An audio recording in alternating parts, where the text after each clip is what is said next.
The Secret Garden by Frances Hodgson Burnett. This reading by Kara Shallenberg, www.kara.org.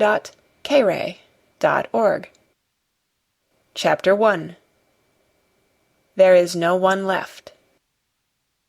When Mary Lennox was sent to Misselthwaite Manor to live with her uncle, everybody said she was the most disagreeable-looking child ever seen. It was true, too.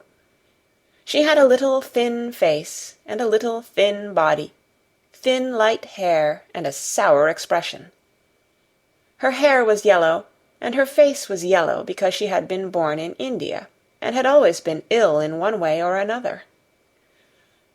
Her father had held a position under the English government, and had always been busy and ill himself, and her mother had been a great beauty who cared only to go to parties and amuse herself with gay people. She had not wanted a little girl at all, and when Mary was born she handed her over to the care of an ayah, who was made to understand that if she wished to please the Mem Sahib, she must keep the child out of sight as much as possible. So when she was a sickly, fretful, ugly little baby she was kept out of the way, and when she became a sickly, fretful, toddling thing she was kept out of the way also.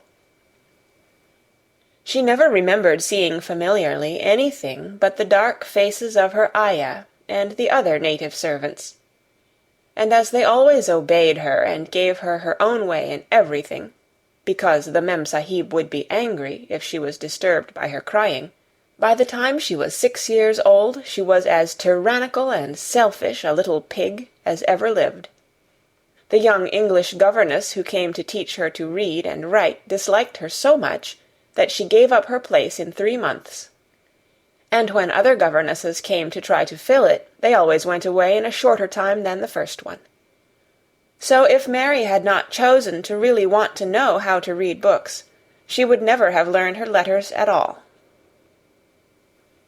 One frightfully hot morning, when she was about 9 years old, she awakened feeling very cross, and she became crosser still when she saw that the servant who stood by her bedside was not her ayah. "Why did you come?" she said to the strange woman. "I will not let you stay. Send my ayah to me." The woman looked frightened, but she only stammered that the ayah could not come, and when Mary threw herself into a passion and beat and kicked her, she looked only more frightened, and repeated that it was not possible for the ayah to come to Missie Sahib. There was something mysterious in the air that morning. Nothing was done in its regular order, and several of the native servants seemed missing, while those whom Mary saw slunk or hurried about with ashy and scared faces. But no one would tell her anything, and her ayah did not come. She was actually left alone as the morning went on, and at last she wandered out into the garden and began to play by herself under a tree near the veranda. She pretended that she was making a flower-bed, and she stuck big scarlet hibiscus blossoms into little heaps of earth, all the time growing more and more angry, and muttering to herself the things she would say, and the names she would call Saidi when she returned. "Pig, pig, daughter of pigs," she said, because to call a native a pig is the worst insult of all. She was grinding her teeth and saying this over and over again when she heard her mother come out on the veranda with someone. She was with a fair young man, and they stood talking together in low, strange voices. Mary knew the fair young man who looked like a boy. She had heard that he was a very young officer who had just come from England. The child stared at him, but she stared most at her mother. She always did this when she had a chance to see her, because the Mem Sahib, Mary used to call her that, oftener than anything else, was such a tall, slim, pretty person, and wore such lovely clothes. Her hair was like curly silk, and she had a delicate little nose which seemed to be disdaining things, and she had large, laughing eyes. All her clothes were thin and floating, and Mary said they were full of lace. They looked fuller of lace than ever this morning, but her eyes were not laughing at all. They were large and scared, and lifted imploringly to the fair boy officer's face. "Is it so very bad? Oh, is it?" Mary heard her say. "Awfully," the young man answered in a trembling voice. "Awfully, Mrs. Lennox. You ought to have gone to the hills 2 weeks ago." The Mem-Sahib wrung her hands. "Oh, I know I ought," she cried. "I only stayed to go to that silly dinner-party. What a fool I was!" At that very moment such a loud sound of wailing broke out from the servants' quarters that she clutched the young man's arm, and Mary stood shivering from head to foot. The wailing grew wilder and wilder. "What is it? What is it?" Mrs. Lennox gasped. "Someone has died," answered the boy officer. "You did not say it had broken out among your servants." "I did not know," the Mem-Sahib cried. "Come with me, come with me." And she turned and ran into the house. After that, appalling things happened, and the mysteriousness of the morning was explained to Mary. The cholera had broken out in its most fatal form, and people were dying like flies. The ayah had been taken ill in the night, and it was because she had just died that the servants had wailed in the huts. Before the next day 3 other servants were dead, and others had run away in terror. There was panic on every side, and dying people in all the bungalows. During the confusion and bewilderment of the second day, Mary hid herself in the nursery, and was forgotten by everyone. Nobody thought of her, nobody wanted her, and strange things happened of which she knew nothing.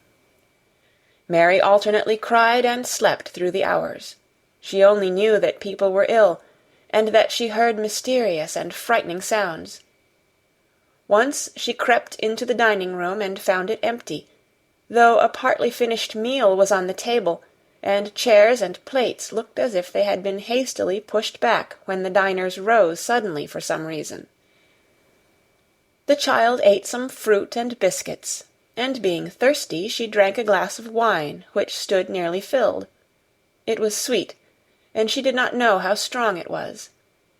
Very soon it made her intensely drowsy, and she went back to her nursery and shut herself in again, frightened by cries she heard in the huts and by the hurrying sound of feet. The wine made her so sleepy that she could scarcely keep her eyes open, and she lay down on her bed and knew nothing more for a long time. Many things happened during the hours in which she slept so heavily, but she was not disturbed by the wails and the sound of things being carried in and out of the bungalow. When she awakened, she lay and stared at the wall. The house was perfectly still. She had never known it to be so silent before. She heard neither voices nor footsteps, and wondered if everybody had got well of the cholera and all the trouble was over. She wondered also who would take care of her now her ayah was dead. There would be a new ayah, and perhaps she would know some new stories. Mary had been rather tired of the old ones. She did not cry because her nurse had died. She was not an affectionate child, and had never cared much for anyone. The noise and hurrying about and wailing over the cholera had frightened her, and she had been angry because no one seemed to remember that she was alive. Everyone was too panic-stricken to think of a little girl no one was fond of. When people had the cholera, it seemed that they remembered nothing but themselves. But if everyone had got well again, surely someone would remember and come to look for her. But no one came, and as she lay waiting, the house seemed to grow more and more silent. She heard something rustling on the matting, and when she looked down she saw a little snake gliding along and watching her with eyes like jewels. She was not frightened, because he was a harmless little thing who would not hurt her, and he seemed in a hurry to get out of the room. He slipped under the door as she watched him. "How queer and quiet it is," she said. "It sounds as if there were no one in the bungalow but me and the snake." Almost the next minute she heard footsteps in the compound, and then on the veranda. They were men's footsteps, and the men entered the bungalow and talked in low voices. No one went to meet or speak to them, and they seemed to open doors and look into rooms. "What desolation!" she heard one voice say. "That pretty, pretty woman! I suppose the child, too. I heard there was a child, though no one ever saw her." Mary was standing in the middle of the nursery when they opened the door, a few minutes later. She looked an ugly, cross little thing, and was frowning because she was beginning to be hungry and feel disgracefully neglected. The first man who came in was a large officer she had once seen talking to her father. He looked tired and troubled, but when he saw her he was so startled that he almost jumped back. "Barney!" he cried out. "There is a child here! A child alone in a place like this! Mercy on us, who is she?" "I am Mary Lennox," the little girl said, drawing herself up stiffly. She thought the man was very rude to call her father's bungalow a place like this. "I fell asleep when everyone had the cholera, and I have only just wakened up. Why does nobody come?" "It is the child no one ever saw," exclaimed the man, turning to his companions. "She has actually been forgotten." "Why was I forgotten?" Mary said, stamping her foot. "Why does nobody come?" The young man, whose name was Barney, looked at her very sadly. Mary even thought she saw him wink his eyes, as if to wink tears away. "Poor little kid," he said. "There is nobody left to come." It was in that strange and sudden way that Mary found out that she had neither father nor mother left, that they had died and been carried away in the night, and that the few native servants who had not died also had left the house as quickly as they could get out of it, none of them even remembering that there was a Missie Sahib. That was why the place was so quiet. It was true that there was no one in the bungalow but herself and the little rustling snake. You just finished Chapter 1. If you're enjoying Lit Reads, please like and subscribe to read more books this way. If you're a subscriber already, thank you. Chapter 2. Mistress Mary, quite contrary. Mary had liked to look at her mother from a distance, and she had thought her very pretty, but as she knew very little of her, she could scarcely have been expected to love her or to miss her very much when she was gone. She did not miss her at all, in fact, and as she was a self-absorbed child, she gave her entire thought to herself, as she had always done. If she had been older, she would no doubt have been very anxious at being left alone in the world, but she was very young, and as she had always been taken care of, she supposed she always would be. What she thought was that she would like to know if she was going to nice people, who would be polite to her and give her her own way, as her ayah and the other native servants had done. She knew that she was not going to stay at the English clergyman's house where she was taken at first. She did not want to stay. The English clergyman was poor, and he had 5 children nearly all the same age, and they wore shabby clothes and were always quarrelling and snatching toys from each other. Mary hated their untidy bungalow and was so disagreeable to them that after the first day or two nobody would play with her. By the second day they had given her a nickname which made her furious. It was Basil who thought of it first. Basil was a little boy with impudent blue eyes and a turned-up nose, and Mary hated him. She was playing by herself under a tree, just as she had been playing the day the cholera broke out. She was making heaps of earth and paths for a garden, and Basil came and stood near to watch her. Presently he got rather interested, and suddenly made a suggestion. "Why don't you put a heap of stones there, and pretend it is a rockery?" he said. "There, in the middle." And he leaned over her to point. "Go away!" cried Mary. "I don't want boys. Go away!" For a moment Basil looked angry, and then he began to tease. He was always teasing his sisters. He danced round and round her, and made faces, and sang and laughed. "Mistress Mary, quite contrary, how does your garden grow? With silver bells and cockle shells, and marigolds all in a row." He sang it until the other children heard and laughed too, and the crosser Mary got, the more they sang, "Mistress Mary, quite contrary." And after that, as long as she stayed with them, they called her Mistress Mary, quite contrary, when they spoke of her to each other, and often when they spoke to her. "You are going to be sent home," Basil said to her at the end of the week, "and we're glad of it." "I am glad of it too," answered Mary. "Where is home?" "She doesn't know where home is," said Basil, with 7-year-old scorn. "It's England, of course. Our grandmamma lives there, and our sister Mabel was sent to her last year. You are not going to your grandmamma. You have none. You are going to your uncle. His name is Mr. Archibald Craven." "I don't know anything about him," snapped Mary. "I know you don't," Basil answered. "You don't know anything. Girls never do. I heard father and mother talking about him. He lives in a great, big, desolate old house in the country, and no one goes near him. He's so cross he won't let them, and they wouldn't come if he would let them. He's a hunchback, and he's horrid." "I don't believe you," said Mary, and she turned her back and stuck her fingers in her ears, because she would not listen any more.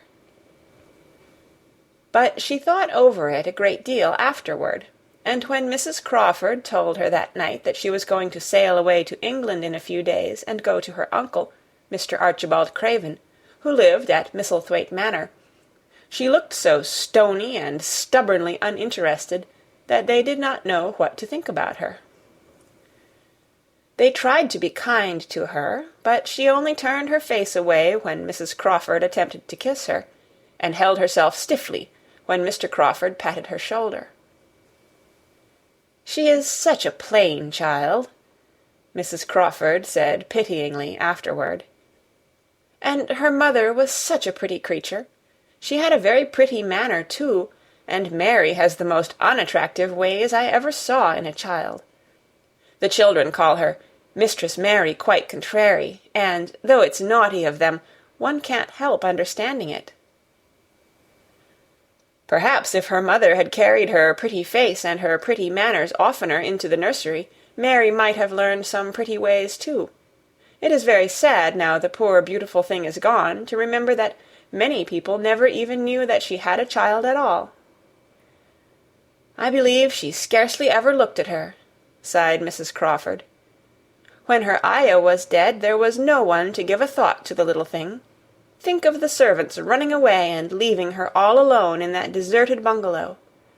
Colonel McGrew said he nearly jumped out of his skin when he opened the door and found her standing by herself in the middle of the room." Mary made the long voyage to England under the care of an officer's wife, who was taking her children to leave them in a boarding school. She was very much absorbed in her own little boy and girl, and was rather glad to hand the child over to the woman Mr. Archibald Craven sent to meet her in London. The woman was his housekeeper at Misselthwaite Manor, and her name was Mrs. Medlock. She was a stout woman with very red cheeks and sharp black eyes. She wore a very purple dress, a black silk mantle with jet fringe on it, and a black bonnet with purple velvet flowers which stuck up and trembled when she moved her head. Mary did not like her at all, but as she very seldom liked people, there was nothing remarkable in that. Besides which, it was very evident Mrs. Medlock did not think much of her. "My word, she's a plain little piece of goods," she said. And we'd heard that her mother was a beauty. She hasn't handed much of it down, has she, ma'am?" "Perhaps she will improve as she grows older," the officer's wife said good-naturedly. "If she were not so sallow and had a nicer expression, her features are rather good. Children alter so much." "She'll have to alter a good deal," answered Mrs. Medlock. "And there's nothing likely to improve children at Misselthwaite, if you ask me." They thought Mary was not listening, because she was standing a little apart from them at the window of the private hotel they had gone to. She was watching the passing buses and cabs and people, but she heard quite well, and was made very curious about her uncle and the place he lived in. What sort of a place was it, and what would he be like? What was a hunchback? She had never seen one. Perhaps there were none in India.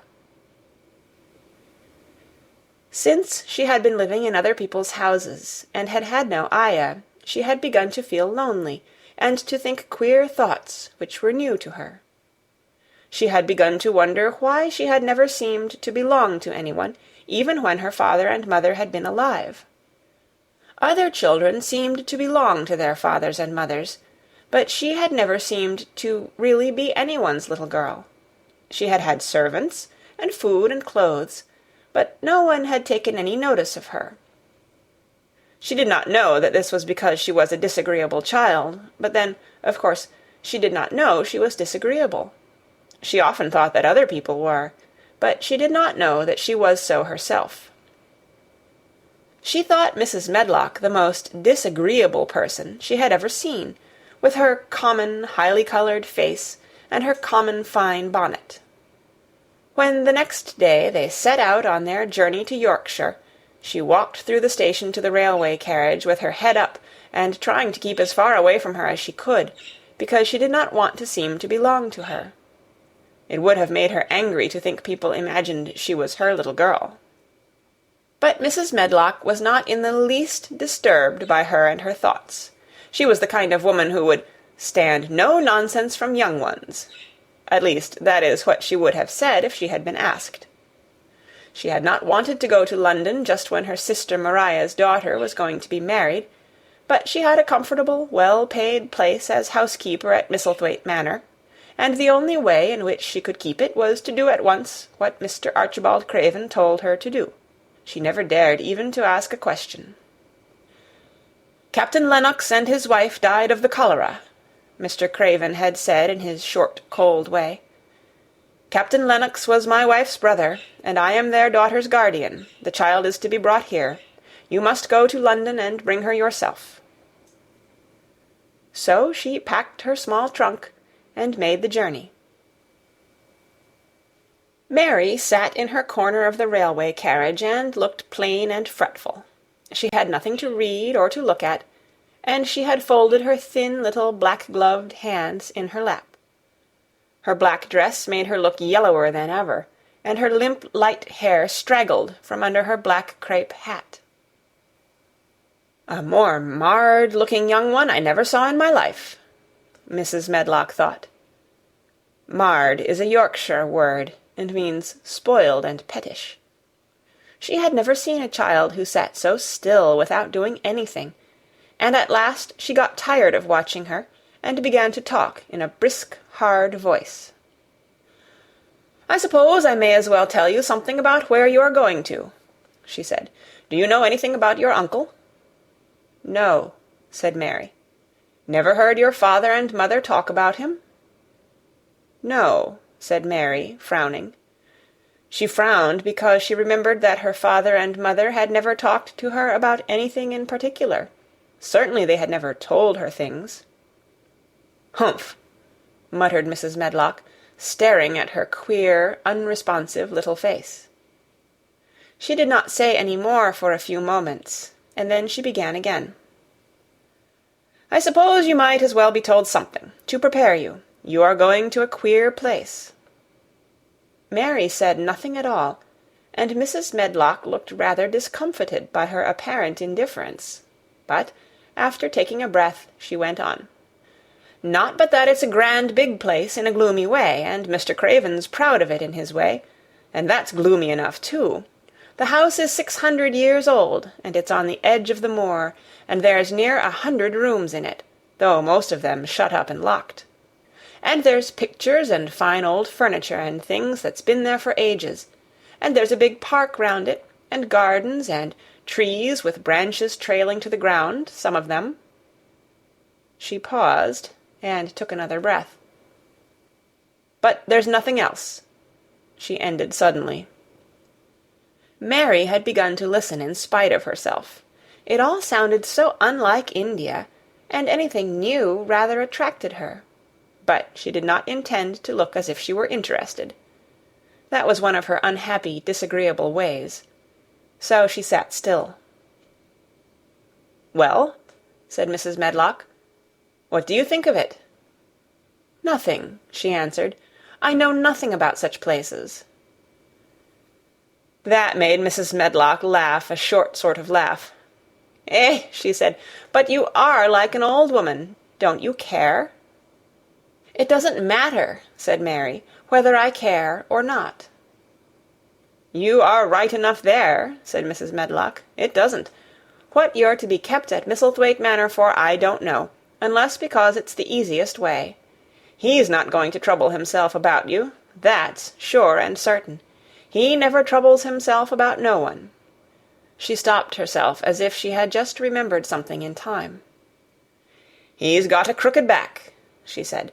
"That set him wrong. He was a sour young man, and got no good of all his money and big place till he was married."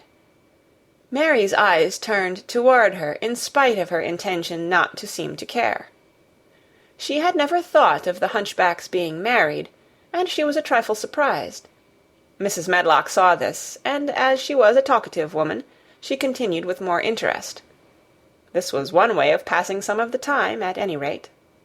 "She was a sweet, pretty thing, and he'd have walked the world over to get her a blade o' grass she wanted. Nobody thought she'd marry him, but she did, and people said she married him for his money. But she didn't.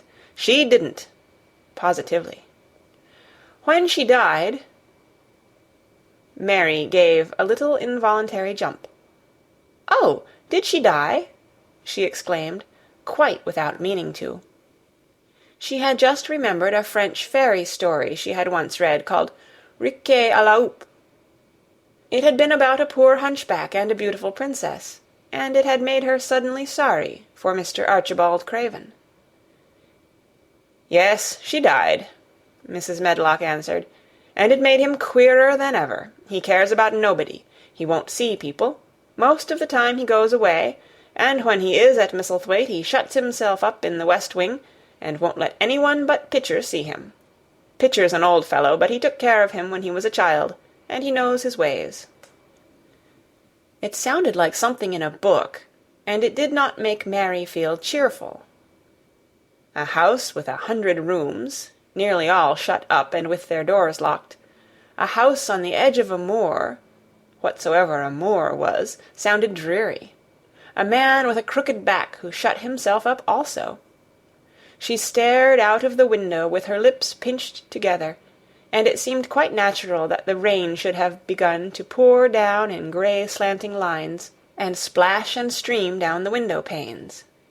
If the pretty wife had been alive, she might have made things cheerful by being something like her own mother, and by running in and out and going to parties, as she had done in frocks full of lace. But she was not there any more. "You needn't expect to see him, because 10 to 1 you won't," said Mrs. Medlock. "And you mustn't expect that there will be people to talk to you. You'll have to play about and look after yourself. You'll be told what rooms you can go into and what rooms you're to keep out of. There's gardens enough. But when you're in the house, don't go wandering and poking about. Mr. Craven won't have it." "I shall not want to go poking about," said sour little Mary, and just as suddenly as she had begun to be rather sorry for Mr. Archibald Craven, she began to cease to be sorry, and to think he was unpleasant enough to deserve all that had happened to him. And she turned her face toward the streaming panes of the window of the railway carriage, and gazed out at the grey rainstorm, which looked as if it would go on for ever and ever. She watched it so long and steadily that the grayness grew heavier and heavier before her eyes, and she fell asleep. Chapter 3. Across the Moor. She slept a long time, and when she awakened, Mrs. Medlock had bought a lunch-basket at one of the stations, and they had some chicken and cold beef and bread and butter, and some hot tea. The rain seemed to be streaming down more heavily than ever, and everybody in the station wore wet and glistening waterproofs. The guard lighted the lamps in the carriage, and Mrs. Medlock cheered up very much over her tea and chicken and beef. She ate a great deal, and afterward fell asleep herself, and Mary sat and stared at her, and watched her fine bonnet slip on one side, until she herself fell asleep once more in the corner of the carriage, lulled by the splashing of the rain against the windows. It was quite dark when she awakened again. The train had stopped at a station, and Mrs. Medlock was shaking her. "You've had a sleep," she said. "It's time to open your eyes. We're at Thwaite Station, and we've got a long drive before us." Mary stood up and tried to keep her eyes open while Mrs. Medlock collected her parcels. The little girl did not offer to help her, because in India native servants always picked up or carried things, and it seemed quite proper that other people should wait on one. The station was a small one, and nobody but themselves seemed to be getting out of the train. The station-master spoke to Mrs. Medlock in a rough, good-natured way, pronouncing his words in a queer, broad fashion, which Mary found out afterward was Yorkshire. "I see thou's got back," he said, "and thou's brought the young un with thee." "Aye, that's her," answered Mrs. Medlock, speaking with a Yorkshire accent herself, and jerking her head over her shoulder toward Mary. "How's thy missus?" "Well enow. The carriage is waiting outside for thee." A brougham stood on the road before the little outside platform. Mary saw that it was a smart carriage, and that it was a smart footman who helped her in. His long waterproof coat and the waterproof covering of his hat were shining and dripping with rain, as everything was, the burly station-master included. When he shut the door, mounted the box with the coachman, and they drove off, the little girl found herself seated in a comfortably cushioned corner, but she was not inclined to go to sleep again. She sat and looked out of the window, curious to see something of the road over which she was being driven to the queer place Mrs. Medlock had spoken of. She was not at all a timid child, and she was not exactly frightened, but she felt that there was no knowing what might happen in a house with 100 rooms, nearly all shut up, a house standing on the edge of a moor. "What is a moor?" she said suddenly to Mrs. Medlock. "Look out of the window in about 10 minutes and you'll see," the woman answered. "We've got to drive 5 miles across Missel Moor before we get to the manor. You won't see much because it's a dark night, but you can see something." Mary asked no more questions, but waited in the darkness of her corner, keeping her eyes on the window. The carriage lamps cast rays of light a little distance ahead of them, and she caught glimpses of the things they passed. After they had left the station, they had driven through a tiny village, and she had seen whitewashed cottages and the lights of a public-house. Then they had passed a church and a vicarage, and a little shop window or so in a cottage with toys and sweets and odd things set out for sale. Then they were on the high road, and she saw hedges and trees. After that there seemed nothing different for a long time, or at least it seemed a long time to her. At last the horses began to go more slowly, as if they were climbing uphill, and presently there seemed to be no more hedges and no more trees. She could see nothing, in fact, but a dense darkness on either side. She leaned forward and pressed her face against the window just as the carriage gave a big jolt. "Eh, we're on the moor now, sure enough," said Mrs. Medlock. The carriage lamps shed a yellow light on a rough-looking road, which seemed to be cut through bushes and low-growing things which ended in the great expanse of dark apparently spread out before and around them. A wind was rising and making a singular, wild, low, rushing sound. It's not the sea, is it?" said Mary, looking round at her companion. "No, not it," answered Mrs. Medlock. "Nor it isn't fields nor mountains. It's just miles and miles and miles of wild land that nothing grows on but heather and gorse and broom, and nothing lives on but wild ponies and sheep. I feel as if it might be the sea, if there were water on it," said Mary. "It sounds like the sea just now." "That's the wind blowing through the bushes," Mrs. Medlock said. "It's a wild, dreary enough place to my mind, though there's plenty that likes it, particularly when the heather's in bloom." On and on they drove through the darkness, and, though the rain stopped, the wind rushed by and whistled and made strange sounds. The road went up and down, and several times the carriage passed over a little bridge, beneath which water rushed very fast, with a great deal of noise. Mary felt as if the drive would never come to an end, and that the wide, bleak moor was a wide expanse of black ocean through which she was passing on a strip of dry land. "I don't like it," she said to herself. "I don't like it," and she pinched her thin lips more tightly together. The horses were climbing up a hilly piece of road when she first caught sight of a light.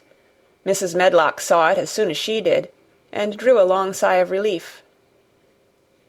I am glad to see that bit o' light twinkling," she exclaimed. "It's the light in the lodge window. We shall get a good cup of tea after a bit, at all events." It was after a bit, as she said, for when the carriage passed through the park gates, there was still 2 miles of avenue to drive through, and the trees, which nearly met overhead, made it seem as if they were driving through a long, dark vault. They drove out of the vault into a clear space, and stopped before an immensely long but low-built house, which seemed to ramble round a stone court. At first Mary thought that there were no lights at all in the windows, but as she got out of the carriage she saw that one room, in a corner upstairs, showed a dull glow.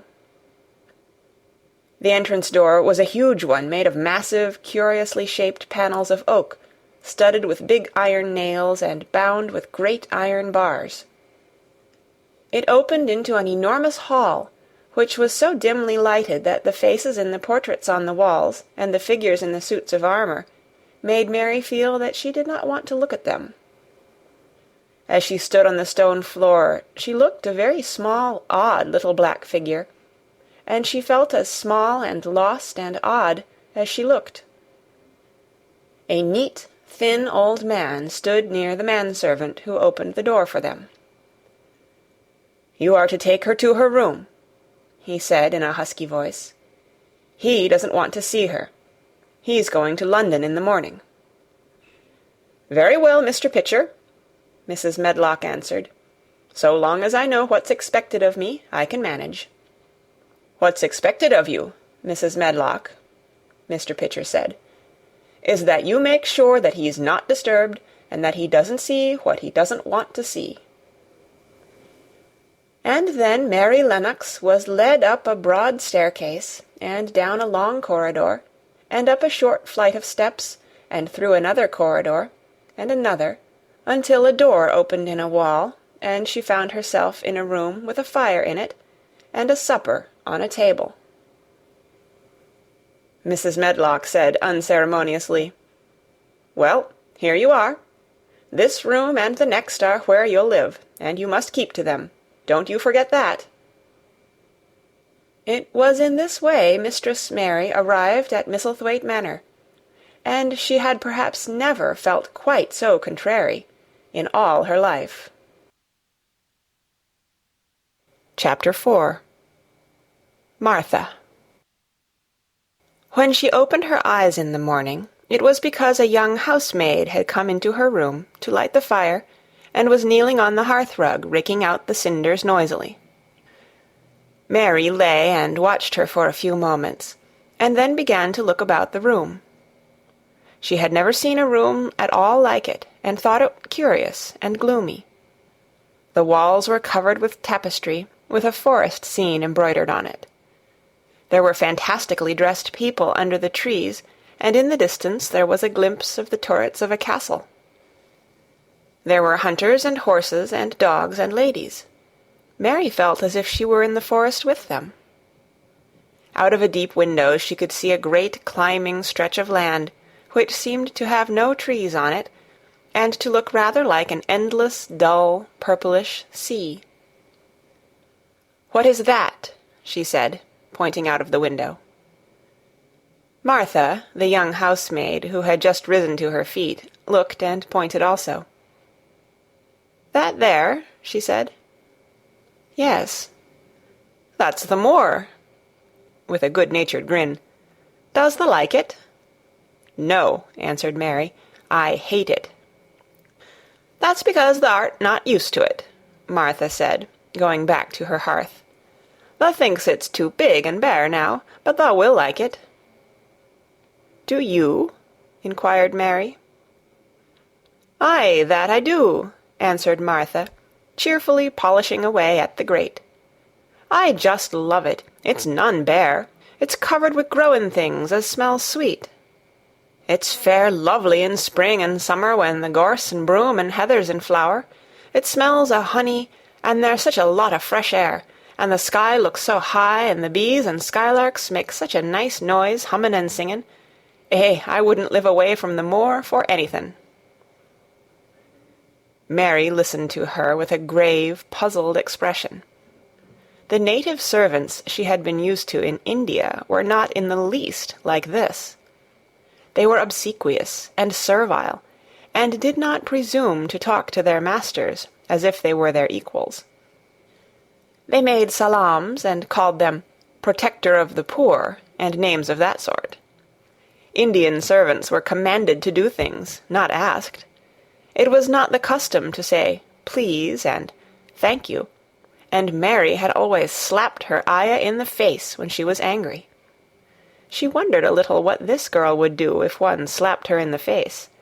She was a round, rosy, good-natured-looking creature, but she had a sturdy way which made Mistress Mary wonder if she might not even slap back, if the person who slapped her was only a little girl.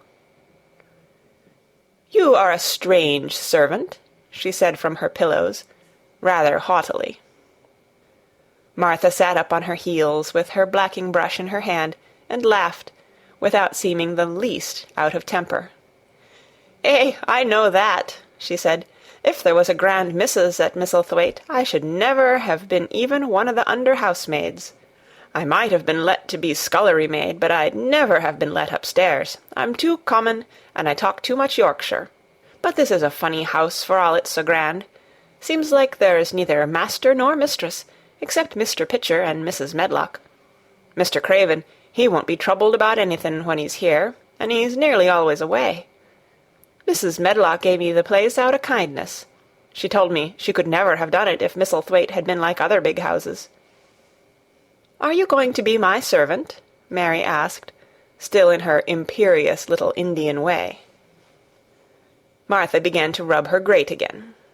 "I'm Mrs. Medlock's servant," she said stoutly, "and she's Mr. Craven's. But I'm to do the housemaid's work up here and wait on you a bit. But you won't need much waiting on." "Who is going to dress me?" demanded Mary. Martha sat up on her heels again and stared. She spoke in broad Yorkshire in her amazement. "Canna tha dress thysen?" she said. "What do you mean? I don't understand your language," said Mary. I forgot," Martha said. "Mrs. Medlock told me I'd have to be careful, or you wouldn't know what I was saying. I mean, can't you put on your own clothes?" "No," answered Mary, quite indignantly. "I never did in my life. My ayah dressed me, of course." "Well," said Martha, evidently not in the least aware that she was impudent, "it's time thou should learn. Thou cannot begin younger. It'll do thee good to wait on thysen a bit. My mother always said she couldn't see why grand people's children didn't turn out fair fools, what with nurses, and being washed and dressed, and took out to walk as if they was puppies." "It is different in India," said Mistress Mary disdainfully. She could scarcely stand this, but Martha was not at all crushed.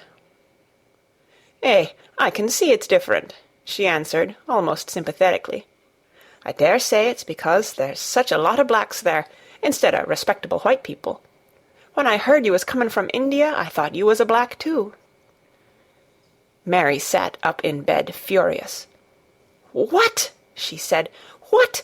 You thought I was a native? You daughter of a pig!" Martha stared and looked hot. "Who are you calling names?" she said. "You needn't be so vexed. That's not the way for a young lady to talk. I've nothing against the blacks. When you read about 'em in tracts, they're always very religious. You always read as a black's a man and a brother. I've never seen a black, and I was fair pleased to think I was going to see one close. When I come in to light your fire this morning, I crept up to your bed and pulled the cover back careful to look at you. And there you was," disappointedly. "No more black than me, for all you're so yeller." Mary did not even try to control her rage and humiliation. "You thought I was a native? You dared? You don't know anything about natives. They're not people. They're servants who must salaam to you. You know nothing about India.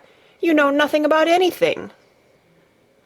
She was in such a rage, and felt so helpless before the girl's simple stare, and somehow she suddenly felt so horribly lonely and far away from everything she understood, and which understood her, that she threw herself face downward on the pillows and burst into passionate sobbing. Martha was a little frightened, and quite sorry for her. She went to the bed and bent over her. You mustn't cry like that there," she begged. "You mustn't for sure. I didn't know you'd be vexed. I don't know anything about anything, just like you said. I beg your pardon, miss. Do stop crying." There was something comforting and really friendly in her queer Yorkshire speech and sturdy way, which had a good effect on Mary. She gradually ceased crying and became quiet. Martha looked relieved. "It's time for thee to get up now," she said. "Mrs. Medlock said I was to carry the breakfast and tea and dinner into the room next to this. It's been made into a nursery for thee. I'll help thee on with thy clothes if thou get out of bed. If the buttons are at the back, thou cannot button them up thyself." When Mary at last decided to get up, the clothes Martha took from the wardrobe were not the ones she had worn when she arrived the night before with Mrs. Medlock. "Those are not mine," she said. "Mine are black." She looked the thick white wool coat and dress over, and added with cool approval, "Those are nicer than mine." "These are the ones thou must put on," Martha answered. "Mr. Craven ordered Mrs. Medlock to get 'em in London. He said, 'I won't have a child dressed in black wandering about like a lost soul,' he said. 'It'd make the place sadder than it is. Put colour on her.' Mother said she knew what he meant. Mother always knows what a body means. She doesn't hold with black herself." "I hate black things," said Mary. The dressing process was one which taught them both something. Martha had buttoned up her little sisters and brothers, but she had never seen a child who stood still and waited for another person to do things for her, as if she had neither hands nor feet of her own. "Why doesn't thou put on thy own shoes?" she said, when Mary quietly held out her foot. "My ayah did it," answered Mary, staring. "It was the custom." She said that very often. It was the custom. The native servants were always saying it. If one told them to do a thing their ancestors had not done for 1,000 years, they gazed at one mildly and said, "It is not the custom," and one knew that was the end of the matter. It had not been the custom that Mistress Mary should do anything but stand and allow herself to be dressed like a doll. But before she was ready for breakfast, she began to suspect that her life at Misselthwaite Manor would end by teaching her a number of things quite new to her. Things such as putting on her own shoes and stockings, and picking up things she let fall. If Martha had been a well-trained, fine young lady's maid, she would have been more subservient and respectful, and would have known that it was her business to brush hair and button boots, and pick things up and lay them away. She was, however, only an untrained Yorkshire rustic, who had been brought up in a moorland cottage with a swarm of little brothers and sisters, who had never dreamed of doing anything but waiting on themselves and on the younger ones, who were either babies in arms, or just learning to totter about and tumble over things. If Mary Lennox had been a child who was ready to be amused, she would perhaps have laughed at Martha's readiness to talk, but Mary only listened to her coldly, and wondered at her freedom of manner. At first she was not at all interested, but gradually, as the girl rattled on in her good-tempered, homely way, Mary began to notice what she was saying. You should see 'em all," she said. "There's 12 of us, and my father only gets 16 shilling a week. I can tell you my mother's put to it to get porridge for 'em all. They tumble about on the moor and play there all day, and mother says the air o' the moor fattens 'em. She says she believes they eat the grass, same as the wild ponies do. Our Dickon, he's 12 years old, and he's got a young pony he calls his own." "Where did he get it?" asked Mary. "He found it on the moor with its mother when it was a little one, and he began to make friends with it, and give it bits o' bread, and pluck young grass for it. And it got to like him, so it follows him about, and it lets him get on its back. Dickon's a kind lad, and animals likes him." Mary had never possessed an animal pet of her own, and had always thought she should like one. So she began to feel a slight interest in Dickon, and as she had never before been interested in anyone but herself, it was the dawning of a healthy sentiment.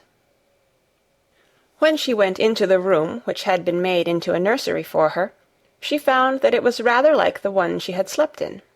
It was not a child's room, but a grown-up person's room, with gloomy old pictures on the walls, and heavy old oak chairs. A table in the centre was set with a good substantial breakfast. But she had always had a very small appetite, and she looked with something more than indifference at the first plate Martha set before her. "I don't want it," she said. "Thou doesn't want thy porridge?" Martha exclaimed incredulously. "No." "Thou doesn't know how good it is. Put a bit o' treacle on it, or a bit o' sugar." "I don't want it," repeated Mary. Said Martha, "I can't abide to see good victuals go to waste. If our children was at this table, they'd clean it bare in 5 minutes." "Why?" said Mary coldly. "Why?" echoed Martha. "Because they scarce ever had their stomachs full in their lives. They're as hungry as young hawks and foxes." "I don't know what it is to be hungry," said Mary, with the indifference of ignorance. Martha looked indignant. "Well, it would do thee good to try it. I can see that plain enough," she said outspokenly. "I've no patience with folk as sits and just stares at good bread and meat. My word, don't I wish Dickon and Phil and Jane and the rest of 'em had what's here under their pinafores." "Why don't you take it to them?" suggested Mary. "It's not mine," answered Martha stoutly, "and this isn't my day out. I get my day out once a month, same as the rest. Then I go home and clean up for mother and give her a day's rest."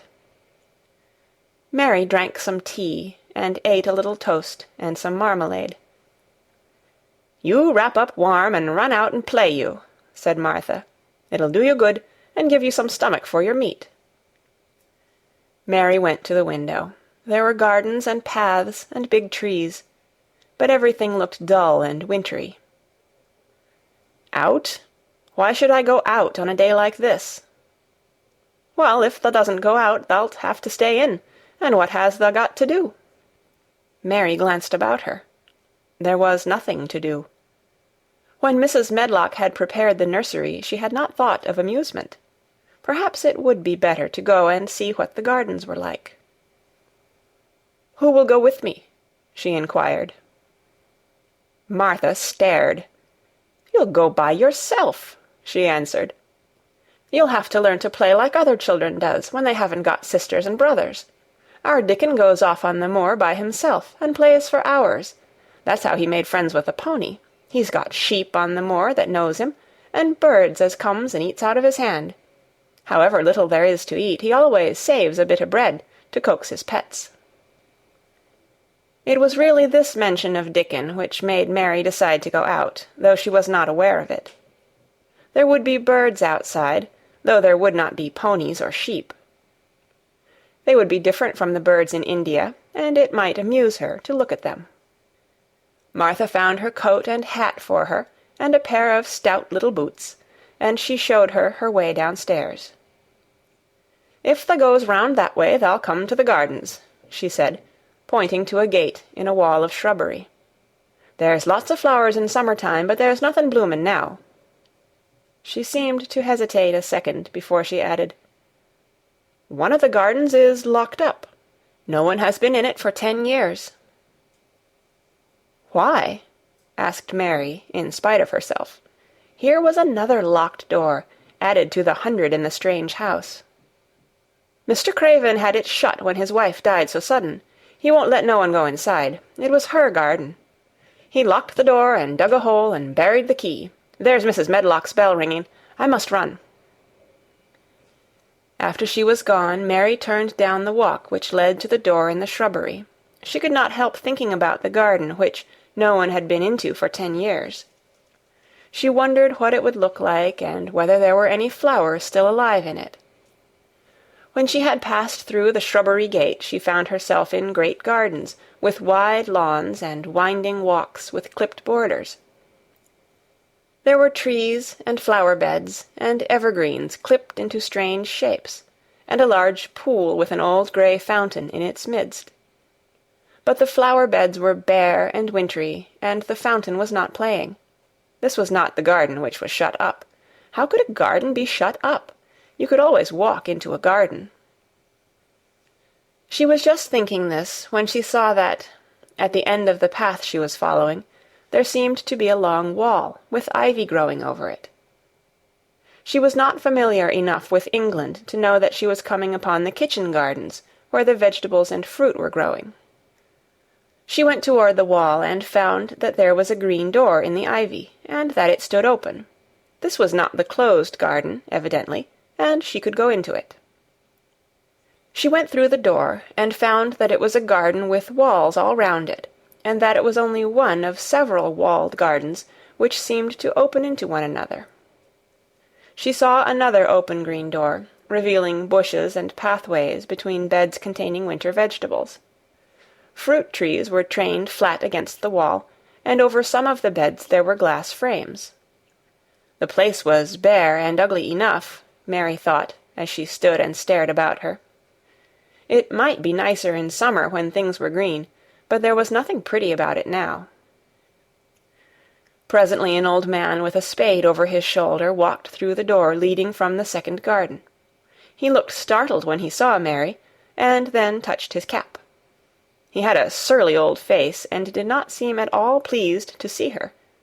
But then she was displeased with his garden, and wore her quite contrary expression, and certainly did not seem at all pleased to see him. "What is this place?" she asked. "One of the kitchen gardens," he answered. "What is that?" said Mary, pointing through the other green door. "Another of 'em," shortly. "There's another on t'other side of the wall, and there's the orchard t'other side of that." "Can I go in them?" asked Mary. "If thou likes, but there's nowt to see." Mary made no response. She went down the path and through the second green door. There she found more walls, and winter vegetables, and glass frames. But in the second wall there was another green door, and it was not open. Perhaps it led into the garden which no one had seen for 10 years. As she was not at all a timid child, and always did what she wanted to do, Mary went to the green door and turned the handle. She hoped the door would not open, because she wanted to be sure she had found the mysterious garden. But it did open quite easily, and she walked through it, and found herself in an orchard. There were walls all round it also, and trees trained against them. And there were bare fruit trees growing in the winter-browned grass, but there was no green door to be seen anywhere. Mary looked for it, and yet, when she had entered the upper end of the garden, she had noticed that the wall did not seem to end with the orchard, but to extend beyond it, as if it enclosed a place at the other side.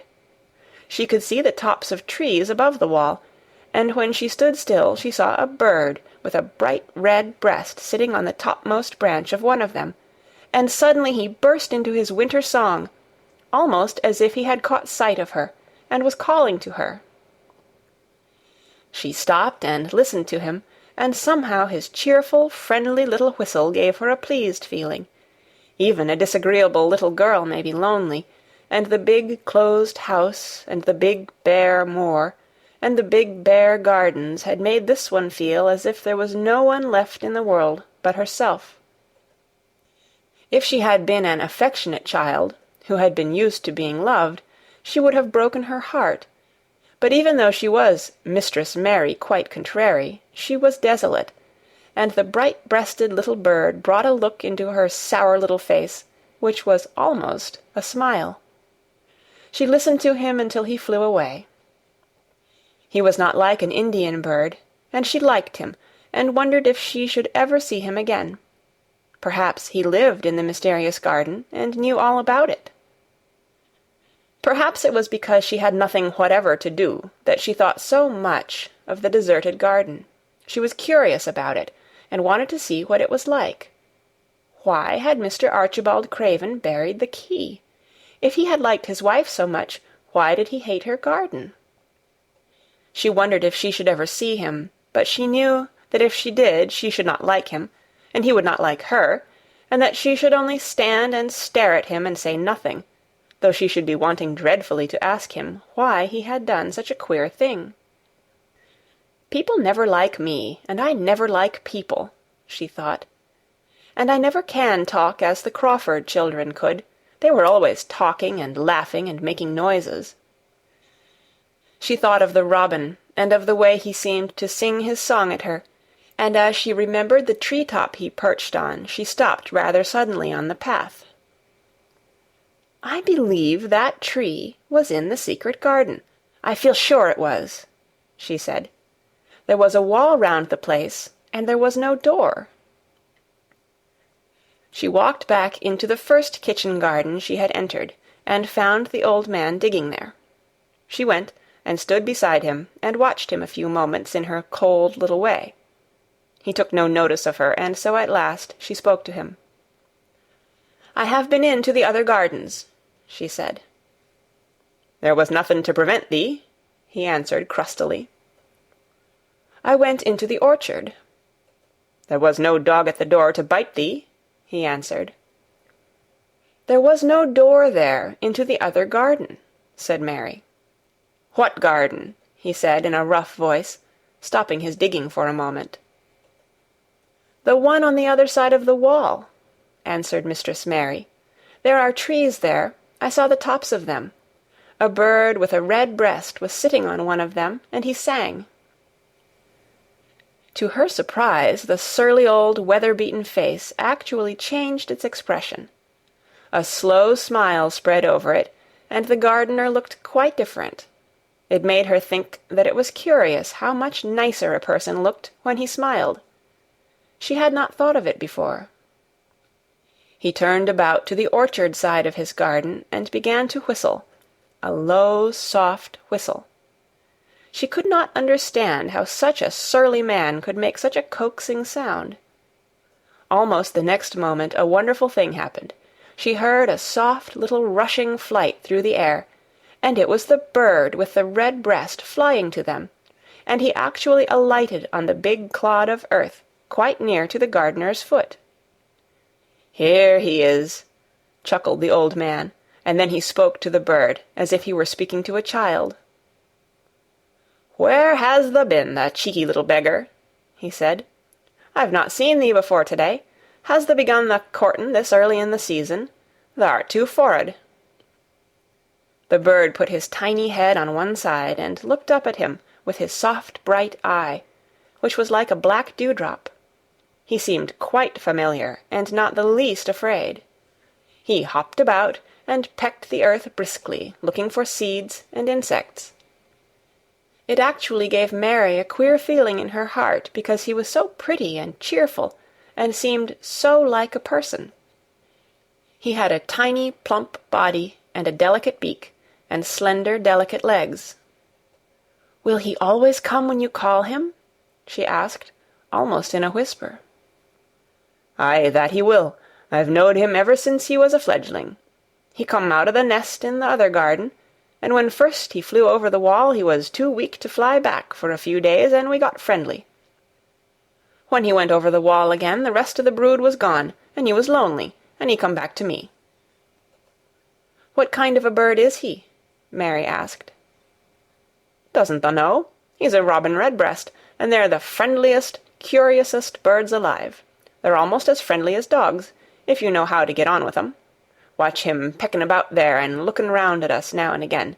He knows we're talking about him." It was the queerest thing in the world to see the old fellow.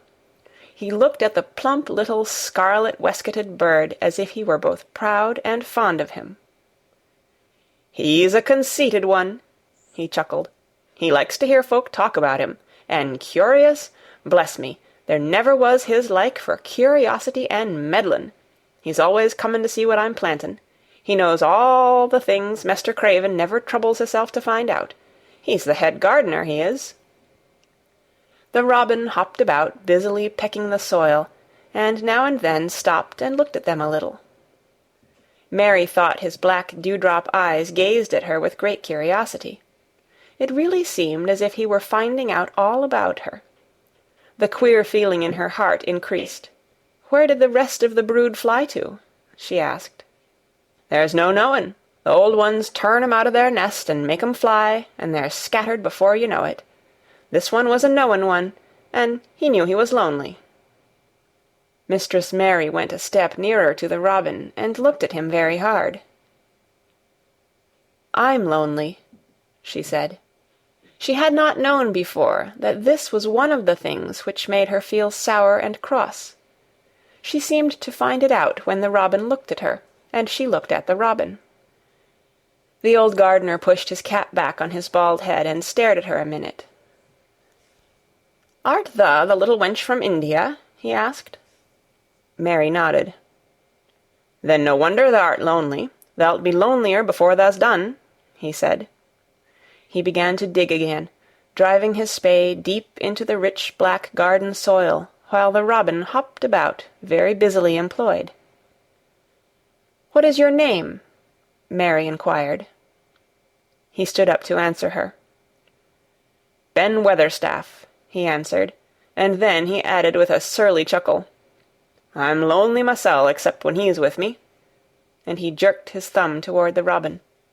"He's the only friend I've got." "I have no friends at all," said Mary. "I never had. My ayah didn't like me, and I never played with anyone."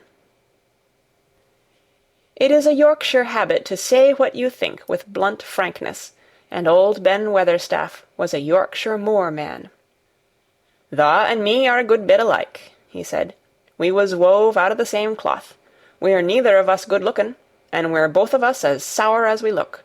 We've got the same nasty tempers, both of us, I'll warrant." This was plain speaking, and Mary Lennox had never heard the truth about herself in her life. Native servants always salaamed and submitted to you whatever you did. She had never thought much about her looks, but she wondered if she was as unattractive as Ben Weatherstaff, and she also wondered if she looked as sour as he had looked before the robin came. She actually began to wonder also if she was nasty-tempered. She felt uncomfortable. Suddenly a clear, rippling little sound broke out near her, and she turned round. She was standing a few feet from a young apple-tree, and the robin had flown on to one of its branches and had burst out into a scrap of a song. Ben Weatherstaff laughed outright. "What did he do that for?" asked Mary. "He's made up his mind to make friends with thee," replied Ben. "Dang me if he hasn't took a fancy to thee." "To me?" said Mary, and she moved toward the little tree softly and looked up. "Would you make friends with me?" she said to the robin, just as if she was speaking to a person.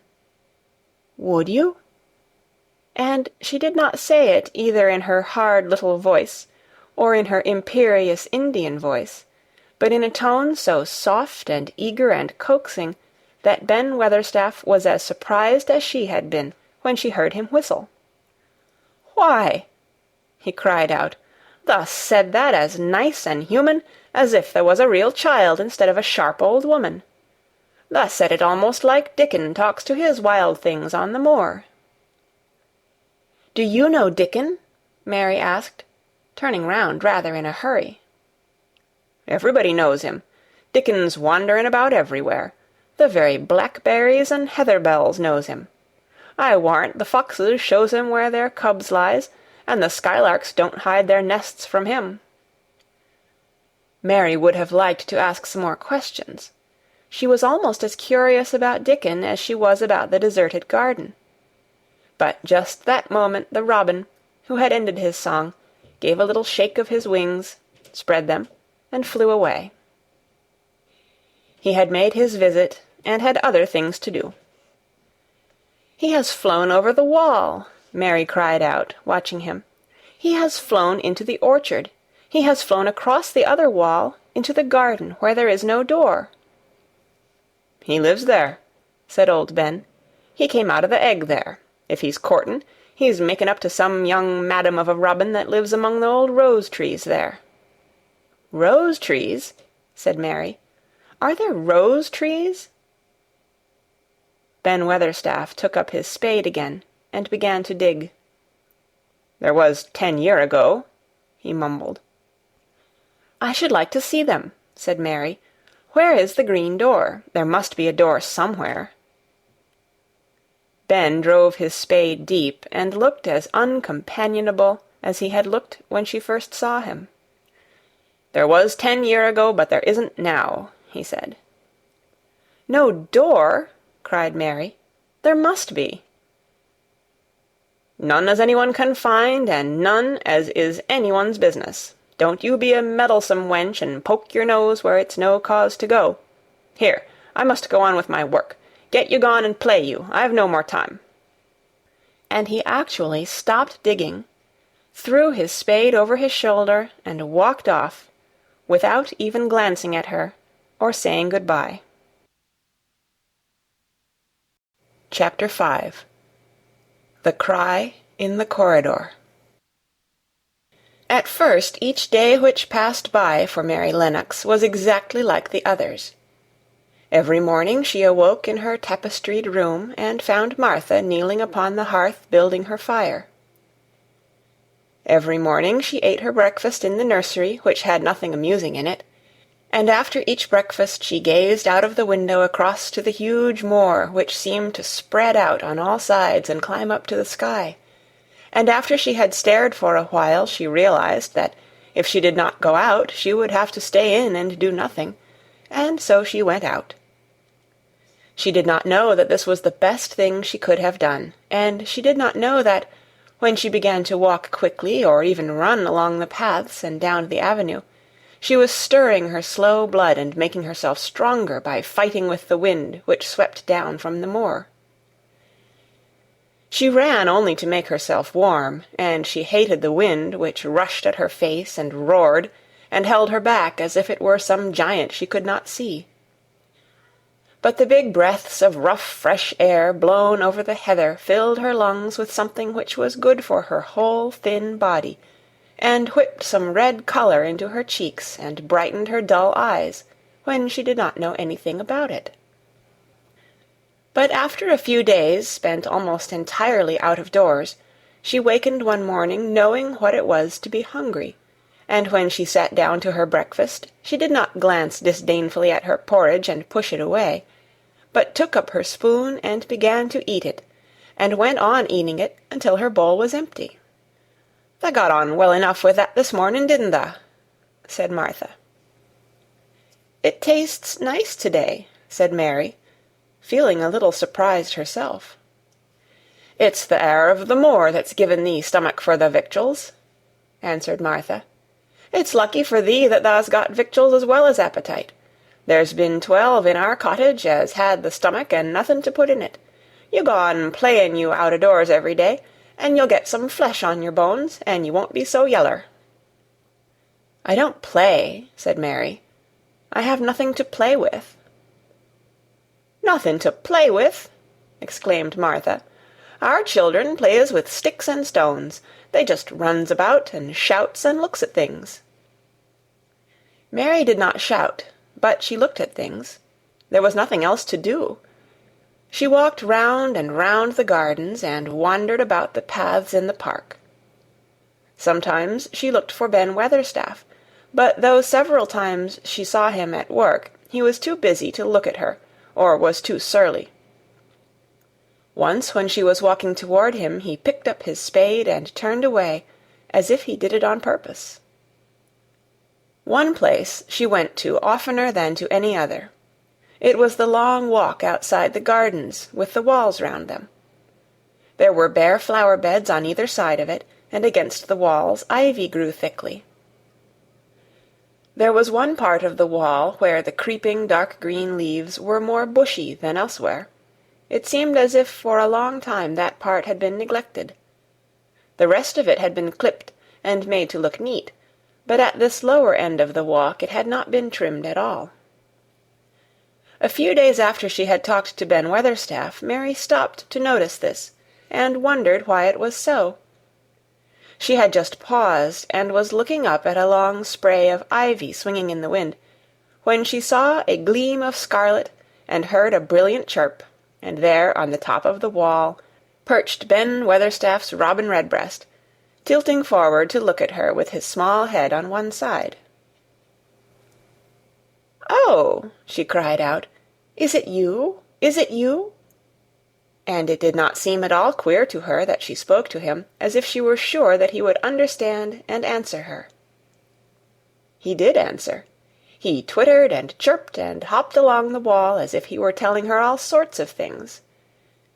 It seemed to Mistress Mary as if she understood him too, though he was not speaking in words.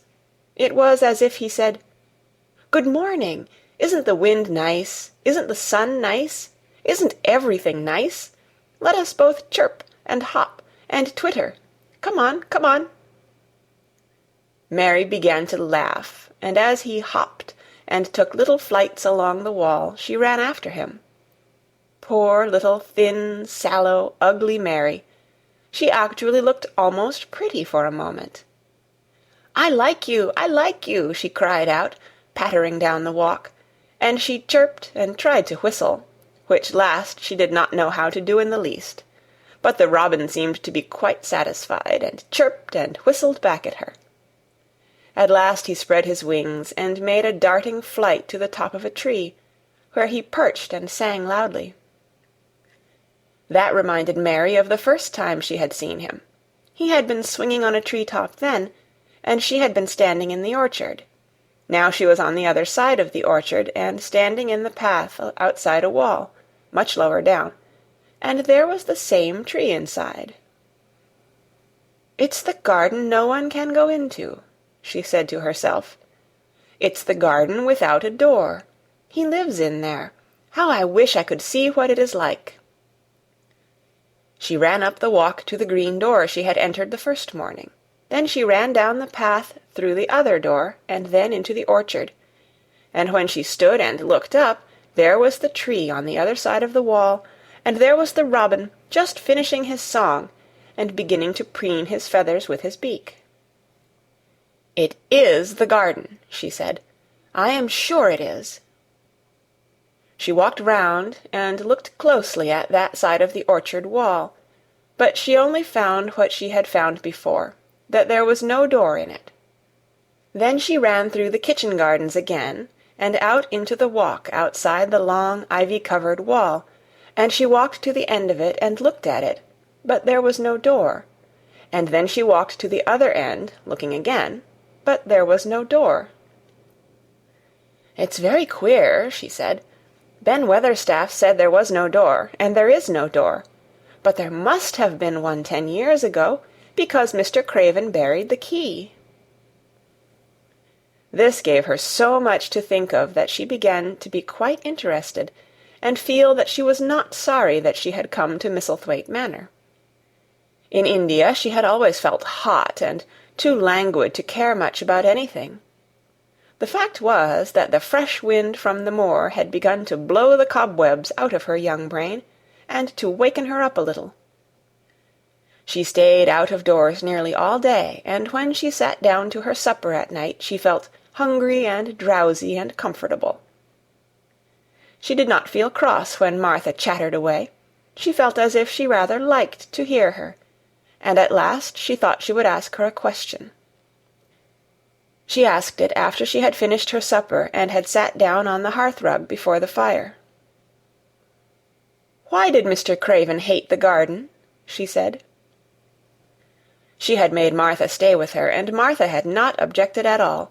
She was very young, and used to a crowded cottage full of brothers and sisters, and she found it dull in the great servants' hall downstairs, where the footmen and upper housemaids made fun of her Yorkshire speech, and looked upon her as a common little thing, and sat and whispered among themselves. Martha liked to talk, and the strange child who had lived in India, and been waited upon by blacks, was novelty enough to attract her. She sat down on the hearth herself without waiting to be asked. "Art tha thinking about that garden yet?" she said. "I knew tha would. That was just the way with me when I first heard about it." "Why did he hate it?" Mary persisted. Martha tucked her feet under her and made herself quite comfortable. "Listen to the wind wuthering round the house," she said. "You could bear stand up on the moor if you was out on it tonight." Mary did not know what wutherin' meant until she listened, and then she understood. It must mean that hollow, shuddering sort of roar, which rushed round and round the house as if the giant no one could see were buffeting it and beating at the walls and windows to try to break in. But one knew he could not get in, and somehow it made one feel very safe and warm inside a room with a red coal fire. "But why did he hate it so?" she asked, after she had listened. She intended to know, if Martha did. Then Martha gave up her store of knowledge. "Mind," she said, "Mrs. Medlock said it's not to be talked about. There's lots of things in this place that's not to be talked over. That's Mr. Craven's orders. His troubles are none servant's business, he says. But for the garden he wouldn't be like he is. It was Mrs. Craven's garden that she had made when first they were married, and she just loved it. And they used to tend the flowers themselves, and none of the gardeners was ever let to go in. Him and her used to go in and shut the door, and stay there hours and hours, readin' and talkin'. And she was just a bit of a girl, and there was an old tree with a branch bent like a seat on it. And she made roses grow over it, and she used to sit there. But one day when she was sittin' there, the branch broke, and she fell on the ground, and was hurt so bad that next day she died. The doctors thought he'd go out o' his mind and die too. That's why he hates it. No one's never gone in since, and he won't let anyone talk about it." Mary did not ask any more questions. She looked at the red fire, and listened to the wind wutherin'. It seemed to be wutherin' louder than ever. At that moment, a very good thing was happening to her. 4 good things had happened to her, in fact, since she came to Misselthwaite Manor. She had felt as if she had understood a robin, and that he had understood her. She had run in the wind until her blood had grown warm. She had been healthily hungry for the first time in her life, and she had found out what it was to be sorry for someone. But as she was listening to the wind, she began to listen to something else. She did not know what it was, because at first she could scarcely distinguish it from the wind itself. It was a curious sound. It seemed almost as if a child were crying somewhere. Sometimes the wind sounded rather like a child crying, but presently Mistress Mary felt quite sure this sound was inside the house, not outside it. It was far away, but it was inside. She turned round and looked at Martha. "Do you hear anyone crying?" she said. Martha suddenly looked confused. "No," she answered. "It's the wind. Sometimes it sounds like as if someone was lost on the moor and wailin'. It's got all sorts of sounds." "But listen," said Mary. "It's in the house, down one of those long corridors." And at that very moment a door must have been opened somewhere downstairs, for a great rushing draught blew along the passage, and the door of the room they sat in was blown open with a crash, and as they both jumped to their feet the light was blown out, and the crying sound was swept down the far corridor, so that it was to be heard more plainly than ever. "There," said Mary, "I told you so. It is someone crying, and it isn't a grown-up person." Martha ran and shut the door and turned the key, but before she did it they both heard the sound of a door in some far passage shutting with a bang, and then everything was quiet, for even the wind ceased wutherin' for a few moments. "It was the wind," said Martha stubbornly, "and if it wasn't, it was little Betty Butterworth, the scullery maid. She's had the toothache all day." But something troubled and awkward in her manner made Mistress Mary stare very hard at her. She did not believe she was speaking the truth. Chapter 6. There was someone crying. There was. The next day the rain poured down in torrents again, and when Mary looked out of her window the moor was almost hidden by grey mist and cloud. There could be no going out today. "What do you do in your cottage when it rains like this?" she asked Martha. "Try to keep from under each other's feet, mostly," Martha answered. There does seem a lot of us then. Mother's a good-tempered woman, but she gets fair moithered. The biggest ones goes out in the cow-shed and plays there. Dickon, he doesn't mind the wet. He goes out just the same as if the sun was shinin'. He says he sees things on rainy days as doesn't show when it's fair weather. He once found a little fox cub half drowned in its hole, and he brought it home in the bosom of his shirt to keep it warm. Its mother had been killed near by, and the hole was swum out, and the rest of the litter was dead. He's got it at home now. He found a half-drowned young crow another time, and he brought it home too, and tamed it. It's named Soot, because it's so black, and it hops and flies about with him everywhere." The time had come when Mary had forgotten to resent Martha's familiar talk. She had even begun to find it interesting, and to be sorry when she stopped or went away. The stories she had been told by her ayah when she lived in India had been quite unlike those Martha had to tell, about the moorland cottage which held 14 people who lived in 4 little rooms, and never had quite enough to eat. The children seemed to tumble about and amuse themselves like a litter of rough, good-natured collie puppies. Mary was most attracted by the mother and Dickon. When Martha told stories of what Mother said or did, they always sounded comfortable. "If I had a raven or a fox cub, I could play with it," said Mary. "But I have nothing." Martha looked perplexed. "Can the knit?" she asked. "No," answered Mary. "Can the sew?" "No." "Can the read?" "Yes." "Then why doesn't thou read something, or learn a bit o' spellin'? Thou'st old enough to be learnin' thy book a good bit now." "I haven't any books," said Mary. "Those I had were left in India." "That's a pity," said Martha. If Mrs. Medlock 'ud let thee go into the library, there's thousands o' books there."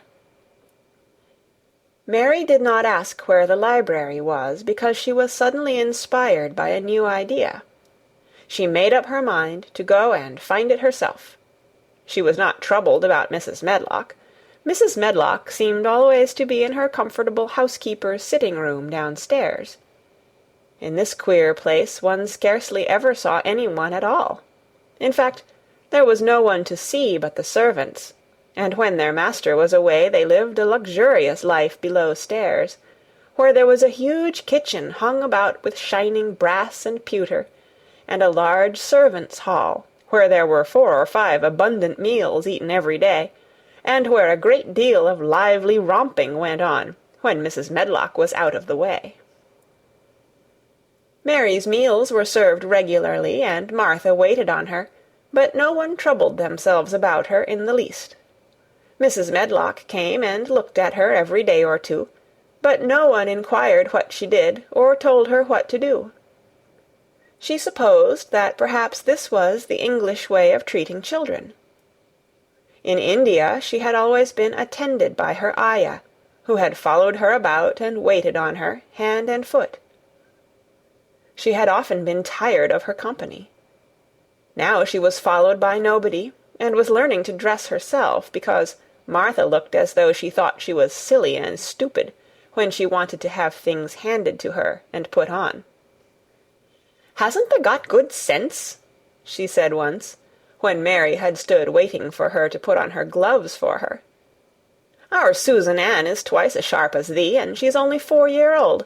Sometimes thou looks fair soft in the head." Mary had worn her contrary scowl for an hour after that, but it made her think several entirely new things. She stood at the window for about 10 minutes this morning, after Martha had swept up the hearth for the last time, and gone downstairs. She was thinking over the new idea which had come to her when she heard of the library. She did not care very much about the library itself, because she had read very few books, but to hear of it brought back to her mind the 100 rooms with closed doors. She wondered if they were all really locked, and what she would find if she could get into any of them. Were there 100 really? Why shouldn't she go and see how many doors she could count? It would be something to do on this morning when she could not go out. She had never been taught to ask permission to do things, and she knew nothing at all about authority, so she would not have thought it necessary to ask Mrs. Medlock if she might walk about the house, even if she had seen her. She opened the door of the room and went into the corridor, and then she began her wanderings. It was a long corridor, and it branched into other corridors, and it led her up short flights of steps, which mounted to others again. There were doors and doors, and there were pictures on the walls. Sometimes they were pictures of dark, curious landscapes, but oftenest they were portraits of men and women in queer, grand costumes made of satin and velvet. She found herself in one long gallery whose walls were covered with these portraits. She had never thought there could be so many in any house. She walked slowly down this place and stared at the faces, which also seemed to stare at her. She felt as if they were wondering what a little girl from India was doing in their house. Some were pictures of children, little girls in thick satin frocks, which reached to their feet and stood out about them, and boys with puffed sleeves and lace collars and long hair, or with big ruffs around their necks.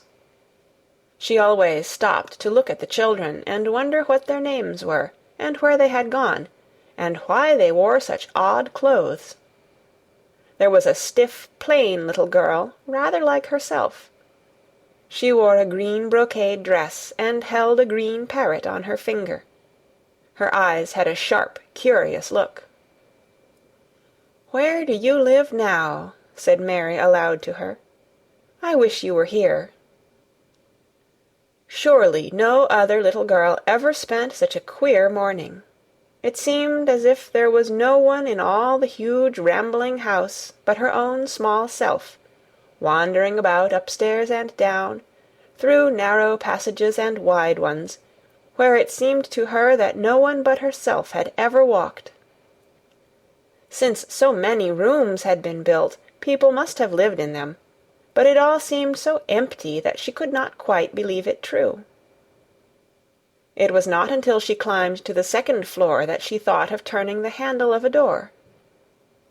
All the doors were shut, as Mrs. Medlock had said they were, but at last she put her hand on the handle of one of them and turned it. She was almost frightened for a moment when she felt that it turned without difficulty, and that when she pushed upon the door itself it slowly and heavily opened. It was a massive door, and opened into a big bedroom.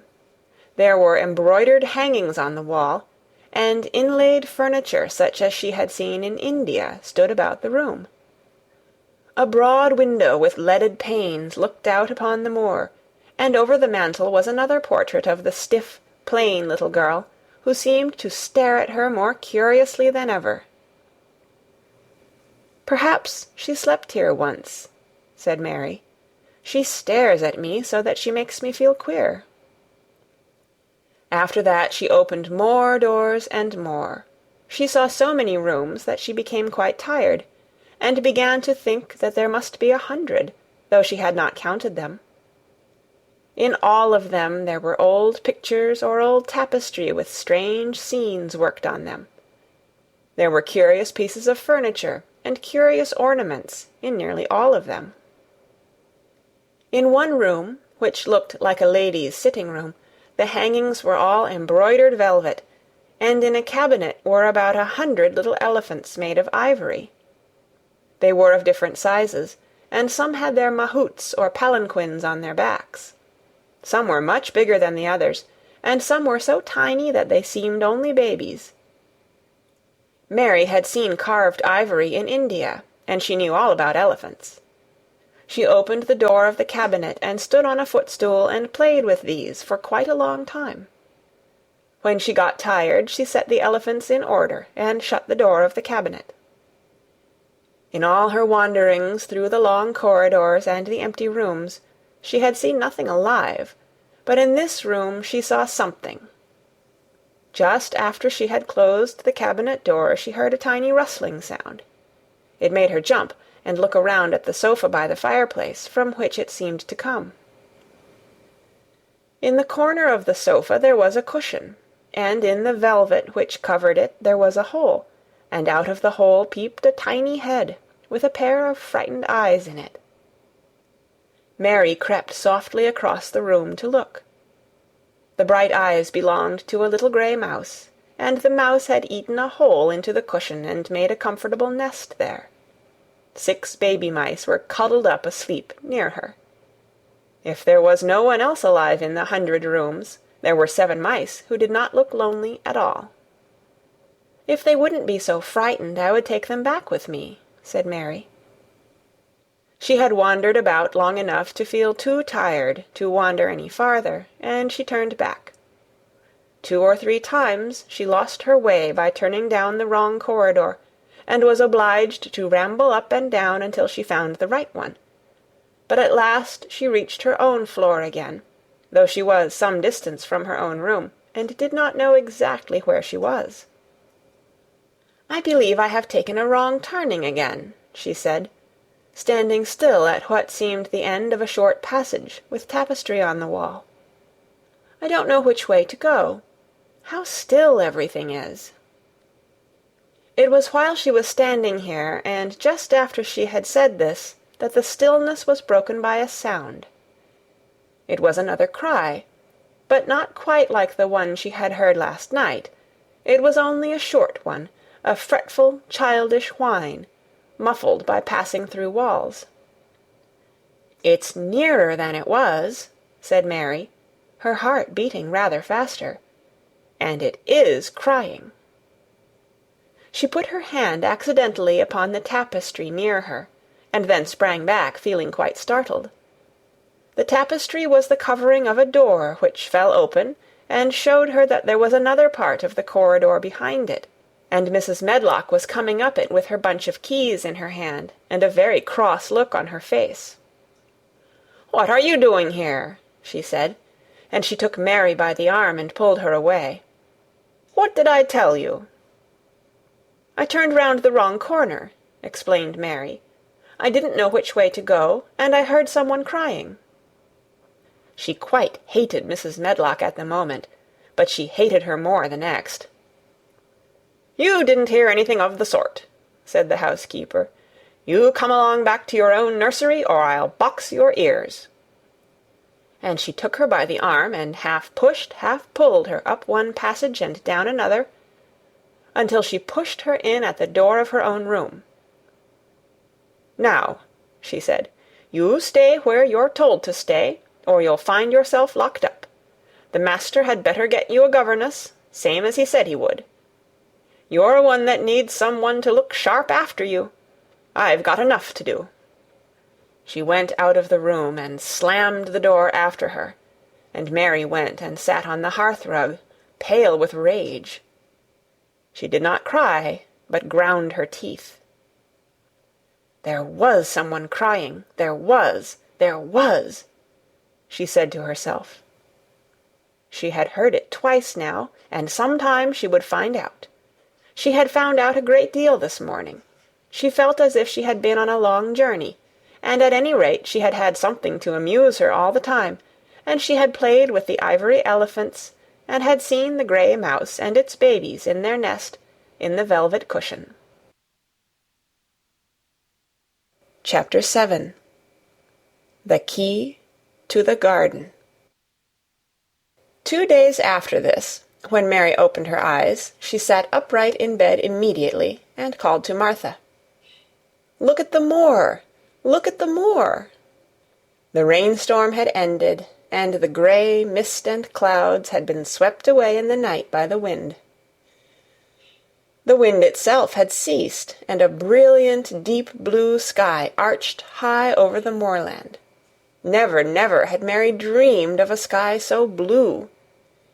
In India, skies were hot and blazing.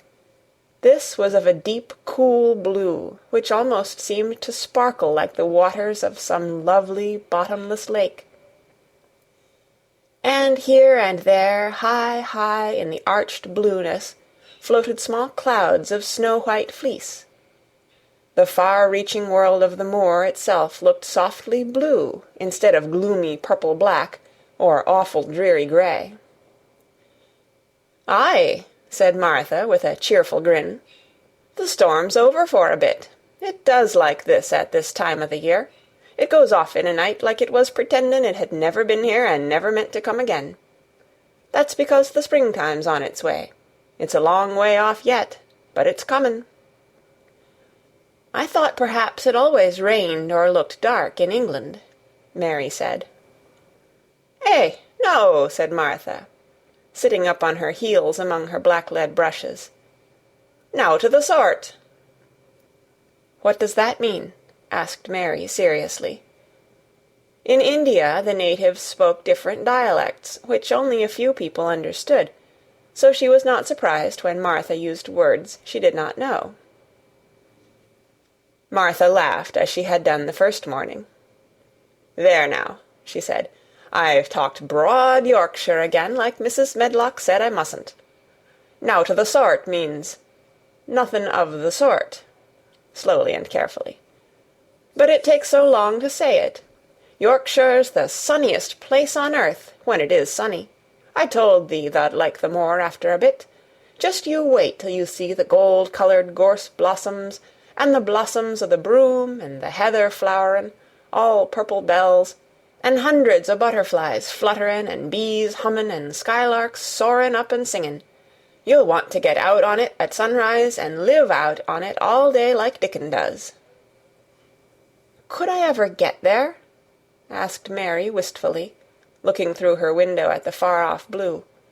It was so new and big and wonderful, and such a heavenly colour. "I don't know," answered Martha. "Tha's never used thy legs since thou was born, it seems to me. Tha couldn't walk 5 mile, It's 5 mile to our cottage."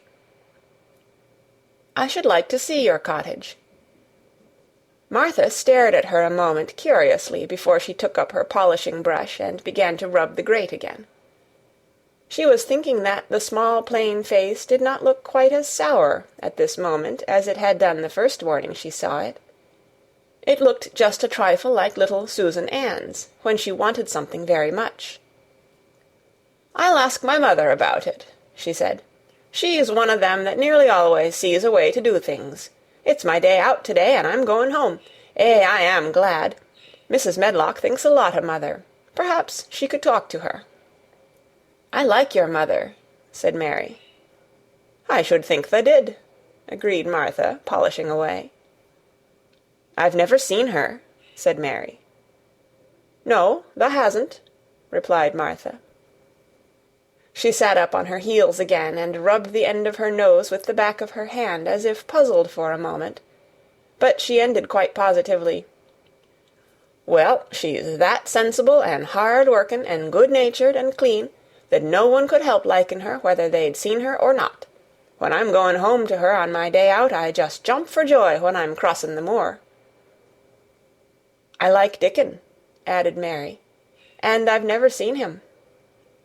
"Well," said Martha stoutly, "I've told thee that the very birds likes him, and the rabbits, and wild sheep and ponies, and the foxes themselves. I wonder," staring at her reflectively, "what Dickon would think of thee." "He wouldn't like me," said Mary in her stiff, cold little way. "No one does." Martha looked reflective again. "How does thou like thysel'?" she inquired, really quite as if she were curious to know. Mary hesitated a moment and thought it over. "Not at all, really," she answered. "But I never thought of that before." Martha grinned a little, as if at some homely recollection. "Mother said that to me once," she said. "She was at her wash-tub, and I was in a bad temper and talking ill of folk, and she turns round on me and says, 'The young vixen, tha, there tha stands, saying tha doesn't like this one and tha doesn't like that one. How does tha like thysel'?' It made me laugh, and it brought me to my senses in a minute." She went away in high spirits as soon as she had given Mary her breakfast.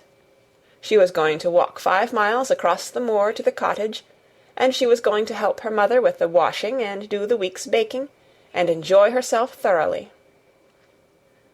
Mary felt lonelier than ever when she knew she was no longer in the house.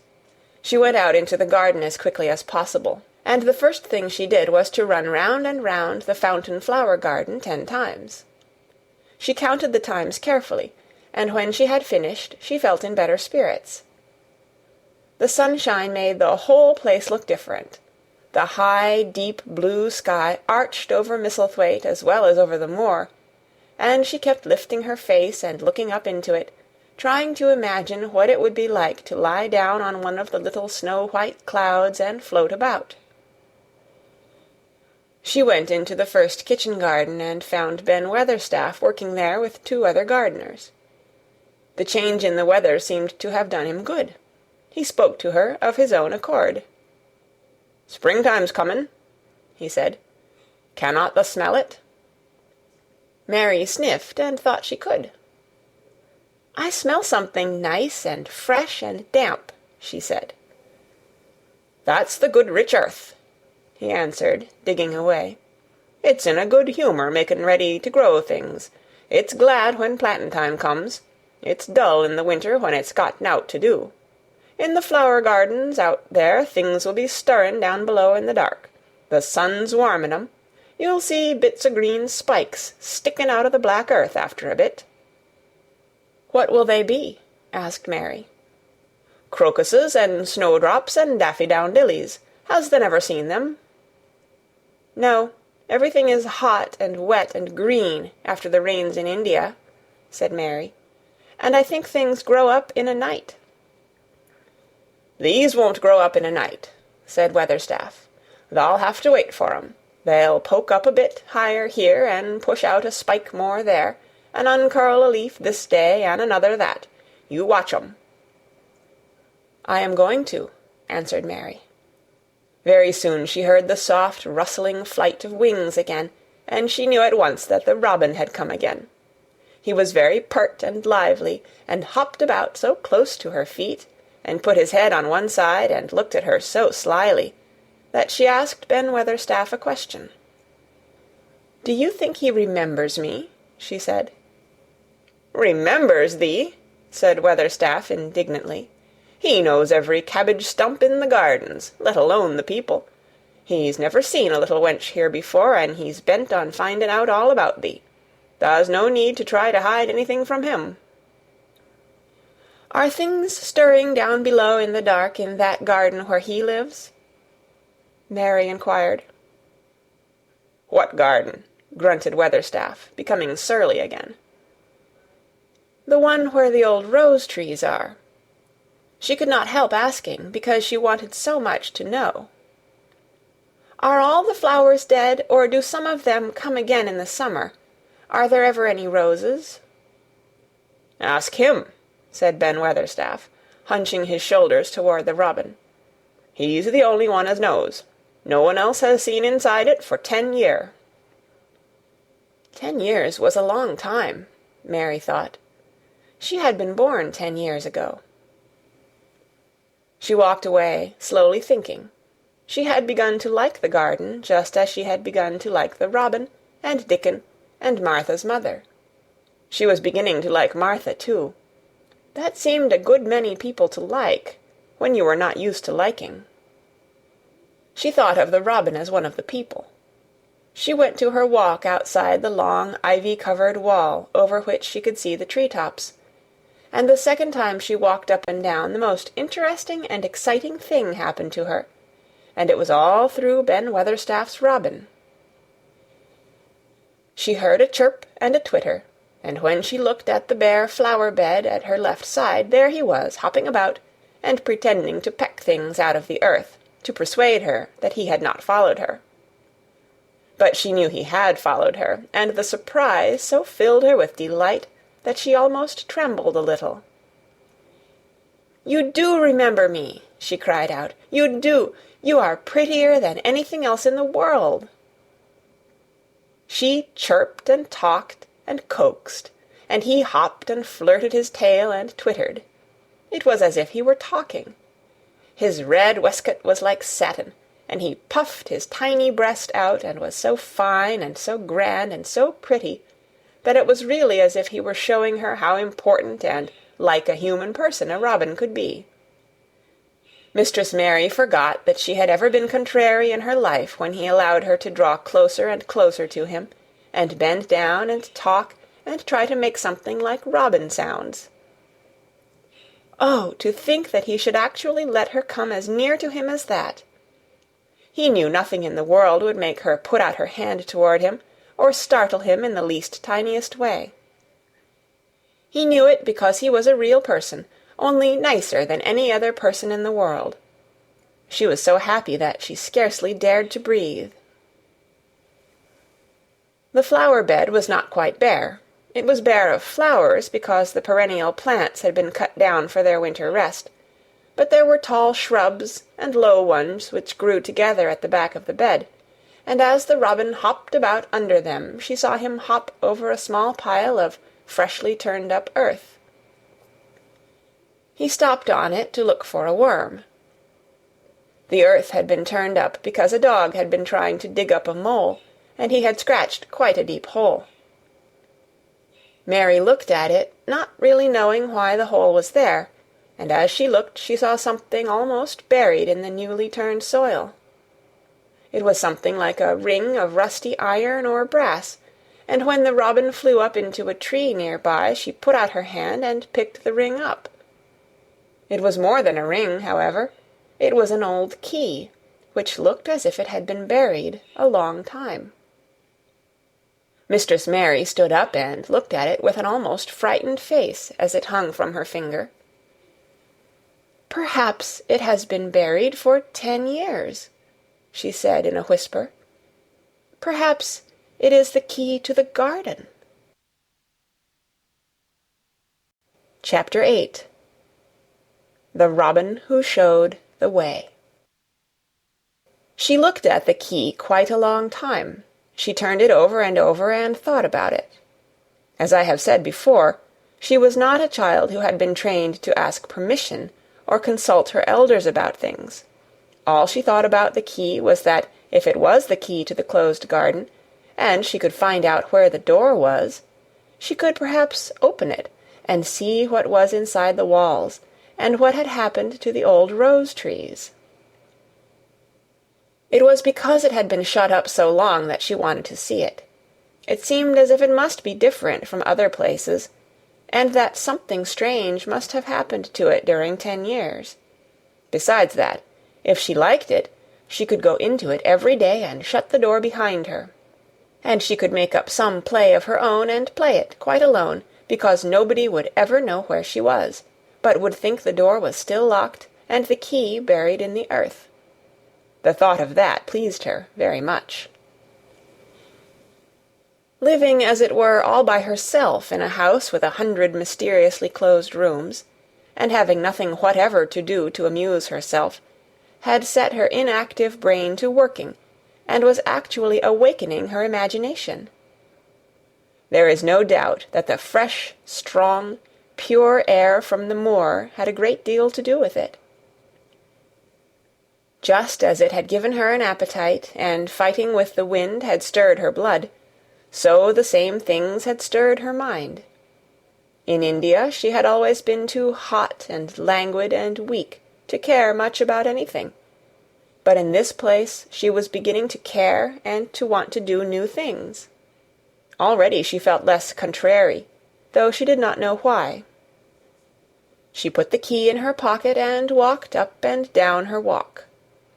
No one but herself ever seemed to come there, so she could walk slowly and look at the wall, or, rather, at the ivy growing on it. The ivy was the baffling thing. Howsoever carefully she looked, she could see nothing but thickly growing, glossy, dark green leaves. She was very much disappointed. Something of her contrariness came back to her as she paced the walk and looked over it at the tree-tops inside. It seemed so silly, she said to herself, to be near it and not be able to get in. She took the key in her pocket when she went back to the house, and she made up her mind that she would always carry it with her when she went out, so that if she ever should find the hidden door, she would be ready. Mrs. Medlock had allowed Martha to sleep all night at the cottage, but she was back at her work in the morning with cheeks redder than ever and in the best of spirits. "I got up at 4 o'clock," she said. It was pretty on the moor with the birds getting up and the rabbits scampering about and the sun rising. I didn't walk all the way. A man gave me a ride in his cart, and I did enjoy myself." She was full of stories of the delights of her day out. Her mother had been glad to see her, and they had got the baking and washing all out of the way. She had even made each of the children a dough-cake with a bit of brown sugar in it. "I had 'em all piping hot when they came in from playing on the moor, and the cottage all smelt a nice, clean, hot bacon, and there was a good fire, and they just shouted for joy. Our Dickon, he said our cottage was good enough for a king."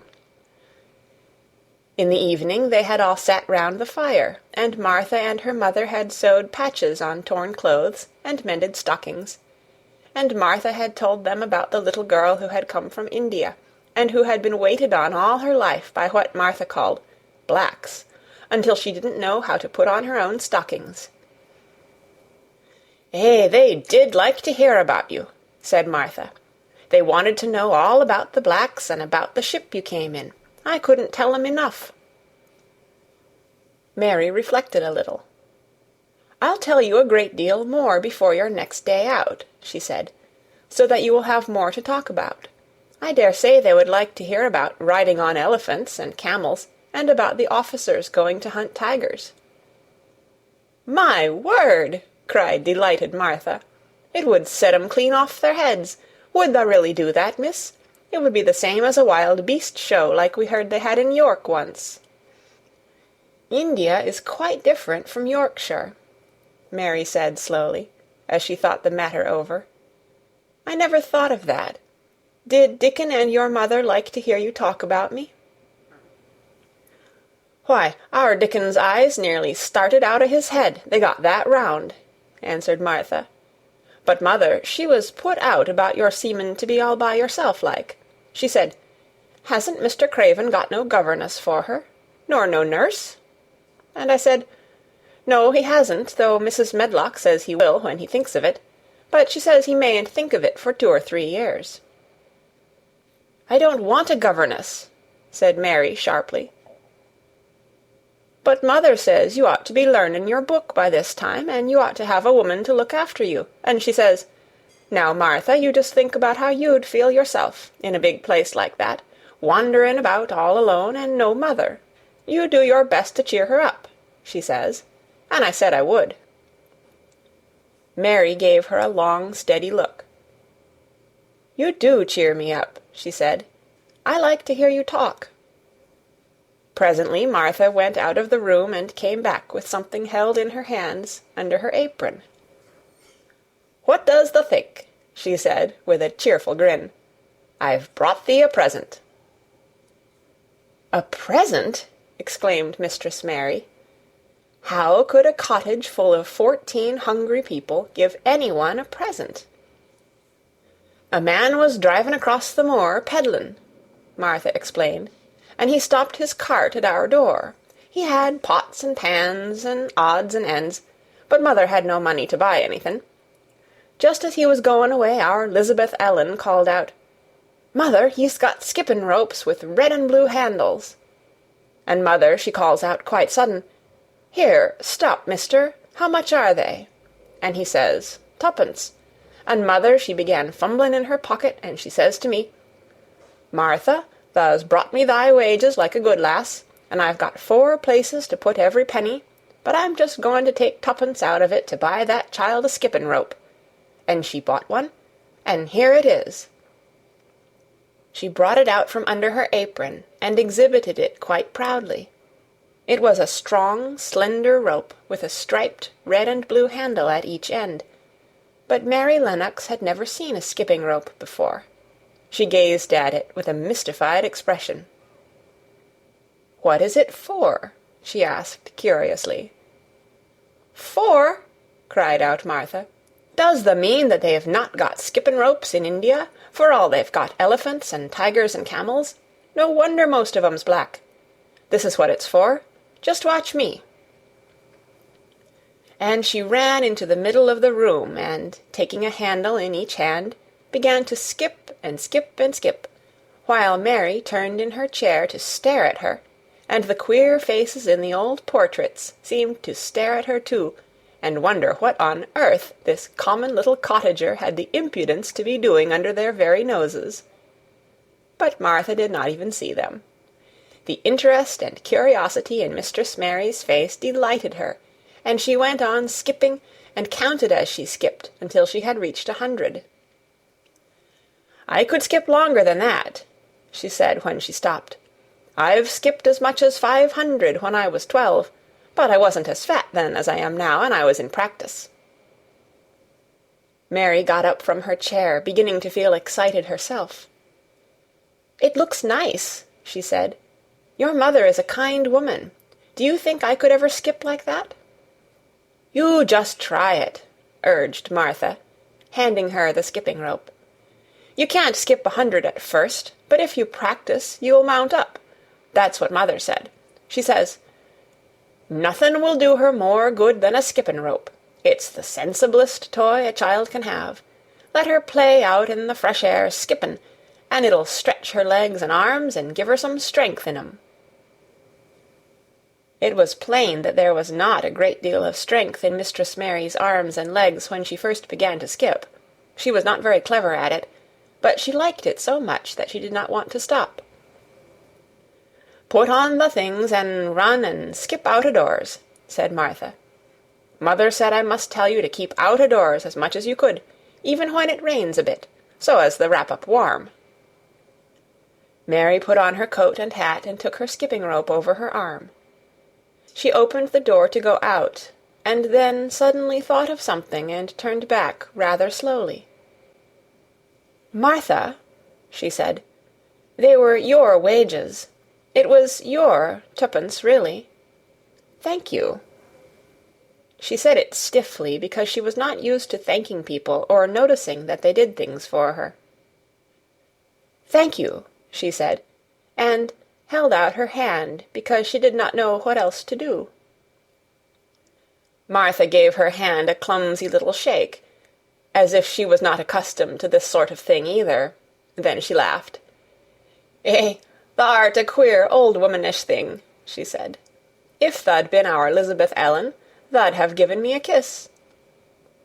Mary looked stiffer than ever. "Do you want me to kiss you?" Martha laughed again. "Nay, not me," she answered. "If tha was different, p'raps tha'd want to thysel, but tha isn't. Run off outside and play with thy rope." Mistress Mary felt a little awkward as she went out of the room. Yorkshire people seemed strange, and Martha was always rather a puzzle to her. At first she had disliked her very much, but now she did not. The skipping rope was a wonderful thing. She counted and skipped and counted, until her cheeks were quite red, and she was more interested than she had ever been since she was born. The sun was shining, and a little wind was blowing, not a rough wind, but one which came in delightful little gusts, and brought a fresh scent of newly turned earth with it. She skipped round the fountain garden, and up one walk and down another. She skipped at last into the kitchen garden, and saw Ben Weatherstaff digging and talking to his robin, which was hopping about him. She skipped down the walk toward him, and he lifted his head and looked at her with a curious expression. She had wondered if he would notice her. She wanted him to see her skip. "Well," he exclaimed, "upon my word, p'raps tha'rt a young un after all, and p'raps tha's got child's blood in thy veins instead of sour buttermilk. Tha's skipped red into thy cheeks as sure as my name's Ben Weatherstaff. I wouldn't have believed tha could do it." "I never skipped before," Mary said. "I'm just beginning. I can only go up to 20. "Tha keep on," said Ben. "Tha shapes well enough at it for a young un that's lived with heathen. Just see how he's watching thee," jerking his head toward the robin. "He followed after thee yesterday. He'll be at it again to-day. He'll be bound to find out what the skipping rope is. He's never seen one. Shaking his head at the bird. "The curiosity will be the death of thee sometime if tha doesn't look sharp." Mary skipped round all the gardens and round the orchard, resting every few minutes. At length she went to her own special walk, and made up her mind to try if she could skip the whole length of it. It was a good long skip, and she began slowly, but before she had gone halfway down the path she was so hot and breathless that she was obliged to stop. She did not mind much, because she had already counted up to 30. She stopped with a little laugh of pleasure, and there, lo and behold, was the robin swaying on a long branch of ivy. He had followed her, and he greeted her with a chirp.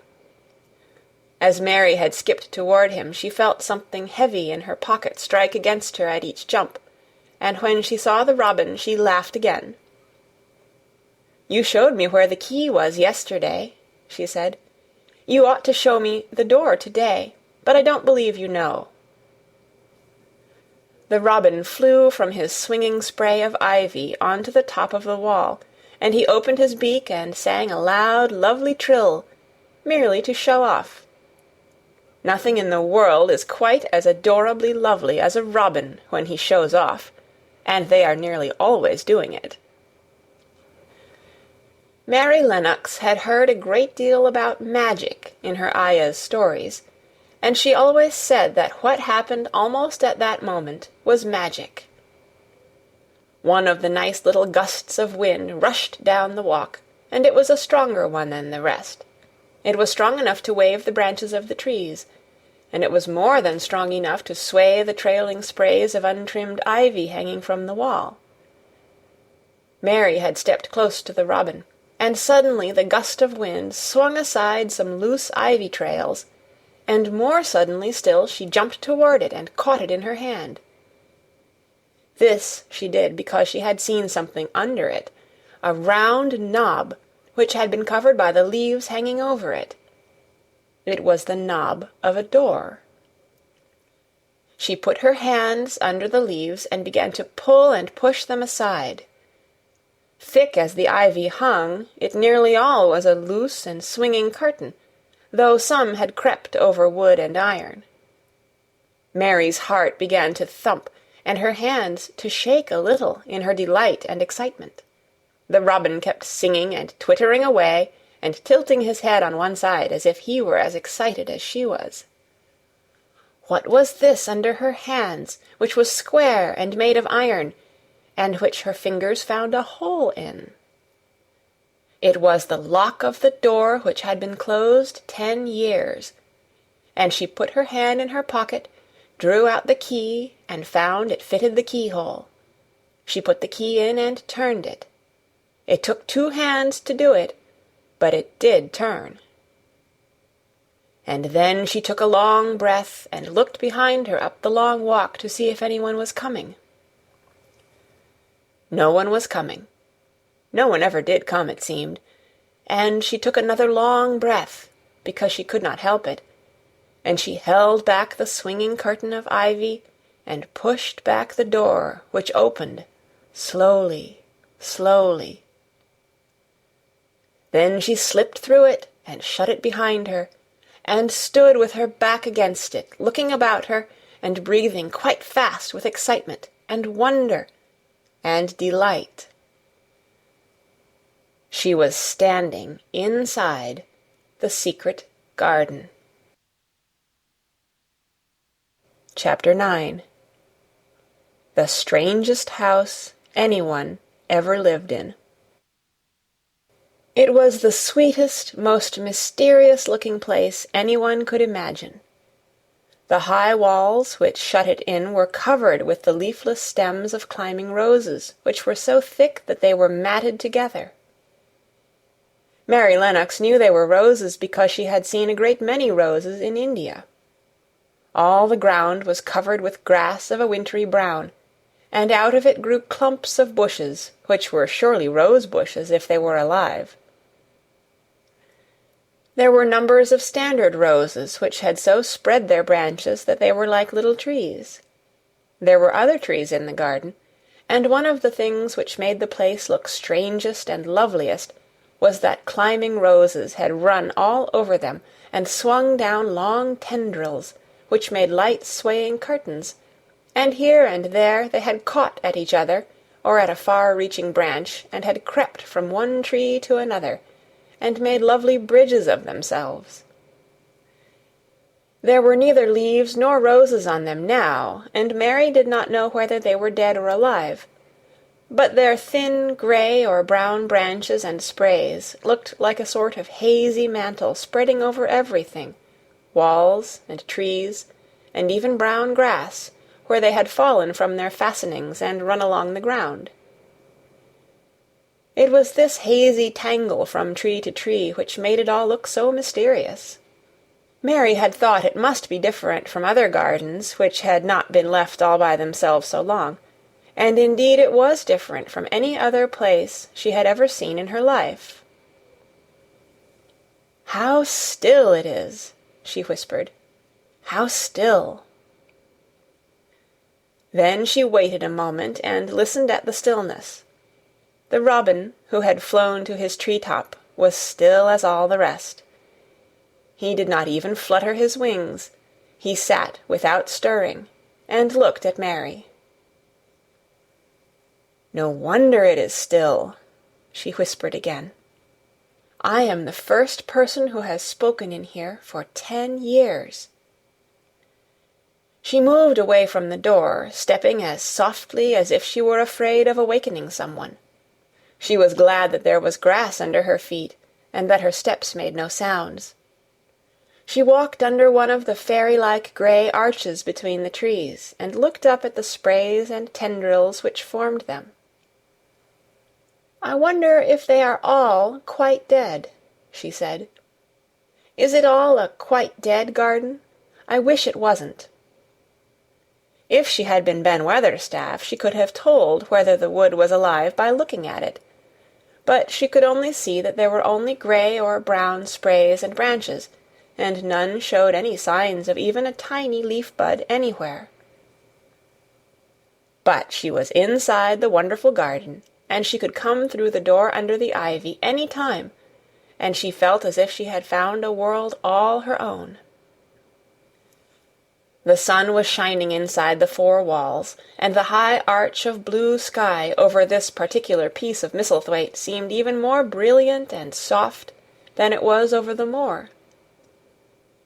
The robin flew down from his tree-top and hopped about or flew after her from one bush to another. He chirped a good deal, and had a very busy air, as if he were showing her things. Everything was strange and silent, and she seemed to be hundreds of miles away from anyone. But somehow she did not feel lonely at all.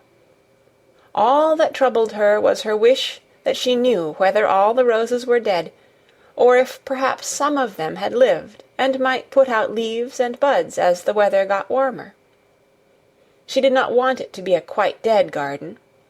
If it were a quite alive garden, how wonderful it would be, and what thousands of roses would grow on every side.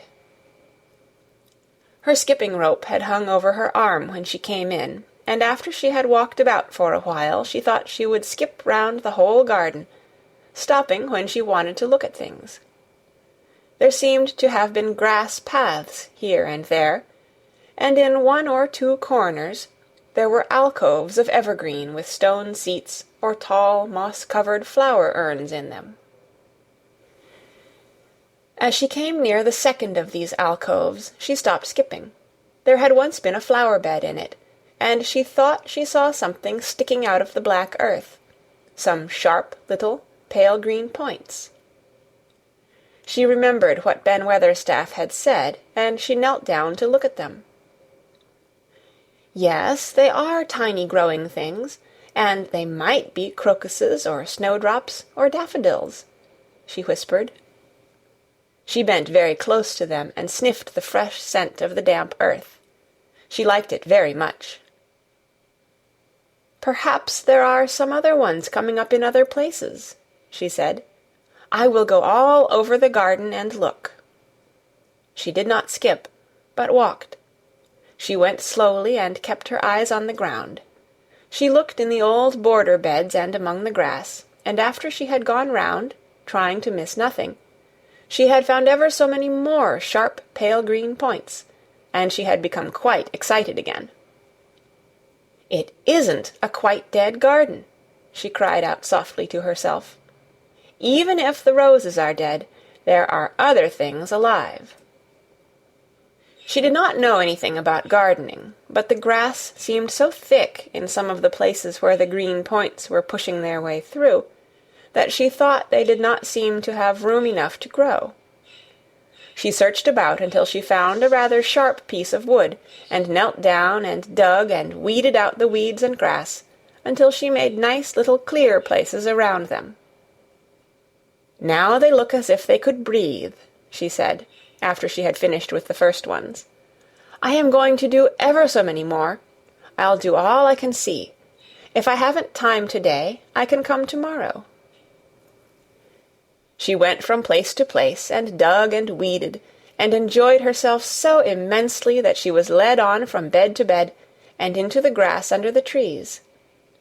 The exercise made her so warm that she first threw her coat off, and then her hat, and without knowing it she was smiling down onto the grass and the pale green points all the time. The robin was tremendously busy. He was very much pleased to see gardening begun on his own estate. He had often wondered at Ben Weatherstaff. Where gardening is done, all sorts of delightful things to eat are turned up with the soil. Now here was this new kind of creature, who was not half Ben's size, and yet had had the sense to come into his garden and begin at once. Mistress Mary worked in her garden until it was time to go to her midday dinner. In fact, She was rather late in remembering, and when she put on her coat and hat and picked up her skipping rope, she could not believe that she had been working 2 or 3 hours.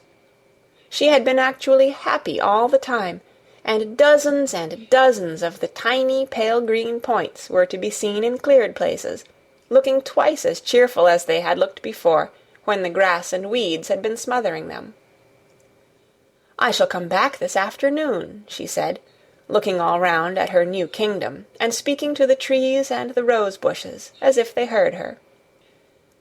Then she ran lightly across the grass and pushed open the slow old door and slipped through it under the ivy. She had such red cheeks and such bright eyes, and ate such a dinner that Martha was delighted. "2 pieces o' meat and 2 helps o' rice puddin'," she said. "Eh, mother will be pleased when I tell her what the skippin' rope's done for thee." In the course of her digging with her pointed stick, Mistress Mary had found herself digging up a sort of white root, rather like an onion. She had put it back in its place and patted the earth carefully down on it, and just now she wondered if Martha could tell her what it was. "Martha," she said, "what are those white roots that look like onions?" "They're bulbs," answered Martha. "Lots of spring flowers grow from 'em.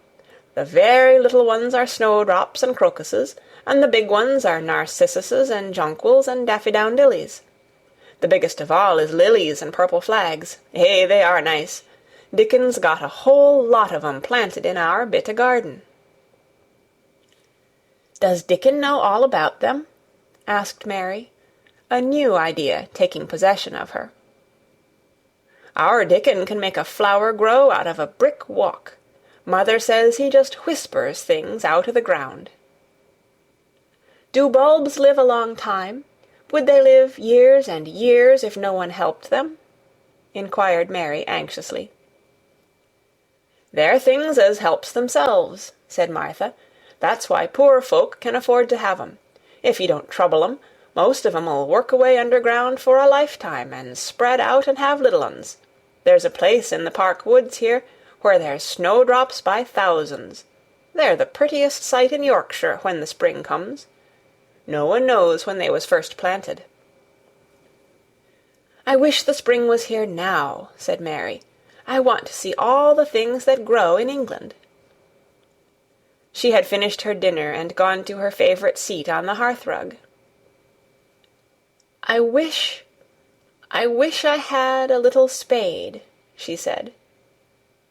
"Whatever does thou want a spade for?"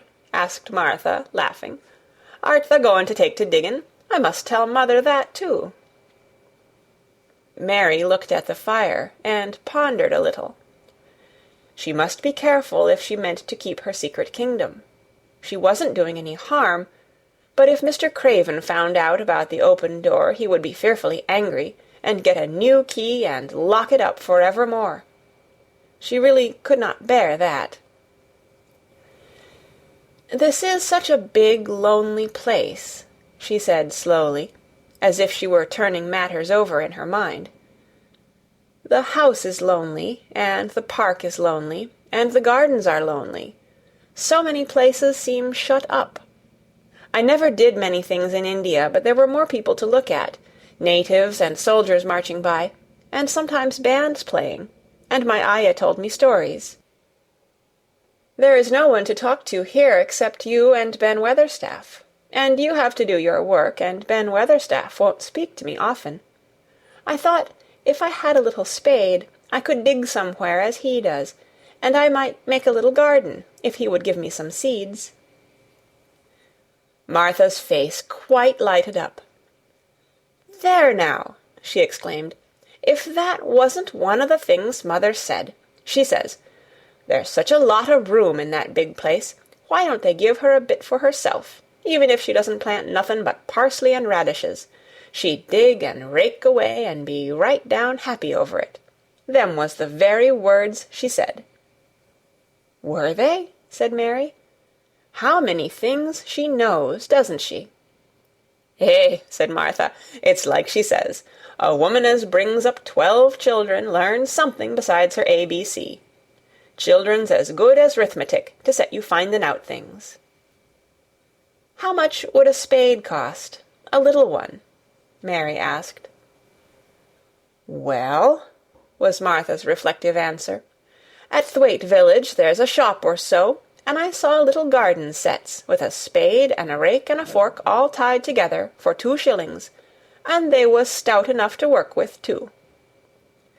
"I've got more than that in my purse," said Mary. "Mrs. Morrison gave me 5 shillings, and Mrs. Medlock gave me some money from Mr. Craven." "Did he remember thee that much?" exclaimed Martha. "Mrs. Medlock said I was to have a shilling a week to spend. She gives me one every Saturday. I didn't know what to spend it on." "My word, that's riches," said Martha. "Thou can buy anything in the world thou wants. The rent of our cottage is only 1 and 3pence, and it's like pullin' eye teeth to get it. Now I've just thought o' something," putting her hands on her hips. "What?" said Mary, eagerly. "In the shop at Thwaite they sell packages o' flower seeds for a penny each, and our Dickon he knows which is the prettiest ones, and how to make 'em grow. He walks over to Thwaite many a day just for the fun of it. Does thou know how to print letters?" Suddenly. "I know how to write," Mary answered. Martha shook her head. "Our Dickon can only read printin'. If thou could print, we could write a letter to him, and ask him to go and buy the garden tools and the seeds at the same time." "Oh, you're a good girl!" Mary cried. "You are, really. I didn't know you were so nice. I know I can print letters if I try. Let's ask Mrs. Medlock for a pen and ink and some paper." "I've got some of my own," said Martha. "I bought 'em so I could print a bit of a letter to mother of a Sunday. I'll go and get it." She ran out of the room, and Mary stood by the fire and twisted her thin little hands together with sheer pleasure. "If I have a spade," she whispered, "I can make the earth nice and soft, and dig up weeds. If I have seeds, and can make flowers grow, the garden won't be dead at all. It will come alive." She did not go out again that afternoon, because when Martha returned with her pen and ink and paper, she was obliged to clear the table and carry the plates and dishes downstairs, and when she got into the kitchen Mrs. Medlock was there and told her to do something, so Mary waited for what seemed to her a long time before she came back. Then it was a serious piece of work to write to Dickon. Mary had been taught very little because her governesses had disliked her too much to stay with her. She could not spell particularly well, but she found that she could print letters when she tried. This was the letter Martha dictated to her. "My dear Dickon, this comes hoping to find you well as it leaves me at present. Miss Mary has plenty of money, and will you go to Thwaite and buy her some flower seeds and a set of garden tools to make a flower bed. Pick the prettiest ones and easy to grow, because she has never done it before and lived in India, which is different. Give my love to Mother and every one of you. Miss Mary is going to tell me a lot more, so that on my next day out you can hear about elephants and camels and gentlemen going hunting lions and tigers. Your loving sister, Martha Phoebe Sowerby. We'll put the money in the envelope, and I'll get the butcher boy to take it in his cart. He's a great friend o' Dickon's," said Martha. "How shall I get the things when Dickon buys them?" "He'll bring 'em to you himself. He'll like to walk over this way." "Oh!" exclaimed Mary. "Then I shall see him. I never thought I should see Dickon." "Does thou want to see him?" asked Martha suddenly, for Mary had looked so pleased. "Yes, I do. I never saw a boy foxes and crows loved. I want to see him very much." Martha gave a little start, as if she remembered something. "Now to think," she broke out. "To think o' me forgetting that there, and I thought I was going to tell you first thing this morning. I asked Mother, and she said she'd ask Mrs. Medlock her own self." "Do you mean—" Mary began. "What I said Tuesday. Ask her if you might be driven over to our cottage some day, and have a bit o' mother's hot oat-cake and butter, and a glass o' milk." It seemed as if all the interesting things were happening in one day. To think of going over the moor in the daylight and when the sky was blue. To think of going into the cottage which held 12 children. "Does she think Mrs. Medlock would let me go?" she asked, quite anxiously. "Aye, she thinks she would. She knows what a tidy woman mother is, and how clean she keeps the cottage." "If I went, I should see your mother as well as Dickon," said Mary, thinking it over and liking the idea very much. "She doesn't seem to be like the mothers in India."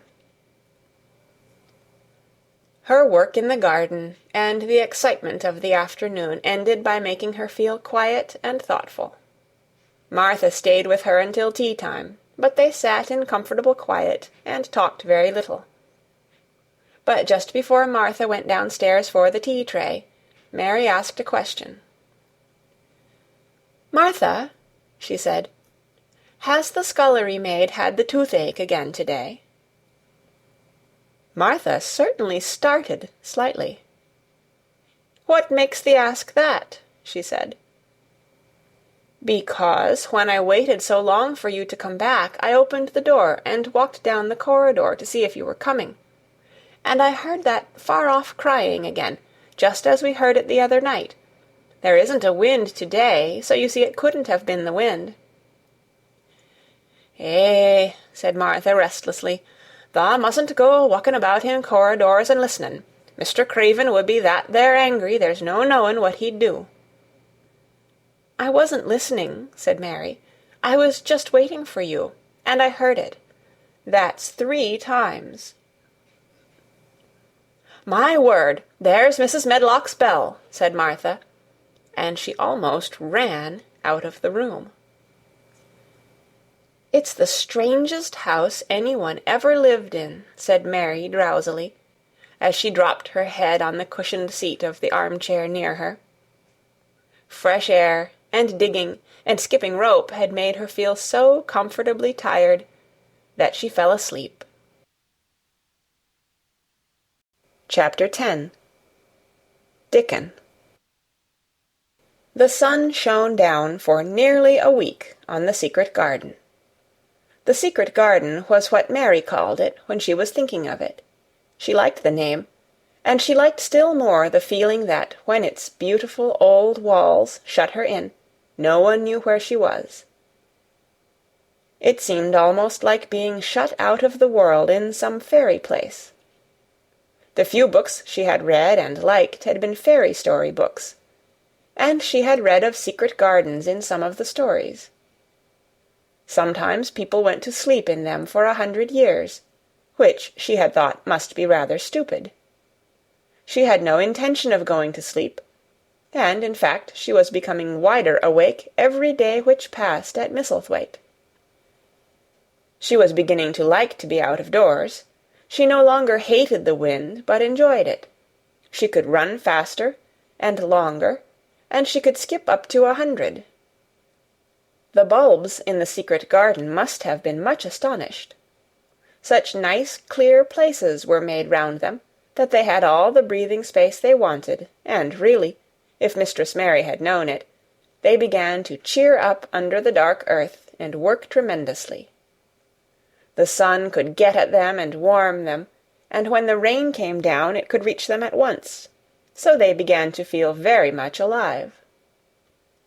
Mary was an odd, determined little person, and, now she had something interesting to be determined about, she was very much absorbed indeed. She worked and dug and pulled up weeds steadily, only becoming more pleased with her work every hour instead of tiring of it. It seemed to her like a fascinating sort of play. She found many more of the sprouting pale green points than she had ever hoped to find. They seemed to be starting up everywhere, and each day she was sure she found tiny new ones, some so tiny that they barely peeped above the earth. There were so many that she remembered what Martha had said about the snowdrops by the thousands, and about bulbs spreading and making new ones. These had been left to themselves for 10 years, and perhaps they had spread, like the snowdrops, into thousands. She wondered how long it would be before they showed that they were flowers. Sometimes she stopped digging to look at the garden and try to imagine what it would be like when it was covered with thousands of lovely things in bloom. During that week of sunshine she became more intimate with Ben Weatherstaff. She surprised him several times by seeming to start up beside him as if she sprang out of the earth. The truth was that she was afraid that he would pick up his tools and go away if he saw her coming, so she always walked toward him as silently as possible. But, in fact, he did not object to her as strongly as he had at first.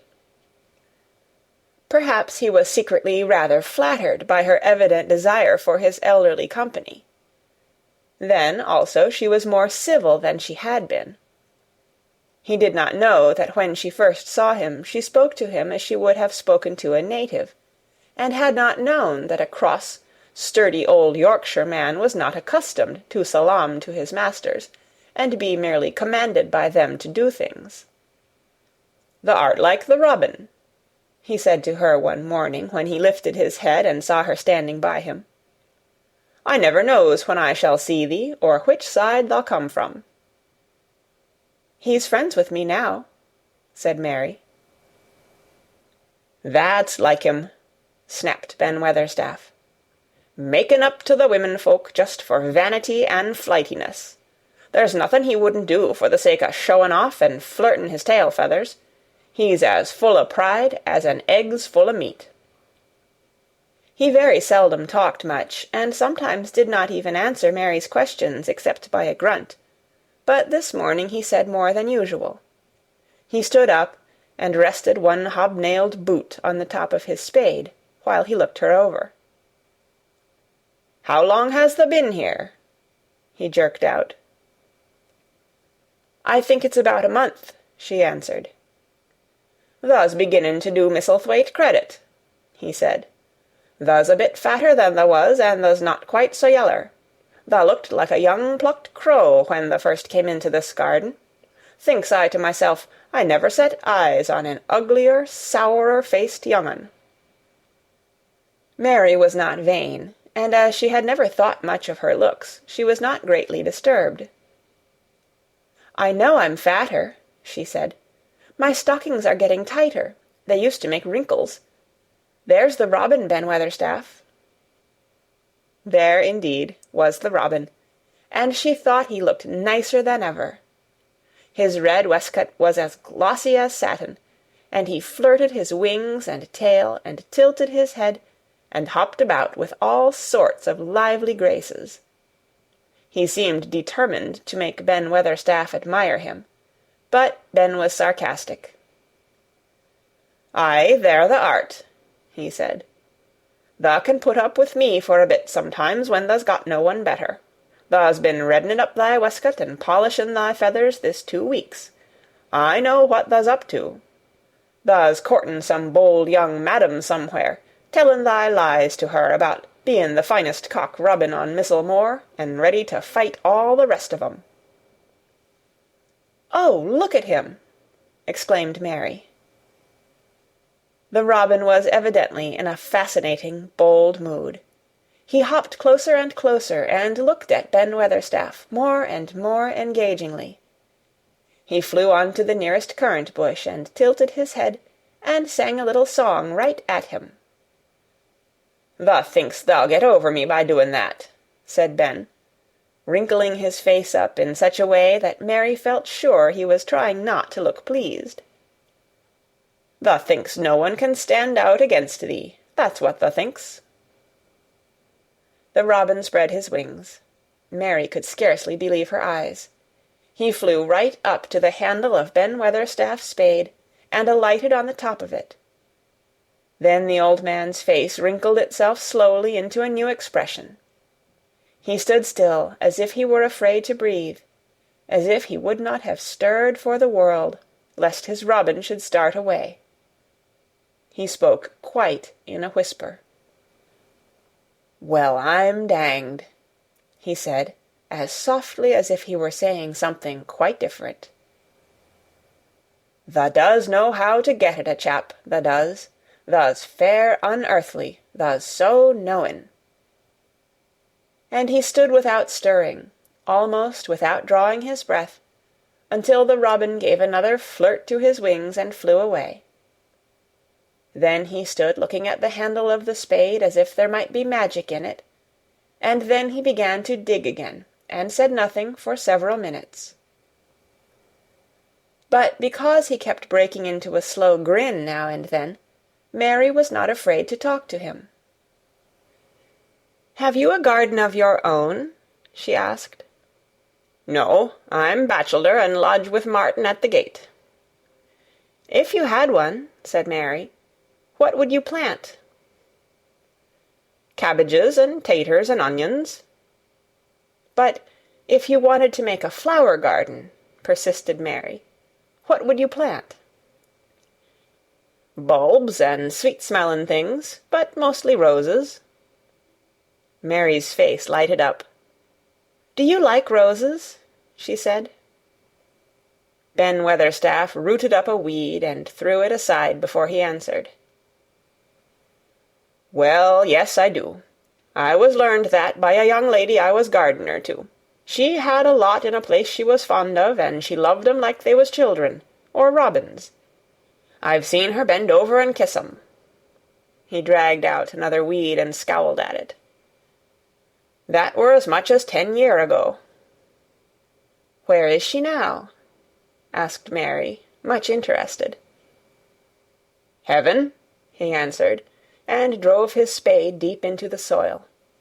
"'Cording to what parson says." "What happened to the roses?" Mary asked again, more interested than ever. "They was left to themselves." Mary was becoming quite excited. "Did they quite die? Do roses quite die when they are left to themselves?" she ventured. "Well, I'd got to like 'em, and I liked her, and she liked 'em," Ben Weatherstaff admitted reluctantly. "Once or twice a year I'd go and work at 'em a bit, prune 'em and dig about the roots. They run wild, but they was in rich soil, so some of 'em lived." "When they have no leaves, and look grey and brown and dry, how can you tell whether they are dead or alive?" inquired Mary.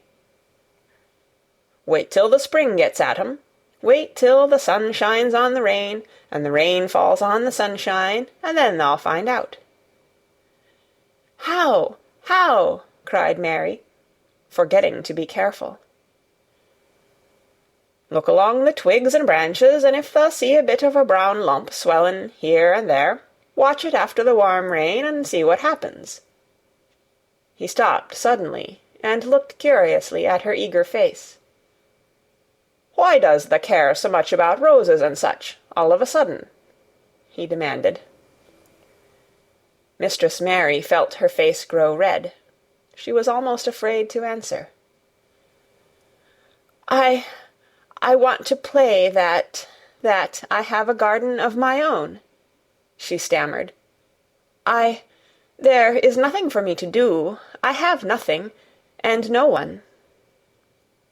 "Well," said Ben Weatherstaff slowly, as he watched her, "that's true, thou hasn't." He said it in such an odd way that Mary wondered if he was actually a little sorry for her. She had never felt sorry for herself. She had only felt tired and cross, because she disliked people and things so much. But now the world seemed to be changing and getting nicer. If no one found out about the secret garden, she should enjoy herself always. She stayed with him for 10 or 15 minutes longer, and asked him as many questions as she dared. He answered every one of them in his queer, grunting way, and he did not seem really cross, and did not pick up his spade and leave her. He said something about roses just as she was going away, and it reminded her of the ones he had said he had been fond of. "Do you go and see those other roses now?" she asked. "Not been this year. My rheumatics has made me too stiff in the joints." He said it in his grumbling voice, and then quite suddenly he seemed to get angry with her, though she did not see why he should. "Now look here," he said sharply, "don't thou ask so many questions. Thou art the worst wench for asking questions I've ever come across. Get thee gone and play thee. I've done talking for to-day." And he said it so crossly that she knew there was not the least use in staying another minute. She went skipping slowly down the outside walk, thinking him over and saying to herself that, queer as it was, here was another person whom she liked in spite of his crossness. She liked old Ben Weatherstaff. Yes, she did like him. She always wanted to try to make him talk to her. Also, she began to believe that he knew everything in the world about flowers. There was a laurel-hedged walk which curved round the secret garden and ended at a gate which opened into a wood in the park. She thought she would slip round this walk and look into the wood and see if there were any rabbits hopping about. She enjoyed the skipping very much, and when she reached the little gate she opened it and went through because she heard a low, peculiar whistling sound, and wanted to find out what it was. It was a very strange thing indeed. She quite caught her breath as she stopped to look at it. A boy was sitting under a tree, with his back against it, playing on a rough wooden pipe. He was a funny-looking boy, about 12. He looked very clean, and his nose turned up, and his cheeks were as red as poppies, and never had Mistress Mary seen such round and such blue eyes in any boy's face.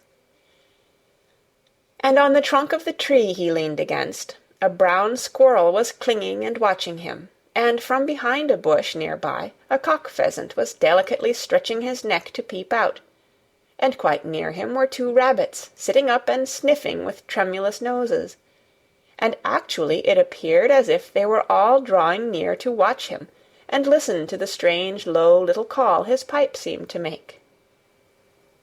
When he saw Mary he held up his hand and spoke to her in a voice almost as low as, and rather like, his piping. "Don't thou move," he said. "It 'ud flight 'em." Mary remained motionless. He stopped playing his pipe, and began to rise from the ground. He moved so slowly that it scarcely seemed as though he were moving at all, but at last he stood on his feet, and then the squirrel scampered back up into the branches of his tree, the pheasant withdrew his head, and the rabbits dropped on all fours, and began to hop away, though not at all as if they were frightened. "I'm Dickon," the boy said. "I know thou art Miss Mary." Then Mary realized that somehow she had known at first that he was Dickon. Who else could have been charming rabbits and pheasants, as the natives charm snakes in India? He had a wide, red, curving mouth, and his smile spread all over his face. "I got up slow," he explained, "because if thou makes a quick move it startles 'em. A body has to move gentle and speak low when wild things is about." He did not speak to her as if they had never seen each other before, but as if he knew her quite well. Mary knew nothing about boys, and she spoke to him a little stiffly, because she felt rather shy. "Did you get Martha's letter?" she asked. He nodded his curly, rust-colored head. "That's why I come." He stooped to pick up something which had been lying on the ground beside him when he piped. "I've got the garden tools. There's a little spade, and rake, and a fork and hoe. Eh, they are good uns. There's a trowel, too, and the woman in the shop threw in a packet of white poppy, and one of blue larkspur when I bought the other seeds." "Will you show the seeds to me?" Mary said. She wished she could talk as he did. His speech was so quick and easy. It sounded as if he liked her, and was not the least afraid she would not like him, though he was only a common Moor boy, in patched clothes, and with a funny face and a rough, rusty red head. As she came closer to him, she noticed that there was a clean, fresh scent of heather and grass and leaves about him, almost as if he were made of them. She liked it very much, and when she looked into his funny face with the red cheeks and round blue eyes, she forgot that she had felt shy. "Let us sit down on this log and look at them," she said. They sat down, and he took a clumsy little brown paper package out of his coat pocket. He untied the string, and inside there were ever so many neater and smaller packages, with a picture of a flower on each one. "There's a lot of mignonette and poppies," he said. "Mignonette's the sweetest smellin' thing as grows, and it'll grow wherever you cast it, same as poppies will. Them as'll come up and bloom if you just whistle to 'em, them's the nicest of all."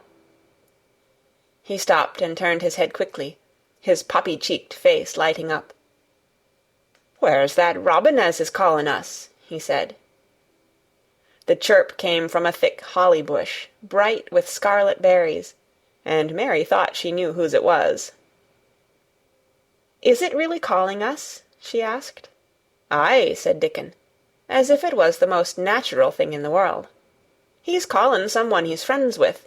That's same as sayin', 'Here I am. Look at me. I wants a bit of a chat.' There he is in the bush. Whose is he?" "He's Ben Weatherstaff's, but I think he knows me a little," answered Mary. "Aye, he knows thee," said Dickon in his low voice again. "An' he likes thee. He's took thee on. He'll tell me all about thee in a minute."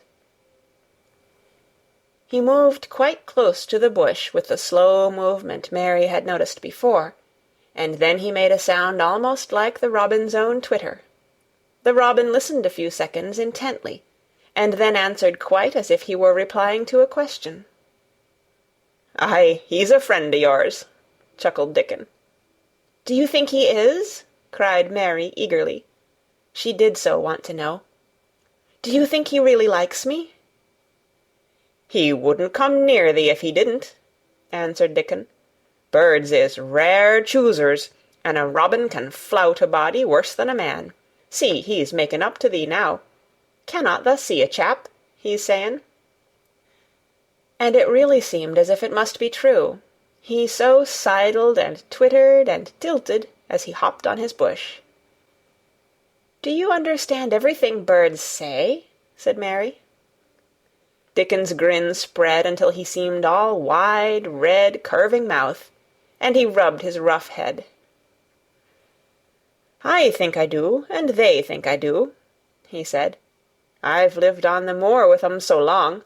I've watched 'em break shell, and come out, and fledge, and learn to fly, and begin to sing, till I think I'm one of 'em. Sometimes I think p'raps I'm a bird, or a fox, or a rabbit, or a squirrel, or even a beetle, and I don't know it." He laughed and came back to the log and began to talk about the flower seeds again.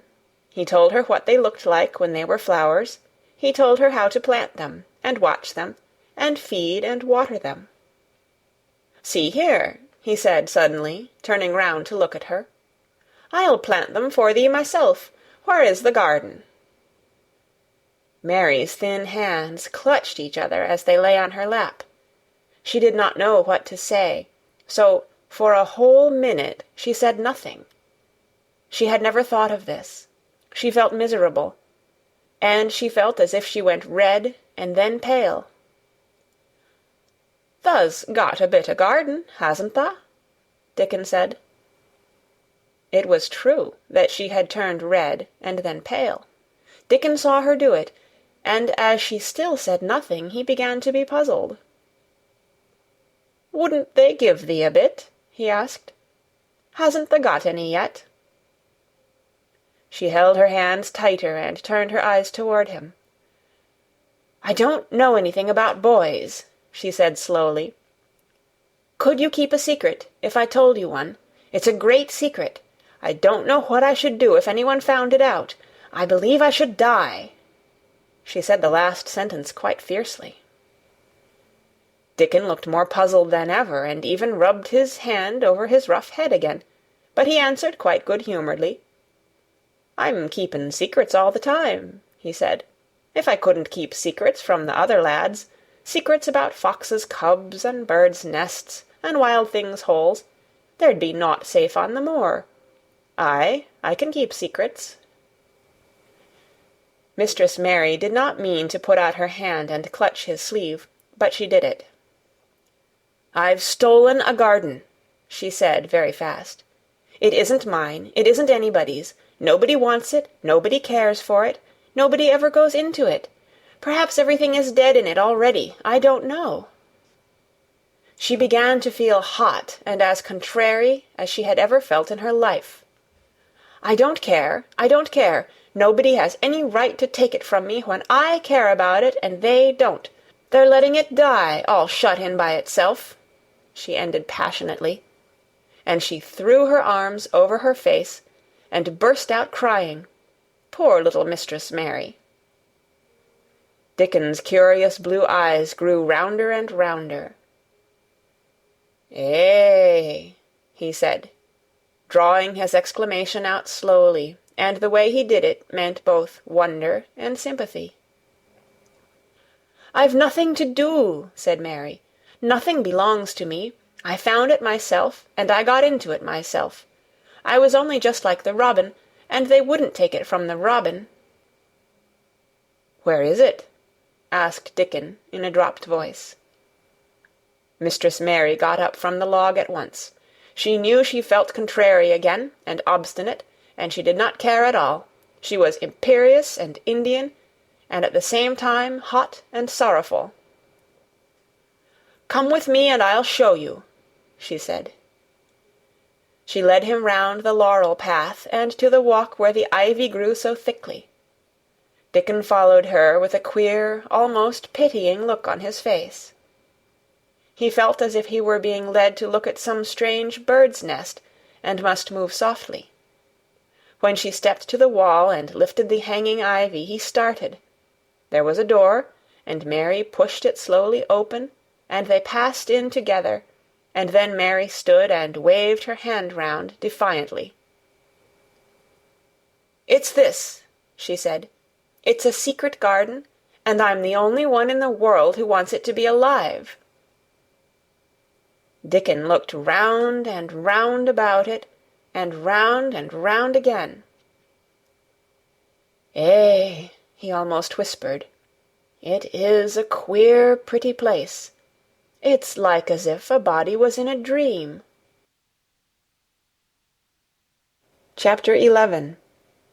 The Nest of the Missel Thrush. For 2 or 3 minutes he stood looking round him, while Mary watched him, and then he began to walk about softly, even more lightly than Mary had walked the first time she had found herself inside the 4 walls. His eyes seemed to be taking in everything, the grey trees with the grey creepers climbing over them and hanging from their branches, the tangle on the walls and among the grass, the evergreen alcoves with the stone seats and tall flower urns standing in them. "I never thought I'd see this place," he said at last, in a whisper. "Did you know about it?" asked Mary. She had spoken aloud, and he made a sign to her. "We must talk low," he said, "or someone'll hear us and wonder what's to do in here." "Oh, I forgot," said Mary, feeling frightened and putting her hand quickly against her mouth. "Did you know about the garden?" she asked again, when she had recovered herself. Dickon nodded. "Martha told me there was one as no one ever went inside," he answered. "Us used to wonder what it was like." He stopped and looked round at the lovely grey tangle about him, and his round eyes looked queerly happy. "Eh, the nests as'll be here come springtime," he said. "It'd be the safest nestin' place in England. No one never comin' near, and tangles o' trees and roses to build in. I wonder all the birds on the moor don't build here." Mistress Mary put her hand on his arm again, without knowing it. "Will there be roses?" she whispered. "Can you tell? I thought perhaps they were all dead." "Eh, no, not them, not all of 'em," he answered. "Look here." He stepped over to the nearest tree, an old, old one, with grey lichen all over its bark, but upholding a curtain of tangled sprays and branches. He took a thick knife out of his pocket and opened one of its blades. "There's lots o' dead wood as ought to be cut out," he said. "And there's a lot o' old wood, but it made some new last year. This here's a new bit." And he touched a shoot which looked brownish-green instead of hard, dry grey. Mary touched it herself in an eager, reverent way. "That one," she said. "Is that one quite alive, quite?" Dickon curved his wide, smiling mouth. "It's as wick as you or me," he said, and Mary remembered that Martha had told her that wick meant alive or lively. "I'm glad it's wick," she cried out in her whisper. "I want them all to be wick. Let us go round the garden and count how many wick ones there are." She quite panted with eagerness, and Dickon was as eager as she was. They went from tree to tree, and from bush to bush. Dickon carried his knife in his hand, and showed her things which she thought wonderful. "They've run wild," he said, "but the strongest ones has fair thrived on it. The delicatest ones has died out, but the others has growed, and spread, till they's a wonder. See here." And he pulled down a thick, grey, dry-looking branch. "A body might think this was dead wood, but I don't believe it is, down to the root. I'll cut it low down and see." He knelt, and with his knife cut the lifeless-looking branch through, not far above the earth. "There," he said exultantly. "I told thee so. There's green in that wood yet. Look at it." Mary was down on her knees before he spoke, gazing with all her might. "When it looks a bit greenish and juicy like that, it's wick," he explained. "When the inside is dry and breaks easy, like this here piece I've cut off, it's done for. There's a big root here as all this live wood sprung out of, and if the old wood's cut off and it's dug round and took care of, there'll be—" He stopped and lifted his face to look up at the climbing and hanging sprays above him. "There'll be a fountain o' roses here this summer." They went from bush to bush and from tree to tree. He was very strong and clever with his knife, and knew how to cut the dry and dead wood away, and could tell when an unpromising bough or twig had still green life in it. In the course of half an hour, Mary thought she could tell too, and when he cut through a lifeless-looking branch, she would cry out joyfully under her breath when she caught sight of the least shade of moist green. The spade and hoe and fork were very useful. He showed her how to use the fork while he dug about roots with the spade and stirred the earth and let the air in. They were working industriously round one of the biggest standard roses, when he caught sight of something which made him utter an exclamation of surprise. "Why," he cried, pointing to the grass a few feet away, "who did that there?" It was one of Mary's own little clearings round the pale green points. "I did it," said Mary. "Why, I thought tha didn't know nothing about gardening," he exclaimed. "I don't," she answered, "but they were so little, and the grass was so thick and strong, and they looked as if they had no room to breathe, so I made a place for them. I don't even know what they are." Dickon went and knelt down by them, smiling his wide smile.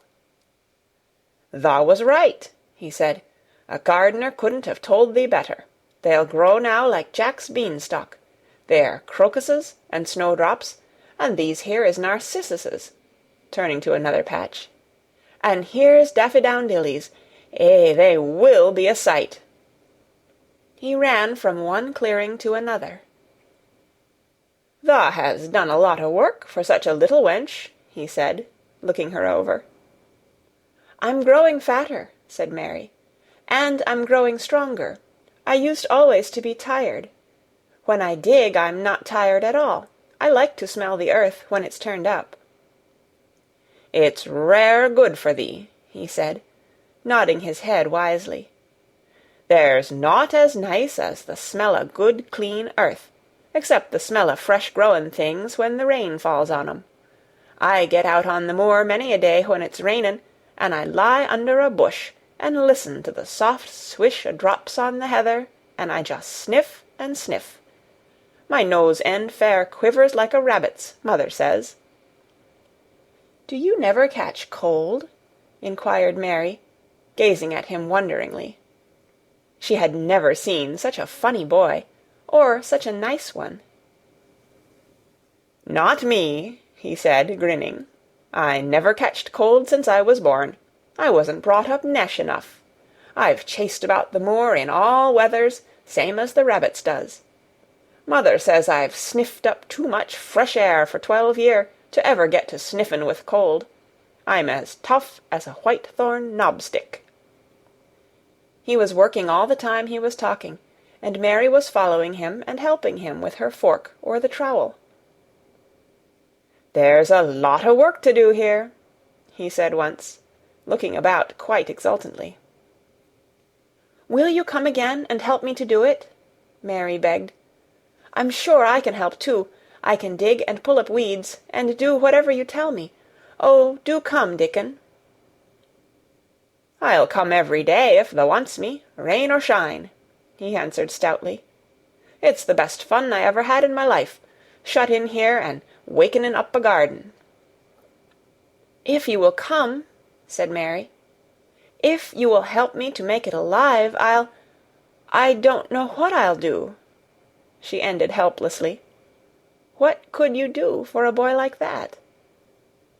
"I'll tell thee what thou'll do," said Dickon, with his happy grin. "Thou'll get fat, and thou'll get as hungry as a young fox, and thou'll learn how to talk to the robin same as I do. Eh, we'll have a lot of fun." He began to walk about, looking up in the trees and at the walls and bushes with a thoughtful expression. "I wouldn't want to make it look like a gardener's garden, all clipped and spick and span, would you?" he said. "It's nicer like this, with things runnin' wild and swingin' and catchin' hold of each other."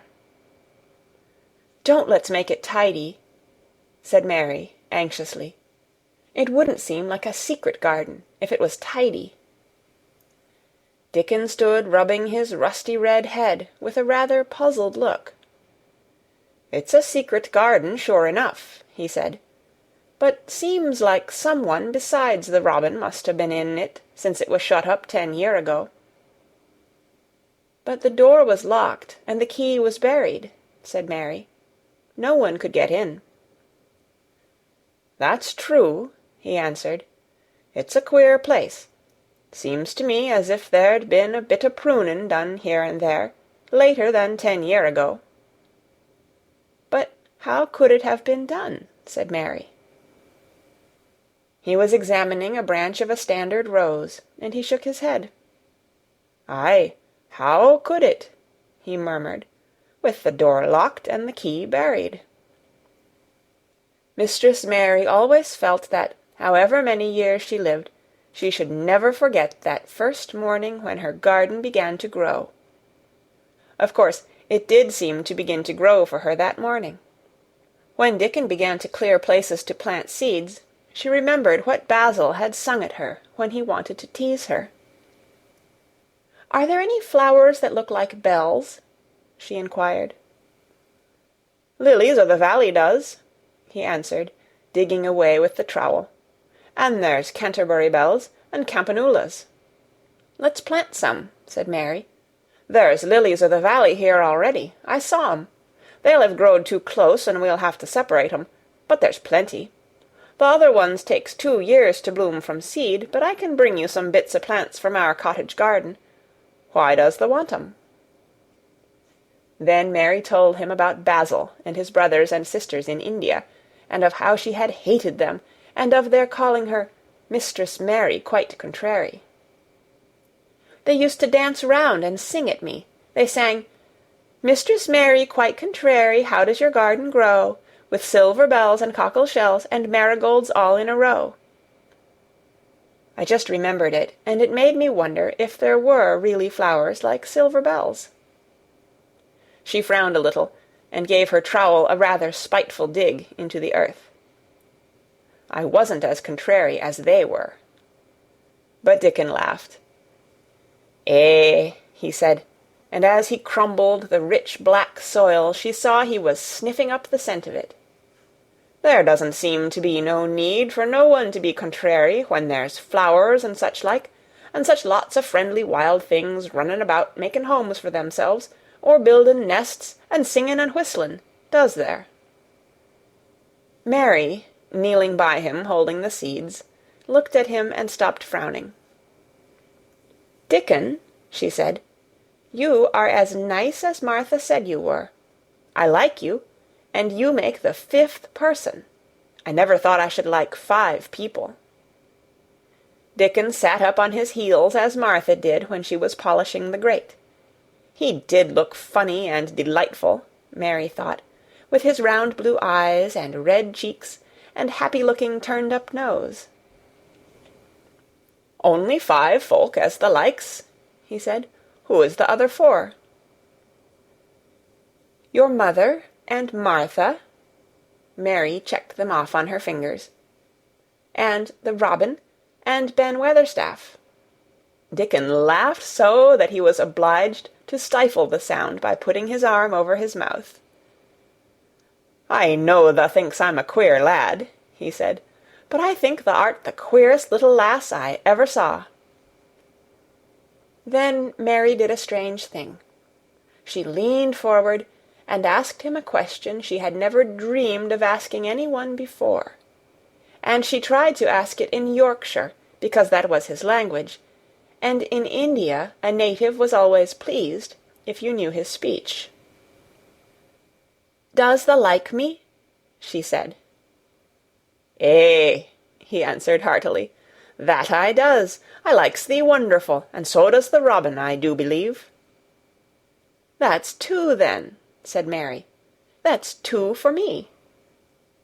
And then they began to work harder than ever, and more joyfully. Mary was startled and sorry when she heard the big clock in the courtyard strike the hour of her midday dinner. "I shall have to go," she said mournfully, "and you will have to go too, won't you?" Dickon grinned. "My dinner's easy to carry about with me," he said. "Mother always lets me put a bit o' something in my pocket." He picked up his coat from the grass and brought out of the pocket a lumpy little bundle tied up in a quite clean, coarse, blue-and-white handkerchief. It held 2 thick pieces of bread, with a slice of something laid between them. "It's oftenest naught but bread," he said, "but I've got a fine slice of fat bacon with it to-day." Mary thought it looked a queer dinner, but he seemed ready to enjoy it. "Run on and get thy victuals," he said. "I'll be done with mine first. I'll get some more work done before I start back home." He sat down with his back against a tree. "I'll call the robin up," he said, "and give him the rind o' the bacon to peck at. They likes a bit of fat wonderful." Mary could scarcely bear to leave him. Suddenly it seemed as if he might be a sort of wood-fairy, who might be gone when she came into the garden again. He seemed too good to be true. She went slowly half-way to the door in the wall, and then she stopped and went back. "Whatever happens, you never would tell," she said. His poppy-colored cheeks were distended with his first big bite of bread and bacon, but he managed to smile encouragingly. "If thou was a missel thrush, and showed me where thy nest was, does thou think I'd tell anyone? Not me," he said. "Thou art as safe as a missel thrush." And she was quite sure she was. Chapter 12. Might I have a bit of earth?" Mary ran so fast that she was rather out of breath when she reached her room. Her hair was ruffled on her forehead, and her cheeks were bright pink. Her dinner was waiting on the table, and Martha was waiting near it. "Thou's a bit late," she said. "Where has thou been?" "I've seen Dickon," said Mary. "I've seen Dickon." "I knew he'd come," said Martha exultantly. "How does thou like him?"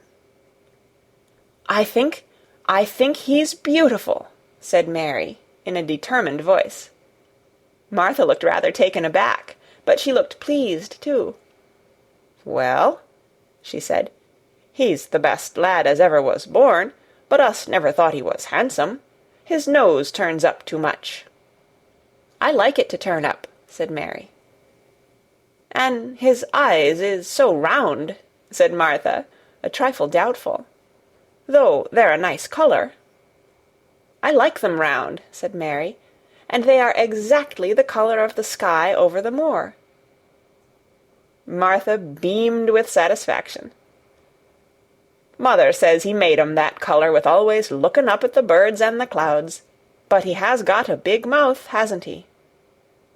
"I love his big mouth," said Mary obstinately. "I wish mine were just like it." Martha chuckled delightedly. "It'd look rare and funny in thy bit of a face," she said. "But I knowed it would be that way when thou saw him.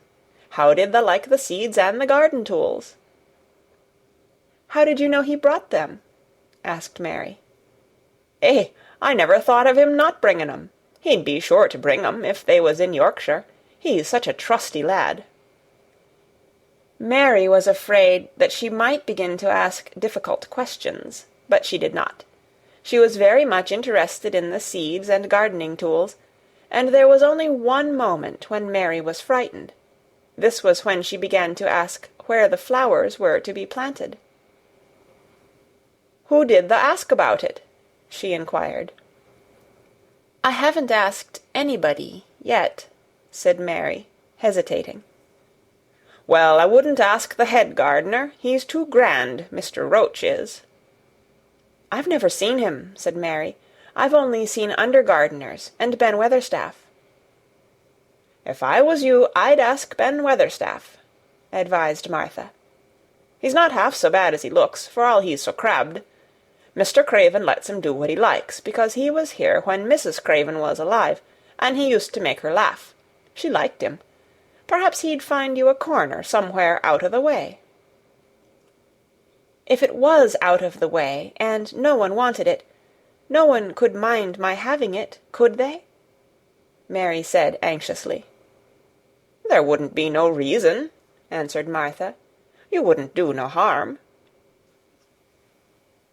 Mary ate her dinner as quickly as she could, and when she rose from the table she was going to run to her room to put on her hat again, but Martha stopped her. "I've got something to tell you," she said. "I thought I'd let you eat your dinner first. Mr. Craven came back this morning, and I think he wants to see you." Mary turned quite pale. "Oh," she said, "why? He didn't want to see me when I came. I heard Pitcher say he didn't." "Well," explained Martha, "Mrs. Medlock says it's because o' mother. She was walking to Thwaite village, and she met him. She'd never spoke to him before, but Mrs. Craven had been to our cottage 2 or 3 times. He'd forgot, but mother hadn't, and she made bold to stop him. I don't know what she said to him about you, but she said something as put him in the mind to see you before he goes away again tomorrow." "Oh," cried Mary, "is he going away tomorrow? I am so glad." "He's going for a long time. He mayn't come back till autumn or winter. He's going to travel in foreign places. He's always doing it."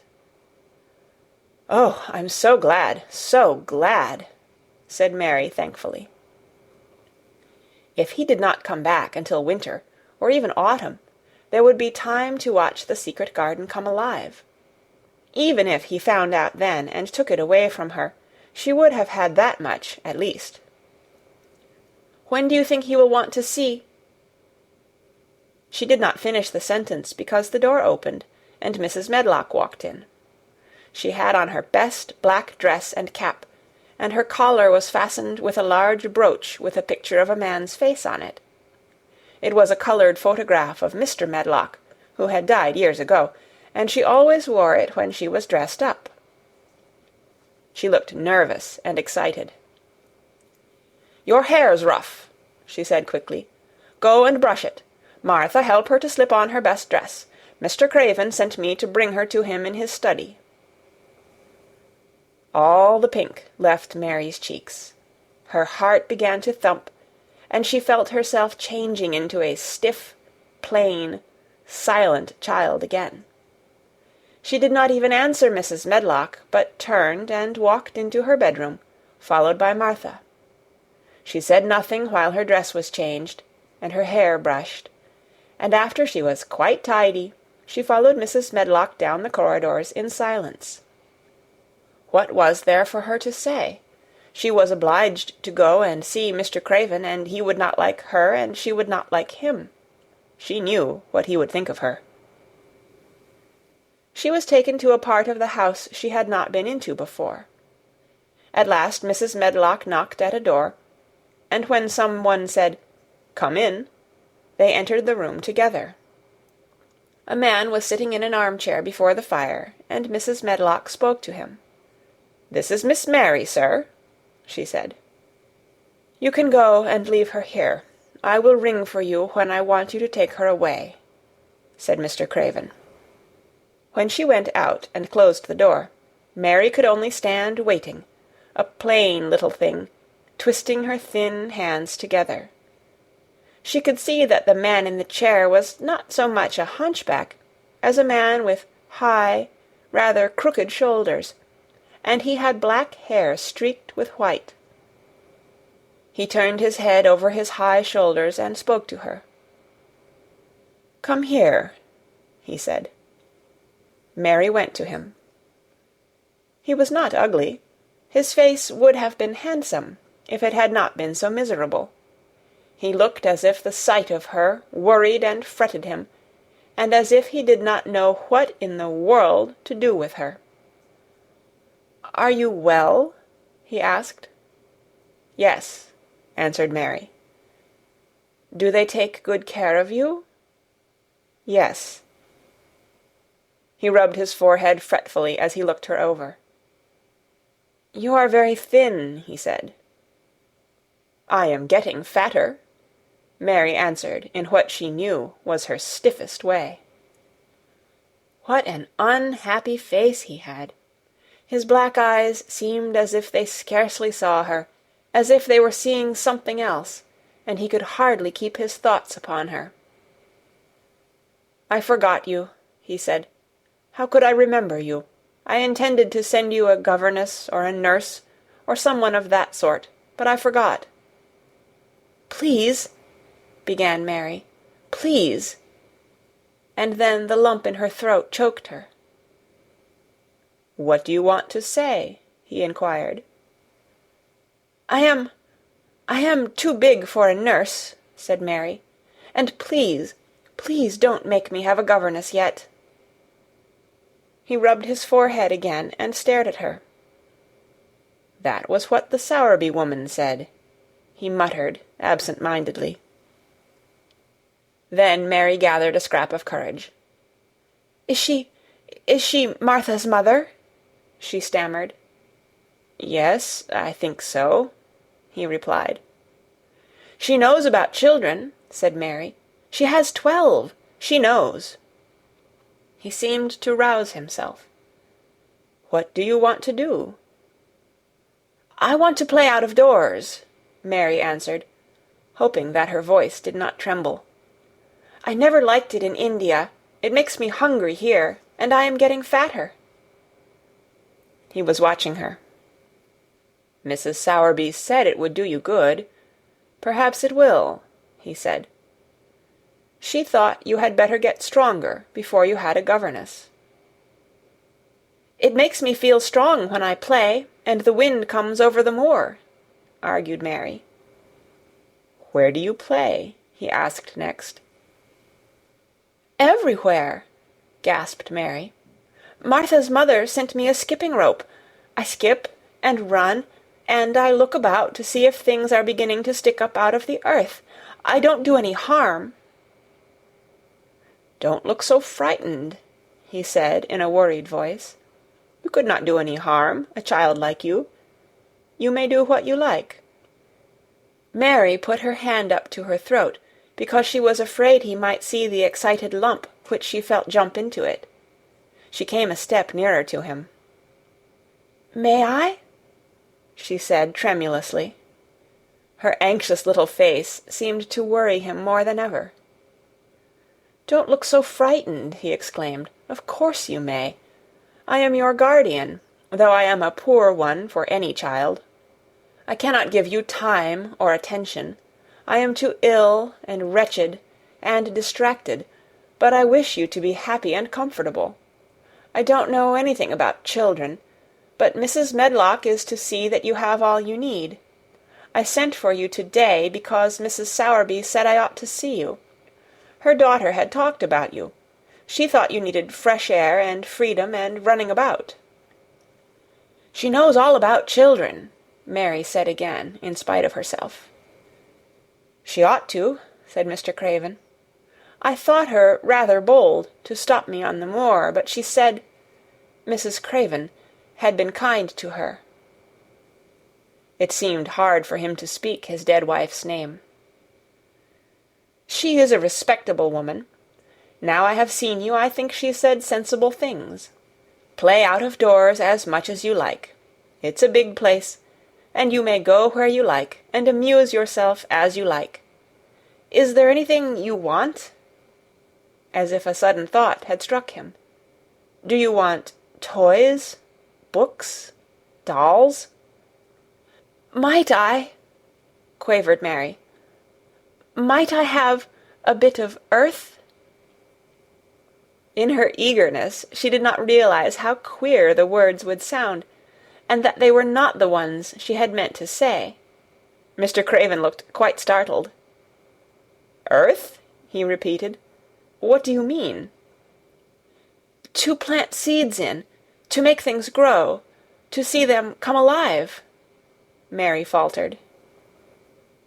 He gazed at her a moment, and then passed his hand quickly over his eyes.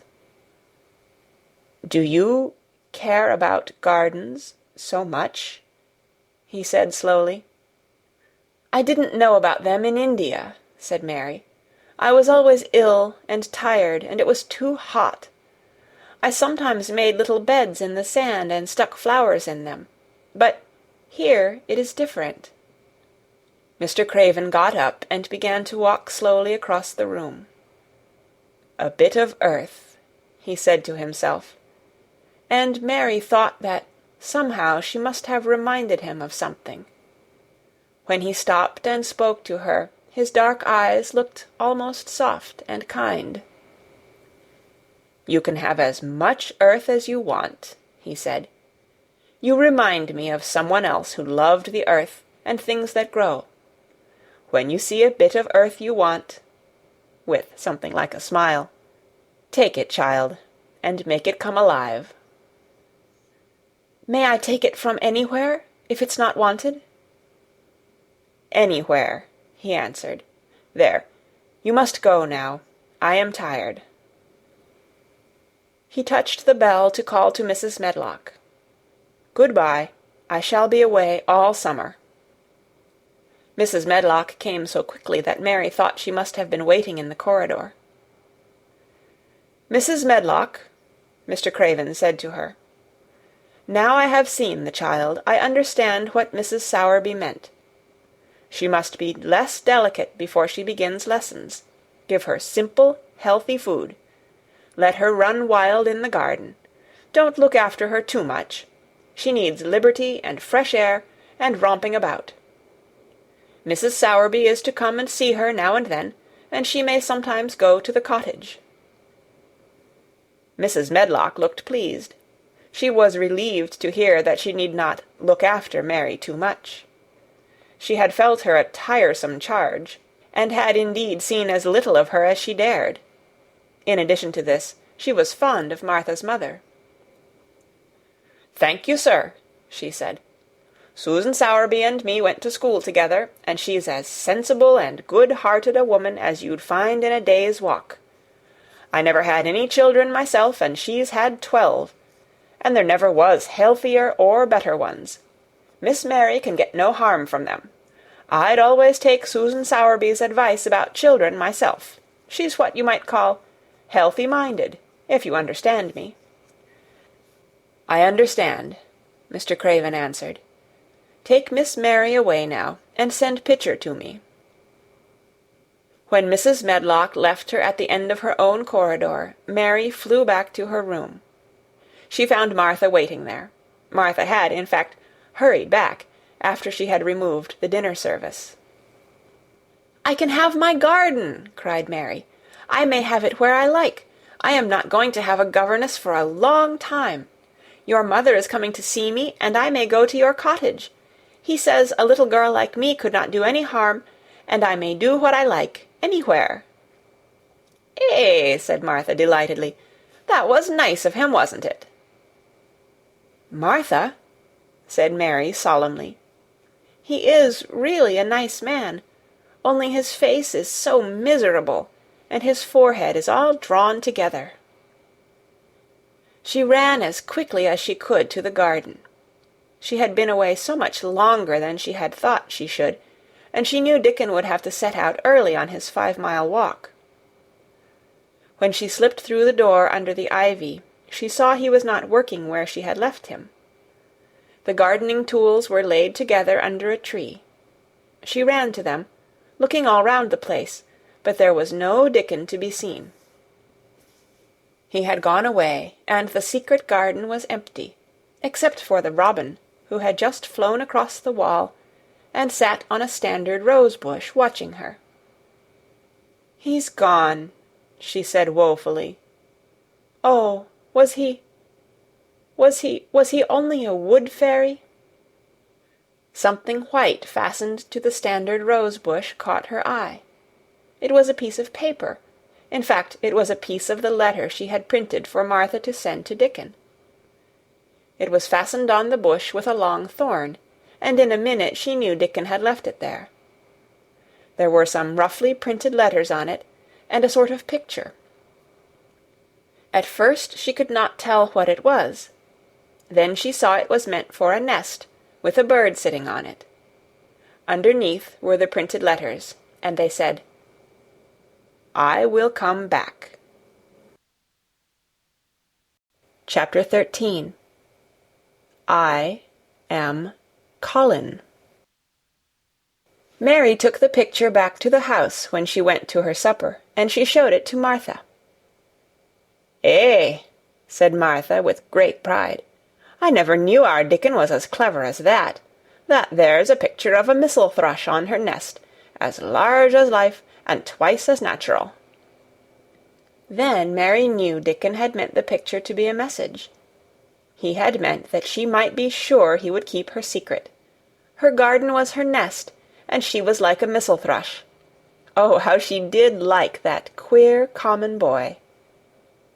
She hoped he would come back the very next day, and she fell asleep looking forward to the morning. But you never know what the weather will do in Yorkshire, particularly in the springtime. She was awakened in the night by the sound of rain beating with heavy drops against her window. It was pouring down in torrents, and the wind was wuthering round the corners and in the chimneys of the huge old house. Mary sat up in bed and felt miserable and angry. "The rain is as contrary as I ever was," she said. "It came because it knew I did not want it." She threw herself back on her pillow and buried her face. She did not cry, but she lay and hated the sound of the heavily beating rain. She hated the wind and its wuthering. She could not go to sleep again. The mournful sound kept her awake because she felt mournful herself. If she had felt happy, it would probably have lulled her to sleep. How it wuthered, and how the big raindrops poured down and beat against the pane! It sounds just like a person lost on the moor and wandering on and on crying," she said. She had been lying awake, turning from side to side for about an hour, when suddenly something made her sit up in bed and turn her head toward the door, listening. She listened and she listened. "It isn't the wind now," she said in a loud whisper. "That isn't the wind. It is different. It is that crying I heard before." The door of her room was ajar, and the sound came down the corridor, a far-off, faint sound of fretful crying. She listened for a few minutes, and each minute she became more and more sure. She felt as if she must find out what it was. It seemed even stranger than the secret garden and the buried key. Perhaps the fact that she was in a rebellious mood made her bold. She put her foot out of bed and stood on the floor. "I am going to find out what it is," she said. "Everybody is in bed, and I don't care about Mrs. Medlock. I don't care." There was a candle by her bedside, and she took it up and went softly out of the room. The corridor looked very long and dark, but she was too excited to mind that. She thought she remembered the corners she must turn to find the short corridor with the door covered with tapestry, the one Mrs. Medlock had come through the day she lost herself. The sound had come up that passage. So she went on with her dim light, almost feeling her way, her heart beating so loud that she fancied she could hear it. The far-off, faint crying went on and led her. Sometimes it stopped for a moment or so, and then began again. Was this the right corner to turn? She stopped and thought. Yes, it was. Down this passage, and then to the left, and then up 2 broad steps, and then to the right again. Yes, there was the tapestry door. She pushed it open very gently, and closed it behind her, and she stood in the corridor and could hear the crying quite plainly, though it was not loud. It was on the other side of the wall at her left, and a few yards farther on there was a door. She could see a glimmer of light coming from beneath it. The someone was crying in that room, and it was quite a young someone. So she walked to the door and pushed it open, and there she was, standing in the room. It was a big room, with ancient, handsome furniture on it. There was a low fire glowing faintly on the hearth, and a night-light burning by the side of a carved 4-posted bed hung with brocade, and on the bed was lying a boy, crying fretfully. Mary wondered if she was in a real place, or if she had fallen asleep again and was dreaming without knowing it. The boy had a sharp, delicate face the color of ivory, and he seemed to have eyes too big for it. He had also a lot of hair which tumbled over his forehead in heavy locks, and made his thin face seem smaller. He looked like a boy who had been ill, but he was crying more as if he were tired and cross than as if he were in pain. Mary stood near the door with her candle in her hand, holding her breath. Then she crept across the room, and as she drew nearer, the light attracted the boy's attention, and he turned his head on his pillow and stared at her, his grey eyes opening so wide that they seemed immense. "Who are you?" he said at last, in a half-frightened whisper. "Are you a ghost?" "No, I am not," Mary answered, her own whisper sounding half-frightened. "Are you one?" He stared and stared and stared. Mary could not help noticing what strange eyes he had.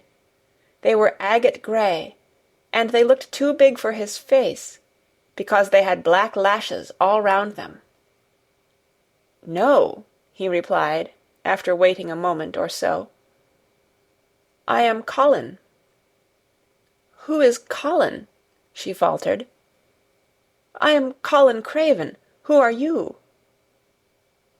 "I am Mary Lennox. Mr. Craven is my uncle."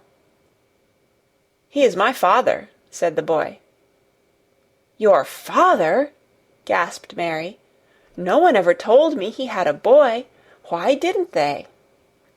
"Come here," he said, still keeping his strange eyes fixed on her with an anxious expression. She came close to the bed, and he put out his hand and touched her. "You are real, aren't you?" he said. "I have such real dreams very often. You might be one of them." Mary had slipped on a woolen wrapper before she left her room, and she put a piece of it between his fingers. "Rub that, and see how thick and warm it is," she said. "I will pinch you a little if you like, to show you how real I am. For a minute I thought you might be a dream too." "Where did you come from?" he asked. "From my own room. The wind wuthered so I couldn't go to sleep, and I heard someone crying, and wanted to find out who it was. What were you crying for?" "Because I couldn't go to sleep either, and my head ached. Tell me your name again." "Mary Lennox. Did no one ever tell you I had come to live here?" He was still fingering the fold of her wrapper, but he began to look a little more as if he believed in her reality. "No," he answered. "They daren't." "Why?" asked Mary. "Because I should have been afraid you would see me. I won't let people see me and talk me over." "Why?" Mary asked again, feeling more mystified every moment. "Because I am like this always, ill and having to lie down. My father won't let people talk me over either. The servants are not allowed to speak about me. If I live, I may be a hunchback, but I shan't live. My father hates to think I may be like him." "Oh, what a queer house this is," Mary said. "What a queer house. Everything is a kind of secret. Rooms are locked up, and gardens are locked up, and have you been locked up?" "No, I stay in this room because I don't want to be moved out of it. It tires me too much." "Does your father come and see you?" Mary ventured. "Sometimes. Generally when I am asleep. He doesn't want to see me." "Why?" Mary could not help asking again. A sort of angry shadow passed over the boy's face. "My mother died when I was born, and it makes him wretched to look at me. He thinks I don't know, but I've heard people talking. He almost hates me." "He hates the garden because she died," said Mary, half speaking to herself. "What garden?" the boy asked. "Oh, just a garden she used to like," Mary stammered. "Have you been here always?" "Nearly always. Sometimes I have been taken to places at the seaside, but I won't stay because people stare at me. I used to wear an iron thing to keep my back straight, but a grand doctor came from London to see me, and said it was stupid. He told them to take it off and keep me out in the fresh air. I hate fresh air, and I don't want to go out." "I didn't when first I came here," said Mary. "Why do you keep looking at me like that?" "Because of the dreams that are so real," he answered rather fretfully. "Sometimes when I open my eyes I don't believe I'm awake." "We're both awake," said Mary. She glanced round the room with its high ceiling and shadowy corners and dim firelight. "It looks quite like a dream, and it's the middle of the night, and everybody in the house is asleep.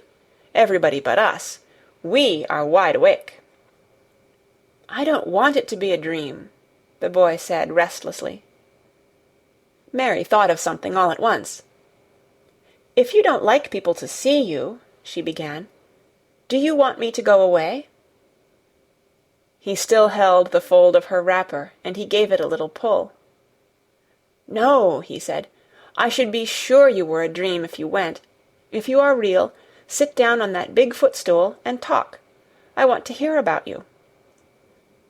Mary put down her candle on the table near the bed, and sat down on the cushioned stool. She did not want to go away at all. She wanted to stay in the mysterious, hidden-away room, and talk to the mysterious boy. "What do you want me to tell you?" she said. He wanted to know how long she had been at Misselthwaite. He wanted to know which corridor her room was on. He wanted to know what she had been doing, if she disliked the moor as he disliked it, where she had lived before she came to Yorkshire. She answered all these questions and many more, and he lay back on his pillow and listened. He made her tell him a great deal about India and about her voyage across the ocean. She found out that because he had been an invalid, he had not learned things as other children had. One of his nurses had taught him to read when he was quite little, and he was always reading and looking at pictures in splendid books. Though his father rarely saw him when he was awake, he was given all sorts of wonderful things to amuse himself with. He never seemed to have been amused, however. He could have anything he asked for, and was never made to do anything he did not like to do. "Everyone is obliged to do what pleases me," he said indifferently. "It makes me ill to be angry. No one believes I shall live to grow up." He said it as if he was so accustomed to the idea that it had ceased to matter to him at all. He seemed to like the sound of Mary's voice. As she went on talking, he listened in a drowsy, interested way. Once or twice she wondered if he were not gradually falling into a doze. But at last he asked a question which opened up a new subject. "How old are you?" he asked. "I am 10, answered Mary, forgetting herself for the moment. "And so are you." "How do you know that?" he demanded in a surprised voice. "Because when you were born the garden door was locked and the key was buried, and it has been locked for 10 years. Colin half sat up, turning toward her, leaning on his elbows. "What garden door was locked? Who did it? Where was the key buried?" he exclaimed, as if he were suddenly very much interested. It was the garden Mr. Craven hates," said Mary nervously. "He locked the door. No one knew where he buried the key." "What sort of a garden is it?" Colin persisted eagerly. "No one has been allowed to go into it for 10 years," was Mary's careful answer. But it was too late to be careful. He was too much like herself. He, too, had had nothing to think about, and the idea of a hidden garden attracted him as it had attracted her. He asked question after question. Where was it? Had she never looked for the door? Had she never asked the gardeners? "They won't talk about it," said Mary. "I think they have been told not to answer questions." "I would make them," said Colin. "Could you?" Mary faltered, beginning to feel frightened. If he could make people answer questions, who knew what might happen? "Everyone is obliged to please me. I told you that," he said. "If I were to live, this place would sometime belong to me. They all know that. I would make them tell me." Mary had not known that she herself had been spoiled, but she could see quite plainly that this mysterious boy had been. He thought that the whole world belonged to him. How peculiar he was, and how coolly he spoke of not living. "Do you think you won't live?" she asked, partly because she was curious, and partly in hope of making him forget the garden. "I don't suppose I shall," he answered as indifferently as he had spoken before. "Ever since I remember anything, I have heard people say I shan't. At first they thought I was too little to understand, and now they think I don't hear, but I do. My doctor is my father's cousin. He's quite poor, and if I die, he will have all Misselthwaite when my father is dead. I should think he wouldn't want me to live." "Do you want to live?" inquired Mary. "No," he answered, in a cross, tired fashion. "But I don't want to die. When I feel ill, I lie here and think about it until I cry and cry." "I have heard you crying 3 times," Mary said, "but I did not know who it was. Were you crying about that?" She did so want him to forget the garden. "I dare say," he answered. "Let us talk about something else. Talk about that garden. Don't you want to see it?" "Yes," answered Mary, in quite a low voice. "I do," he went on persistently. "I don't think I ever really wanted to see anything before, but I want to see that garden. I want the key dug up. I want the door unlocked. I would let them take me there in my chair. That would be getting fresh air. I am going to make them open the door." He had become quite excited, and his strange eyes began to shine like stars, and looked more immense than ever. "They have to please me," he said. "I will make them take me there, and I will let you go too." Mary's hands clutched each other. Everything would be spoiled, everything. Dickon would never come back. She would never again feel like a missel thrush with a safe-hidden nest. "Oh, don't do that!" she cried out. He stared as if he thought she had gone crazy. "Why?" he exclaimed. "You said you wanted to see it." "I do," she answered, almost with a sob in her throat. "But if you make them open the door and take you in like that, it will never be a secret again."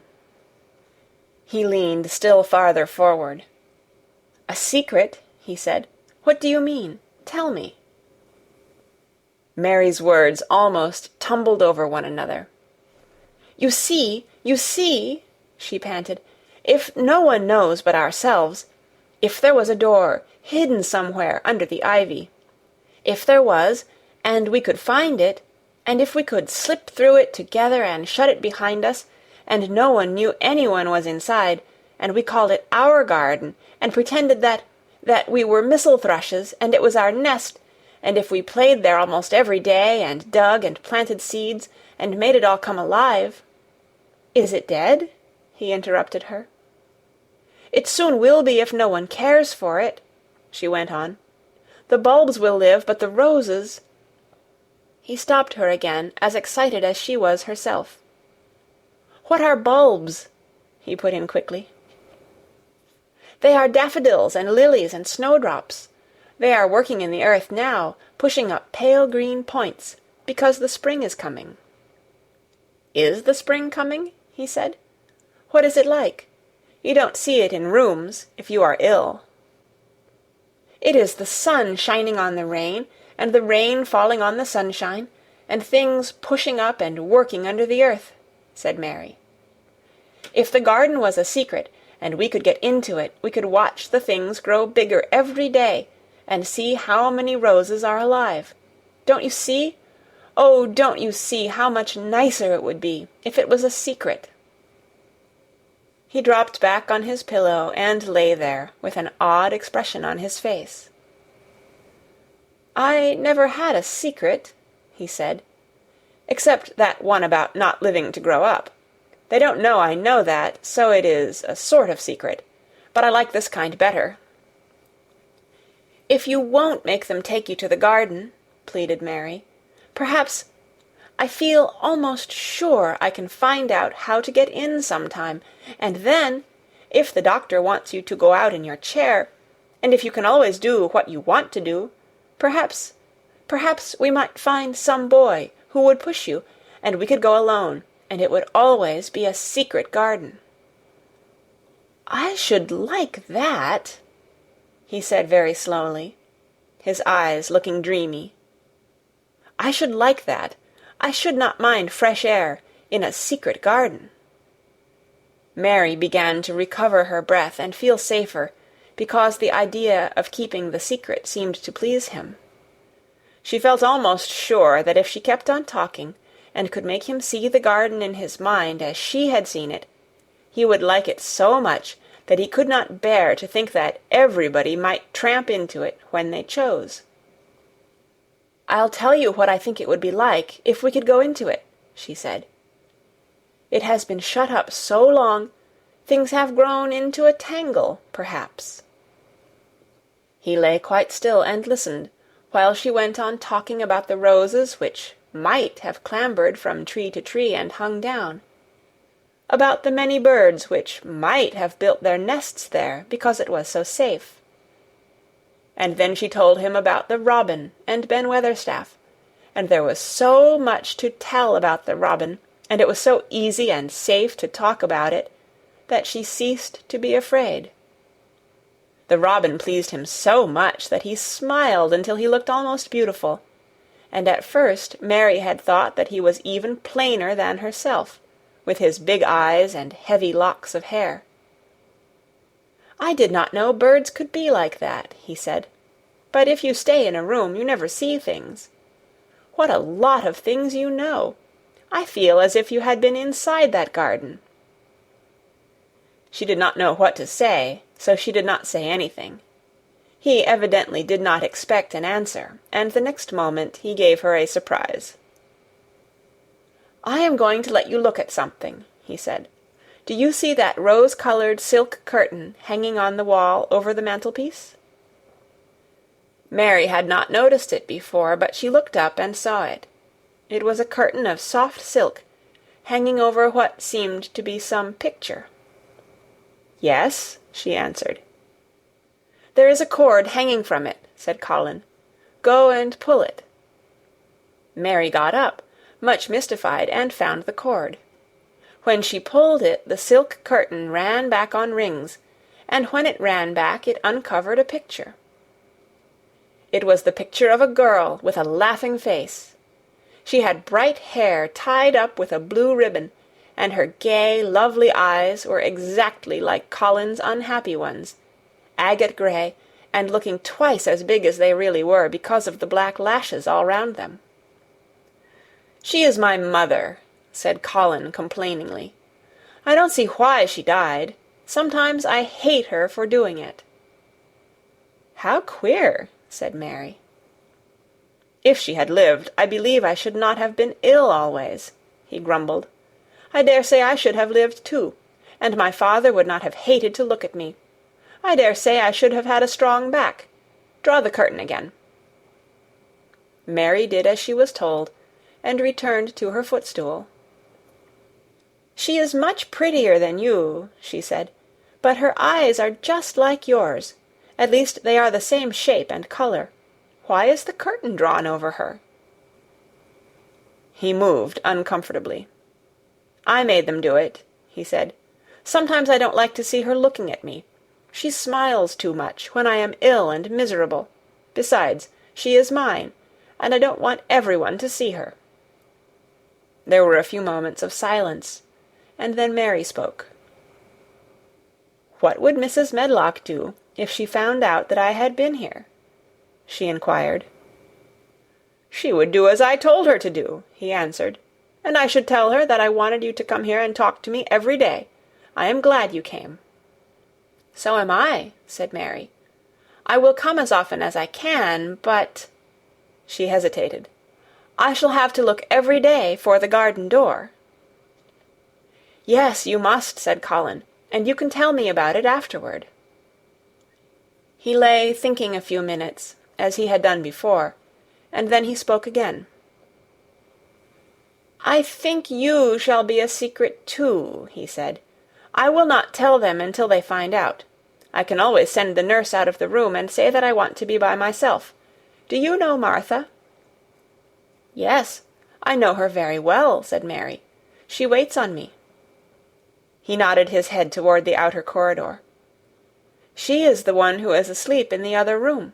The nurse went away yesterday to stay all night with her sister, and she always makes Martha attend to me when she wants to go out. Martha shall tell you when to come here."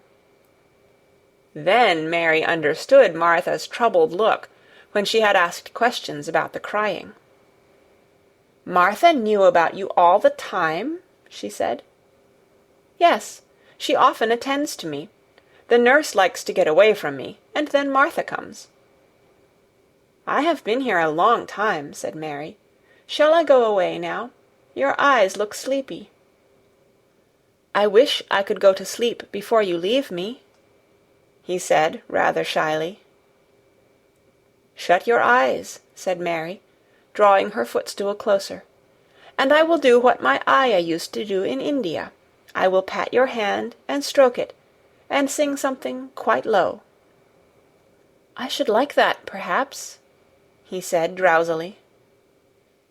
Somehow she was sorry for him, and did not want him to lie awake, so she leaned against the bed and began to stroke and pat his hand, and sing a very low little chanting song in Hindustani. "That is nice," he said, more drowsily still, and she went on chanting and stroking, but when she looked at him again, his black lashes were lying close against his cheeks, for his eyes were shut, and he was fast asleep. So she got up softly, took her candle, and crept away without making a sound. Chapter 14. A Young Rajah. The moor was hidden in mist when the morning came, and the rain had not stopped pouring down. There could be no going out of doors. Martha was so busy that Mary had no opportunity of talking to her, but in the afternoon she asked her to come and sit with her in the nursery. She came bringing the stocking she was always knitting when she was doing nothing else. "What's the matter with thee?" she asked as soon as they sat down. "Thou looks as if tha'd something to say." I have found out what the crying was," said Mary. Martha let her knitting drop on her knee and gazed at her with startled eyes. "Thou hasn't!" she exclaimed. "Never!" "I heard it in the night," Mary went on, "and I got up and went to see where it came from. It was Colin. I found him." Martha's face became red with fright. "Eh, Miss Mary," she said, half crying, "thou shouldn't have done it, thou shouldn't. Thou'll get me in trouble. I never told thee nothing about him, but thou'll get me in trouble. I shall lose my place, and what'll mother do?" "You won't lose your place," said Mary. "He was glad I came. We talked, and he said he was glad I came." "Was he?" cried Martha. "Art thou sure? Thou doesn't know what he's like when anything vexes him. He's a big lad to cry like a baby, but when he's in a passion he'll fair scream just to frighten us. He knows us daren't call our souls our own." "He wasn't vexed," said Mary. "I asked him if I should go away, and he made me stay. He asked me questions, and I sat on a big footstool, and talked to him about India, and about the Robin and Gardens. He wouldn't let me go. He let me see his mother's picture. Before I left him, I sang him to sleep." Martha fairly gasped with amazement. "I can scarcely believe thee," she protested. "It's as if tha'd walked straight into a lion's den. If he'd been like he is most times, he'd have throwed himself into one of his tantrums and roused the house. He won't let strangers look at him." "He let me look at him. I looked at him all the time, and he looked at me. We stared," said Mary. "I don't know what to do," cried agitated Martha. "If Mrs. Medlock finds out, she'll think I broke orders and told thee, and I shall be packed back to mother." "He is not going to tell Mrs. Medlock anything about it yet. It's to be a sort of secret just at first," said Mary firmly. "And he says everybody is obliged to do as he pleases." "Aye, that's true enough, the bad lad," sighed Martha, wiping her forehead with her apron. "He says Mrs. Medlock must, and he wants me to come and talk to him every day, and you are to tell me when he wants me." "Me?" said Martha. "I shall lose my place. I shall, for sure."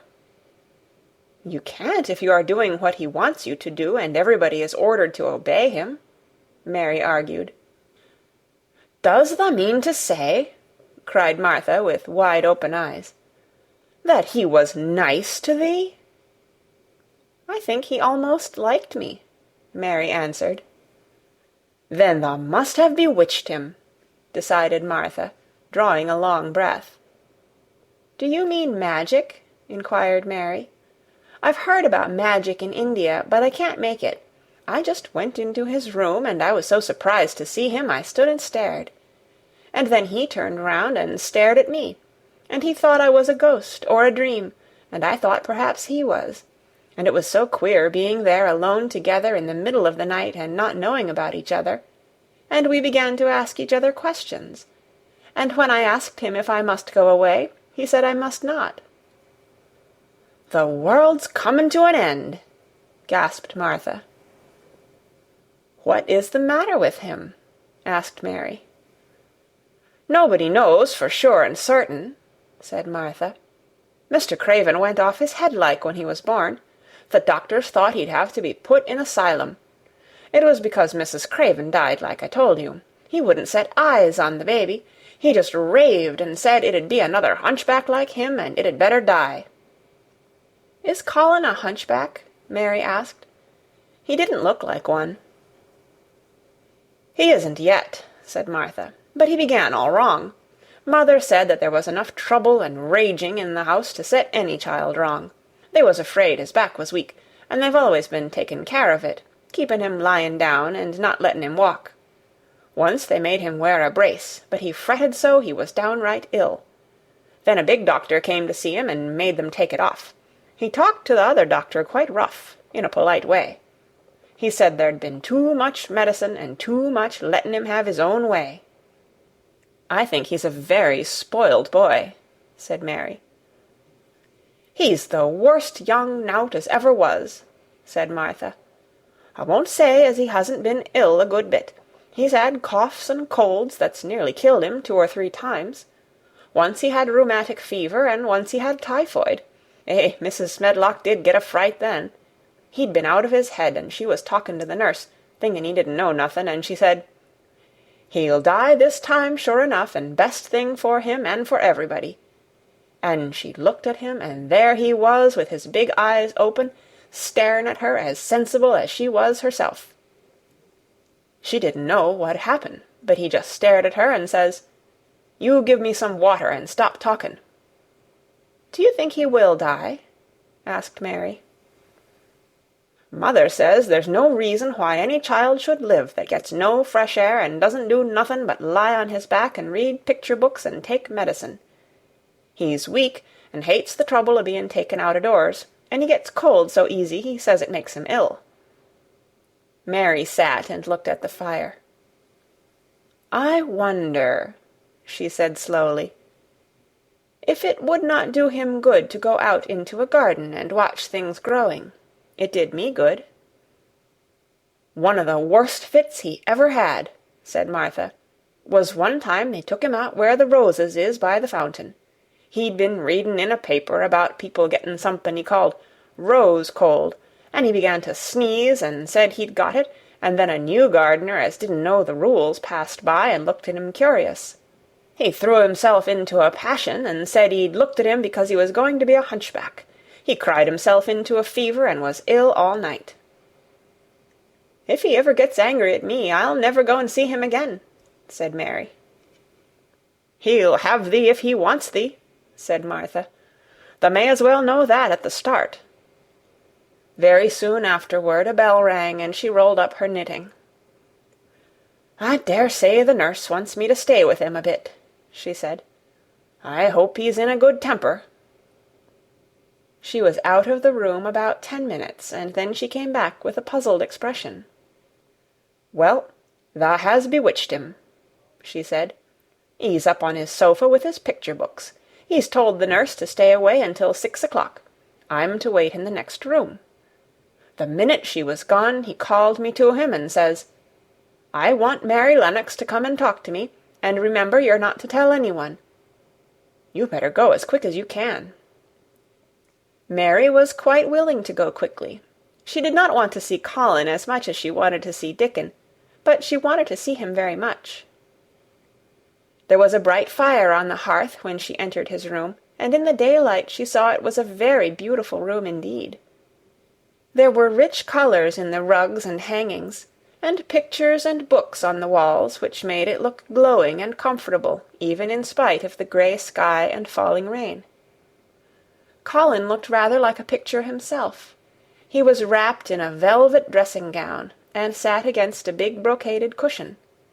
He had a red spot on each cheek. "Come in," he said. "I've been thinking about you all morning."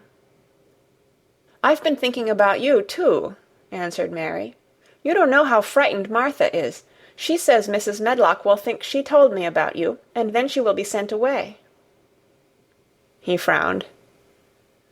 "Go and tell her to come here," he said.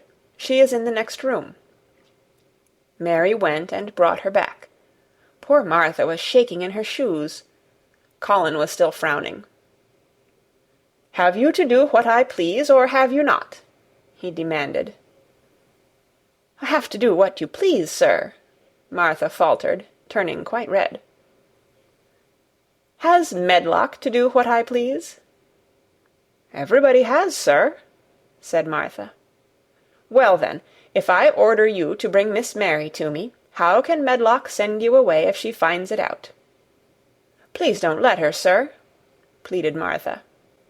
"I'll send her away if she dares to say a word about such a thing," said Master Craven grandly. "She wouldn't like that, I can tell you." "Thank you, sir," bobbing a curtsy. "I want to do my duty, sir." "What I want is your duty," said Colin more grandly still. "I'll take care of you. Now go away." When the door closed behind Martha, Colin found Mistress Mary gazing at him as if he had set her wondering. "Why do you look at me like that?" he asked her. "What are you thinking about?" "I am thinking about two things." "What are they? Sit down and tell me." "This is the first one," said Mary, seating herself on the big stool. "Once in India I saw a boy who was a Rajah. He had rubies and emeralds and diamonds stuck all over him. He spoke to his people just as you spoke to Martha. Everybody had to do everything he told them, in a minute. I think they would have been killed if they hadn't." "I shall make you tell me about Rajahs presently," he said. "But first tell me what the second thing was." "I was thinking," said Mary, "how different you are from Dickon." "Who is Dickon?" he said. "What a queer name." She might as well tell him, she thought. She could talk about Dickon without mentioning the secret garden. She had liked to hear Martha talk about him. Besides, she longed to talk about him. It would seem to bring him nearer. "He is Martha's brother. He is 12 years old," she explained. "He is not like anyone else in the world. He can charm foxes and squirrels and birds just as the natives in India charm snakes. He plays a very soft tune on a pipe, and they come and listen." There were some big books on a table at his side, and he dragged one suddenly toward him. "There is a picture of a snake charmer in this," he exclaimed. "Come and look at it." The book was a beautiful one with superb colored illustrations, and he turned to one of them. "Can he do that?" he asked eagerly. "He played on his pipe, and they listened," Mary explained. "But he doesn't call it magic. He says it's because he lives on the moor so much, and he knows their ways. He says he feels sometimes as if he was a bird or a rabbit himself, he likes them so. I think he asked the robin questions. It seemed as if they talked to each other in soft chirps." Colin lay back on his cushion, and his eyes grew larger and larger, and the spots on his cheeks burned. "Tell me some more about him," he said. "He knows all about eggs and nests," Mary went on. "And he knows where foxes and badgers and otters live. He keeps them secret so that other boys won't find their holes and frighten them. He knows about everything that grows or lives on the moor." "Does he like the moor?" said Colin. "How can he, when it's such a great, bare, dreary place?" "It's the most beautiful place," protested Mary. "Thousands of lovely things grow on it, and there are thousands of little creatures all busy building nests and making holes and burrows, and chippering or singing or squeaking to each other. They are so busy and having such fun under the earth or in the trees or heather. It's their world." "How do you know all that?" said Colin, turning on his elbow to look at her. "I have never been there once, really," said Mary, suddenly remembering. "I only drove over it in the dark. I thought it was hideous. Martha told me about it first, and then Dickon. When Dickon talks about it, you feel as if you saw things and heard them, and as if you were standing in the heather with the sun shining, and the gorse smelling like honey, and all full of bees and butterflies." "You never see anything if you are ill," said Colin restlessly. He looked like a person listening to a new sound in the distance and wondering what it was. "You can't if you stay in a room," said Mary. "I couldn't go on the moor," he said in a resentful tone. Mary was silent for a minute, and then she said something bold. "You might, sometime." He moved as if he were startled. "Go on the moor? How could I? I am going to die." "How do you know?" said Mary unsympathetically. She didn't like the way he had of talking about dying. She did not feel very sympathetic.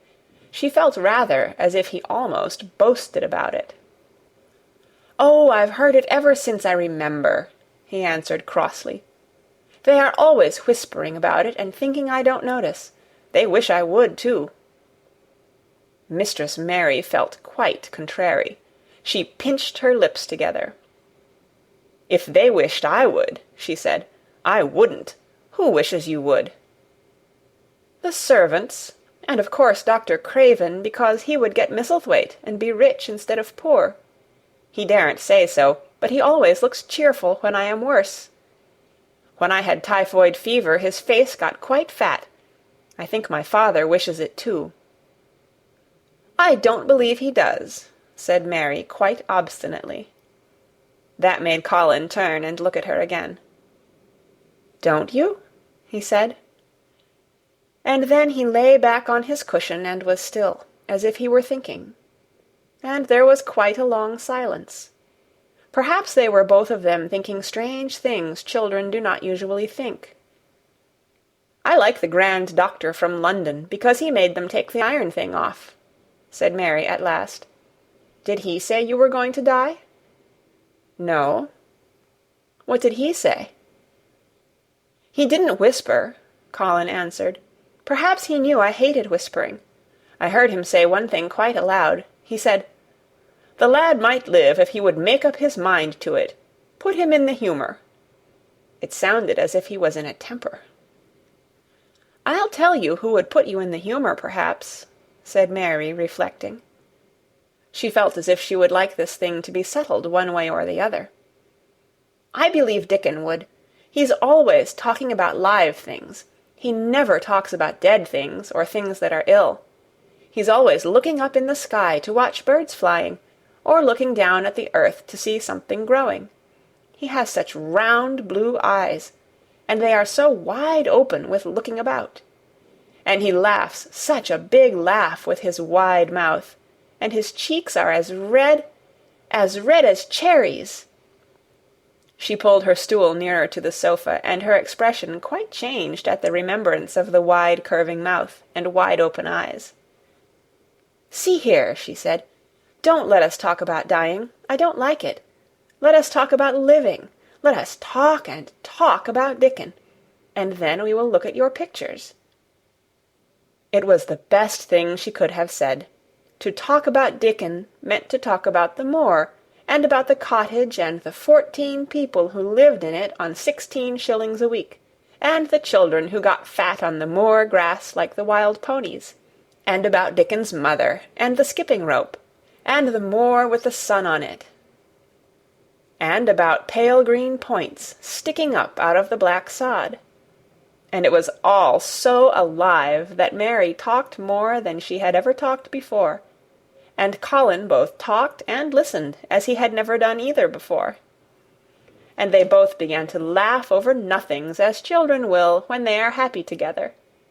And they laughed so that in the end they were making as much noise as if they had been two ordinary, healthy, natural 10-year-old creatures, instead of a hard little unloving girl, and a sickly boy who believed that he was going to die. They enjoyed themselves so much that they forgot the pictures and they forgot about the time.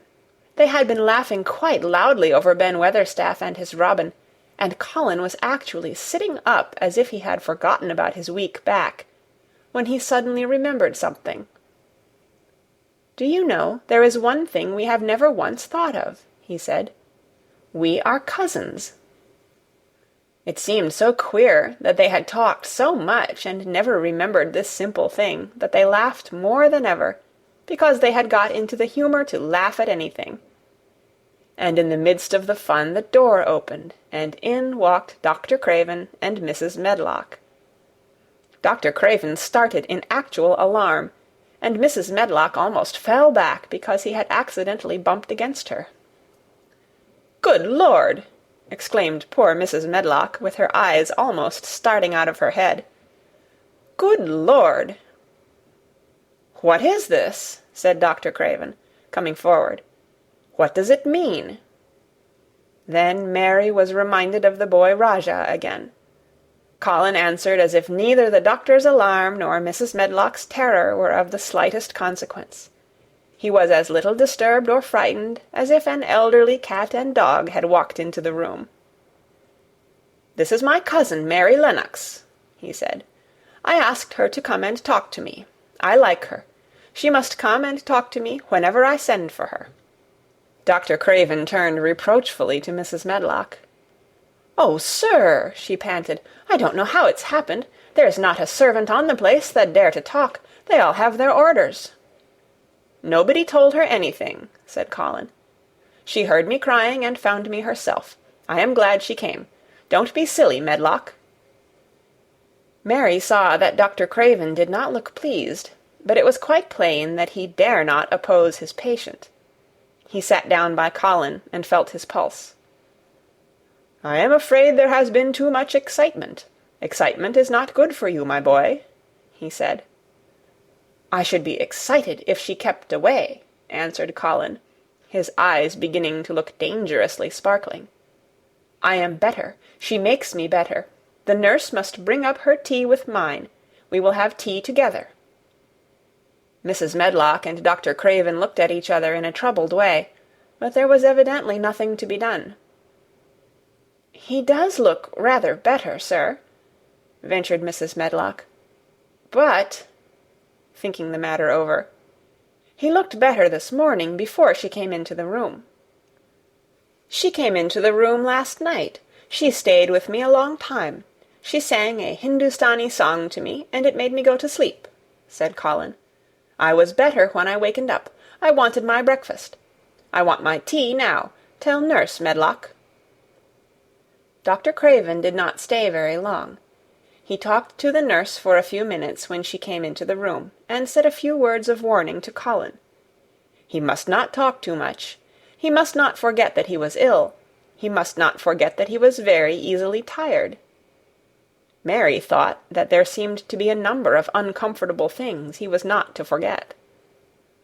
Colin looked fretful and kept his strange black-lashed eyes fixed on Dr. Craven's face. "I want to forget it," he said at last. "She makes me forget it. That is why I want her." Dr. Craven did not look happy when he left the room. He gave a puzzled glance at the little girl sitting on the large stool. She had become a stiff, silent child again as soon as he entered, and he could not see what the attraction was. The boy actually did look brighter, however, and he sighed rather heavily as he went down the corridor. "They are always wanting me to eat things when I don't want to," said Colin, as the nurse brought in the tea and put it on the table by the sofa. "Now, if you'll eat, I will. Those muffins look so nice and hot. Tell me about Rajahs." Chapter 15. Nest Building.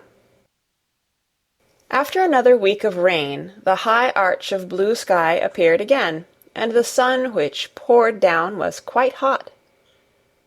Though there had been no chance to see either the secret garden or Dickon, Mistress Mary had enjoyed herself very much. The week had not seemed long. She had spent hours of every day with Colin in his room, talking about Rajahs, or gardens, or Dickon and the cottage on the moor. They had looked at the splendid books and pictures, and sometimes Mary had read things to Colin, and sometimes he had read a little to her.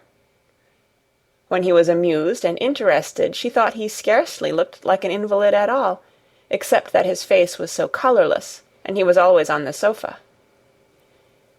"You are a sly young one to listen and get out of your bed to go following things up like you did that night," Mrs. Medlock said once. "But there's no saying it's not been a sort of blessing to the lot of us. He's not had a tantrum or a whining fit since you made friends. The nurse was just going to give up the case because she was so sick of him, but she says she doesn't mind staying now you've gone on duty with her," laughing a little. In her talks with Colin, Mary had tried to be very cautious about the secret garden.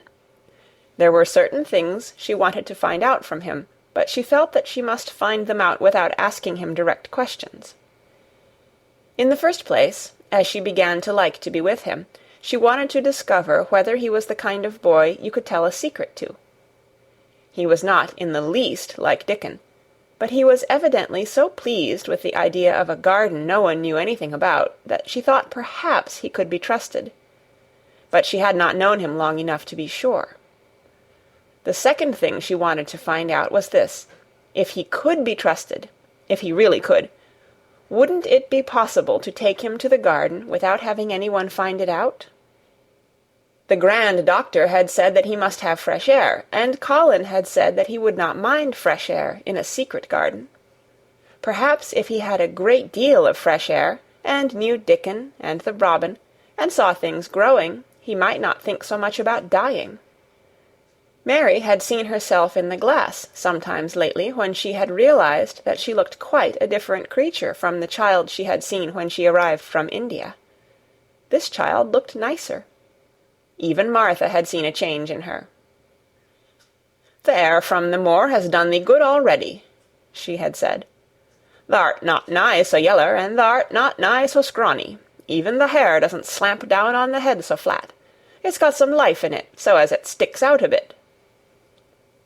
"It's like me," said Mary. "It's growing stronger and fatter. I'm sure there's more of it." "It looks it for sure," said Martha, ruffling it up a little round her face.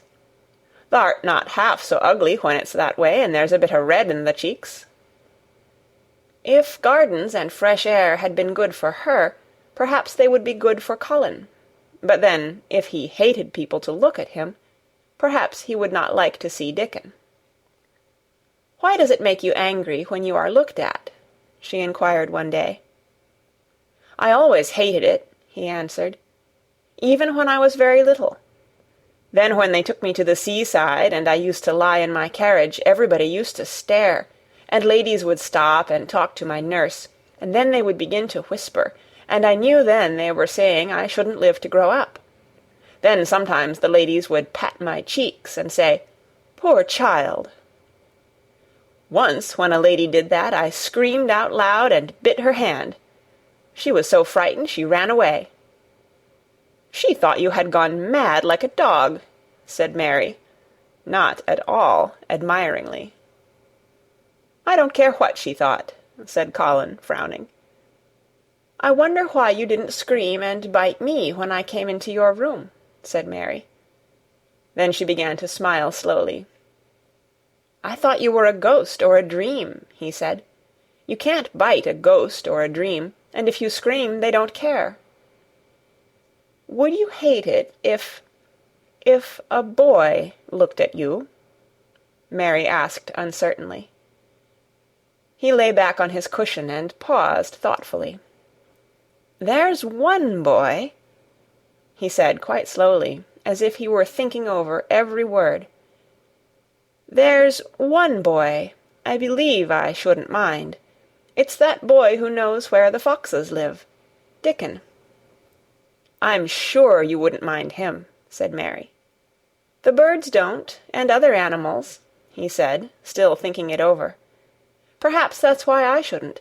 He's a sort of animal charmer, and I am a boy animal." Then he laughed, and she laughed too, In fact, it ended in their both laughing a great deal and finding the idea of a boy animal hiding in his hole very funny indeed. What Mary felt afterward was that she need not fear about Dickon. On that first morning when the sky was blue again, Mary wakened very early. The sun was pouring in slanting rays through the blinds, and there was something so joyous in the sight of it that she jumped out of bed and ran to the window. She drew up the blinds and opened the window itself, and a great waft of fresh, scented air blew in upon her. The moor was blue, and the whole world looked as if something magic had happened to it. There were tender little fluting sounds here and there and everywhere, as if scores of birds were beginning to tune up for a concert. Mary put her hand out of the window and held it in the sun. "It's warm, warm," she said. "It will make the green points push up and up and up, and it will make the bulbs and roots work and struggle with all their might under the earth." She kneeled down and leaned out of the window as far as she could, breathing big breaths and sniffing the air until she laughed because she remembered what Dickon's mother had said about the end of his nose quivering like a rabbit's. "It must be very early," she said. "The little clouds are all pink, and I've never seen the sky look like this. No one is up. I don't even hear the stable boys." A sudden thought made her scramble to her feet. "I can't wait. I am going to see the garden." She had learned to dress herself by this time, and she put on her clothes in 5 minutes. She knew a small side door which she could unbolt herself, and she flew downstairs in her stocking feet and put on her shoes in the hall. She unchained and unbolted and unlocked, and when the door was open she sprang across the step with one bound, and there she was, standing on the grass, which seemed to have turned green, and with the sun pouring down on her, and warm, sweet wafts about her, and the fluting and twittering and singing coming from every bush and tree. She clasped her hands for pure joy, and looked up in the sky, and it was so blue and pink and pearly and white and flooded with springtime light that she felt as if she must flute and sing aloud herself, and knew that thrushes and robins and skylarks could not possibly help it. She ran around the shrubs and paths towards the secret garden. "It is all different already," she said. "The grass is greener, and things are sticking up everywhere, and things are uncurling, and green buds of leaves are showing. This afternoon I am sure Dickon will come." The long, warm rain had done strange things to the herbaceous beds which bordered the walk by the lower wall. There were things sprouting and pushing out from the roots of clumps of plants, and there were actually here and there glimpses of royal purple and yellow unfurling among the stems of crocuses. 6 months before, Mistress Mary would not have seen how the world was waking up, but now she missed nothing. When she had reached the place where the door hid itself under the ivy, she was startled by a curious loud sound. It was the caw-caw of a crow, and it came from the top of the wall, and when she looked up, there sat a big, glossy-plumaged, blue-black bird, looking down at her very wisely indeed. She had never seen a crow so close before, and he made her a little nervous, but the next moment he spread his wings and flapped away across the garden. She hoped he was not going to stay inside, and she pushed the door open, wondering if he would. When she got fairly into the garden, she saw that he probably did intend to stay, because he had alighted on a dwarf apple-tree, and under the apple-tree was lying a little reddish animal with a bushy tail, and both of them were watching the stooping body and rust-red head of Dickon, who was kneeling on the grass, working hard. Mary flew across the grass to him. "Oh, Dickon, Dickon!" she cried out. "How could you get here so early? How could you? The sun has only just got up." He got up himself, laughing and glowing and tousled, his eyes like a bit of the sky. "Eh," he said, I was up long before him. How could I have stayed abed? The world's all fair begun again this morning, it has, and it's working and humming and scratching and piping and nest-building and breathing out scents, till you've got to be out on it, 'stead o' lying on your back. When the sun did jump up, the moor went mad for joy, and I was in the midst of the heather, and I run like mad myself, shouting and singing. And I come straight here. I couldn't have stayed away. Why, the garden was lying here waiting." Mary put her hands on her chest, panting, as if she had been running herself. "Oh, Dickon, Dickon," she said, "I'm so happy I can scarcely breathe." Seeing him talking to a stranger, the little bushy-tailed animal rose from its place under the tree and came to him, and the rook, cawing once, flew down from its branch and settled quietly on his shoulder. "This is the little fox-cub," he said, rubbing the little reddish animal's head. "It's named Captain. And this here's Soot. Soot, he flew across the moor with me, and Captain, he run same as if the hounds had been after him. They both felt same as I did." Neither of the creatures looked as if he were the least afraid of Mary. When Dickon began to walk about, Soot stayed on his shoulder, and Captain trotted quietly close to his side. "See here," said Dickon. "See how these has pushed up, and these, and look at these here." He threw himself upon his knees, and Mary went down beside him. They had come upon a whole clump of crocuses burst into purple and orange and gold. Mary bent her face down and kissed them. "You never kiss a person in that way," she said, when she lifted her head. "Flowers are so different." He looked puzzled, but smiled. He said, "I've kissed mother many a time that way, when I come in from the moor after a day's roaming, and she stood there at the door in the sun, looking so glad and comfortable." They ran from one part of the garden to another, and found so many wonders that they were obliged to remind themselves that they must whisper or speak low. He showed her swelling leaf-buds on rose branches which had seemed dead. He showed her 10,000 new green points pushing through the mould. They put their eager young noses close to the earth and sniffed its warmed springtime breathing. They dug and pulled and laughed low with rapture until Mistress Mary's hair was as tumbled as Dickon's, and her cheeks were almost as poppy-red as his. There was every joy on earth in the secret garden that morning, and in the midst of them came a delight more delightful than all, because it was more wonderful. Swiftly something flew across the wall and darted through the trees to a close-grown corner, a little flare of red-breasted bird with something hanging from its beak. Dickon stood quite still and put his hand on Mary almost as if they had suddenly found themselves laughing in church. "We munnot stir," he whispered in broad Yorkshire.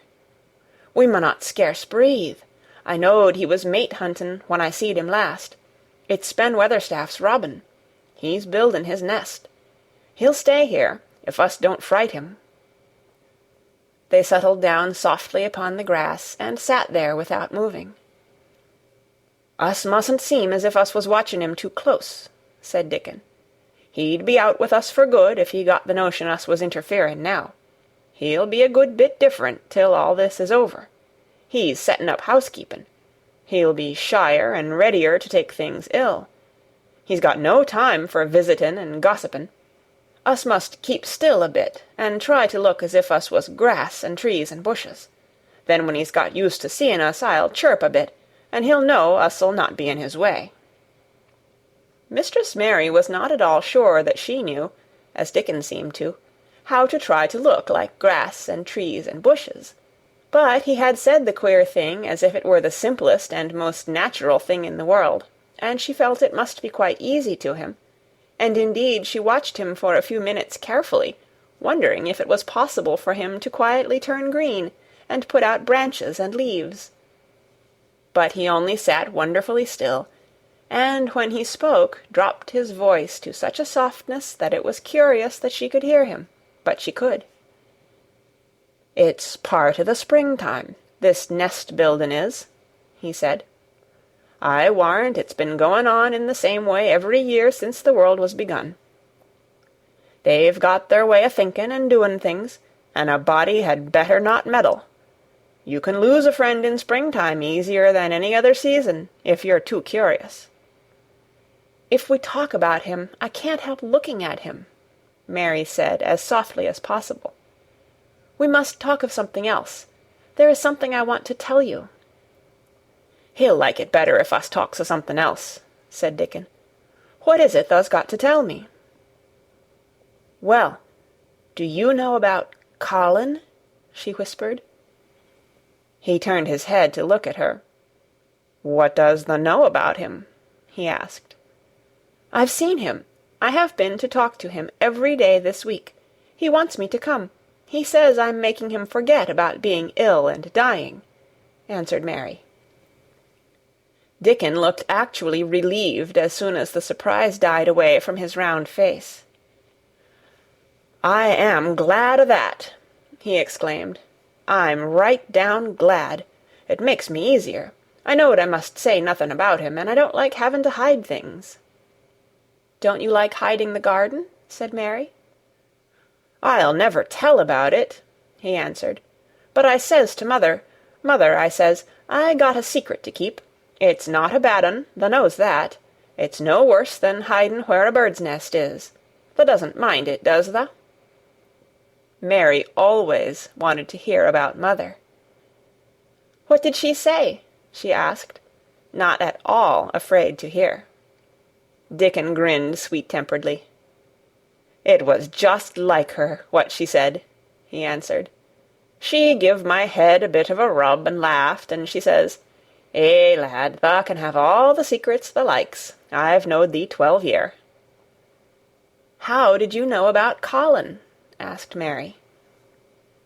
"Everybody as knowed about Mester Craven knowed there was a little lad as was like to be a cripple, and they knowed Mester Craven didn't like him to be talked about. Folks is sorry for Mester Craven, because Mrs. Craven was such a pretty young lady, and they was so fond of each other. Mrs. Medlock stops in our cottage whenever she goes to Thwaite, and she doesn't mind talking to mother before us children, because she knows us has been brought up to be trusty. How did thou find out about him? Martha was in a fine trouble the last time she came home. She said tha'd heard him frettin', and thou was asking questions, and she didn't know what to say." Mary told him her story about the midnight wuthering of the wind which had wakened her, and about the faint far-off sounds of the complaining voice which had led her down the dark corridors with her candle, and had ended with her opening of the door of the dimly lighted room with the carven four-posted bed in the corner. When she described the small ivory-white face and the strange black-rimmed eyes, Dickon shook his head. "Them's just like his mother's eyes, only hers was always laughing, they say," he said. "They say as Mr. Craven can't bear to see him when he's awake, and it's because his eyes is so like his mother's, and yet looks so different in his miserable bit of a face." "Do you think he wants to die?" whispered Mary. "No, but he wishes he'd never been born. Mother, she says that's the worst thing on earth for a child. Them as is not wanted scarce ever thrives. Mr. Craven, he'd buy anything as money could buy for the poor lad, but he'd like to forget as he's on earth. For one thing, he's afraid he'll look at him some day and find he's growed hunchback." "Colin's so afraid of it himself that he won't sit up," said Mary. "He says he's always thinking that if he should feel a lump coming, he should go crazy and scream himself to death." "Eh, he oughtn't to lie there thinking things like that," said Dickon. "No lad could get well as thought them sort of things." The fox was lying on the grass close by him, looking up to ask for a pat now and then, and Dickon bent down and rubbed his neck softly, and thought a few minutes in silence. Presently he lifted his head and looked round the garden. "When first we got in here," he said, "it seemed like everything was grey. Look round now, and tell me if thou doesn't see a difference." Mary looked, and caught her breath a little. "Why," she cried, "the grey wall is changing. It is as if a green mist were creeping over it. It's almost like a green gauze veil." "Aye," said Dickon, "and it'll be greener and greener till the grey's all gone. Can thou guess what I was thinking?" "I know it was something nice," said Mary eagerly. "I believe it was something about Colin." "I was thinking that if he was out here, he wouldn't be watching for lumps to grow on his back. He'd be watching for buds to break on the rose bushes, and he'd likely be healthier," explained Dickon. "I was wondering if us could ever get him in the humour to come out here and lie under the trees in his carriage." "I've been wondering that myself. I've thought of it almost every time I've talked to him," said Mary. "I've wondered if he could keep a secret, and I've wondered if we could bring him here without anyone seeing us. I thought perhaps you could push his carriage. The doctor said he must have fresh air, and if he wants us to take him out, no one dare disobey him. He won't go out for other people, and perhaps they will be glad if he will go out with us. He could order the gardeners to keep away, so they wouldn't find out." Dickon was thinking very hard as he scratched Captain's back. "It'd be good for him, I'll warrant," he said. "Us'd not be thinking he'd better never been born. Us'd be just two children watching a garden grow, and he'd be another. Two lads and a little lass just looking on at the springtime. I warrant it'd be better than doctor's stuff." "He's been lying in his room so long, and he's always been so afraid of his back, that it has made him queer," said Mary. "He knows a good many things out of books, but he doesn't know anything else. He says he has been too ill to notice things, and he hates going out of doors, and hates gardens and gardeners. But he likes to hear about this garden because it is a secret. I daren't tell him much, but he said he wanted to see it." "Us'll have him out here some time for sure," said Dickon. "I could push his carriage well enough. Has thou noticed how the robin and his mate has been working while we've been sitting here? Look at him perched on that branch, wondering where it'd be best to put that twig he's got in his beak." He made one of his low whistling calls, and the robin turned his head and looked at him inquiringly, still holding his twig. Dickon spoke to him as Ben Weatherstaff did, but Dickon's tone was one of friendly advice. "Wheresoever thou puts it," he said, "it'll be all right. Thou knew how to build the nest before thou came out of the egg. Get on with thee, lad. Thou'st got no time to lose." "Oh, I do like to hear you talk to him," Mary said, laughing delightedly. "Ben Weatherstaff scolds him and makes fun of him, and he hops about and looks as if he understood every word, and I know he likes it. Ben Weatherstaff says he is so conceited he would rather have stones thrown at him than not be noticed." Dickon laughed too, and went on talking. "Thou knows us won't trouble thee," he said to the robin. "Us is near being wild things ourselves. Us is nest-building too, bless thee. Look out thou doesn't tell on us." And though the robin did not answer, because his beak was occupied, Mary knew that when he flew away with his twig to his own corner of the garden, the darkness of his dew-bright eye meant that he would not tell their secret for the world. Chapter 16. "I won't," said Mary. They found a great deal to do that morning, and Mary was late in returning to the house, and was also in such a hurry to get back to her work that she quite forgot Colin until the last moment. "Tell Colin that I can't come and see him yet," she said to Martha. "I'm very busy in the garden." Martha looked rather frightened. "Eh, Miss Mary," she said, "it may put him all out of humour when I tell him that." But Mary was not as afraid of him as other people were, and she was not a self-sacrificing person.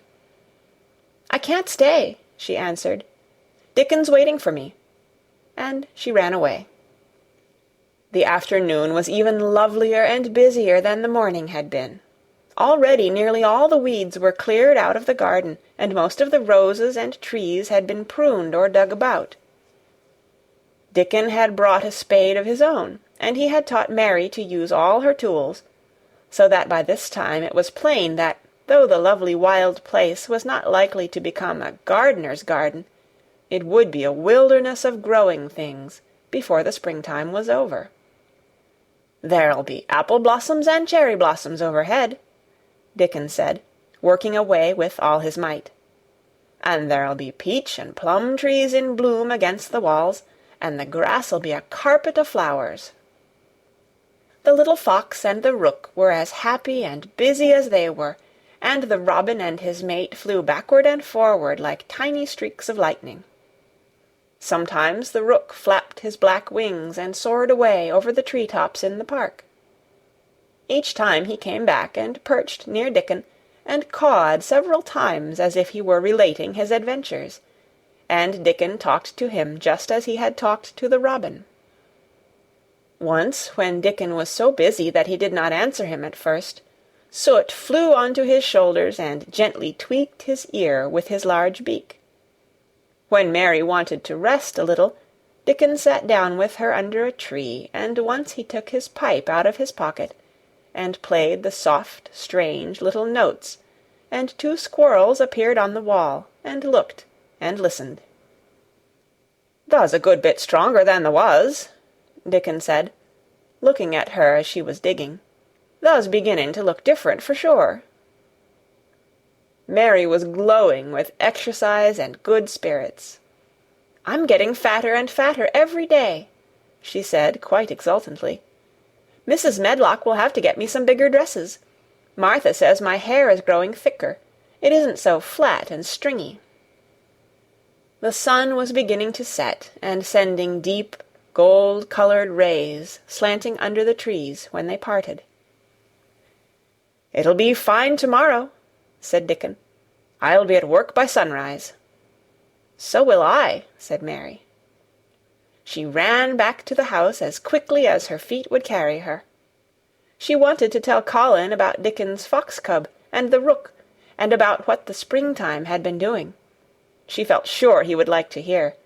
So it was not very pleasant when she opened the door of her room to see Martha standing waiting for her with a doleful face.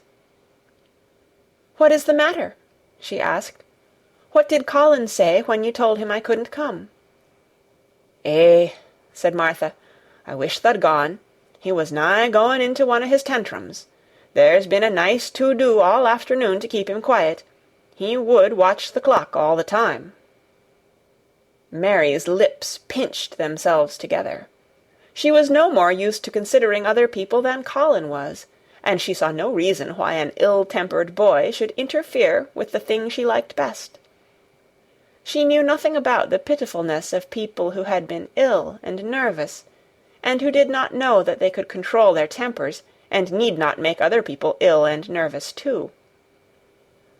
When she had had a headache in India, she had done her best to see that everybody else also had a headache or something quite as bad. And she felt she was quite right. But of course now she felt that Colin was quite wrong. He was not on his sofa when she went into his room. He was lying flat on his back in bed, and he did not turn his head toward her as she came in. This was a bad beginning, and Mary marched up to him with her stiff manner. "Why didn't you get up?" she said. "I did get up this morning when I thought you were coming," he answered, without looking at her. "I made them put me back in bed this afternoon. My back ached, and my head ached, and I was tired. Why didn't you come?" "I was working in the garden with Dickon," said Mary. Colin frowned, and condescended to look at her. "I won't let that boy come here if you go and stay with him instead of coming to talk to me," he said. Mary flew into a fine passion. She could fly into a passion without making a noise. She just grew sour and obstinate, and did not care what happened. "If you send Dickon away, I'll never come into this room again," she retorted. "You'll have to if I want you," said Colin.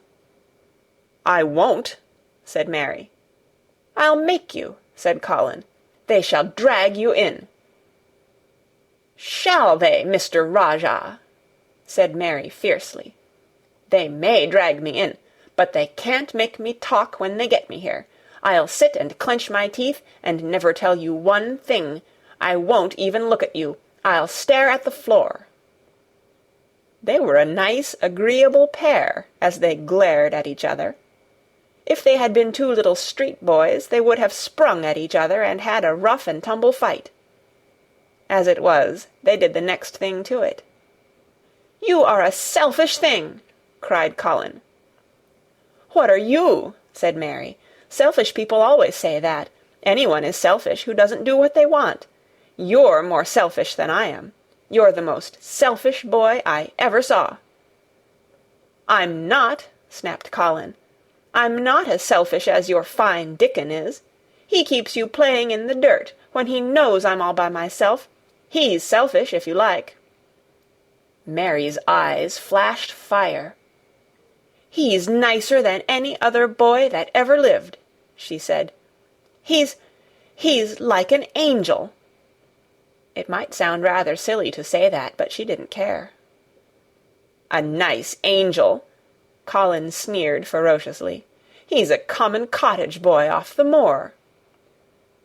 "He's better than a common Rajah," retorted Mary. "He's 1,000 times better." Because she was the stronger of the two, she was beginning to get the better of him. The truth was that he had never had a fight with anyone like himself in his life, and upon the whole it was rather good for him, though neither he nor Mary knew anything about that. He turned his head on his pillow and shut his eyes, and a big tear was squeezed out and ran down his cheek. He was beginning to feel pathetic and sorry for himself, not for anyone else. "I'm not as selfish as you, because I'm always ill, and I'm sure there is a lump coming on my back," he said. "And I am going to die besides." "You're not," contradicted Mary unsympathetically. He opened his eyes wide with indignation. He had never heard such a thing said before. He was at once furious and slightly pleased, if a person could be both at one time. "I'm not?" he cried. "I am. You know I am. Everybody says so." "I don't believe it," said Mary sourly. "You just say that to make people sorry. I believe you're proud of it. I don't believe it. If you were a nice boy, it might be true, but you're too nasty." In spite of his invalid back, Colin sat up in bed quite in a healthy rage. "Get out of the room!" he shouted, and he caught hold of his pillow and threw it at her. He was not strong enough to throw it far, and it only fell at her feet, but Mary's face looked as pinched as a nutcracker. "I'm going," she said, "and I won't come back." She walked to the door, and when she reached it, she turned round and spoke again. "I was going to tell you all sorts of nice things," she said. "Dickon brought his fox and his rook, and I was going to tell you all about them. Now I won't tell you a single thing."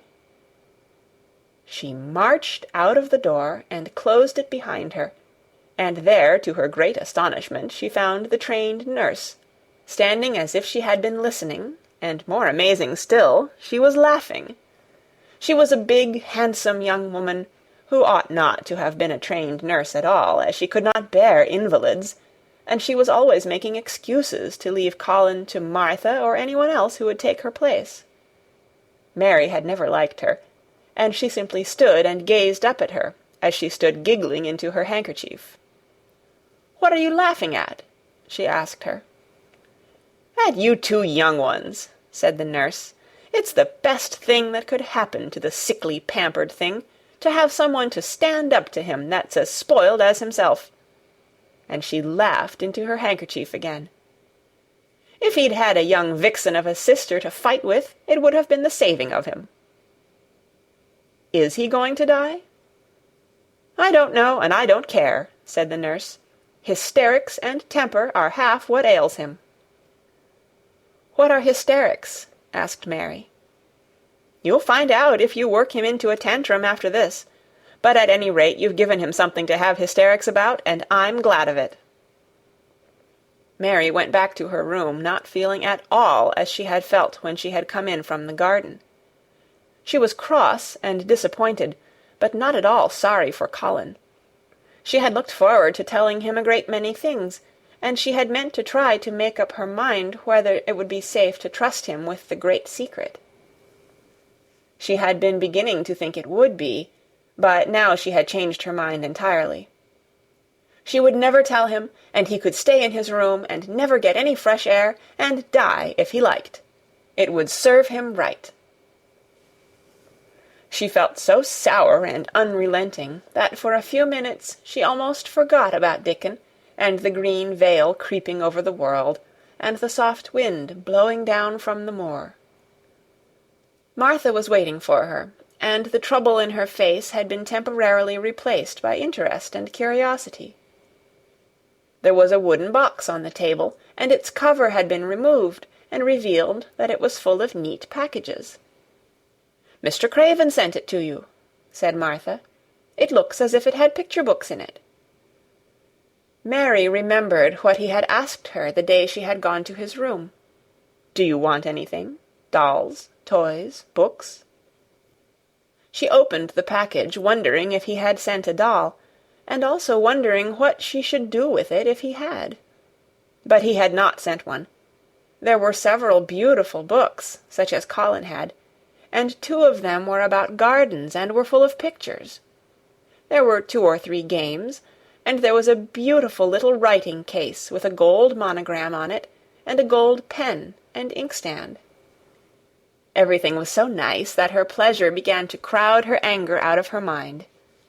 She had not expected him to remember her at all, and her hard little heart grew quite warm.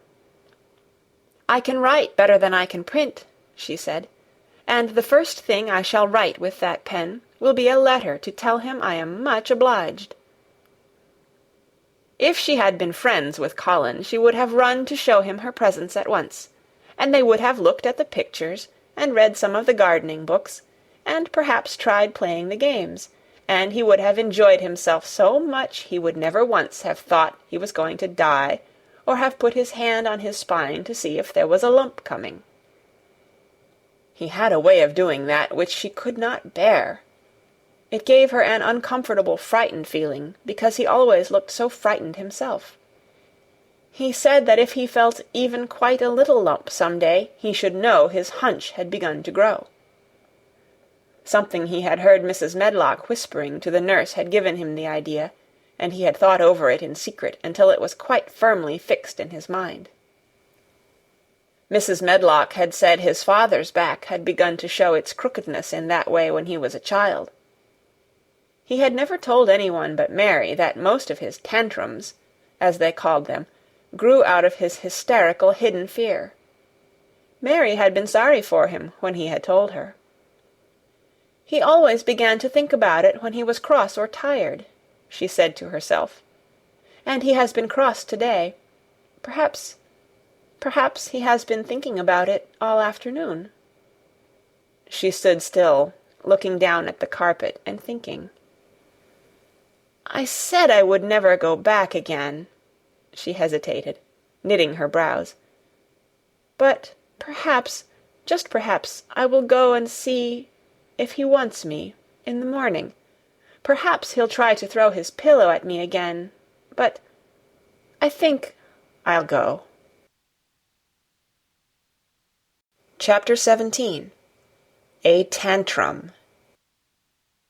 She had got up very early in the morning, and had worked hard in the garden, and she was tired and sleepy, so as soon as Martha had brought her supper and she had eaten it, she was glad to go to bed. As she laid her head on the pillow, she murmured to herself, "I'll go out before breakfast and work with Dickon, and then afterward, I believe I'll go see him." She thought it was the middle of the night when she was awakened by such dreadful sounds that she jumped out of bed in an instant. What was it? What was it? The next minute she felt quite sure she knew.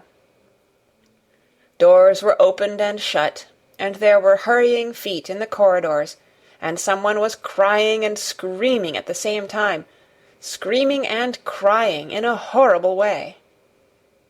"It's Colin," she said.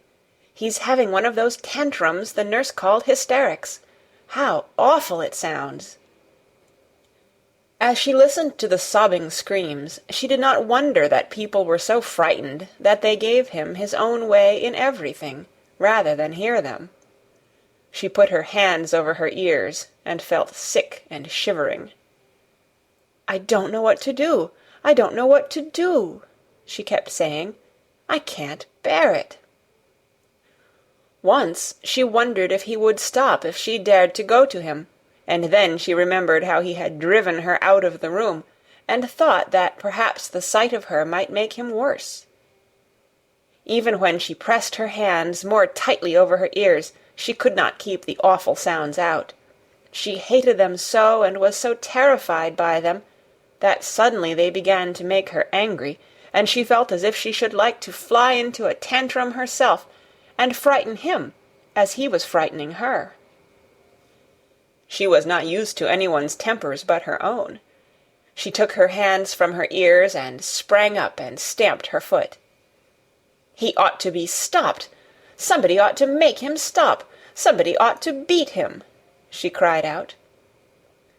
Just then she heard feet almost running down the corridor, and her door opened, and the nurse came in. She was not laughing now by any means. She even looked rather pale. "He's worked himself into hysterics," she said in a great hurry. "He'll do himself harm. No one can do anything with him. You come and try, like a good child. He likes you." "He turned me out of the room this morning," said Mary, stamping her foot with excitement. The stamp rather pleased the nurse.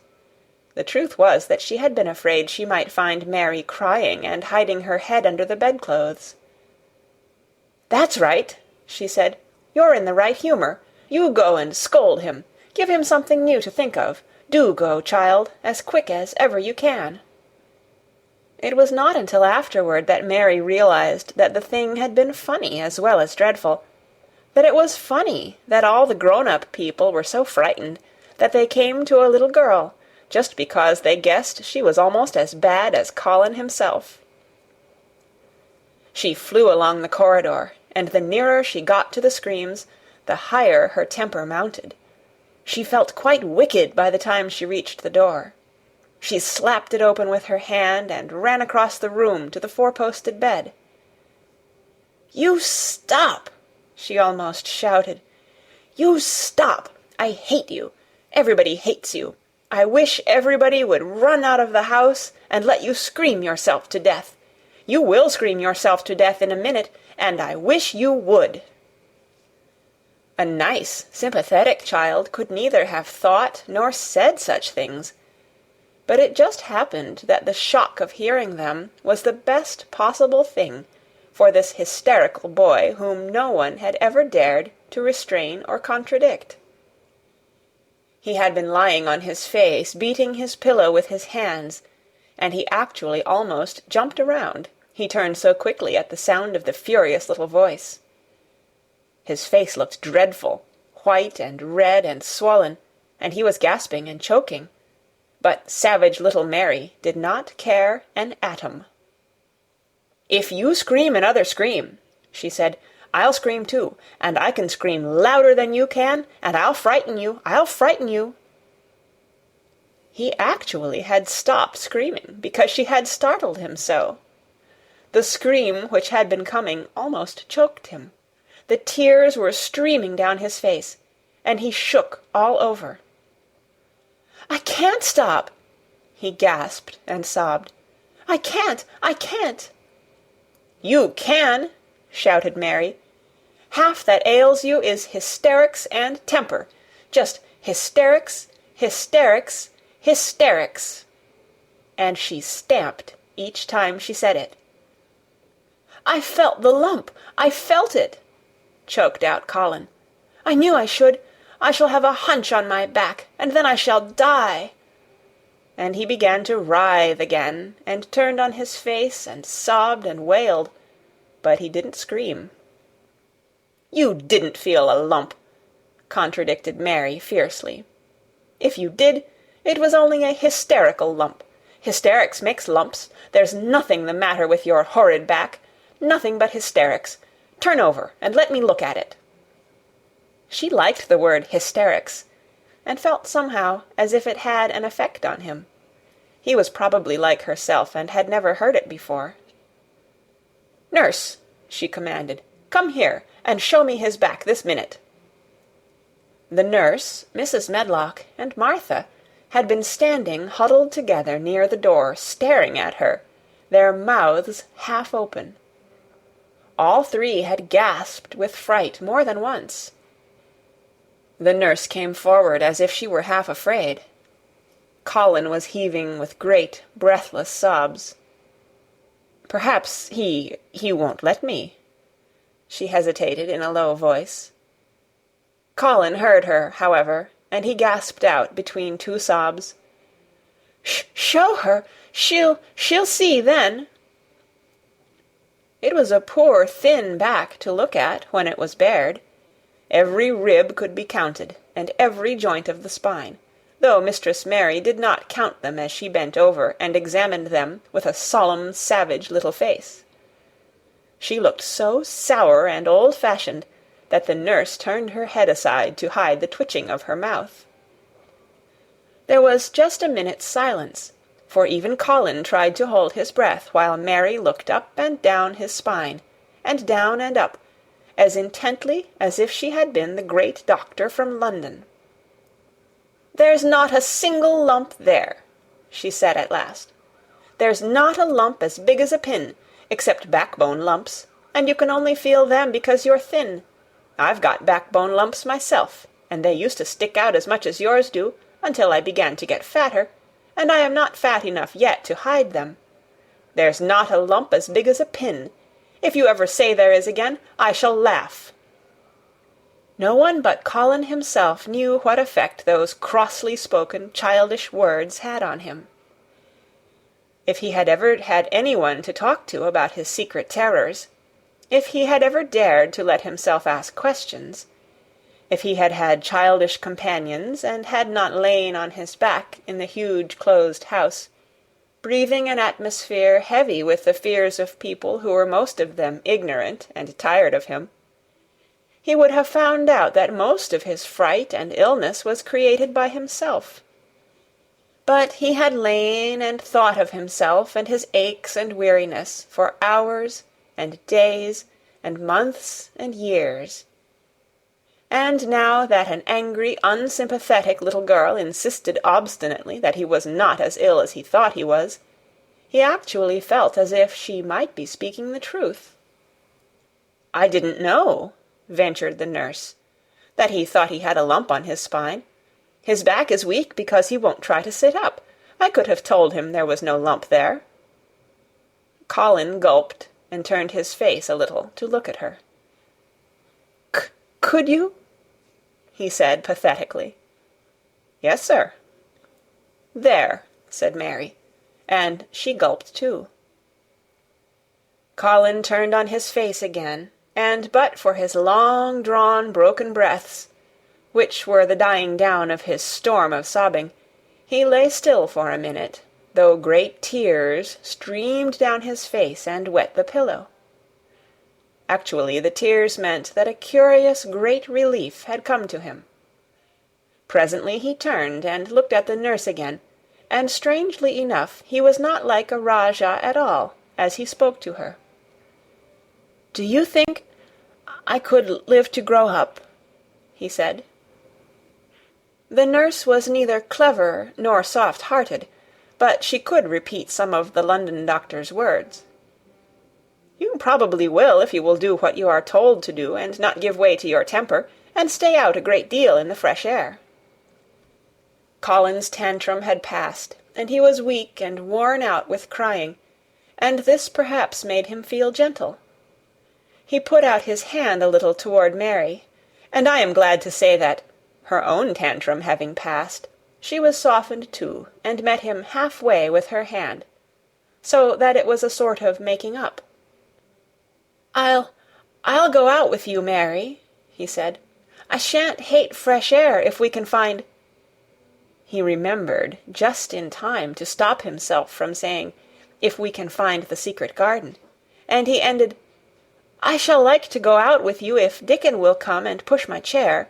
I do so want to see Dickon, and the fox, and the crow." The nurse remade the tumbled bed, and shook and straightened the pillows. Then she made Colin a cup of beef tea, and gave a cup to Mary, who was really very glad to get it after her excitement.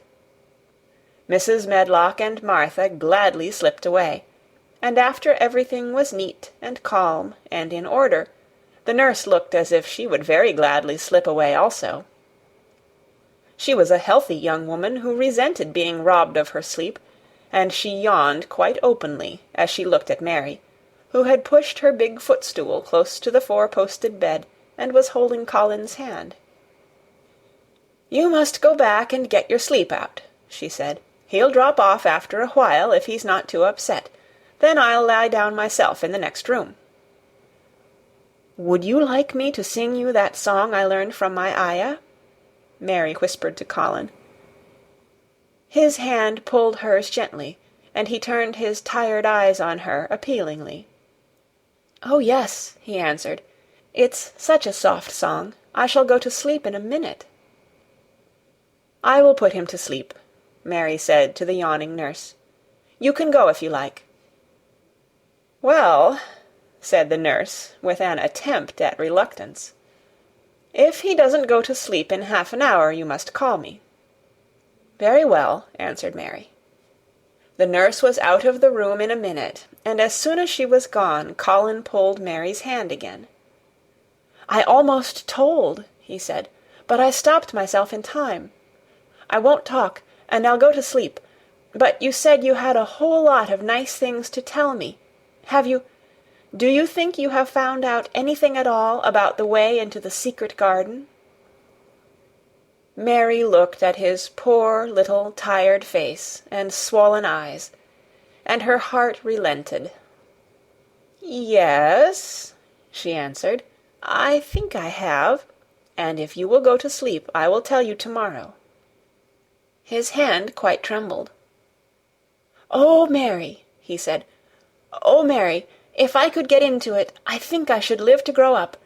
Do you suppose that, instead of singing the ayah song, you could just tell me softly, as you did that first day, what you imagine it looks like inside? I am sure it will make me go to sleep." "Yes," answered Mary. "Shut your eyes." He closed his eyes and lay quite still, and she held his hand and began to speak very slowly and in a very low voice. "I think it has been left alone so long that it has grown all into a lovely tangle. I think the roses have climbed and climbed and climbed until they hang from the branches and walls and creep over the ground, almost like a strange gray mist. Some of them have died, but many are alive, and when the summer comes there will be curtains and fountains of roses. I think the ground is full of daffodils and snowdrops and lilies and iris, working their way out of the dark. Now the spring has begun, perhaps. The soft drone of her voice was making him stiller and stiller, and she saw it and went on. Perhaps they are coming up through the grass. Perhaps there are clusters of purple crocuses and gold ones even now.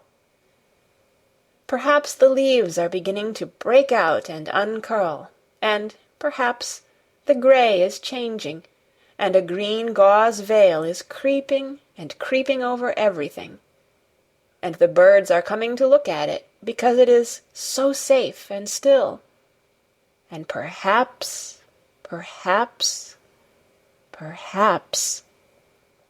very softly and slowly indeed, the robin has found a mate and is building a nest. And Colin was asleep. Chapter 18. The Munnot Waste No Time. Of course, Mary did not waken early the next morning. She slept late because she was tired, and when Martha brought her breakfast, she told her that though Colin was quite quiet, he was ill and feverish, as he always was after he had worn himself out with a fit of crying. Mary ate her breakfast slowly as she listened. "He says he wishes thou would please go and see him as soon as thou can," Martha said. "It's queer what a fancy he's took to thee. Thou did give it him last night for sure, didn't thou? Nobody else would have dared to do it. Poor lad, he's been spoiled till salt won't save him. Mother says as the two worst things as can happen to a child is never to have his own way, or always to have it. She doesn't know which is the worst. Thou was in a fine temper thyself, too, but he says to me when I went into his room, 'Please ask Miss Mary if she'll please come and talk to me.' Think o' him saying please. Will you go, miss?" "I'll run and see Dickon first," said Mary. "No, I'll go and see Colin first, and tell him— I know what I'll tell him," with a sudden inspiration. She had her hat on when she appeared in Colin's room, and for a second he looked disappointed. He was in bed. His face was pitifully white, and there were dark circles round his eyes. "I'm glad you came," he said. "My head aches, and I ache all over because I'm so tired. Are you going somewhere?" Mary went and leaned against his bed. "I won't be long," she said. "I'm going to Dickon, but I'll come back. Colin, it's something about the garden." His whole face brightened, and a little colour came into it. "Oh, is it?" he cried out. "I dreamed about it all night. I heard you say something about grey changing into green, and I dreamed I was standing in a place all filled with trembling little green leaves, and there were birds on nests everywhere, and they looked so soft and still. I'll lie and think about it until you come back." In 5 minutes Mary was with Dickon in their garden. The fox and the crow were with him again, and this time he had brought 2 tame squirrels. "I came over on the pony this morning," he said. He is a good little chap, Jump is. I brought these 2 in my pockets. This here one he's called Nut, and this here other one's called Shell." When he said Nut, one squirrel leaped onto his right shoulder, and when he said Shell, the other one leaped onto his left shoulder.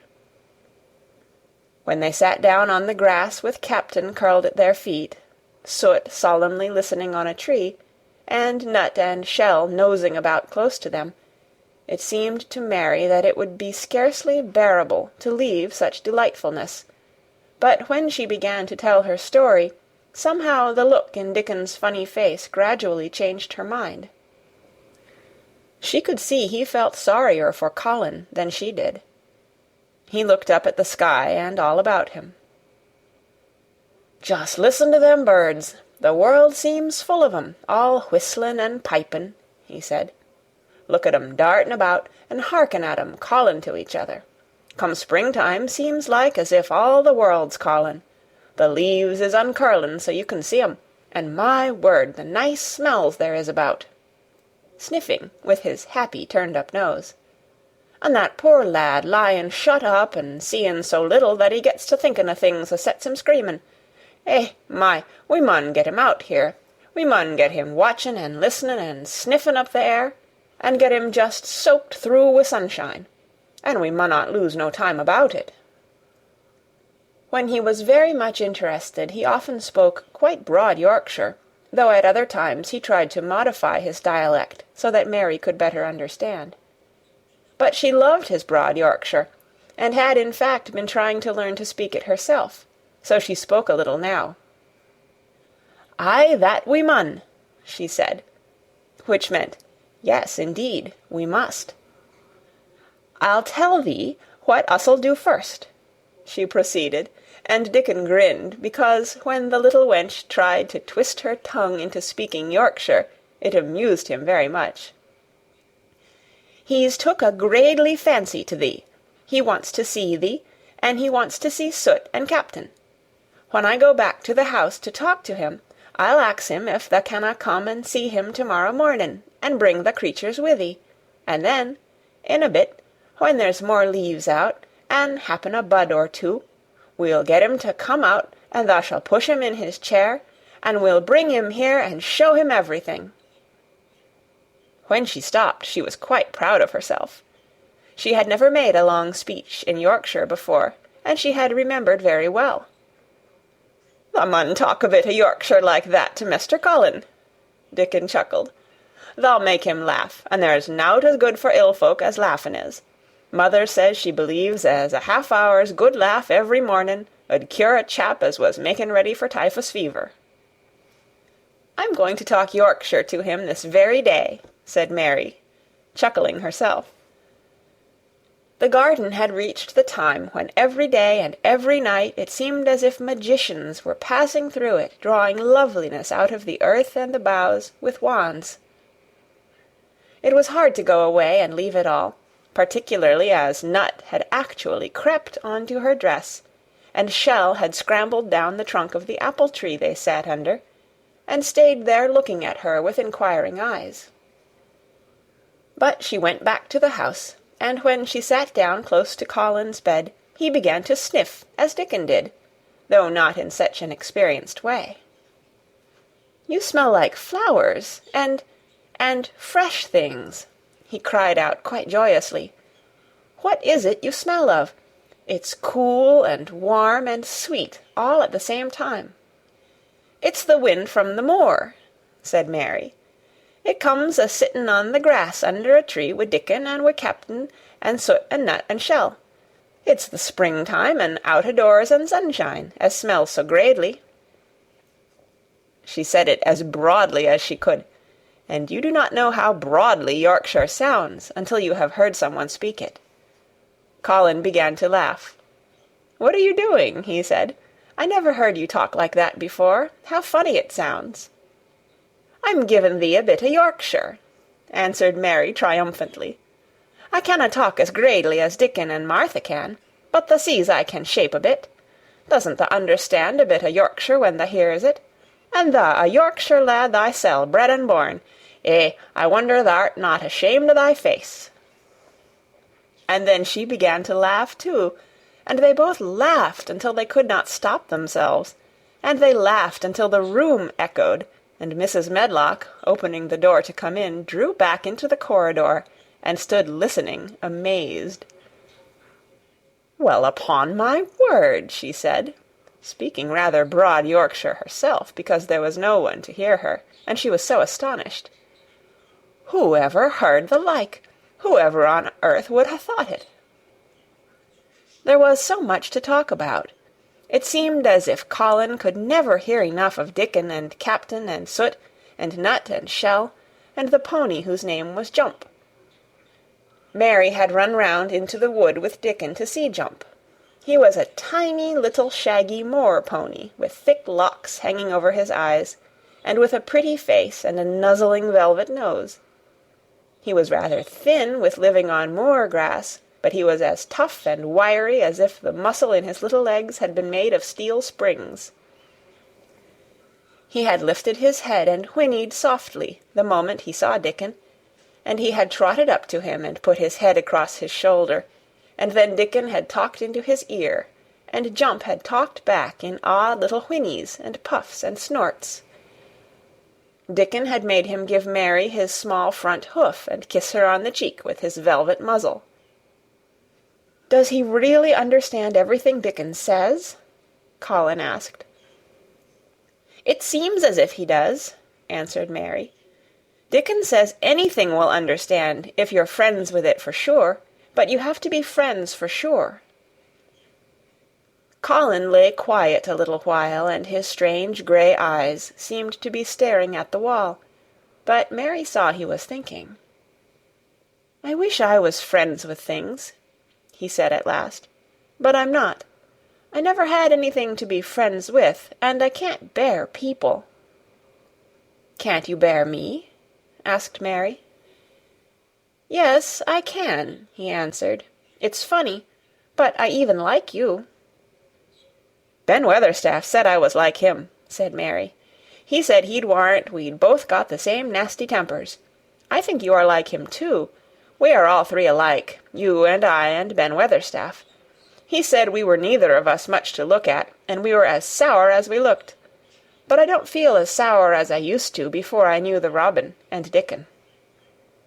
"Did you feel as if you hated people?" "Yes," answered Mary, without any affectation. "I should have detested you if I had seen you before I saw the Robin and Dickon." Colin put out his thin hand and touched her. "Mary," he said, "I wish I hadn't said what I did about sending Dickon away. I hated you when you said he was like an angel, and I laughed at you, but perhaps he is." "Well, it was rather funny to say it," she admitted frankly, "because his nose does turn up, and he has a big mouth, and his clothes have patches all over them, and he talks broad Yorkshire, but if an angel did come to Yorkshire and live on the moor, if there was a Yorkshire angel, I believe he'd understand the green things and know how to make them grow, and he would know how to talk to the wild creatures as Dickon does, and they'd know he was friends for sure." "I shouldn't mind Dickon looking at me," said Colin. "I want to see him." "I'm glad you said that," answered Mary, because...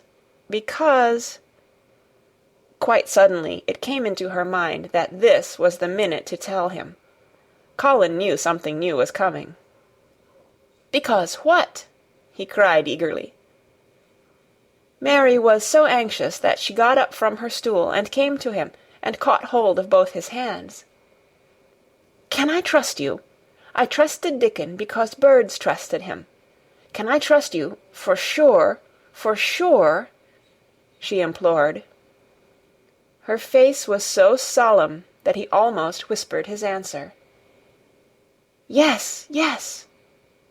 "Well, Dickon will come to see you tomorrow morning, and he'll bring his creatures with him." "Oh, oh!" Colin cried out in delight. "But that's not all," Mary went on, almost pale with solemn excitement. "The rest is better. There is a door into the garden. I found it. It is under the ivy on the wall." If he had been a strong, healthy boy, Colin would probably have shouted, "Hooray, hooray, hooray!" But he was weak and rather hysterical. His eyes grew bigger and bigger, and he gasped for breath. "Oh, Mary!" he cried out with a half-sob. "Shall I see it? Shall I get into it? Shall I live to get into it?" And he clutched her hands and dragged her toward him. "Of course you'll see it," snapped Mary indignantly. "Of course you'll live to get into it. Don't be silly." And she was so unhysterical and natural and childish that she brought him to his senses, and he began to laugh at himself.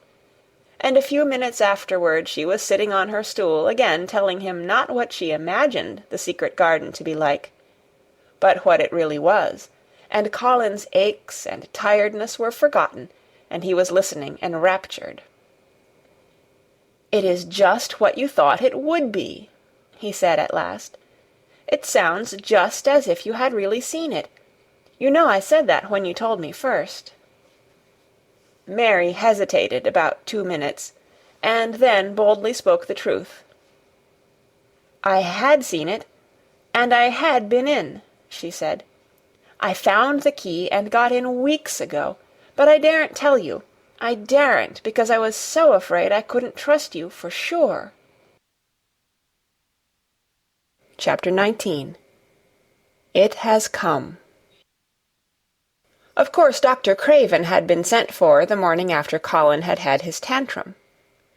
He was always sent for at once when such a thing occurred, and he always found, when he arrived, a white, shaken boy lying on his bed, sulky, and still so hysterical that he was ready to break into fresh sobbing at the least word. In fact, Dr. Craven dreaded and detested the difficulties of these visits. On this occasion he was away from Misselthwaite Manor until afternoon. "How is he?" he asked Mrs. Medlock rather irritably when he arrived. "He will break a blood vessel in one of those fits some day. The boy is half insane with hysteria and self-indulgence." "Well, sir," answered Mrs. Medlock, "you'll scarcely believe your eyes when you see him. That plain, sour-faced child, that's almost as bad as himself, has just bewitched him. How she's done it, there's no telling. The Lord knows she's nothing to look at, and you scarcely ever hear her speak. But she did what none of us dare do. She just flew at him like a little cat last night, and stamped her feet, and ordered him to stop screaming. And somehow she startled him so that he actually did stop. And this afternoon, well, just come up and see, sir. It's past crediting." The scene which Dr. Craven beheld when he entered his patient's room was indeed rather astonishing to him. As Mrs. Medlock opened the door, he heard laughing and chattering. Colin was on his sofa in his dressing-gown, and he was sitting up quite straight, looking at a picture in one of the garden books, and talking to the plain child, who at that moment could scarcely be called plain at all, because her face was so glowing with enjoyment. "Those long spires of blue ones. We'll have a lot of those," Colin was announcing. "They're called delphiniums." "Dickon says they're larkspurs made big and grand," cried Mistress Mary. "There are clumps there already." Then they saw Dr. Craven, and stopped. Mary became quite still, and Colin looked fretful. "I am sorry to hear you were ill last night, my boy," Dr. Craven said, a trifle nervously. He was rather a nervous man. "I'm better now, much better," Colin answered, rather like a Rajah. "I'm going out in my chair in a day or two if it is fine. I want some fresh air." Dr. Craven sat down by him and felt his pulse, and looked at him curiously. "It must be a very fine day," he said, "and you must be very careful not to tire yourself." "Fresh air won't tire me," said the young Rajah. As there had been occasions when this same young gentleman had shrieked aloud with rage, and had insisted that fresh air would give him cold and kill him, it is not to be wondered at that his doctor felt somewhat startled. "I thought you did not like fresh air," he said. "I don't when I am by myself," replied the Rajah, "but my cousin is going out with me." "And the nurse, of course," suggested Dr. Craven. "No, I will not have the nurse," so magnificently that Mary could not help remembering how the young native prince had looked, with his diamonds and rubies and pearls stuck all over him, and the great rubies on the small dark hand he had waved to command his servants to approach with salams and receive his orders. "My cousin knows how to take care of me. I am always better when she is with me. She made me better last night. A very strong boy, I know, will push my carriage." Dr. Craven felt rather alarmed. If this tiresome, hysterical boy should chance to get well, he himself would lose all chance of inheriting Misselthwaite. But he was not an unscrupulous man, though he was a weak one, and he did not intend to let him run into actual danger. "He must be a strong boy and a steady boy," he said, "and I must know something about him. Who is he? What is his name?" "It's Dickon." Mary spoke up suddenly. She felt somehow that everybody who knew the Moor must know Dickon. And she was right, too. She saw that in a moment Dr. Craven's serious face relaxed into a relieved smile. "Oh, Dickon," he said. "If it is Dickon, you will be safe enough. He's as strong as a Moor pony, is Dickon." "And he's trusty," said Mary. "He's the trustiest lad i' Yorkshire." She had been talking Yorkshire to Colin, and she forgot herself. "Did Dickon teach you that?" asked Dr. Craven, laughing outright. "I'm learning it as if it was French," said Mary, rather coldly. It's like a native dialect in India. Very clever people try to learn them. I like it, and so does Colin." "Well, well," he said, "if it amuses you, perhaps it won't do you any harm. Did you take your bromide last night, Colin?" "No," Colin answered. "I wouldn't take it at first, and after Mary made me quiet she talked me to sleep, in a low voice, about the spring creeping into a garden."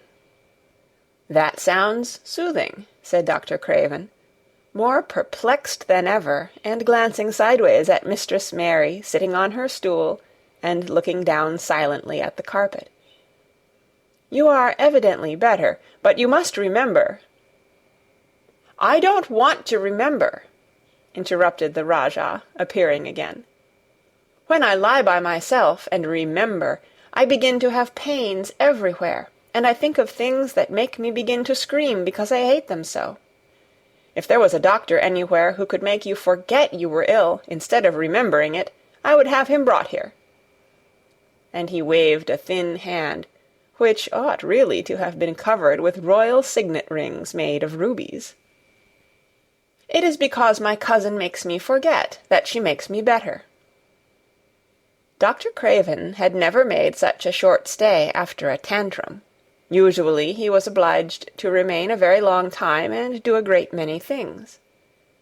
This afternoon he did not give any medicine or leave any new orders, and he was spared any disagreeable scenes. When he went downstairs he looked very thoughtful, and when he talked to Mrs. Medlock in the library she felt that he was a much puzzled man. "Well, sir," she ventured, "could you have believed it?" "It is certainly a new state of affairs," said the doctor, "and there's no denying it is better than the old one." "I believe Susan Sowerby's right, I do that," said Mrs. Medlock. "I stopped in her cottage on my way to Thwaite yesterday and had a bit of a talk with her, and she says to me, 'Well, Sarah Ann, she mayn't be a good child, and she mayn't be a pretty one, but she's a child, and children needs children.' We went to school together, Susan Sowerby and me." "She's the best sick nurse I know," said Dr. Craven. "When I find her in a cottage, I know the chances are that I shall save my patient." Mrs. Medlock smiled. She was fond of Susan Sowerby. "She's got a way with her, has Susan," she went on quite volubly. "I've been thinking all morning of one thing she said yesterday. She says, 'Once, when I was givin' the children a bit of a preach after they'd been fightin', I says to 'em all, "When I was at school, my joggraphy told as the world was shaped like an orange, and I found out before I was 10 that the whole orange doesn't belong to nobody. No one owns more than his bit of a quarter, and there's times it seems like there's not enow quarters to go round. But don't you, none o' you, think as you own the whole orange, or you'll find out you're mistaken, and you won't find it out without hard knocks. What children learns from children,' she says, "is that there's no sense in grabbin' at the whole orange, peel and all. If you do, you'll likely not get even the pips, and them's too bitter to eat." "She's a shrewd woman," said Dr. Craven, putting on his coat. "Well, she's got a way of saying things," ended Mrs. Medlock, much pleased. "Sometimes I've said to her, 'Susan, if you was a different woman and didn't talk such broad Yorkshire, I've seen the times when I should have said you was clever.'" That night Colin slept without once awakening, and when he opened his eyes in the morning he lay still and smiled without knowing it, smiled because he felt so curiously comfortable. It was actually nice to be awake, and he turned over and stretched his limbs luxuriously. He felt as if tight strings which had held him had loosened themselves and let him go. He did not know that Dr. Craven would have said that his nerves had relaxed and rested themselves. Instead of lying and staring at the wall and wishing he had not awakened, his mind was full of the plans he and Mary had made yesterday, of pictures of the garden and of Dickon and his wild creatures. It was so nice to have things to think about. And he had not been awake more than 10 minutes when he heard feet running along the corridor, and Mary was at the door. The next minute she was in the room, and had run across to his bed, bringing with her a waft of fresh air full of the scent of the morning. "You've been out! You've been out! There's that nice smell of leaves!" he cried. She had been running, and her hair was loose and blown, and she was bright with the air and pink-cheeked, though he could not see it. "It's so beautiful," she said, a little breathless with her speed. "You never saw anything so beautiful. It has come. I thought it had come that other morning, but it was only coming. It is here now. It has come, the spring. Dickon says so." "Has it?" cried Colin, and though he really knew nothing about it, he felt his heart beat. He actually sat up in bed. "Open the window," he added, laughing half with joyful excitement and half at his own fancy. "Perhaps we may hear golden trumpets." And though he laughed, Mary was at the window in a moment, and in a moment more it was opened wide, and freshness and softness and scents and birds' songs were pouring through. "That's fresh air," she said. "Lie on your back and draw in long breaths of it. That's what Dickon does when he's lying on the moor. He says he feels it in his veins, and it makes him strong, and he feels as if he could live for ever and ever. Breathe it and breathe it." She was only repeating what Dickon had told her, but she caught Colin's fancy. "For ever and ever! Does it make him feel like that?" he said, and he did as she told him, drawing in long, deep breaths over and over again, until he felt that something quite new and delightful was happening to him. Mary was at his bedside again. "Things are crowding up out of the earth," she ran on in a hurry, "and there are flowers uncurling, and buds on everything, and the green veil has covered nearly all the grey, and the birds are in such a hurry about their nests for fear they may be too late, that some of them are even fighting for places in the secret garden.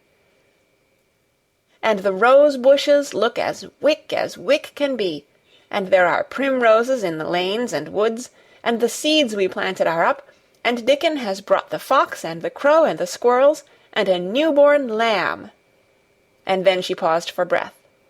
The newborn lamb Dickon had found 3 days before, lying by its dead mother among the gorse bushes on the moor. It was not the first motherless lamb he had found, and he knew what to do with it. He had taken it to the cottage wrapped in his jacket, and he had let it lie near the fire, and had fed it with warm milk. It was a soft thing with a darling, silly baby face, and legs rather long for its body. Dickon had carried it over the moor in his arms, and its feeding bottle was in his pocket with a squirrel, and when Mary had sat under a tree with its limp warmness huddled on her lap, she had felt as if she were too full of strange joy to speak. A lamb! A lamb! A living lamb who lay on your lap like a baby.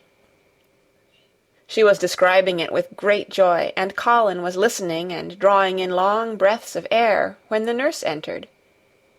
She started a little at the sight of the open window. She had sat stifling in the room many a warm day because her patient was sure that open windows gave people cold. "Are you sure you are not chilly, Master Colin?" she inquired. "No," was the answer. "I am breathing long breaths of fresh air. It makes you strong. I am going to get up to the sofa for breakfast. My cousin will have breakfast with me." The nurse went away, concealing a smile, to give the order for 2 breakfasts. She found the servants' hall a more amusing place than the invalid's chamber, and just now everybody wanted to hear the news from upstairs. There was a great deal of joking about the unpopular young recluse who, as the cook said, had found his master, and good for him. The servants' hall had been very tired of the tantrums, and the butler, who was a man with a family, had more than once expressed his opinion that the invalid would be all the better for a good hiding. When Colin was on his sofa, and the breakfast for two was put upon the table, he made an announcement to the nurse in his most Rajah-like manner. "A boy, and a fox, and a crow, and 2 squirrels, and a new-born lamb are coming to see me this morning. I want them brought upstairs as soon as they come," he said. "You are not to begin playing with the animals in the servants' hall and keep them there. I want them here." The nurse gave a slight gasp, and tried to conceal it with a cough. "Yes, sir," she answered. "I'll tell you what you can do," added Colin, waving his hand. "You can tell Martha to bring them here. The boy is Martha's brother. His name is Dickon, and he is an animal charmer." "I hope the animals won't bite, Master Colin," said the nurse. "I told you he was a charmer," said Colin austerely. "Charmers' animals never bite." "There are snake charmers in India," said Mary, "and they can put their snakes' heads in their mouths." "Goodness!" shuddered the nurse. They ate their breakfast with the morning air pouring in upon them. Colin's breakfast was a very good one, and Mary watched him with serious interest. "You will begin to get fatter just as I did," she said. "I never wanted my breakfast when I was in India, and now I always want it."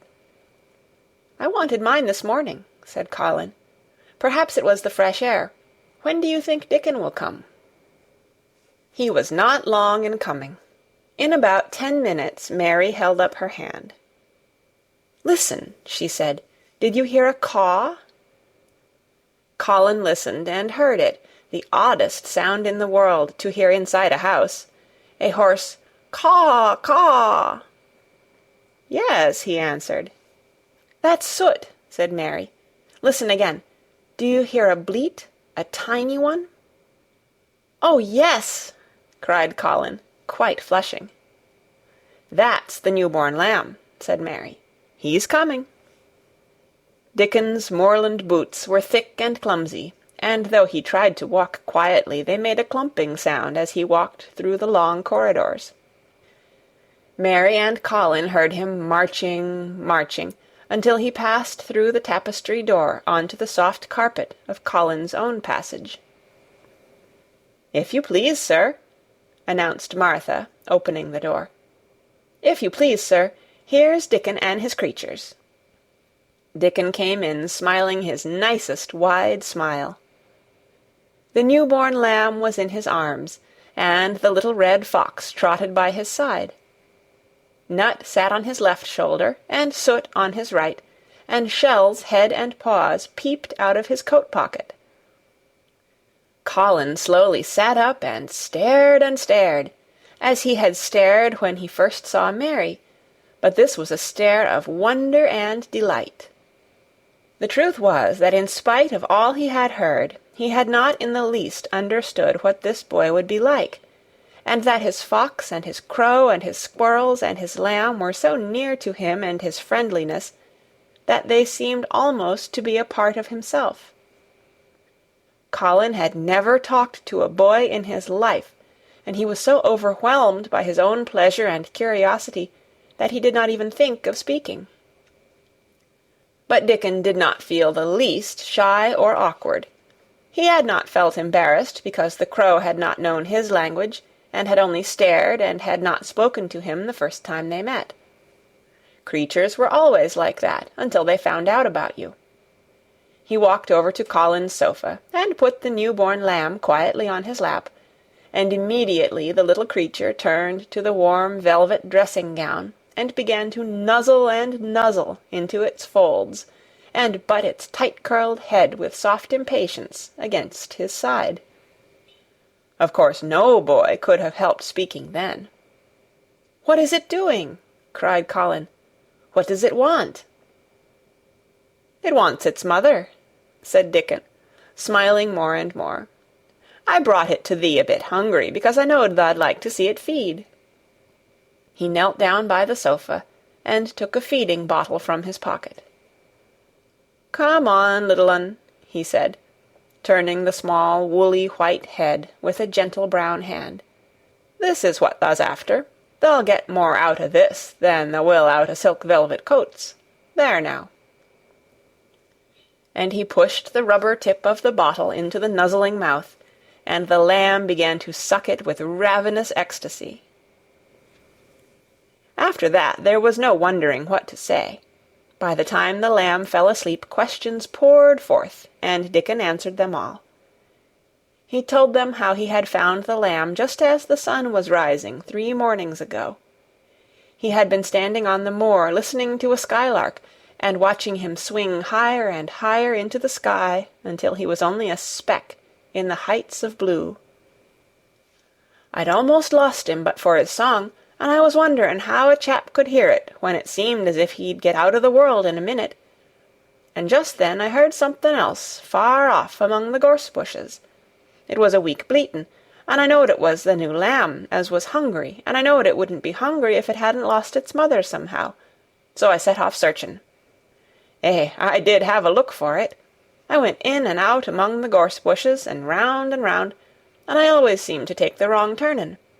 But at last I seed a bit o' white by a rock on top o' the moor, and I climbed up and found the little un half dead wi' cold and clemmin'." While he talked, Soot flew solemnly in and out of the open window, and cawed remarks about the scenery, while Nut and Shell made excursions into the big trees outside, and ran up and down trunks and explored branches.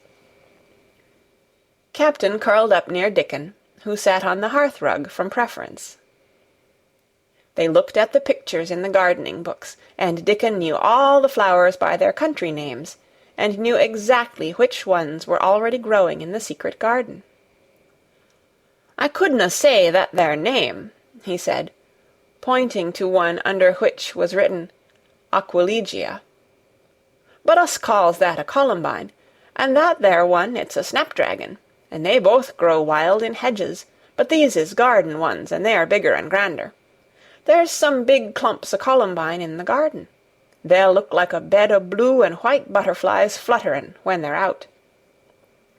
"I'm going to see them," cried Colin. "I am going to see them."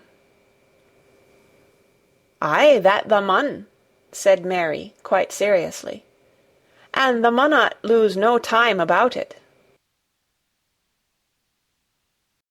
Chapter 20. I shall live for ever and ever and ever. But they were obliged to wait more than a week, because first there came some very windy days, and then Colin was threatened with a cold, which 2 things happening one after the other would no doubt have thrown him into a rage, but that there was so much careful and mysterious planning to do, and almost every day Dickon came in, if only for a few minutes, to talk about what was happening on the moor, and in the lanes and hedges, and on the borders of streams. The things he had to tell about otters and badgers and water-rats' houses, not to mention birds' nests and field mice and their burrows, were enough to make you almost tremble with excitement when you heard all the intimate details from an animal charmer, and realized with what thrilling eagerness and anxiety the whole busy underworld was working. "They're the same as us," said Dickon, "only they have to build their homes every year, and it keeps 'em so busy they fair scuffle to get 'em done." The most absorbing thing, however, was the preparations to be made before Colin could be transported with sufficient secrecy to the garden.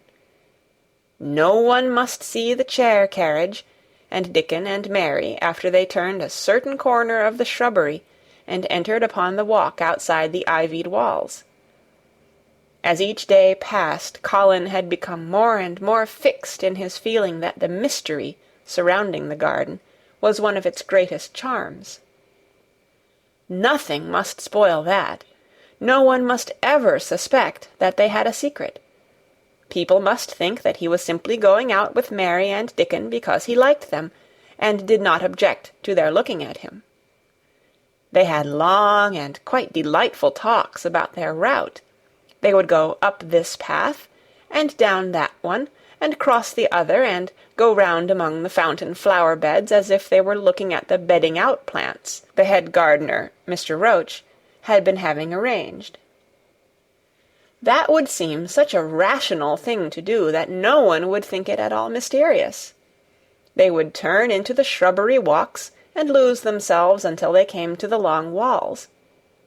It was almost as serious and elaborately thought out as the plans of march made by great generals in time of war. Rumours of the new and curious things which were occurring in the invalid's apartments had of course filtered through the servants' hall into the stable-yards and out among the gardeners, but, notwithstanding this, Mr. Roach was startled one day when he received orders from Master Colin's room to the effect that he must report himself in the apartment no outsider had ever seen, as the invalid himself desired to speak to him. "Well, well," he said to himself as he hurriedly changed his coat. "What's to do now? His Royal Highness that wasn't to be looked at, calling up a man he's never set eyes on." Mr. Roach was not without curiosity. He had never caught even a glimpse of the boy, and had heard a dozen exaggerated stories about his uncanny looks and ways and his insane tempers. The thing he had heard oftenest was that he might die at any moment, and there had been numerous fanciful descriptions of a humped back and helpless limbs, given by people who had never seen him. "Things are changing in this house, Mr. Roach," said Mrs. Medlock, as she led him up the back staircase to the corridor on to which opened the hitherto mysterious chamber. "Let us hope they're changing for the better, Mrs. Medlock," he answered. "They couldn't well change for the worse," she continued, "and, queer as it all is, there's them as finds their duties made a lot easier to stand up under. Don't you be surprised, Mr. Roach, if you find yourself in the middle of a menagerie, and Martha Sowerby's Dickon more at home than you or me could ever be." There really was a sort of magic about Dickon, as Mary always privately believed. When Mr. Roach heard his name, he smiled quite leniently. "He'd be at home in Buckingham Palace or at the bottom of a coal mine," he said, "and yet it's not impudence either. He's just fine, is that lad." It was perhaps well he had been prepared, or he might have been startled. When the bedroom door was opened, a large crow, which seemed quite at home, perched on the high back of a carven chair, announced the entrance of a visitor by saying, "Caw, caw," quite loudly. In spite of Mrs. Medlock's warning, Mr. Roach only just escaped being sufficiently undignified to jump backward. The young Rajah was neither in bed nor on his sofa. He was sitting in an arm-chair, and a young lamb was standing by him, shaking its tail in feeding lamb fashion, as Dickon knelt giving it milk from its bottle. A squirrel was perched on Dickon's bent back, attentively nibbling a nut. The little girl from India was sitting on a big footstool, looking on. "Here's Mr. Roach, Master Colin," said Mrs. Medlock. The young Rajah turned and looked his servitor over. At least, that was what the head gardener felt happened. "Oh, you are Roach, are you?" he said. "I sent for you to give you some very important orders." "Very good, sir," answered Roach, wondering if he was to receive instructions to fell all the oaks in the park, or to transform the orchards into water gardens. "I am going out in my chair this afternoon," said Colin. "If the fresh air agrees with me, I may go out every day. When I go, none of the gardeners are to be anywhere near the long walk by the garden walls. No one is to be there. I shall go out about 2 o'clock, and every one must keep away until I send word that they may go back to their work." "Very good, sir," replied Mr. Roach, much relieved to hear that the oaks might remain, and that the orchards were safe. "Mary," said Colin, turning to her, "what is that thing you say in India, when you have finished talking and want people to go?" "You say, 'You have my permission to go,'" answered Mary. The Rajah waved his hand. "You have my permission to go, Roach," he said. "But remember, this is very important." "Caw, caw," remarked the crow hoarsely, but not impolitely. "Very good, sir. Thank you, sir," said Mr. Roach, and Mrs. Medlock took him out of the room. Outside in the corridor, being a rather good-natured man, he smiled until he almost laughed. "My word," he said, "he's got a fine lordly way with him, hasn't he? You'd think he was a whole royal family rolled into one, prince consort and all." "Eh," protested Mrs. Medlock, "we've had to let him trample all over every one of us ever since he had feet, and he thinks that's what folks was born for." "Perhaps he'll grow out of it, if he lives," suggested Mr. Roach. "Well, there's one thing pretty sure," said Mrs. Medlock. "If he does live, and that Indian child stays here, I'll warrant she teaches him that the whole orange does not belong to him, as Susan Sowerby says. And he'll be likely to find out the size of his own quarter." Inside the room, Colin was leaning back on his cushions. "It's all safe now," he said, "and this afternoon I shall see it. This afternoon I shall be in it." Dickon went back to the garden with his creatures, and Mary stayed with Colin. She did not think he looked tired, but he was very quiet before their lunch came, and he was quiet while they were eating it. She wondered why, and asked him about it. "What big eyes you've got, Colin," she said. "When you are thinking, they get as big as saucers. What are you thinking about now?" "I can't help thinking about what it will look like," he answered. "The garden?" asked Mary. "The springtime," he said. "I was thinking that I've really never seen it before. I scarcely ever went out, and when I did go I never looked at it. I didn't even think about it." "I never saw it in India because there wasn't any," said Mary. Shut in and morbid as his life had been, Colin had more imagination than she had, and at least he had spent a good deal of time looking at wonderful books and pictures. "That morning when you ran in and said, 'It's come, it's come,' you made me feel quite queer. It sounded as if things were coming with a great procession and big bursts and wafts of music. I've a picture like it in one of my books, crowds of lovely people and children with garlands, and branches with blossoms on them, everyone laughing and dancing and crowding and playing on pipes. That was why I said, 'Perhaps we shall hear golden trumpets,' and told you to throw open the window." "How funny," said Mary. "That's really just what it feels like.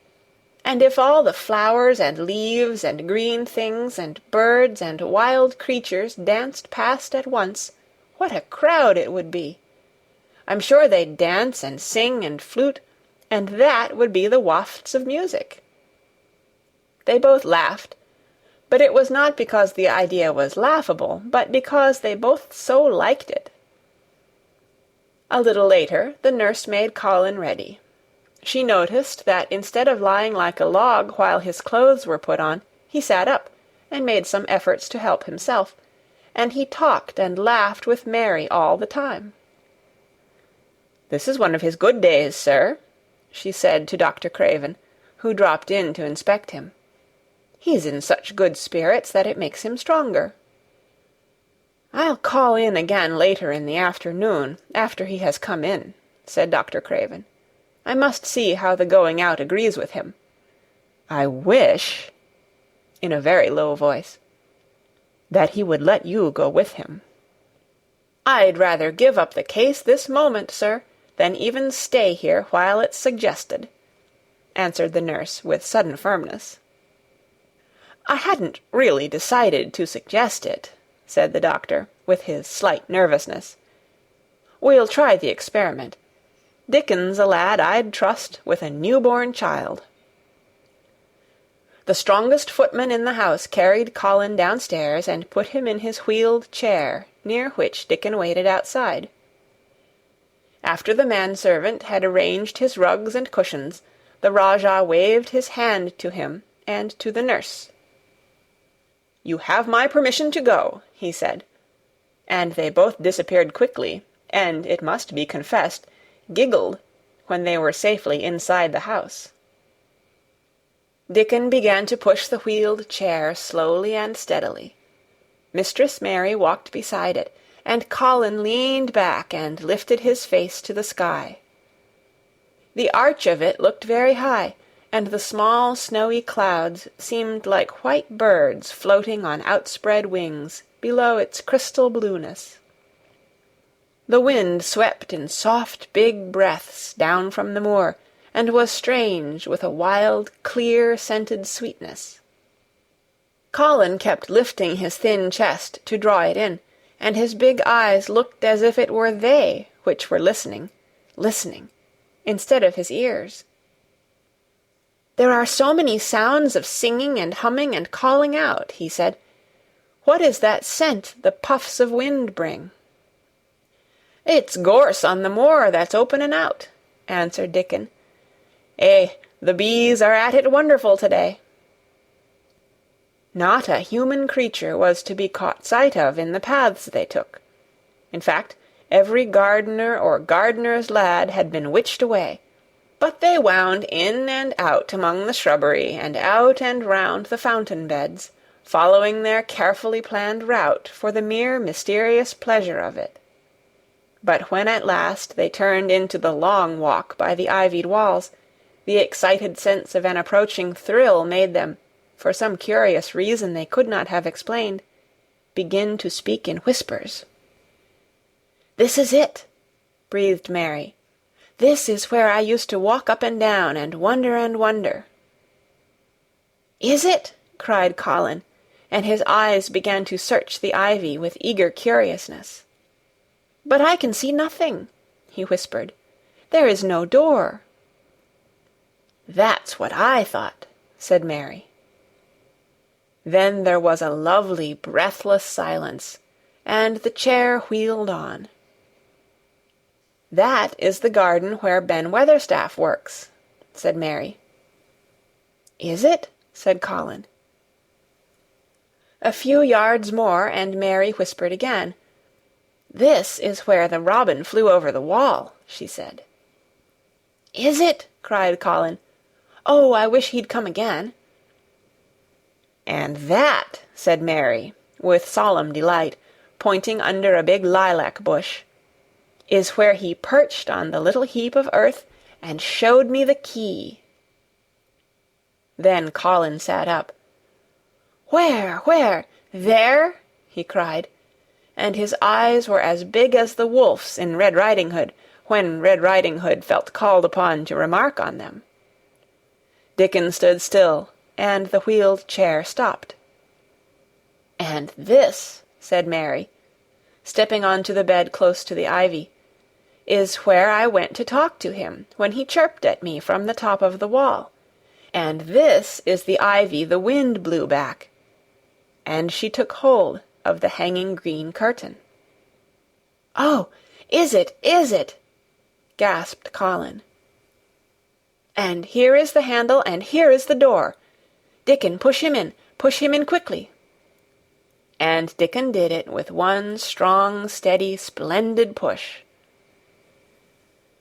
But Colin had actually dropped back against his cushions, even though he gasped with delight, and he had covered his eyes with his hands and held them there, shutting out everything until they were inside, and the chair stopped as if by magic, and the door was closed.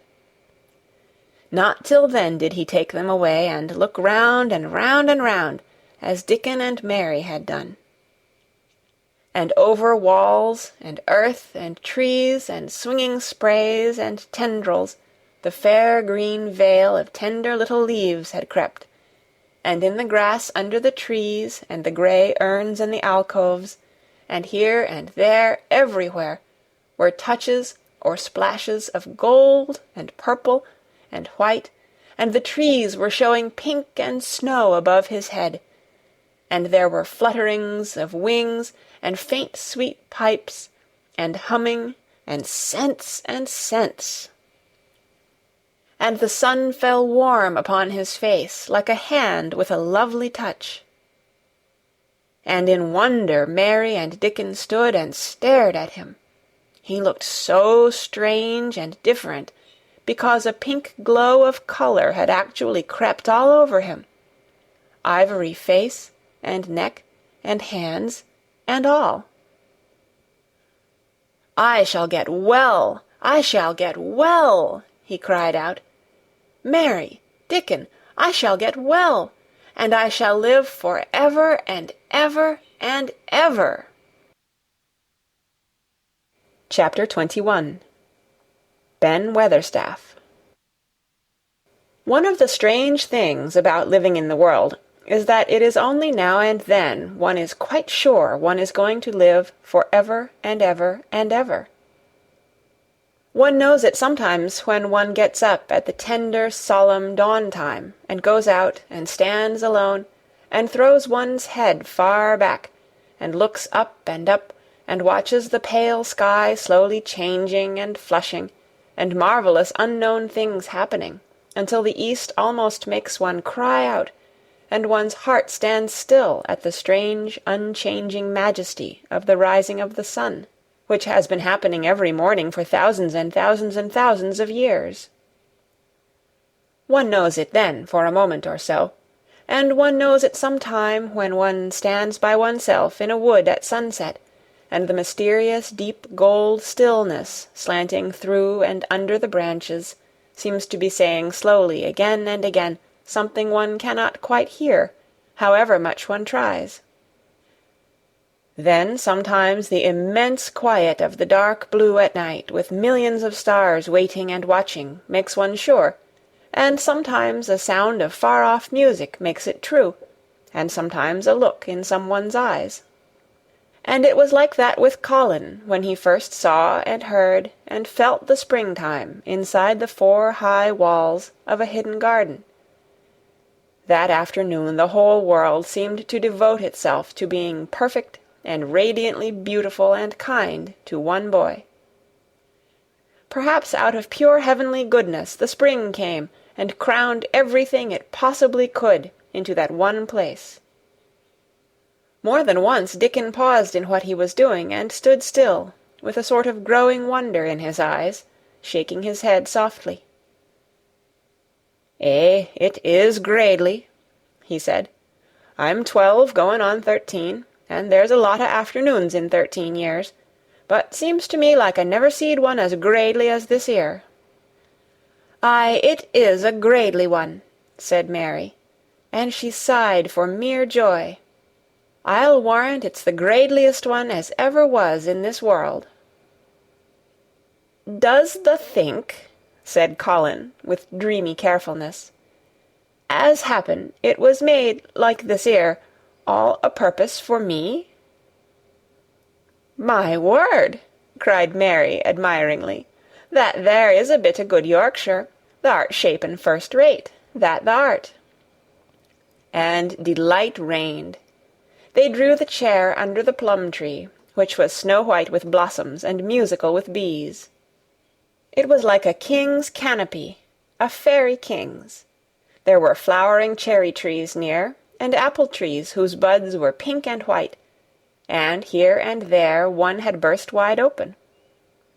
Between the blossoming branches of the canopy bits of blue sky looked down, like wonderful eyes. Mary and Dickon worked a little here and there, and Colin watched them. They brought him things to look at, buds which were opening, buds which were tight closed, bits of twig whose leaves were just showing green, the feather of a woodpecker which had dropped on the grass, the empty shell of some bird early hatched. Dickon pushed the chair slowly round and round the garden, stopping every other moment to let him look at wonders springing out of the earth or trailing down from trees. It was like being taken in state round the country of a magic king and queen, and shown all the mysterious riches it contained. "I wonder if we shall see the robin," said Colin. "They'll see him often enow after a bit," answered Dickon. "When the eggs hatches out, the little chap he'll be kep so busy it'll make his head swim. They'll see him flyin' backward and for'ard, carryin' worms nigh as big as himself, and that much noise goin' on in the nest when he gets there, as fair flusters him so as he scarce knows which big mouth to drop the first piece in. And gapin' beaks and squawks on every side. Mother says as when she sees the work a robin has to do to keep them gapin' beaks filled, she feels like she was a lady with nothing to do. She says she's seen the little chaps when it seemed like the sweat must be droppin' off 'em, though folk can't see it." This made them giggle so delightedly that they were obliged to cover their mouths with their hands, remembering that they must not be heard.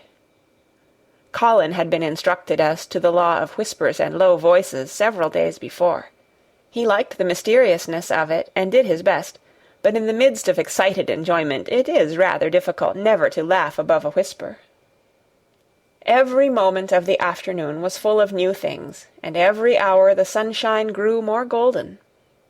The wheeled chair had been drawn back under the canopy, and Dickon had sat down on the grass, and had just drawn out his pipe, when Colin saw something he had not had time to notice before. "That's a very old tree over there, isn't it?" he said. Dickon looked across the grass at the tree, and Mary looked, and there was a brief moment of stillness. "Yes," answered Dickon after it, and his low voice had a very gentle sound. Mary gazed at the tree and thought. "The branches are quite grey, and there's not a single leaf anywhere," Colin went on. "It's quite dead, isn't it?" "Aye," admitted Dickon, "but them roses as has climbed all over it will near hide every bit o' the dead wood when they're full o' leaves and flowers. It won't look dead then. It'll be the prettiest of all." Mary still gazed at the tree and thought. "It looks as if a big branch had been broken off," said Colin. "I wonder how it was done." "It's been done many a year," answered Dickon. "Eh!" with a sudden relieved start, and laying his hand on Colin. "Look at that robin. There he is. He's been foragin' for his mate." Colin was almost too late, but he just caught sight of him, the flash of red-breasted bird with something in his beak. He darted through the greenness and into the close-grown corner, and was out of sight. Colin leaned back on his cushion again, laughing a little. "He's taking her tea to her. Perhaps it's 5 o'clock. I think I'd like some tea myself." And so they were safe. "It was magic which sent the robin," said Mary secretly to Dickon afterward. "I know it was magic." For both she and Dickon had been afraid Colin might ask something about the tree whose branch had broken off 10 years ago, and they had talked it over together, and Dickon had stood and rubbed his head in a troubled way. "We mun look as if it wasn't no different from the other trees," he had said. "We couldn't never tell him how it broke, poor lad. If he says anything about it, we mun try to look cheerful." "Aye, that we mun," had answered Mary. But she had not felt as if she looked cheerful when she gazed at the tree. She wondered and wondered in those few moments if there was any reality in that other thing Dickon had said. He had gone on rubbing his rust-red hair in a puzzled way, but a nice comforted look had begun to grow in his blue eyes. "Mrs. Craven was a very lovely young lady," he had gone on rather hesitatingly. "And mother, she thinks maybe she's about Misselthwaite many a time looking after Mr. Colin, same as all mothers do when they are took out of the world. They have to come back, th'a sees.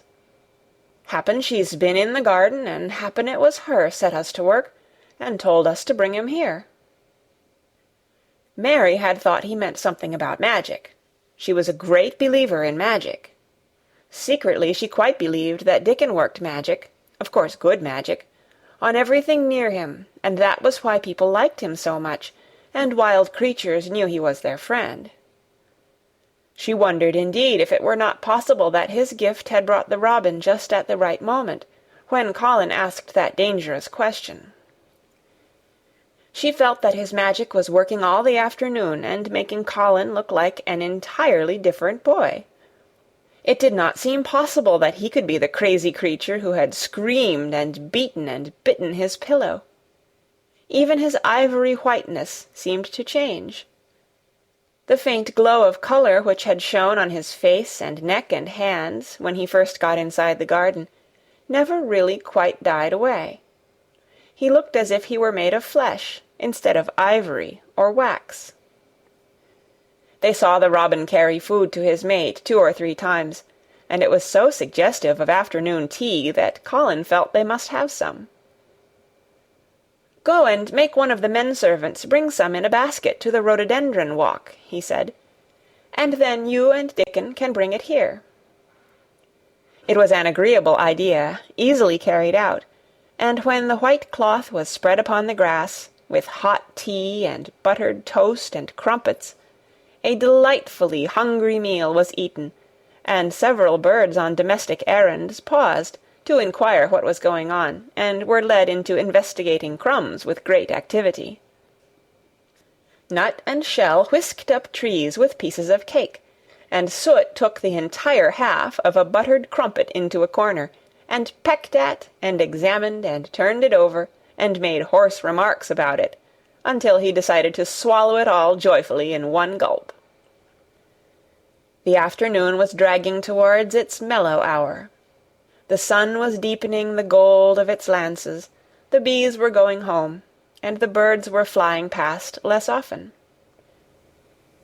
Dickon and Mary were sitting on the grass, the tea-basket was repacked, ready to be taken back to the house, and Colin was lying against his cushions with his heavy locks pushed back from his forehead, and his face looking quite a natural colour.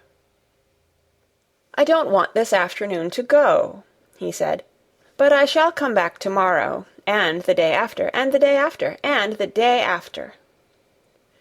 "You'll get plenty of fresh air, won't you?" said Mary. "I'm going to get nothing else," he answered. "I've seen the spring now, and I'm going to see the summer. I'm going to see everything grow here. I'm going to grow here myself." "That thou will," said Dickon. "Us'll have thee walking about here and digging same as other folk afore long." Colin flushed tremendously. "Walk?" he said. "Dig? Shall I?" Dickon's glance at him was delicately cautious. Neither he nor Mary had ever asked if anything was the matter with his legs. "For sure thou will," he said stoutly. "Thou's got legs o' thine own, same as other folks." Mary was rather frightened until she heard Colin's answer. "Nothing really ails them," he said, "but they are so thin and weak, they shake so that I'm afraid to try to stand on them." Both Mary and Dickon drew a relieved breath. "When thou stops being afraid, thou'lt stand on 'em," Dickon said with renewed cheer. "And thou'lt stop being afraid in a bit." "I shall?" said Colin, and he lay still as if he were wondering about things. They were really very quiet for a little while. The sun was dropping lower. It was that hour when everything stills itself, and they really had had a busy and exciting afternoon. Colin looked as if he were resting luxuriously. Even the creatures had ceased moving about, and had drawn together and were resting near them. Soot had perched on a low branch and drawn up one leg, and dropped the grey film drowsily over his eyes. Mary privately thought he looked as if he might snore in a minute.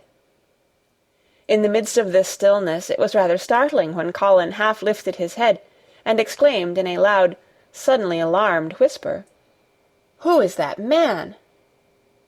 Dickon and Mary scrambled to their feet. "Man?" they both cried in low, quick voices. Colin pointed to the high wall. "Look," he whispered excitedly. "Just look." Mary and Dickon wheeled about and looked. There was Ben Weatherstaff's indignant face glaring at them over the wall from the top of a ladder. He actually shook his fist at Mary. "If I wasn't a bachelder and thou was a wench o' mine," he cried, "I'd give thee a hidin'." He mounted another step threateningly, as if it were his energetic intention to jump down and deal with her. But as she came toward him, he evidently thought better of it, and stood on the top step of his ladder, shaking his fist down at her. "I never thowt much o' thee," he harangued. "I couldna abide thee the first time I set eyes on thee. A scrawny, buttermilk-faced young besom, allus asking questions and poking the nose where it wasna wanted. I never knowed how tha got so thick wi' me. If it hadna been for the rubbin', drat him." "Ben Weatherstaff!" called out Mary, finding her breath. She stood below him and called up to him with a sort of gasp. "Ben Weatherstaff! It was the robin who showed me the way." Then it did seem as if Ben really would scramble down on her side of the wall, he was so outraged. "The young bad un!" he called down at her, "layin' the badness on a robin. Not but what he's impudent now for anything. Him showing thee the way, him, the young nowt."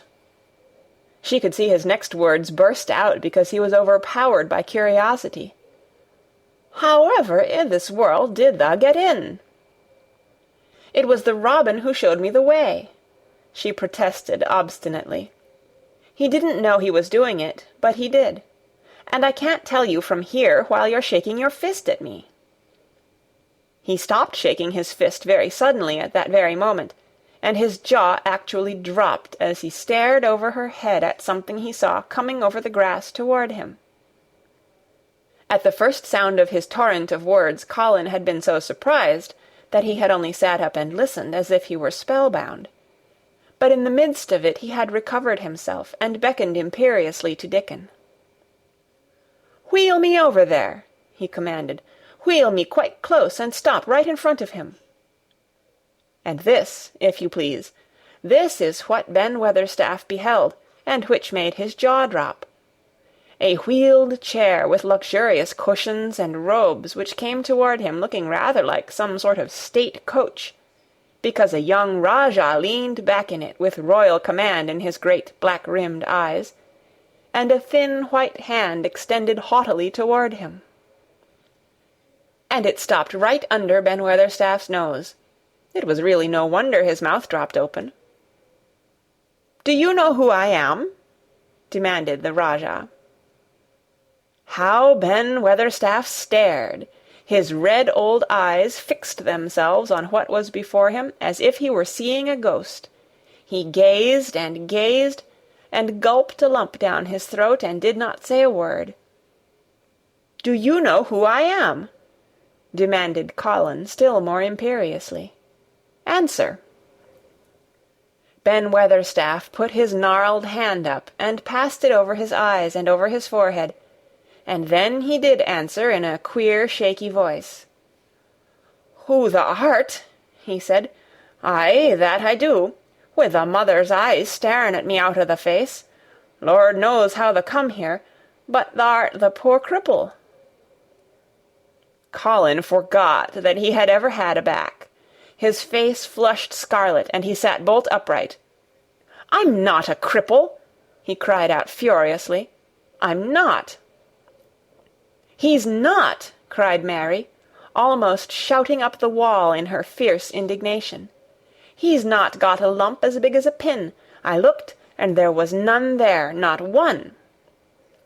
Ben Weatherstaff passed his hand over his forehead again, and gazed as if he could never gaze enough. His hand shook, and his mouth shook, and his voice shook. He was an ignorant old man, and a tactless old man, and he could only remember the things he had heard. Thou hasn't got a crooked back?" he said hoarsely. "No," shouted Colin. Thou hasn't got crooked legs?" quavered Ben more hoarsely yet. It was too much. The strength which Colin usually threw into his tantrums rushed through him now in a new way.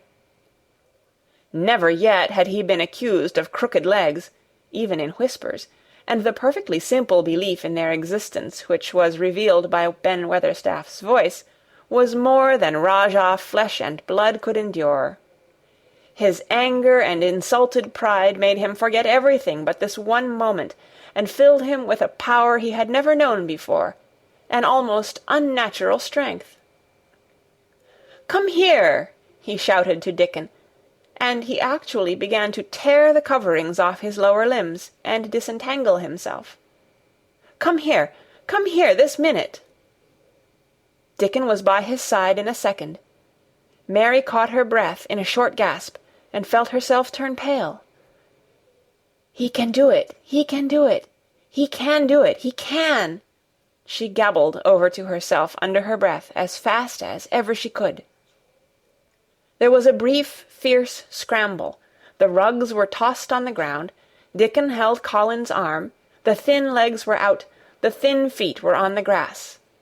Colin was standing upright, as straight as an arrow, and looking strangely tall, his head thrown back, and his strange eyes flashing lightning. "Look at me!" he flung up at Ben Weatherstaff. "Just look at me, you! Just look at me!" "He's as straight as I am," cried Dickon. "He's as straight as any lad of Yorkshire." What Ben Weatherstaff did Mary thought queer beyond measure. He choked and gulped, and suddenly tears ran down his weather-wrinkled cheeks as he struck his old hands together. "Eh," he burst forth, "the lies folk tells! Thou'rt as thin as a lath, and as white as a wraith, but there's not a knob on thee. Thou'lt make a man yet. God bless thee." Dickon held Colin's arm strongly, but the boy had not begun to falter. He stood straighter and straighter, and looked Ben Weatherstaff in the face. "I'm your master," he said, "when my father is away, and you are to obey me. This is my garden. Don't dare to say a word about it. You get down from that ladder and go out to the long walk, and Miss Mary will meet you and bring you here. I want to talk to you. We did not want you, but now you will have to be in the secret. Be quick." Ben Weatherstaff's crabbed old face was still wet with that one queer rush of tears. It seemed as if he could not take his eyes from thin, straight Colin standing on his feet with his head thrown back.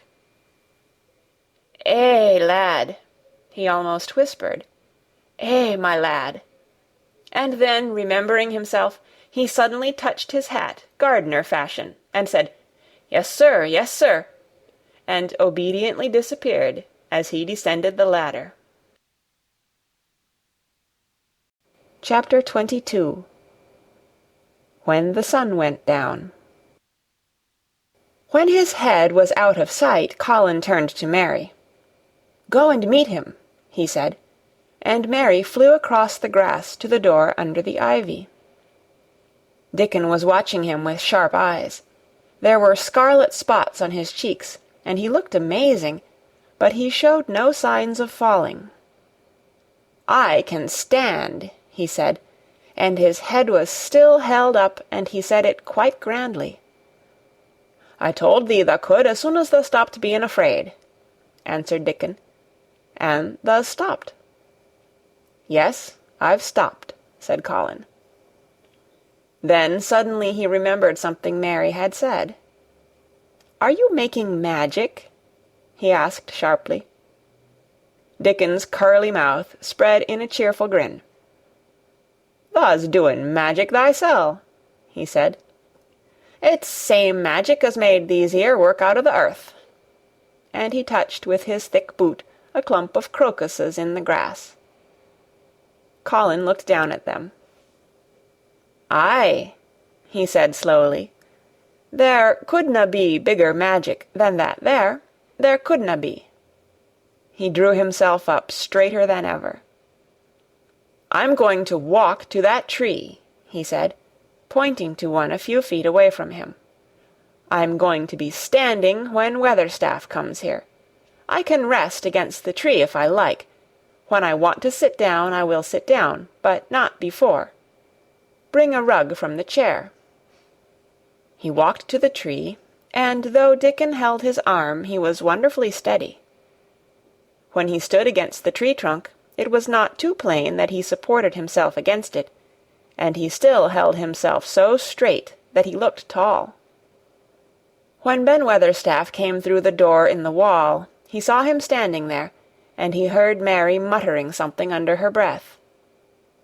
"What art saying?"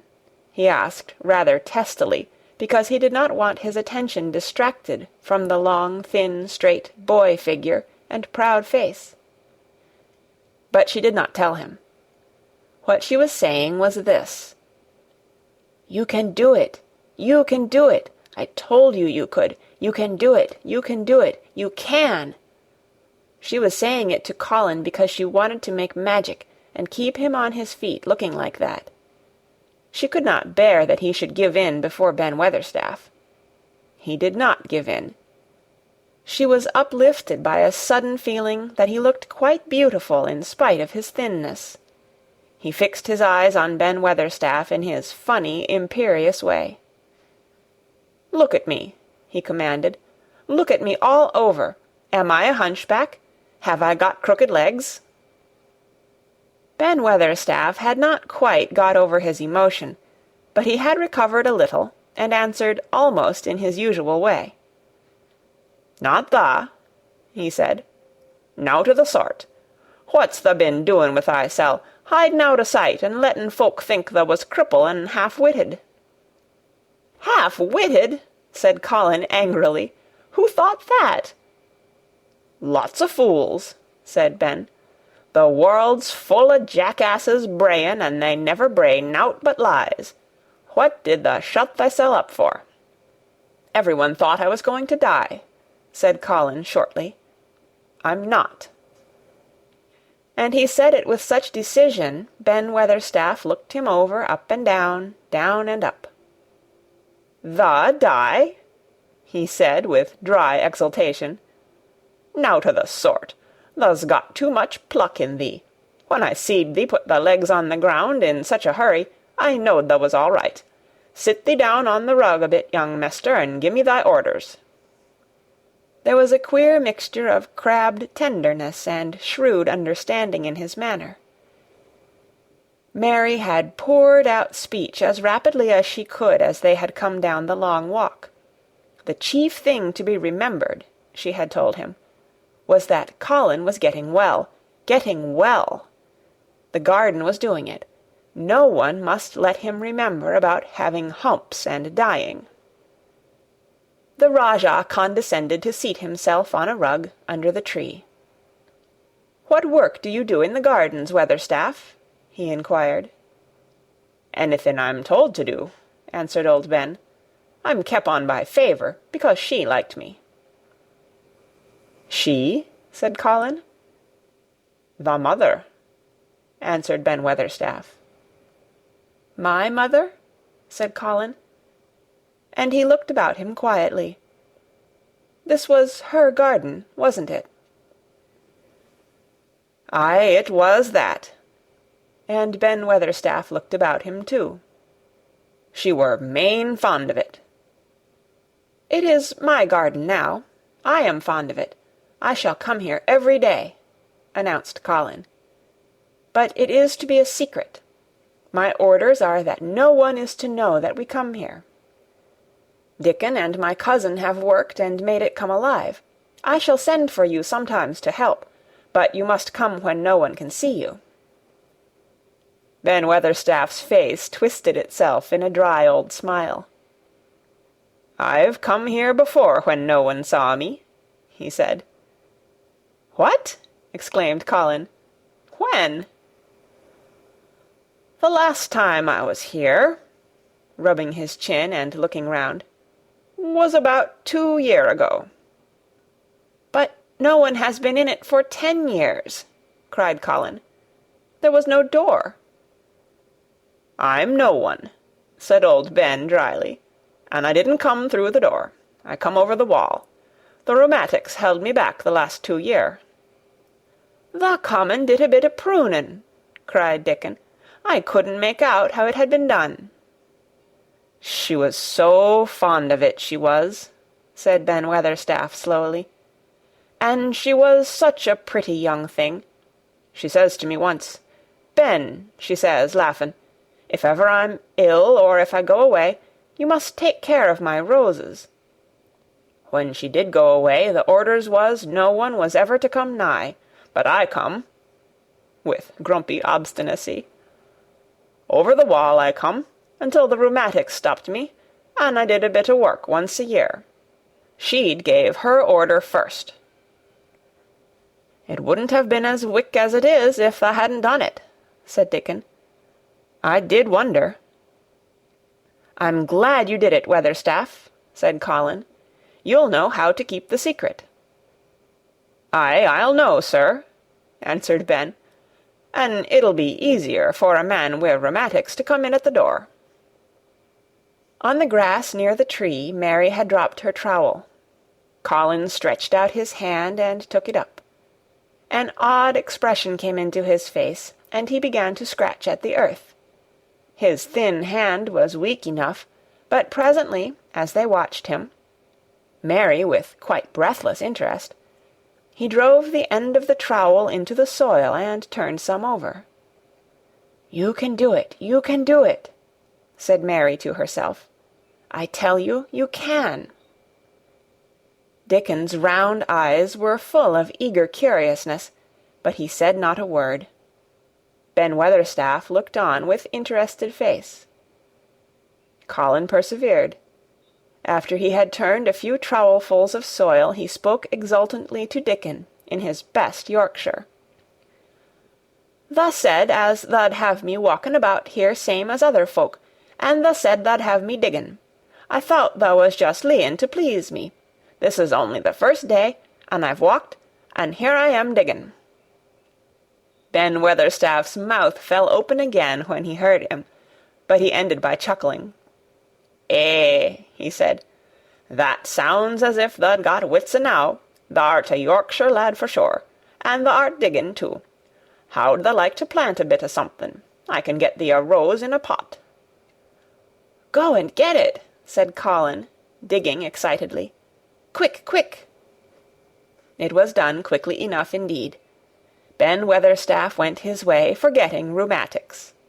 Dickon took his spade and dug the hole deeper and wider than a new digger with thin white hands could make it. Mary slipped out to run and bring back a watering-can. When Dickon had deepened the hole, Colin went on turning the soft earth over and over. He looked up at the sky, flushed and glowing with the strangely new exercise, slight as it was. "I want to do it before the sun goes quite down," he said. Mary thought that perhaps the sun held back a few minutes, just on purpose. Ben Weatherstaff brought the rose in its pot from the greenhouse. He hobbled over the grass as fast as he could. He had begun to be excited too. He knelt down by the hole and broke the pot from the mould. "Here, lad," he said, handing the plant to Colin. "Set it in the earth thysel, same as the king does when he goes to a new place." The thin white hands shook a little, and Colin's flush grew deeper as he set the rose in the mould and held it while old Ben made firm the earth. It was filled in and pressed down and made steady. Mary was leaning forward on her hands and knees. Soot had flown down and marched forward to see what was being done. Nut and shell chattered about it from a cherry-tree. "It's planted," said Colin at last, "and the sun is only slipping over the edge. Help me up, Dickon. I want to be standing when it goes. That's part of the magic." And Dickon helped him, and the magic, or whatever it was, so gave him strength that when the sun did slip over the edge and end the strange, lovely afternoon for them, there he actually stood on his 2 feet, laughing. Chapter 23. Magic. Dr. Craven had been waiting some time at the house when they returned to it. He had indeed begun to wonder if it might not be wise to send some one out to explore the garden paths. When Colin was brought back to his room, the poor man looked him over seriously. "You should not have stayed so long," he said. "You must not overexert yourself." "I am not tired at all," said Colin. "It has made me well. Tomorrow I am going out in the morning as well as in the afternoon." "I am not sure that I can allow it," answered Dr. Craven. "I am afraid it would not be wise." "It would not be wise to try to stop me," said Colin quite seriously.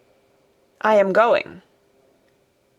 Even Mary had found out that one of Colin's chief peculiarities was that he did not know in the least what a rude little brute he was, with his way of ordering people about. He had lived on a sort of desert island all his life, and as he had been the king of it, he had made his own manners, and had had no one to compare himself with. Mary had indeed been rather like him herself, and since she had been at Misselthwaite, had gradually discovered that her own manners had not been of the kind which is usual or popular. Having made this discovery, she naturally thought it of enough interest to communicate to Colin. So she sat and looked at him curiously for a few minutes after Dr. Craven had gone. She wanted to make him ask her why she was doing it, and of course she did. "What are you looking at me for?" he said. "I'm thinking that I am rather sorry for Dr. Craven." "So am I," said Colin calmly, but not without an air of some satisfaction. "He won't get Misselthwaite at all, now I'm not going to die." "I'm sorry for him because of that, of course," said Mary. "But I was thinking just then that it must have been very horrid to have had to be polite for 10 years to a boy who was always rude. I would never have done it." "Am I rude?" Colin inquired undisturbedly. "If you had been his own boy, and he had been a slapping sort of man," said Mary, "he would have slapped you." "But he daren't," said Colin. "No, he daren't," answered Mistress Mary, thinking the thing out quite without prejudice. "Nobody ever dared to do anything you didn't like, because you were going to die and things like that. You were such a poor thing." "But," announced Colin stubbornly, "I am not going to be a poor thing. I won't let people think I'm one. I stood on my feet this afternoon." "It is always having your own way that has made you so queer," Mary went on, thinking aloud. Colin turned his head, frowning. "Am I queer?" he demanded. "Yes," answered Mary, "very. But you needn't be cross," she added impartially, "because so am I queer, and so is Ben Weatherstaff. But I am not as queer as I was before I began to like people, and before I found the garden." "I don't want to be queer," said Colin. "I am not going to be." And he frowned again with determination. He was a very proud boy. He lay thinking for a while, and then Mary saw his beautiful smile begin, and gradually change his whole face. "I shall stop being queer," he said, "if I go every day to the garden. There is magic in there, good magic, you know, Mary. I am sure there is." "So am I," said Mary. "Even if it isn't real magic," Colin said, "we can pretend it is. Something is there, something." "It's magic," said Mary, "but not black. It's as white as snow." They always called it magic. And indeed it seemed like it in the months that followed, the wonderful months, the radiant months, the amazing ones. Oh, the things which happened in that garden! If you have never had a garden, you cannot understand, and if you have had a garden, you will know that it would take a whole book to describe all that came to pass there. At first it seemed that green things would never cease pushing their way through the earth, in the grass, in the beds, even in the crevices of the walls. Then the green things began to show buds, and the buds began to unfurl and show colour, every shade of blue, every shade of purple, every tint and hue of crimson. In its happy days flowers had been tucked away into every inch and hole and corner. Ben Weatherstaff had seen it done, and had himself scraped out mortar from between the bricks of the wall, and made pockets of earth for lovely clinging things to grow on. Iris and white lilies rose out of the grass in sheaves, and the green alcoves filled themselves with amazing armies of the blue and white flower-lances of tall delphiniums, or columbines, or campanulas. "She was main fond o' them, she was," Ben Weatherstaff said. "She liked them things as was allus pointing up to the blue sky, she used to tell. Not as she was one o' them as looked down on the earth, not her. She just loved it, but she said as the blue sky allus looked so joyful." The seeds Dickon and Mary had planted grew as if fairies had tended them. Satiny poppies of all tints danced in the breeze by the score, gaily defying flowers which had lived in the garden for years, and which, it might be confessed, seemed rather to wonder how such new people had got there. And the roses, rising out of the grass, tangled round the sundial, wreathing the tree trunks and hanging from their branches, climbing up the walls and spreading over them with long garlands falling in cascades. They came alive day by day, hour by hour. Fair fresh leaves, and buds, tiny at first, but swelling and working magic until they burst and uncurled into cups of scent, delicately spilling themselves over their brims and filling the garden air. Colin saw it all, watching each change as it took place. Every morning he was brought out, and every hour of each day, when it didn't rain, he spent in the garden. Even grey days pleased him. He would lie on the grass, watching things growing, he said. If you watched long enough, he declared, you could see buds unsheath themselves. Also you could make the acquaintance of strange, busy insect things, running about on various unknown but evidently serious errands, sometimes carrying tiny scraps of straw, or feather, or food, or climbing blades of grass as if they were trees, from whose tops one could look out to explore the country. A mole throwing up its mound at the end of its burrow, and making its way out at last with the long-nailed paws which looked so like elfish hands, had absorbed him one whole morning. Ants' ways, beetles' ways, bees' ways, frogs' ways, birds' ways, plants' ways, gave him a new world to explore, and when Dickon revealed them all and added foxes' ways, otters' ways, ferrets' ways, squirrels' ways, and trout and water-rats and badgers' ways, there was no end of things to talk about and think over. And this was not the half of the magic. The fact that he had really once stood on his feet had set Colin thinking tremendously, and when Mary told him of the spell she had worked, he was excited, and approved of it greatly. He talked of it constantly. "Of course there must be lots of magic in the world," he said wisely one day. "But people don't know what it is like, or how to make it. Perhaps the beginning is just to say nice things are going to happen, until you make them happen. I am going to try and experiment." The next morning, when they went to the secret garden, he sent at once for Ben Weatherstaff. Ben came as quickly as he could, and found the Rajah standing on his feet under a tree, and looking very grand, but also very beautifully smiling. "Good morning, Ben Weatherstaff," he said. "I want you, and Dickon, and Miss Mary to stand in a row and listen to me, because I am going to tell you something very important." "Aye, aye, sir," answered Ben Weatherstaff, touching his forehead.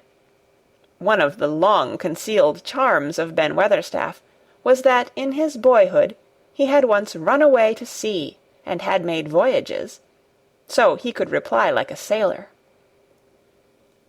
"I am going to try a scientific experiment," explained the Rajah. "When I grow up, I am going to make great scientific discoveries, and I am going to begin now with this experiment." "Aye, aye, sir," said Ben Weatherstaff promptly, though this was the first time he had heard of great scientific discoveries.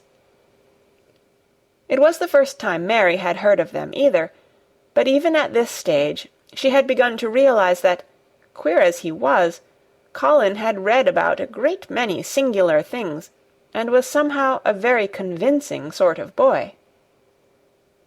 When he held up his head and fixed his strange eyes on you, it seemed as if you believed him almost in spite of yourself, though he was only 10 years old, going on 11. At this moment he was especially convincing because he suddenly felt the fascination of actually making a sort of speech, like a grown-up person. "The great scientific discoveries I am going to make," he went on, "will be about magic. Magic is a great thing, and scarcely anyone knows anything about it, except a few people in old books, and Mary a little, because she was born in India, where there are fakirs. I believe Dickon knows some magic, but perhaps he doesn't know he knows it. He charms animals and people. I would never have let him come to see me if he had not been an animal charmer, which is a boy charmer too, because a boy is an animal. I am sure there is magic in everything, only we have not sense enough to get hold of it and make it do things for us, like electricity and horses and steam." This sounded so imposing that Ben Weatherstaff became quite excited, and really could not keep still. "Aye, aye, sir," he said, and he began to stand up quite straight. "When Mary found this garden, it looked quite dead," the orator proceeded. "Then something began pushing things up out of the soil, and making things out of nothing. One day things weren't there, and another they were. I had never watched things before, and it made me feel very curious. Scientific people are always curious, and I am going to be scientific. I keep saying to myself, 'What is it? What is it?' It's something. It can't be nothing. I don't know its name, so I call it magic. I have never seen the sunrise, but Mary and Dickon have, and from what they tell me I am sure that is magic too. Something pushes it up and draws it. Sometimes, since I've been in the garden, I've looked up through the trees at the sky, and I have had a strange feeling of being happy, as if something were pushing and drawing in my chest, and making me breathe fast. Magic is always pushing and drawing and making things out of nothing. Everything is made out of magic, leaves and trees, flowers and birds, badgers and foxes and squirrels and people. So it must be all around us. In this garden, in all the places. The magic in this garden has made me stand up and know I am going to live to be a man. I am going to make the scientific experiment of trying to get some, and put it in myself, and make it push and draw me, and make me strong. I don't know how to do it, but I think that if you keep thinking about it, and calling it, perhaps it will come. Perhaps that is the first baby way to get it. When I was going to try to stand that first time, Mary kept saying to herself as fast as she could, "You can do it, you can do it." And I did. I had to try myself at the same time, of course, but her magic helped me, and so did Dickon's. Every morning and evening, and as often in the daytime as I can remember, I am going to say, "Magic is in me. Magic is making me well. I am going to be as strong as Dickon, as strong as Dickon. And you must all do it too. That is my experiment. Will you help, Ben Weatherstaff?" "Aye, aye, sir," said Ben Weatherstaff. "Aye, aye." "If you keep doing it every day as regularly as soldiers go through drill, we shall see what will happen, and find out if the experiment succeeds. You learn things by saying them over and over, and thinking about them until they stay in your mind forever, and I think it will be the same with magic. If you keep calling it to come to you, and help you, it will get to be part of you, and it will stay and do things." "I once heard an officer in India tell my mother that there were fakirs who said words over and over thousands of times," said Mary. "I've heard Jem Fettleworth's wife say the same thing over thousands of times, calling Jem a drunken brute," said Ben Weatherstaff dryly. "Summat allus comes o' that, sure enough. He gave her a good hidin', and went to the Blue Lion, and got as drunk as a lord." Colin drew his brows together, and thought a few minutes. Then he cheered up. "Well," he said, "you see, something did come of it. She used the wrong magic, until she made him beat her. If she'd used the right magic, and had said something nice, perhaps he wouldn't have got as drunk as a lord, and perhaps he might have bought her a new bonnet."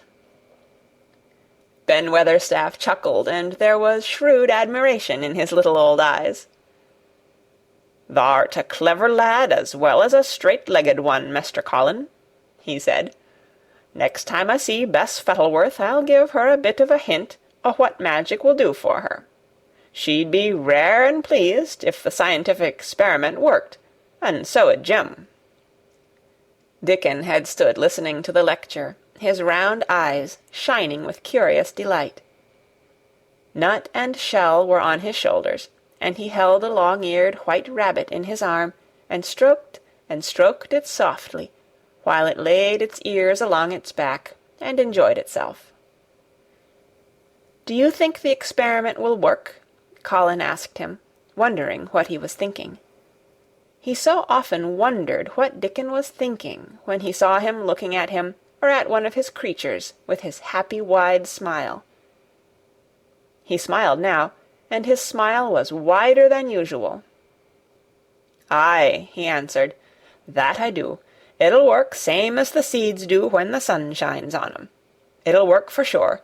Shall us begin it now?" Colin was delighted, and so was Mary.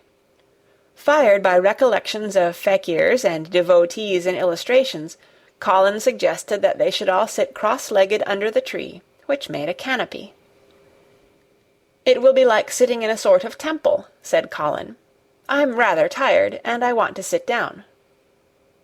"Eh," said Dickon, "thou mustn't begin by saying thou'rt tired. Thou might spoil the magic." Colin turned and looked at him, into his innocent round eyes. "That's true," he said slowly. "I must only think of the magic." It all seemed most majestic and mysterious when they sat down in their circle. Ben Weatherstaff felt as if he had somehow been led into appearing at a prayer-meeting. Ordinarily, he was very fixed in being what he called "agen prayer-meetin's," but this being the Rajah's affair, he did not resent it, and was indeed inclined to be gratified at being called upon to assist. Mistress Mary felt solemnly enraptured. Dickon held his rabbit in his arm, and perhaps he made some charmer's signal no one heard, for when he sat down, cross-legged like the rest, the crow, the fox, the squirrels, and the lamb slowly drew near and made part of the circle, settling each into a place of rest, as if of their own desire. "The creatures have come," said Colin gravely. "They want to help us." Colin really looked quite beautiful, Mary thought. He held his head high as if he felt like a sort of priest, and his strange eyes had a wonderful look in them. The light shone on him through the tree canopy. "Now we will begin," he said. "Shall we sway backward and forward, Mary, as if we were dervishes?" "I canna do no swayin' back'ard and for'ard," said Ben Weatherstaff. "I've got the rheumatics." "The magic will take them away," said Colin in a high priest tone. "But we won't sway until it has done it. We will only chant." "I canna do no chantin'," said Ben Weatherstaff, a trifle testily. "They turned me out o' the church choir the only time I ever tried it." No one smiled. They were all too much in earnest. Colin's face was not even crossed by a shadow. He was thinking only of the magic. "Then I will chant," he said. And he began, looking like a strange boy spirit. "The sun is shining, the sun is shining. That is the magic. The flowers are growing, the roots are stirring. That is the magic. Being alive is the magic. Being strong is the magic. The magic is in me, the magic is in me. It is in me, it is in me. It's in every one of us. It's in Ben Weatherstaff's back. Magic, magic, come and help." He said it a great many times. Not 1,000 times, but quite a goodly number. Mary listened entranced. She felt as if it were at once queer and beautiful, and she wanted him to go on and on. Ben Weatherstaff began to feel soothed into a sort of dream which was quite agreeable. The humming of the bees in the blossoms mingled with the chanting voice, and drowsily melted into a doze.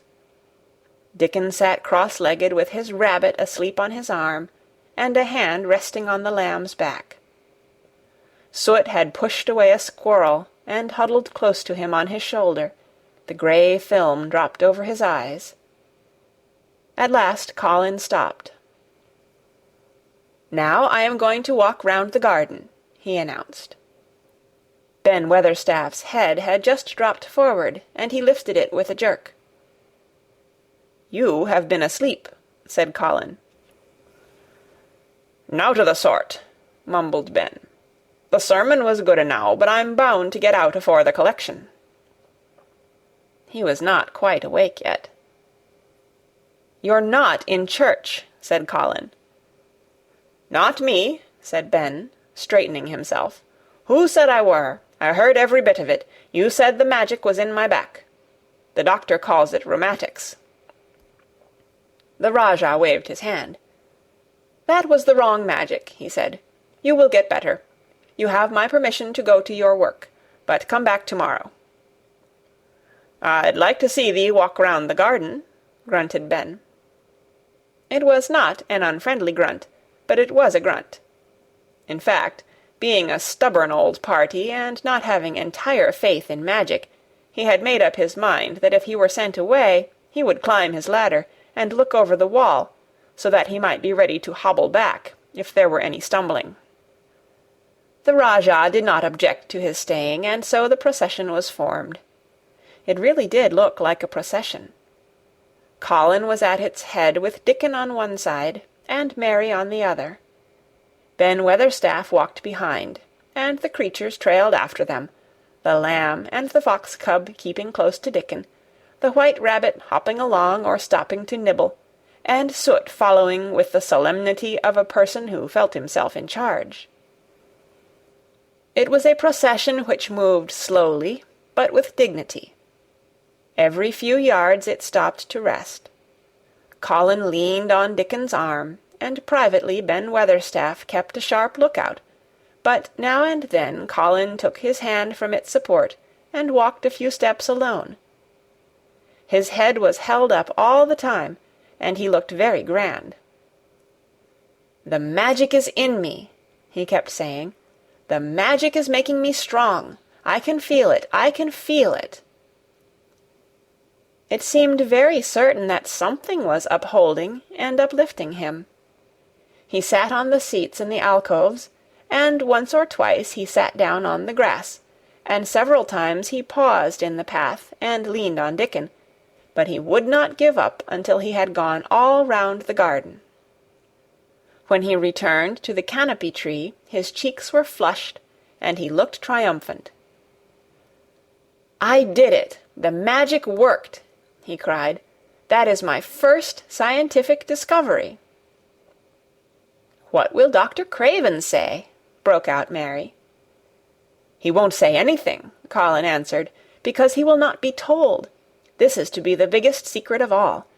No one is to know anything about it until I have grown so strong that I can walk and run like any other boy. I shall come here every day in my chair, and I shall be taken back in it. I won't have people whispering and asking questions, and I won't let my father hear about it until the experiment has quite succeeded. Then, some time when he comes back to Misselthwaite, I shall just walk into his study and say, 'Here I am. I am like any other boy. I am quite well, and I shall live to be a man. It has been done by a scientific experiment.'" "He will think he is in a dream," cried Mary. "He won't believe his eyes." Colin flushed triumphantly. He had made himself believe that he was going to get well, which was really more than half the battle, if he had been aware of it. And the thought which stimulated him more than any other was this imagining what his father would look like when he saw that he had a son who was as straight and strong as other fathers' sons. One of his darkest miseries in the unhealthy, morbid past days had been his hatred of being a sickly, weak-backed boy whose father was afraid to look at him. "He'll be obliged to believe them," he said. "One of the things I am going to do, after the magic works and before I begin to make scientific discoveries, is to be an athlete." "We shall have thee taken to boxing in a week or so," said Ben Weatherstaff. "Thou'lt end wi' winning the belt and being champion prize-fighter of all England." Colin fixed his eyes on him sternly. "Weatherstaff," he said, "that is disrespectful. You must not take liberties because you are in the secret. However much the magic works, I shall not be a prize-fighter. I shall be a scientific discoverer." Ax pardon, sir," answered Ben, touching his forehead in salute. "I ought to have seed it wasn't a joking matter." But his eyes twinkled, and secretly he was immensely pleased. He really did not mind being snubbed, since the snubbing meant that the lad was gaining strength and spirit. Chapter 24. Let Them Laugh. The secret garden was not the only one Dickon worked in. Round the cottage on the moor there was a piece of ground enclosed by a low wall of rough stones. Early in the morning, and late in the fading twilight, and on all the days Colin and Mary did not see him, Dickon worked there, planting or tending potatoes and cabbages, turnips and carrots and herbs for his mother. In the company of his creatures he did wonders there, and was never tired of doing them, it seemed. While he dug or weeded, he whistled or sang bits of Yorkshire moor songs, or talked to Soot or Captain, or the brothers and sisters he had taught to help him. "We'd never get on as comfortable as we do," Mrs. Sowerby said, "if it wasn't for Dickon's garden. Anything'll grow for him. His taters and cabbages is twice the size of anyone else's, and they've got a flavour with 'em as nobody's has." When she found a moment to spare, she liked to go out and talk to him. After supper there was still a long, clear twilight to work in, and that was her quiet time. She could sit upon the low, rough wall and look on and hear stories of the day. She loved this time. There were not only vegetables in this garden. Dickon had bought penny packages of flower seeds now and then, and sown bright, sweet-scented things among gooseberry bushes and even cabbages, and he grew borders of mignonette and pinks and pansies, and things whose seeds he could save year after year, or whose roots would bloom each spring and spread in time into fine clumps. The low wall was one of the prettiest things in Yorkshire, because he had tucked moorland foxglove and ferns and rock cress and hedgerow flowers into every crevice, until only here and there glimpses of the stones were to be seen. "All a chap's got to do to make 'em thrive, mother," he would say, "is to be friends with 'em for sure. They're just like the creatures. If they're thirsty, give 'em drink. and if they're hungry, give 'em a bit o' food.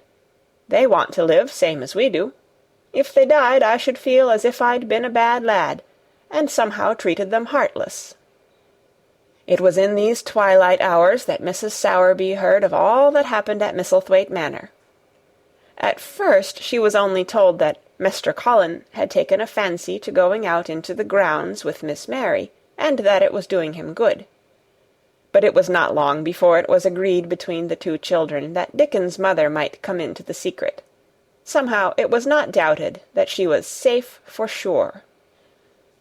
So one beautiful still evening Dickon told the whole story, with all the thrilling details of the buried key, and the robin, and the grey haze which had seemed like deadness, and the secret Miss Mary had planned never to reveal. The coming of Dickon, and how it had been told to him, the doubt of Mr. Colin, and the final drama of his introduction to the hidden domain, combined with the incident of Ben Weatherstaff's angry face peering over the wall, and Mr. Colin's sudden, indignant strength, made Mrs. Sowerby's nice-looking face quite change colour several times. "My word," she said, "it was a good thing that little lass came to the manor. It's been the making o' her, and the saving o' him. Standing on his feet, and us all thinking he was a poor half-witted lad, with not a straight bone in him."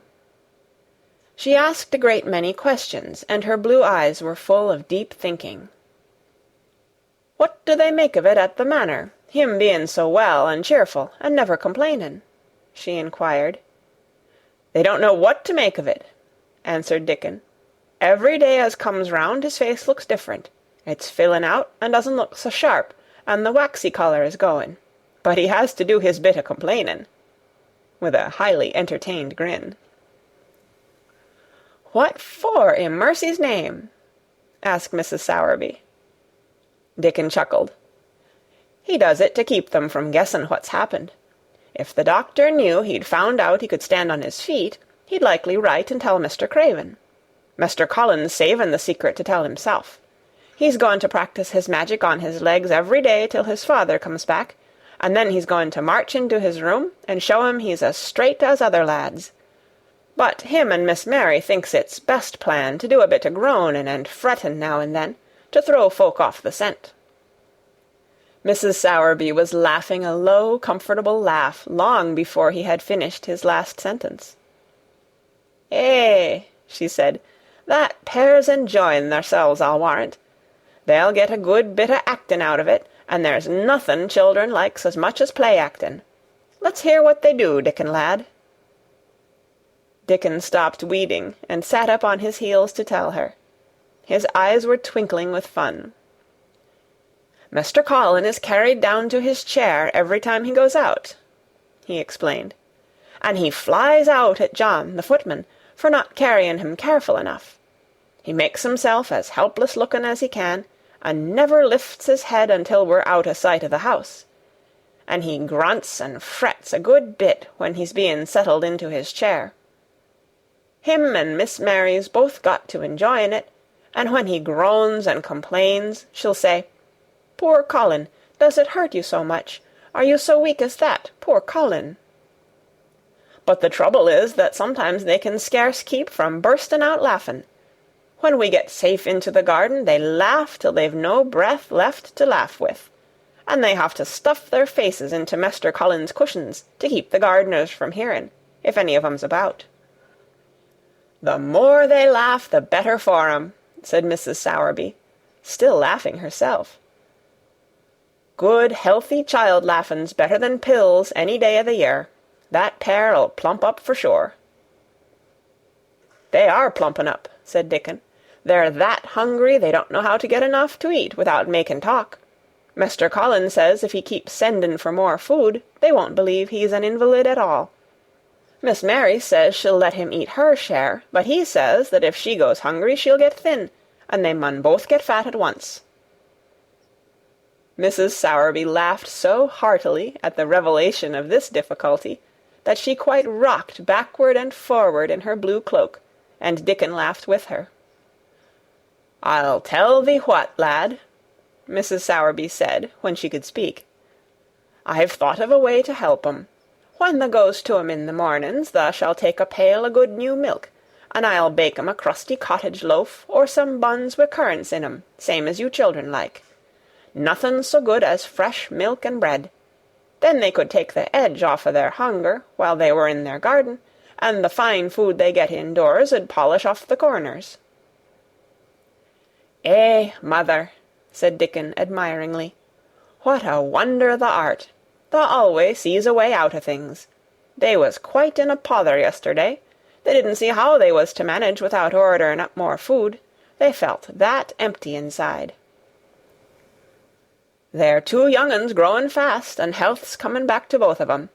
Children like that feels like young wolves, and food's flesh and blood to 'em," said Mrs. Sowerby. Then she smiled Dickon's own curving smile. "Eh, but they're enjoying theirselves for sure," she said. She was quite right, the comfortable, wonderful mother-creature, and she had never been more so than when she said their play-actin' would be their joy. Colin and Mary found it one of their most thrilling sources of entertainment. The idea of protecting themselves from suspicion had been unconsciously suggested to them first by the puzzled nurse, and then by Dr. Craven himself. "Your appetite is improving very much, Master Colin," the nurse had said one day. "You used to eat nothing, and so many things disagreed with you." "Nothing disagrees with me now," replied Colin, and then, seeing the nurse looking at him curiously, he suddenly remembered that perhaps he ought not to appear too well just yet. "At least, things don't so often disagree with me. It's the fresh air." "Perhaps it is," said the nurse, still looking at him with a mystified expression. "But I must talk to Dr. Craven about it." "How she stared at you," said Mary when she went away, "as if she thought there must be something to find out." "I won't have her finding out things," said Colin. "No one must begin to find out yet." When Dr. Craven came that morning, he seemed puzzled also. He asked a number of questions, to Colin's great annoyance. "You stay out in the garden a great deal," he suggested. "Where do you go?" Colin put on his favourite air of dignified indifference to opinion. "I will not let anyone know where I go," he answered. "I go to a place I like. Everyone has orders to keep out of the way. I won't be watched and stared at. You know that." "You seem to be out all day, but I do not think it has done you harm. I do not think so. The nurse says that you eat much more than you have ever done before." "Perhaps," said Colin, prompted by a sudden inspiration, "perhaps it is an unnatural appetite." "I do not think so, as your food seems to agree with you," said Dr. Craven. "You are gaining flesh rapidly, and your colour is better." Perhaps I am bloated and feverish," said Colin, assuming a discouraged air of gloom. "People who are not going to live are often different." Dr. Craven shook his head. He was holding Colin's wrist, and he pushed up his sleeve and felt his arm. "You are not feverish," he said thoughtfully, "and such flesh as you have gained is healthy. If you can keep this up, my boy, we need not talk of dying. Your father will be happy to hear of this remarkable improvement." "I won't have him told," Colin broke forth fiercely. "It will only disappoint him if I get worse again, and I may get worse this very night. I might have a raging fever. I feel as if I might be beginning to have one now. I won't have letters written to my father. I won't. You are making me angry, and you know that is bad for me. I feel hot already. I hate being written about and being talked over as much as I hate being stared at." "Hush, my boy," Dr. Craven soothed him. "Nothing shall be written without your permission. You are too sensitive about things. You must not undo the good which has been done." He said no more about writing to Mr. Craven, and when he saw the nurse he privately warned her that such a possibility must not be mentioned to the patient. "The boy is extraordinarily better," he said. "His advance seems almost abnormal. But of course he is doing now of his own free will what we could not make him do before. Still, he excites himself very easily, and nothing must be said to irritate him." Mary and Colin were much alarmed, and talked together anxiously. From this time dated their plan of play-actin'. "I may be obliged to have a tantrum," said Colin regretfully. "I don't want to have one, and I'm not miserable enough now to work myself into a big one. Perhaps I couldn't have one at all. That lump doesn't come in my throat now, and I keep thinking of nice things instead of horrible ones. But if they talk about writing to my father, I shall have to do something." He made up his mind to eat less, but unfortunately it was not possible to carry out this brilliant idea when he wakened each morning with an amazing appetite, and the table near his sofa was set with a breakfast of home-made bread and fresh butter, snow-white eggs, raspberry jam, and clotted cream. Mary always breakfasted with him, and when they found themselves at the table, particularly if there were delicate slices of sizzling ham sending forth tempting odours from under a hot silver cover, they would look into each other's eyes in desperation. "I think we shall have to eat it all this morning, Mary," Colin always ended by saying. "We can send away some of the lunch, and a great deal of the dinner." But they never found they could send away anything, and the highly polished condition of the empty plates returned to the pantry awakened much comment. "I do wish," Colin would say also, "I do wish the slices of ham were thicker, and one muffin each is not enough for anyone." "It is enough for a person who is going to die," answered Mary when first she heard this. "But it's not enough for a person who is going to live. I sometimes feel as if I could eat 3 when those nice fresh heather and gorse smells from the moor come pouring in at the open window." The morning that Dickon, after they had been enjoying themselves in the garden for about 2 hours, went behind a big rose-bush and brought forth 2 tin pails, and revealed that one was full of rich new milk with cream on the top of it, and that the other held cottage-made currant buns, folded in a clean blue and white napkin, buns so carefully tucked in that they were still hot, there was a riot of surprised joyfulness. What a wonderful thing for Mrs. Sowerby to think of! What a kind, clever woman she must be! How good the buns were, and what delicious fresh milk! "Magic is in her just as it is in Dickon," said Colin. "It makes her think of ways to do things, nice things. She is a magic person. Tell her we are grateful, Dickon, extremely grateful." He was given to using rather grown-up phrases at times. He enjoyed them. He liked this so much that he improved upon it. "Tell her she has been most bounteous, and our gratitude is extreme."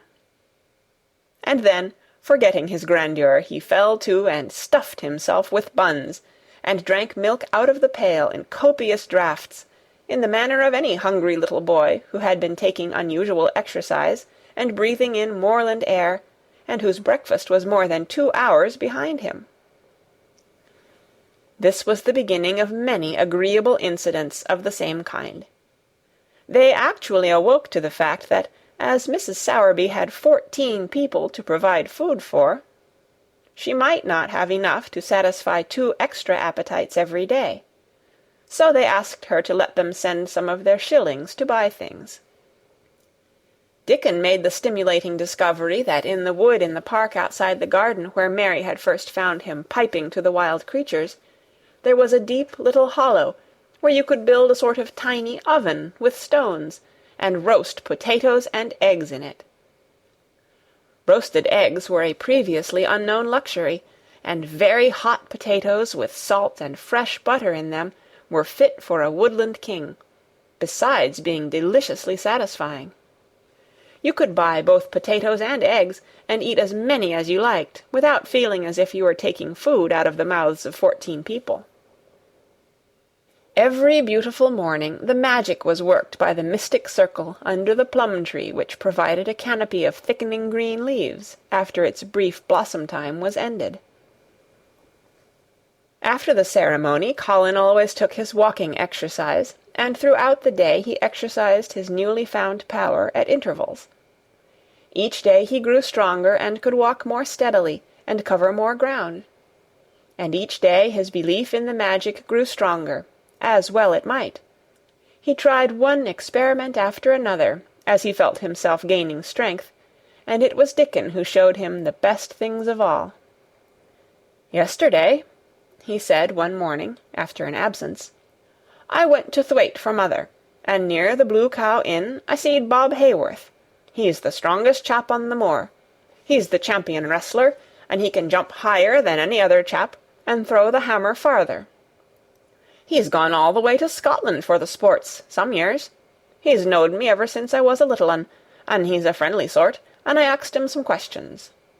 The gentry calls him a athlete, and I thought o' thee, Mr. Colin, and I says, 'How did they make the muscles stick out that way, Bob? Did they do anything extra to make thyself so strong?' And he says, 'Well, yes, lad, I did. A strong man in a show that came to Thwaite once showed me how to exercise my arms and legs and every muscle in my body.' And I says, 'Could a delicate chap make himself stronger with 'em, Bob?' And he laughed and says, 'Art thou the delicate chap?' And I says, 'No, but I knows a young gentleman that's getting well of a long illness, and I wish I knowed some o' them tricks to tell him about.' I didn't say no names, and he didn't ask none. He's friendly, same as I said, and he stood up and showed me good-natured like, and I imitated what he did till I knowed it by heart." Colin had been listening excitedly. "Can you show me?" he cried. "Will you?" "Aye, to be sure," Dickon answered, getting up. "But he says thou mun do 'em gentle at first, and be careful not to tire thysel. Rest in between times, and take deep breaths, and don't overdo." "I'll be careful," said Colin. "Show me, show me. Dickon, you are the most magic boy in the world." Dickon stood up on the grass and slowly went through a carefully practical but simple series of muscle exercises. Colin watched them with widening eyes. He could do a few while he was sitting down. Presently he did a few gently while he stood upon his already steadied feet. Mary began to do them also. Soot, who was watching the performance, became much disturbed, and left his branch and hopped about restlessly, because he could not do them too. From that time the exercises were part of the day's duties as much as the magic was. It became possible for both Colin and Mary to do more of them each time they tried, and such appetites were the results that, but for the basket Dickon put down behind the bush each morning, when he arrived, they would have been lost. But the little oven in the hollow, and Mrs. Sowerby's bounties were so satisfying that Mrs. Medlock and the nurse and Dr. Craven became mystified again.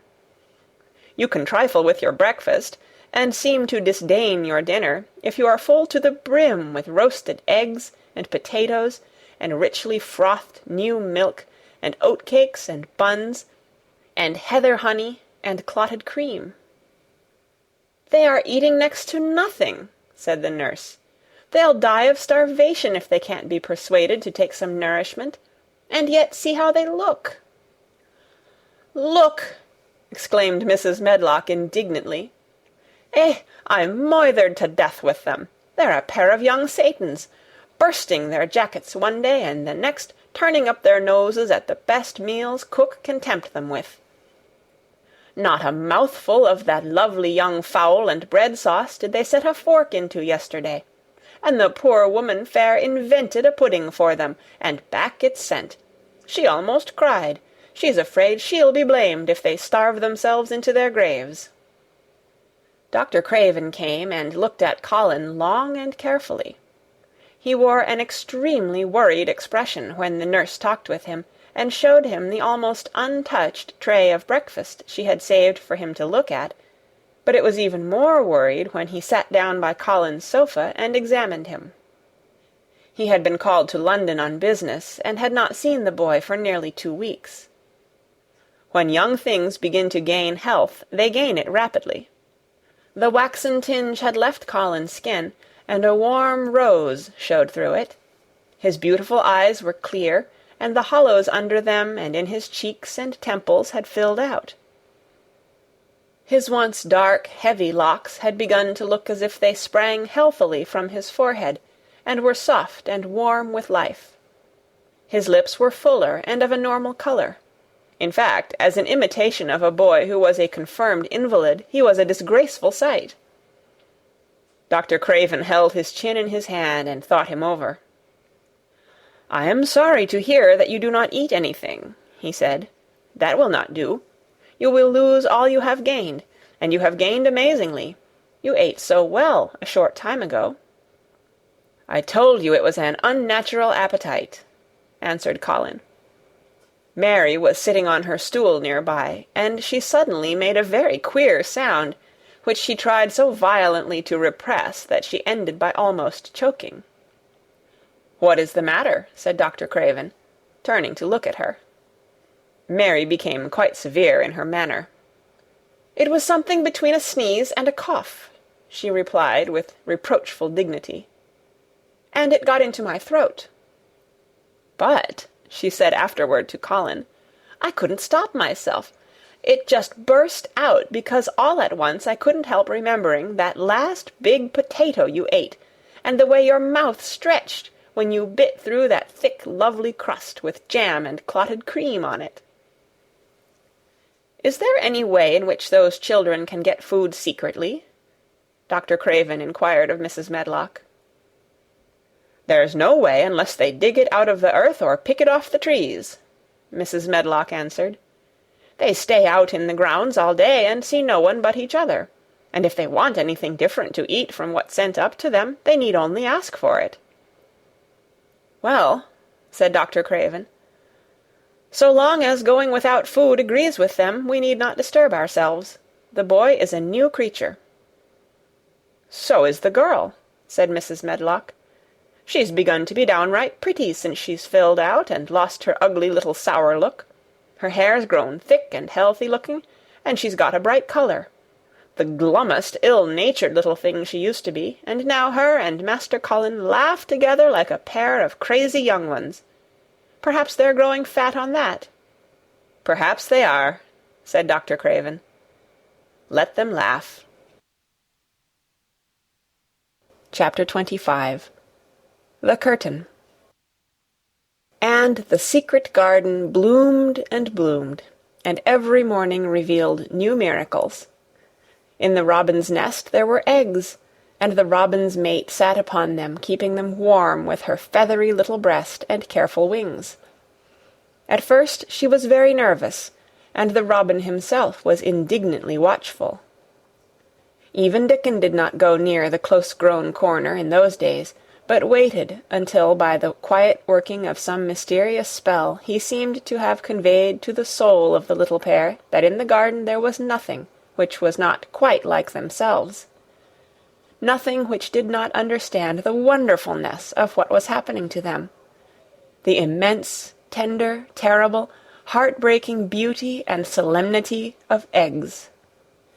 If there had been one person in that garden who had not known, through all his or her innermost being, that if an egg were taken away or hurt, the whole world would whirl round and crash through space and come to an end, if there had been even one who did not feel it and act accordingly, there could have been no happiness, even in that golden springtime air.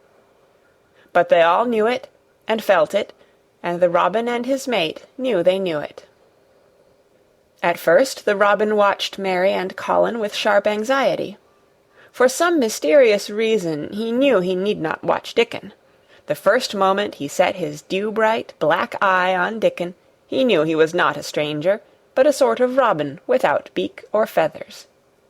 He could speak robin, which is a quite distinct language not to be mistaken for any other. To speak robin to a robin is like speaking French to a Frenchman. Dickon always spoke it to the robin himself, so the queer gibberish he used when he spoke to humans did not matter in the least.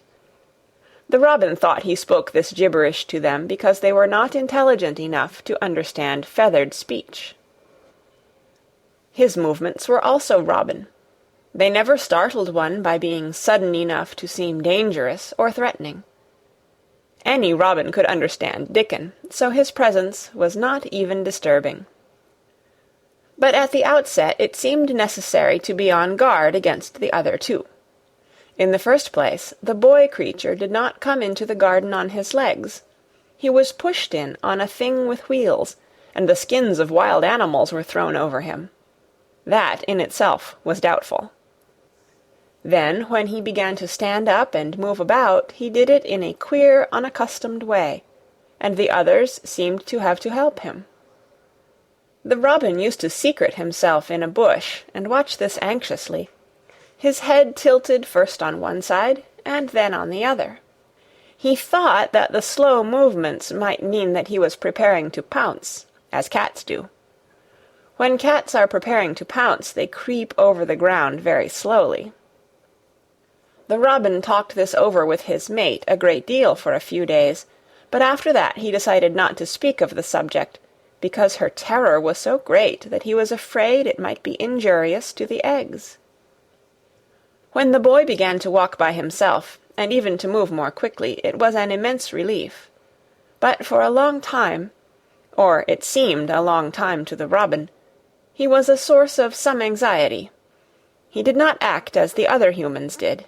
He seemed very fond of walking, but he had a way of sitting or lying down for a while, and then getting up, in a disconcerting manner, to begin again. One day the robin remembered that when he himself had been made to learn to fly by his parents, he had done much the same sort of thing. He had taken short flights of a few yards, and then had been obliged to rest. So it occurred to him that this boy was learning to fly, or rather to walk. He mentioned this to his mate, and when he told her that the eggs would probably conduct themselves in the same way after they were fledged, she was quite comforted, and even became eagerly interested, and derived great pleasure from watching the boy over the edge of her nest, though she always thought that the eggs would be much cleverer and learn more quickly. But then she said indulgently that humans were always more clumsy and slow than eggs, and most of them never seemed really to learn to fly at all. You never met them in the air or on tree-tops. After a while the boy began to move about as the others did, but all three of the children at times did unusual things.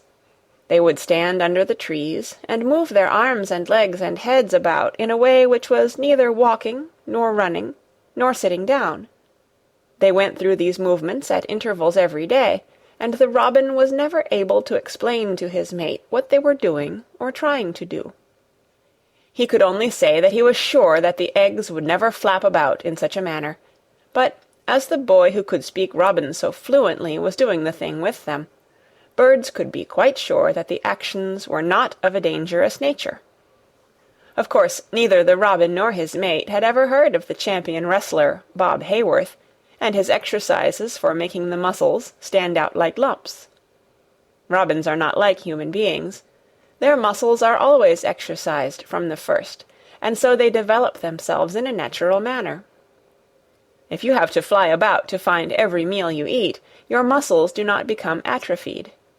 Atrophied means wasted away through want of use. When the boy was walking and running about and digging and weeding like the others, the nest in the corner was brooded over by a great peace and content. Fears for the eggs became things of the past. Knowing that your eggs were as safe as if they were locked in a bank vault, and the fact that you could watch so many curious things going on, made setting a most entertaining occupation. On wet days the egg's mother sometimes felt even a little dull, because the children did not come into the garden. But even on wet days it could not be said that Mary and Colin were dull. One morning when the rain streamed down unceasingly, and Colin was beginning to feel a little restive, as he was obliged to remain on his sofa because it was not safe to get up and walk about, Mary had an inspiration. "Now that I am a real boy," Colin had said, "my legs and arms and all my body are so full of magic that I can't keep them still. They want to be doing things all the time. Do you know that when I waken in the morning, Mary, when it's quite early and the birds are just shouting outside, and everything seems just shouting for joy, even the trees and things we can't really hear, I feel as if I must jump out of bed and shout myself. If I did it, just think what would happen." Mary giggled inordinately. "The nurse would come running, and Mrs. Medlock would come running, and they would be sure you had gone crazy, and they'd send for the doctor," she said. Colin giggled himself. He could see how they would all look, how horrified by his outbreak, and how amazed to see him standing upright. "I wish my father would come home," he said. "I want to tell him myself. I'm always thinking about it. But we couldn't go on like this much longer. I can't stand lying still and pretending, and besides, I look too different.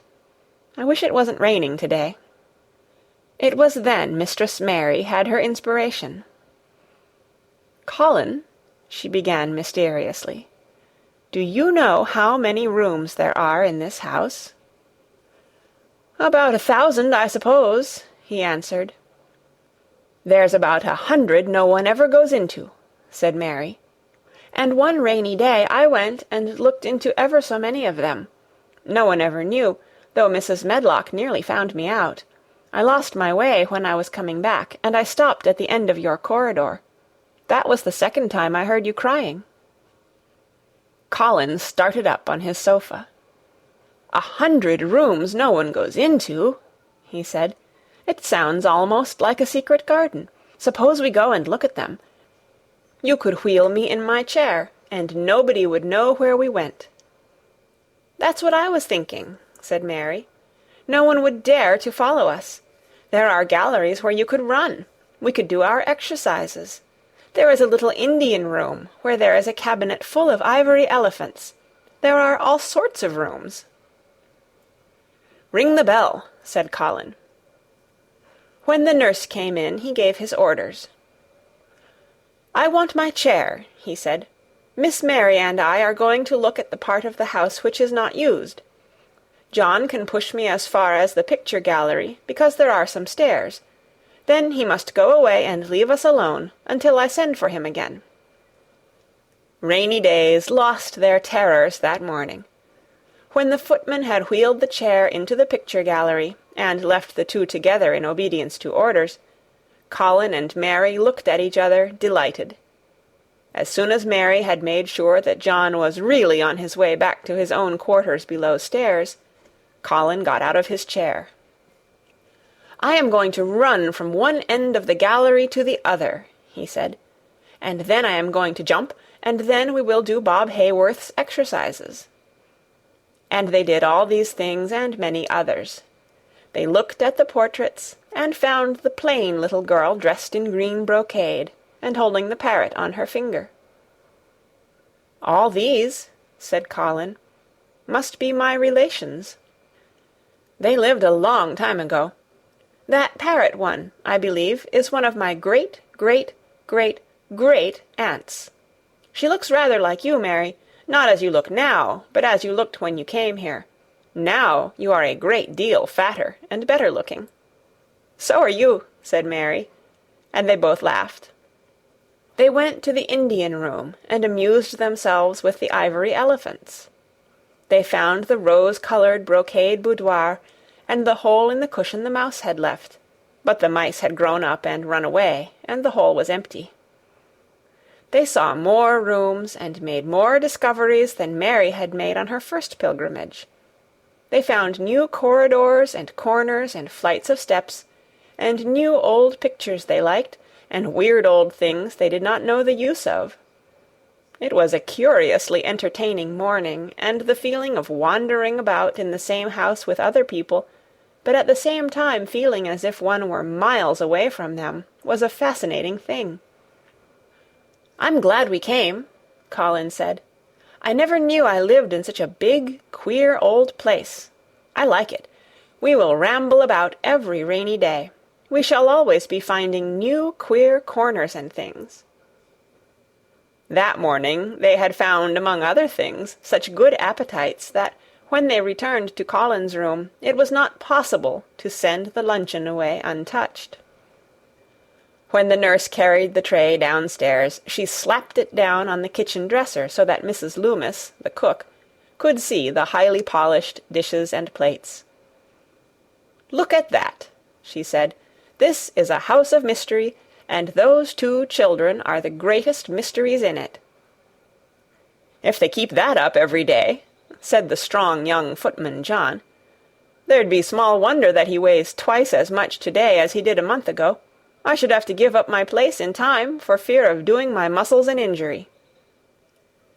That afternoon Mary noticed that something new had happened in Colin's room. She had noticed it the day before, but had said nothing, because she thought the change might have been made by chance. She said nothing to-day, but she sat and looked fixedly at the picture over the mantel. She could look at it because the curtain had been drawn aside. That was the change she noticed. "I know what you want me to tell you," said Colin, after she had stared a few minutes. "I always know when you want me to tell you something. You are wondering why the curtain is drawn back. I am going to keep it like that." "Why?" asked Mary. "Because it doesn't make me angry any more to see her laughing. I wakened when it was bright moonlight 2 nights ago, and felt as if the magic was filling the room and making everything so splendid that I couldn't lie still. I got up and looked out of the window. The room was quite light, and there was a patch of moonlight on the curtain, and somehow that made me go and pull the cord.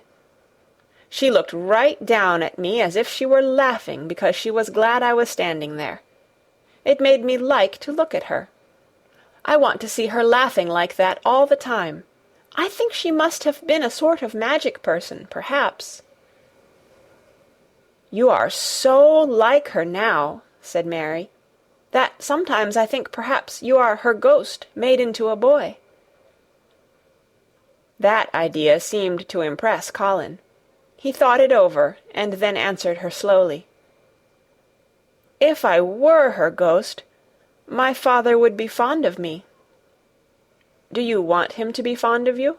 inquired Mary. "I used to hate it because he was not fond of me. If he grew fond of me, I think I should tell him about the magic. It might make him more cheerful." Chapter 26. Its Mother. Their belief in the magic was an abiding thing. After the morning's incantations, Colin sometimes gave them magic lectures. "I like to do it," he explained, "because when I grow up and make great scientific discoveries, I shall be obliged to lecture about them, and so this is practice. I can only give short lectures now because I am very young, and besides, Ben Weatherstaff would feel as if he were in church, and he would go to sleep." "The best thing about lecturing," said Ben, "is that a chap can get up and say aught he pleases, and no other chap can answer him back. I wouldn't be again lecturing a bit myself sometimes." But when Colin held forth under his tree, old Ben fixed devouring eyes on him, and kept them there. He looked him over with critical affection. It was not so much the lecture which interested him, as the legs which looked straighter and stronger each day, the boyish head which held itself up so well, the once sharp chin and hollow cheeks, which had filled and rounded out, and the eyes which had begun to hold the light he remembered in another pair. Sometimes, when Colin felt Ben's earnest gaze meant that he was much impressed, he wondered what he was reflecting on, and once, when he had seemed quite entranced, he questioned him. "What are you thinking about, Ben Weatherstaff?" he asked. "I was thinking," answered Ben, "as I'd warrant tha's gone up 3 or 4 pound this week. I was looking at the calves and the shoulders. I'd like to get thee on a pair of scales." "It's the magic, and Mrs. Sowerby's buns and milk and things," said Colin. "You see, the scientific experiment has succeeded." That morning Dickon was too late to hear the lecture. When he came he was ruddy with running, and his funny face looked more twinkling than usual. As they had a good deal of weeding to do after the rains, they fell to work. They always had plenty to do after a warm, deep, sinking rain. The moisture which was good for the flowers was also good for the weeds, which thrust up tiny blades of grass and points of leaves which must be pulled up before their roots took too firm hold. Colin was as good at weeding as anyone in these days, and he could lecture while he was doing it. "The magic works best when you work yourself," he said this morning. "You can feel it in your bones and muscles. I am going to read books about bones and muscles, but I am going to write a book about magic. I am making it up now. I keep finding out things." It was not very long after he had said this that he laid down his trowel and stood up on his feet. He had been silent for several minutes, and they had seen that he was thinking out lectures, as he often did. When he dropped his trowel and stood upright, it seemed to Mary and Dickon as if a sudden strong thought had made him do it. He stretched himself out to his tallest height, and he threw out his arms exultantly. Colour glowed in his face, and his strange eyes widened with joyfulness. All at once he had realized something to the full. "Mary! Dickon!" he cried. "Just look at me!" They stopped their weeding and looked at him. "Do you remember that first morning you brought me in here?" he demanded. Dickon was looking at him very hard. Being an animal charmer, he could see more things than most people could, and many of them were things he never talked about. He saw some of them now in this boy. "Aye, that we do," he answered. Mary looked hard too, but she said nothing. "Just this minute," said Colin, "all at once, I remembered it myself, when I looked at my hand digging with the trowel, and I had to stand up on my feet to see if it was real. And it is real. I'm well. I'm well." "Aye, that thou art," said Dickon. "I'm well.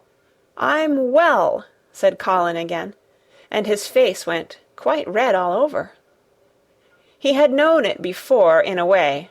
He had hoped it, and felt it, and thought about it. But just at that minute something had rushed all through him, a sort of rapturous belief and realization, and it had been so strong that he could not help calling out, "I shall live for ever and ever and ever," he cried grandly. "I shall find out thousands and thousands of things.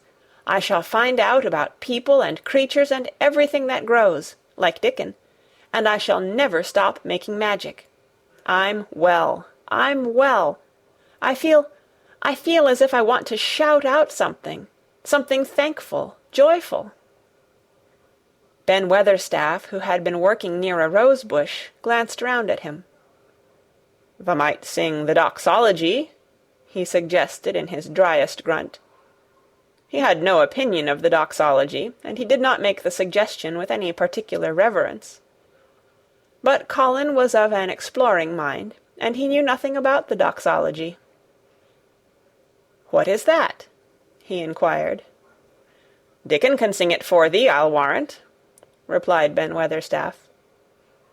Dickon answered with his all-perceiving animal charmer's smile. "They sing it at church," he said. "Mother says she believes the skylark sings it when they gets up in the morning." "If she says that, it must be a nice song," Colin answered. "I've never been in a church myself. I was always too ill. Sing it, Dickon. I want to hear it." Dickon was quite simple and unaffected about it. He understood what Colin felt better than Colin did himself. He understood by a sort of instinct so natural that he did not know it was understanding. He pulled off his cap, and looked round, still smiling. "Thou must take off the cap," he said to Colin. "And so mun tha, Ben, and thou mun stand up, thou knows." Colin took off his cap, and the sun shone on and warmed his thick hair as he watched Dickon intently. Ben Weatherstaff scrambled up from his knees, and bared his head too, with a sort of puzzled, half-resentful look on his old face, as if he didn't know exactly why he was doing this remarkable thing. Dickon stood out among the trees and rose-bushes, and began to sing, in quite a simple, matter-of-fact way, and in a nice, strong, boy voice. "Praise God from whom all blessings flow. Praise him, all creatures here below. Praise him above, ye heavenly host. Praise Father, Son, and Holy Ghost. Amen." When he had finished, Ben Weatherstaff was standing quite still, with his jaws set obstinately, but with a disturbed look in his eyes fixed on Colin. Colin's face was thoughtful and appreciative. "It's a very nice song," he said. "I like it. Perhaps it means just what I mean when I want to shout out that I am thankful to the magic." He stopped and thought in a puzzled way. "Perhaps they are both the same thing. How can we know the exact names of everything?" "Sing it again, Dickon. Let us try, Mary. I want to sing it too. It's my song. How does it begin? Praise God from whom all blessings flow." And they sang it again, and Mary and Colin lifted their voices as musically as they could, and Dickon's swelled quite loud and beautiful. And at the second line Ben Weatherstaff raspingly cleared his throat, and at the third line he joined in with such vigour that it seemed almost savage, and when the "Amen" came to an end, Mary observed that the very same thing had happened to him which had happened when he found out that Colin was not a cripple. His chin was twitching, and he was staring and winking, and his leathery old cheeks were wet. "I never seed no sense in the doxology afore," he said hoarsely. "But I may change my mind in time. I should say tha'd gone up £5 this week, Mr. Colin. 5 on 'em." Colin was looking across the garden at something attracting his attention, and his expression had become a startled one. "Who is coming in here?" he said quickly. "Who is it?" The door in the ivied wall had been pushed gently open, and a woman had entered. She had come in with the last line of their song, and she had stood still listening and looking at them. With the ivy behind her, the sunlight drifting through the trees and dappling her long blue cloak, and her nice fresh face smiling across the greenery, she was rather like a softly coloured illustration in one of Colin's books. She had wonderful affectionate eyes which seemed to take everything in, all of them, even Ben Weatherstaff and the creatures, and every flower that was in bloom. Unexpectedly as she had appeared, not one of them felt that she was an intruder at all. Dickon's eyes lighted like lamps. "It's Mother! That's who it is!" he cried, and went across the grass at a run. Colin began to move toward her too, and Mary went with him. They both felt their pulses beat faster. "It's Mother!" Dickon said again when they met halfway. "I knowed thou wanted to see her, and I told her where the door was hid." Colin held out his hand with a sort of flushed royal shyness, but his eyes quite devoured her face. "Even when I was ill I wanted to see you," he said. "You and Dickon and the secret garden. I'd never wanted to see anyone or anything before." The sight of his uplifted face brought about a sudden change in her own. She flushed, and the corners of her mouth shook, and a mist seemed to sweep over her eyes. "Eh, dear lad!" she broke out tremulously. "Eh, dear lad!" as if she had not known she were going to say it. She did not say, "Master Colin," but just "Dear lad," quite suddenly. She might have said it to Dickon in the same way, if she had seen something in his face which touched her. Colin liked it. "Are you surprised because I am so well?" he asked. She put her hand on his shoulder and smiled the mist out of her eyes. "Aye, that I am," she said. "But thou'rt so like thy mother, thou made my heart jump." "Do you think," said Colin, a little awkwardly, "that will make my father like me?" "Aye, for sure, dear lad," she answered, and she gave his shoulder a soft, quick pat. "He mun come home. He mun come home." "Susan Sowerby," said Ben Weatherstaff, getting close to her, "look at the lad's legs, wilt tha? They was like drumsticks i' stockin' 2 month ago, and I heard folk tell as they was bandy and knock-kneed both at the same time. Look at 'em now." Susan Sowerby laughed a comfortable laugh. "They're going to be fine, strong lads' legs in a bit," she said. "Let him go on playin' and workin' in the garden, and eatin' hearty, and drinkin' plenty o' good sweet milk, and there'll not be a finer pair i' Yorkshire, thank God for it."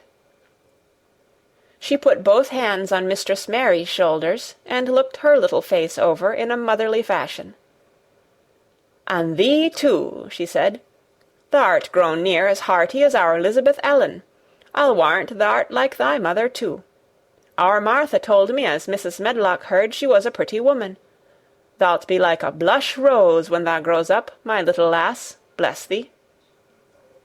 She did not mention that when Martha came home on her day out, and described the plain, sallow child, she had said that she had no confidence whatever in what Mrs. Medlock had heard. "It doesn't stand to reason that a pretty woman could be the mother o' such a foul little lass," she had added obstinately.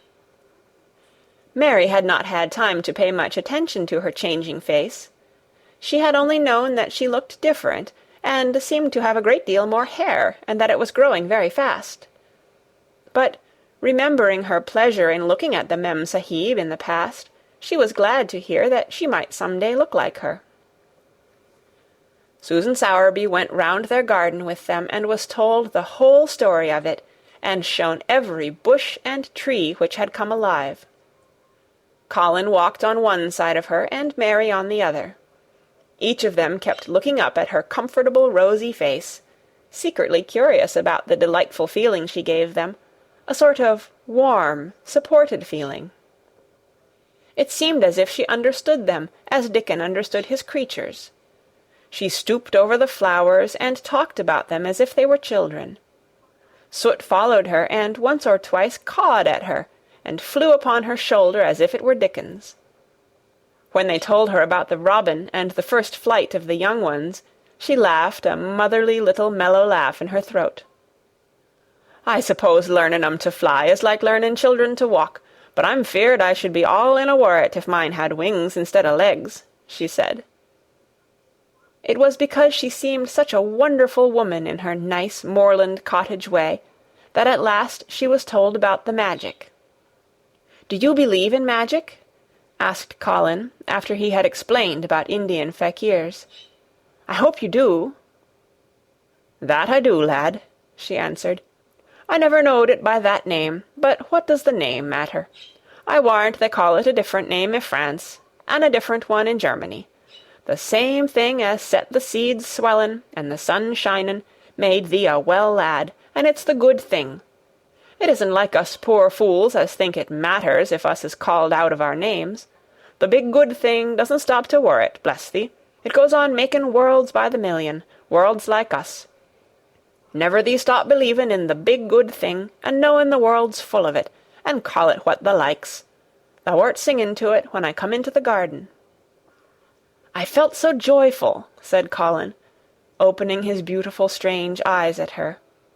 "Suddenly I felt how different I was, how strong my arms and legs were, you know, and how I could dig and stand, and I jumped up and wanted to shout out something to anything that would listen."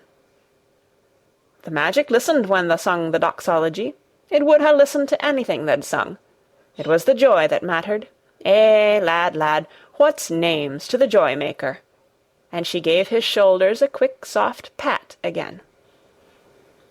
She had packed a basket which held a regular feast this morning, and when the hungry hour came and Dickon brought it out from its hiding-place, she sat down with them under their tree and watched them devour their food, laughing and quite gloating over their appetites. She was full of fun, and made them laugh at all sorts of odd things. She told them stories in broad Yorkshire, and taught them new words.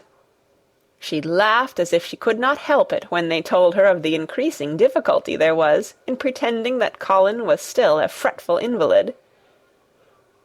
"You see, we can't help laughing nearly all the time when we are together," explained Colin, "and it doesn't sound ill at all. We try to choke it back, but it will burst out, and that sounds worse than ever."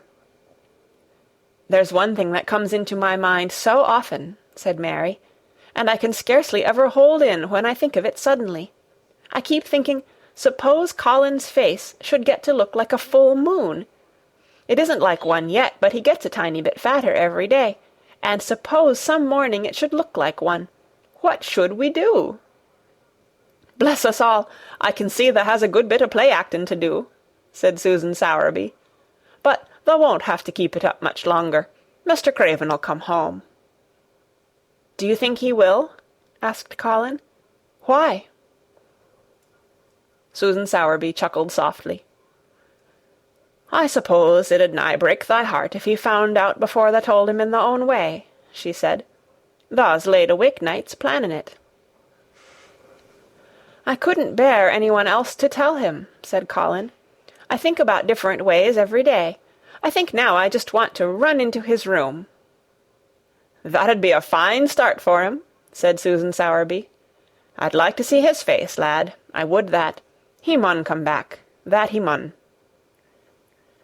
One of the things they talked of was the visit they were to make to her cottage. They planned it all. They were to drive over the moor and lunch out of doors among the heather. They would see all the 12 children and Dickon's garden, and would not come back until they were tired. Susan Sowerby got up at last to return to the house and Mrs. Medlock. It was time for Colin to be wheeled back also, but before he got into his chair he stood quite close to Susan, and fixed his eyes on her with a kind of bewildered adoration, and he suddenly caught hold of the fold of her blue cloak and held it fast. "You are just what I wanted," he said. "I wish you were my mother as well as Dickon's." All at once Susan Sowerby bent down and drew him with her warm arms close against the bosom under the blue cloak, as if he had been Dickon's brother. The quick mist swept over her eyes. "Eh, dear lad," she said, "thy own mother's in this 'ere very garden, I do believe. She couldna keep out of it. Thy father mun come back to thee. He mun." Chapter 27. In the Garden. In each century since the beginning of the world, wonderful things have been discovered. In the last century, more amazing things were found out than in any century before. In this new century, hundreds of things still more astounding will be brought to light. At first, people refuse to believe that a strange new thing can be done. Then they begin to hope it can be done. Then they see it can be done. Then it is done, and all the world wonders why it was not done centuries ago. One of the new things people began to find out in the last century was that thoughts, just mere thoughts, are as powerful as electric batteries, as good for one as sunlight is, or as bad for one as poison. To let a sad thought or a bad one get into your mind is as dangerous as letting a scarlet fever germ get into your body. If you let it stay there after it has got in, you may never get over it as long as you live.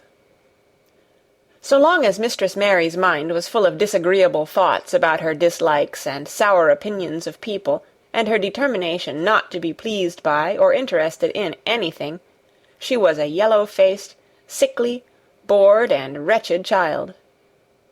Circumstances, however, were very kind to her, though she was not at all aware of it. they began to push her about for her own good.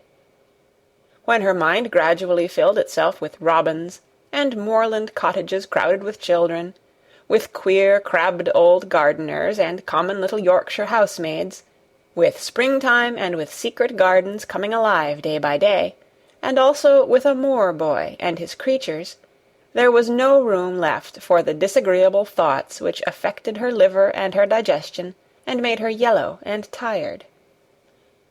So long as Colin shut himself up in his room and thought only of his fears and weakness, and his detestation of people who looked at him, and reflected hourly on humps and early death, he was a hysterical, half-crazy little hypochondriac, who knew nothing of the sunshine and the spring, and also did not know that he could get well and could stand upon his feet if he tried to do it. When new, beautiful thoughts began to push out the old hideous ones, life began to come back to him, his blood ran healthily through his veins, and strength poured into him like a flood. His scientific experiment was quite practical and simple, and there was nothing weird about it at all. Much more surprising things can happen to anyone who, when a disagreeable or discouraged thought comes into his mind, just has the sense to remember in time and push it out by putting in an agreeable, determinedly courageous one. Two things cannot be in one place. Where you tend a rose, my lad, a thistle cannot grow. While the secret garden was coming alive, and two children were coming alive with it, there was a man wandering about certain far-away, beautiful places in the Norwegian fjords and the valleys and mountains of Switzerland, and he was a man who, for 10 years, had kept his mind filled with dark and heart-broken thinking. He had not been courageous. He had never tried to put any other thoughts in the place of the dark ones. He had wandered by blue lakes and thought them. He had lain on mountain-sides with sheets of deep blue gentians blooming all about him, and flower-breaths filling all the air, and he had thought them. A terrible sorrow had fallen upon him when he had been happy, and he had let his soul fill itself with blackness, and had refused obstinately to allow any rift of light to pierce through. He had forgotten and deserted his home and his duties. When he travelled about, darkness so brooded over him that the sight of him was a wrong done to other people, because it was as if he poisoned the air about him with gloom. Most strangers thought he must be either half-mad or a man with some hidden crime on his soul. He was a tall man, with a drawn face and crooked shoulders, and the name he always entered on hotel registers was Archibald Craven, Misselthwaite Manor, Yorkshire, England. He had travelled far and wide since the day he saw Mistress Mary in his study, and told her she might have her bit of earth. He had been in the most beautiful places in Europe, though he had remained nowhere more than a few days. He had chosen the quietest and remotest spots. He had been on the tops of mountains whose heads were in the clouds, and had looked down on other mountains when the sun rose, and touched them with such light as made it seem as if the world were just being born. But the light had never seemed to touch himself until one day when he realized that for the first time in 10 years a strange thing had happened. He was in a wonderful valley in the Austrian Tyrol, and he had been walking alone through such beauty as might have lifted any man's soul out of shadow. He had walked a long way, and it had not lifted his. But at last he had felt tired, and had thrown himself down to rest on a carpet of moss by a stream. It was a clear little stream, which ran quite merrily along on its narrow way through the luscious damp greenness. Sometimes it made a sound rather like very low laughter, as it bubbled over and round stones. He saw birds come and dip their heads to drink in it, and then flick their wings and fly away. It seemed like a thing alive, and yet its tiny voice made the stillness seem deeper. The valley was very, very still.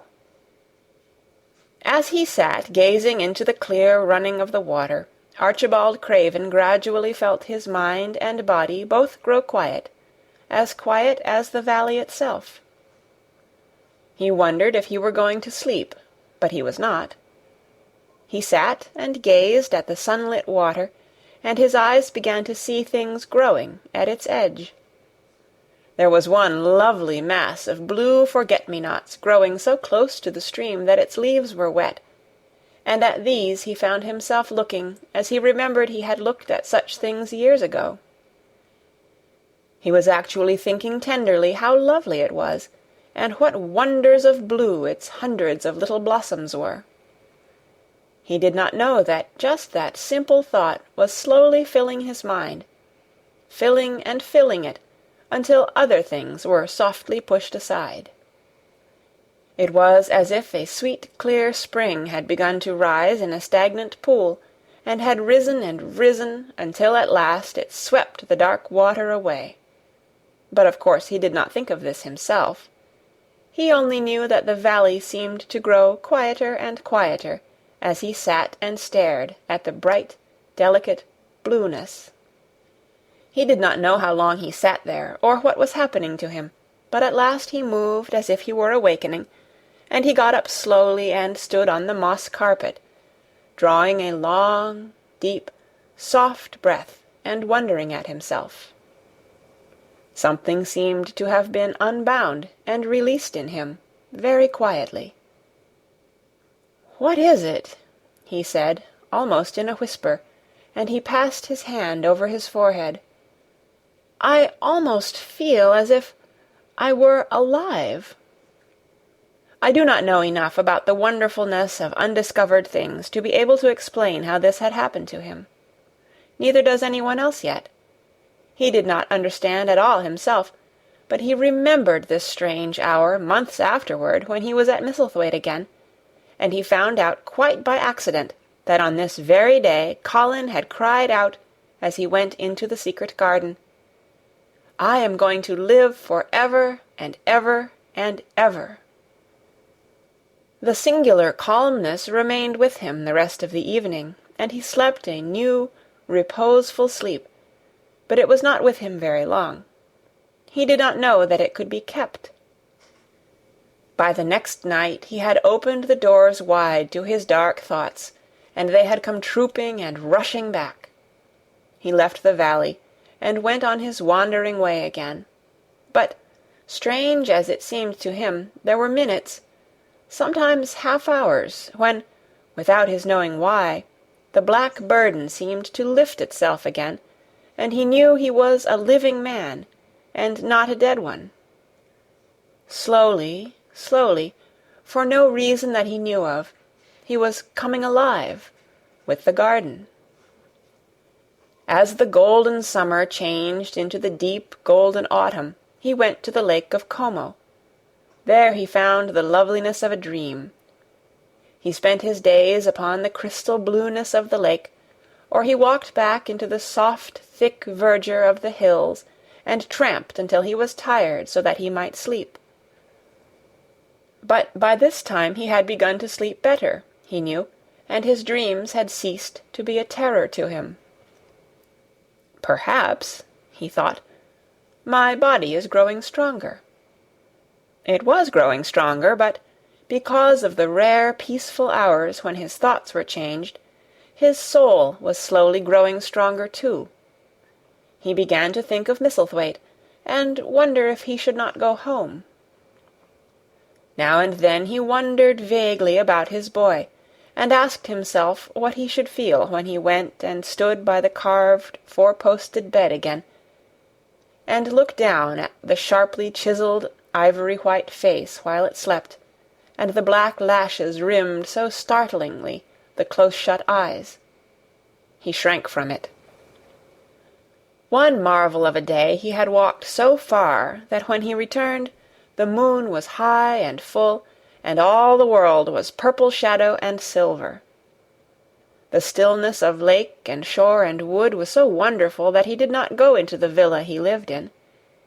He walked down to a little bowered terrace at the water's edge, and sat upon a seat, and breathed in all the heavenly scents of the night. He felt the strange calmness stealing over him, and it grew deeper and deeper until he fell asleep. He did not know when he fell asleep and when he began to dream. His dream was so real that he did not feel as if he were dreaming. He remembered afterward how intensely wide awake and alert he had thought he was.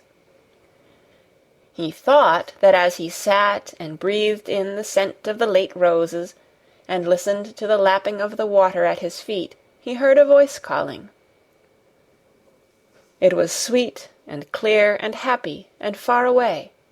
It seemed very far, but he heard it as distinctly as if it had been at his very side. "Archie! Archie! Archie!" it said, and then again, sweeter and clearer than before. "Archie! Archie!" He thought he sprang to his feet, not even startled. It was such a real voice, and it seemed so natural that he should hear it. "Lilias! Lilias!" he answered. "Lilias, where are you?" "In the garden," it came back like a sound from a golden flute. "In the garden." And then the dream ended, but he did not awaken. He slept soundly and sweetly all through the lovely night. When he did awake at last, it was brilliant morning, and a servant was standing staring at him. He was an Italian servant, and was accustomed, as all the servants of the villa were, to accepting without question any strange thing his foreign master might do. No one ever knew when he would go out or come in, or where he would choose to sleep, or if he would roam about the garden, or lie in the boat on the lake all night. The man held a salver with some letters on it, and he waited quietly until Mr. Craven took them. When he had gone away, Mr. Craven sat a few moments holding them in his hand and looking at the lake. His strange calm was still upon him, and something more, a lightness, as if the cruel thing which had been done had not happened as he thought, as if something had changed. He was remembering the dream, the real, real dream. "In the garden," he said, wondering at himself. "In the garden. But the door is locked, and the key is buried deep." When he glanced at the letters a few minutes later, he saw that the one lying at the top of the rest was an English letter, and came from Yorkshire. It was directed in a plain woman's hand, but it was not a hand he knew. He opened it, scarcely thinking of the writer, but the first words attracted his attention at once. "Dear Sir, I am Susan Sowerby, that made bold to speak to you once on the moor.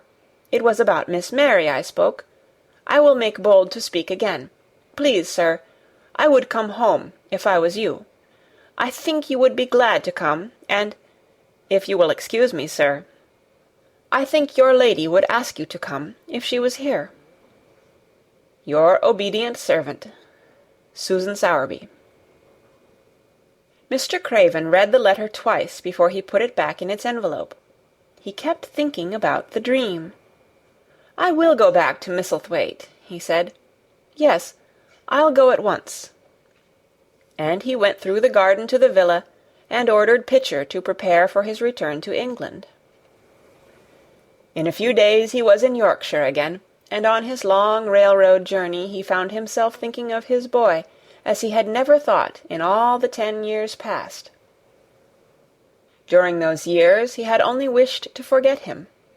Now, though he did not intend to think about him, memories of him constantly drifted into his mind. He remembered the black days when he had raved like a madman because the child was alive and the mother was dead. He had refused to see it, and when he had gone to look at it at last, it had been such a weak, wretched thing that everyone had been sure it would die in a few days. But, to the surprise of those who took care of it, the days passed, and it lived, and then everyone believed it would be a deformed and crippled creature. He had not meant to be a bad father, but he had not felt like a father at all. He had supplied doctors and nurses and luxuries, but he had shrunk from the mere thought of the boy, and had buried himself in his own misery. The first time after a year's absence he returned to Misselthwaite, and the small, miserable-looking thing languidly and indifferently lifted to his face the great grey eyes with black lashes round them, so like, and yet so horribly unlike the happy eyes he had adored, he could not bear the sight of them, and turned away, pale as death. After that he scarcely ever saw him except when he was asleep, and all he knew of him was that he was a confirmed invalid, with a vicious, hysterical, half-insane temper. He could only be kept from furies dangerous to himself by being given his own way in every detail. All this was not an uplifting thing to recall, but as the train whirled him through mountain passes and golden plains, the man who was coming alive began to think in a new way, and he thought long and steadily and deeply. "Perhaps I have been all wrong for 10 years," he said to himself. 10 years is a long time. It may be too late to do anything, quite too late. What have I been thinking of? Of course, this was the wrong magic, to begin by saying too late. Even Colin could have told him that. But he knew nothing of magic, either black or white. This he had yet to learn. He wondered if Susan Sowerby had taken courage and written to him only because the motherly creature had realized that the boy was much worse, was fatally ill. If he had not been under the spell of the curious calmness which had taken possession of him, he would have been more wretched than ever. But the calm had brought a sort of courage and hope with it. Instead of giving way to thoughts of the worst, he actually found he was trying to believe in better things. Could it be possible that she sees that I may be able to do him good, and control him? He thought. I will go and see her on my way to Misselthwaite. But when on his way across the moor he stopped the carriage at the cottage, 7 or 8 children who were playing about gathered in a group, and bobbing 7 or 8 friendly and polite curtsies, told him that their mother had gone to the other side of the moor early in the morning, to help a woman who had a new baby. Our Dickon, they volunteered, was over at the manor, working in one of the gardens, where he went several days each week. Mr. Craven looked over the collection of sturdy little bodies and round, red-cheeked faces, each one grinning in its own particular way, and he awoke to the fact that they were a healthy, likeable lot. He smiled at their friendly grins, and took a golden sovereign from his pocket, and gave it to our Lisbeth Ellen, who was the oldest. If you divide that into 8 parts, there will be half a crown for each of you, he said. Then, amid grins and chuckles and bobbing of curtsies, he drove away, leaving ecstasy and nudging elbows and little jumps of joy behind. The drive across the wonderfulness of the moor was a soothing thing. Why did it seem to give him a sense of homecoming, which he had been sure he could never feel again, that sense of the beauty of land and sky and purple bloom of distance, and a warming of the heart at drawing nearer to the great old house, which had held those of his blood for 600 years. How he had driven away from it the last time, shuddering to think of its closed rooms, and the boy lying in the 4-posted bed with the brocaded hangings. Was it possible that perhaps he might find him changed a little for the better, and that he might overcome his shrinking from him? How real that dream had been! How wonderful and clear the voice which called back to him, "In the garden! In the garden!" "I will try to find the key," he said. "I will try to open the door. I must, though I don't know why."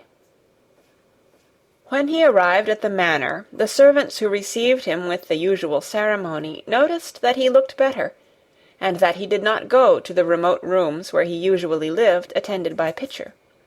he went into the library and sent for Mrs. Medlock. She came to him somewhat excited and curious and flustered. "How is Master Colin, Medlock?" he inquired. "Well, sir," Mrs. Medlock answered. He's different, in a manner of speaking." "Worse?" he suggested. Mrs. Medlock really was flushed. "Well, you see, sir," she tried to explain, "neither Dr. Craven, nor the nurse, nor me can exactly make him out." "Why is that?" "To tell the truth, sir, Master Colin might be better, and he might be changing for the worse. His appetite, sir, is past understanding, and his ways—" "Has he become more peculiar?" her master asked, knitting his brows anxiously. "That's it, sir. He's growing very peculiar, when you compare him with what he used to be. He used to eat nothing, and then suddenly he began to eat something enormous, and then he stopped again all at once, and the meals were sent back just as they used to be. You never knew, sir, perhaps, that out of doors he would never let himself be taken. The things we've gone through to get him to go out in his chair would leave a body trembling like a leaf. He'd throw himself into such a state that Dr. Craven said he couldn't be responsible for forcing him. Well, sir, just without warning, not long after one of his worst tantrums, he suddenly insisted on being taken out every day by Miss Mary and Susan Sowerby's boy Dickon, that could push his chair. He took a fancy to both Miss Mary and Dickon brought his tame animals, and, if you'll credit it, sir, out of doors he will stay from morning until night." "How does he look?" was the next question. "If he took his food natural, sir, you'd think he was putting on flesh, but we're afraid it may be a sort of bloat. He laughs sometimes in a queer way when he's alone with Miss Mary. He never used to laugh at all. Dr. Craven is coming to see you at once, if you'll allow him.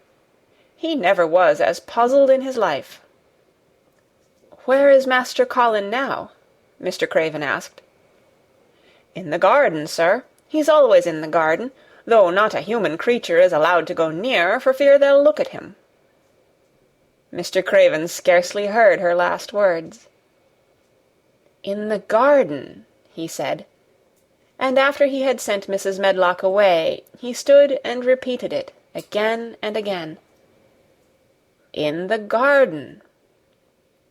He had to make an effort to bring himself back to the place he was standing in, and when he felt he was on earth again, he turned and went out of the room. He took his way, as Mary had done, through the door in the shrubbery, and among the laurels and the fountain beds. The fountain was playing now, and was encircled by beds of brilliant autumn flowers. He crossed the lawn, and turned into the long walk by the ivied walls. He did not walk quickly, but slowly, and his eyes were on the path. He felt as if he were being drawn back to the place he had so long forsaken, and he did not know why. As he drew near to it, his step became still more slow. He knew where the door was, even though the ivy hung thick over it, but he did not know exactly where it lay, that buried key. So he stopped, and stood still, looking about him, and almost the moment after he had paused, he started and listened, asking himself if he were walking in a dream. The ivy hung thick over the door, the key was buried under the shrubs. No human being had passed that portal for 10 lonely years. And yet, inside the garden there were sounds. There were the sounds of running, scuffling feet, seeming to chase round and round under the trees. There were strange sounds of lowered, suppressed voices, exclamations, and smothered, joyous cries. It seemed actually like the laughter of young things, the uncontrollable laughter of children who were trying not to be heard, but who, in a moment or so, as their excitement mounted, would burst forth. What in heaven's name was he dreaming of? What in heaven's name did he hear? Was he losing his reason? and thinking he heard things which were not for human ears? Was it that the far clear voice had meant? And then the moment came, the uncontrollable moment, when the sounds forgot to hush themselves. The feet ran faster and faster. They were nearing the garden door. There was quick, strong, young breathing, and a wild outbreak of laughing which could not be contained. And the door in the wall was flung wide open, the sheet of ivy swinging back, and a boy burst through it at full speed and, without seeing the outsider, dashed almost into his arms. Mr. Craven had extended them just in time to save him from falling as a result of his unseeing dash against him, and when he held him away to look at him in amazement at his being there, he truly gasped for breath. He was a tall boy, and a handsome one. He was glowing with life, and his running had sent splendid colour leaping to his face.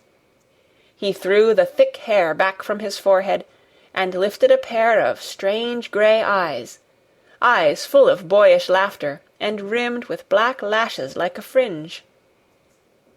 It was the eyes which made Mr. Craven gasp for breath. "Who? What? Who?" he stammered. This was not what Colin had expected. This was not what he had planned.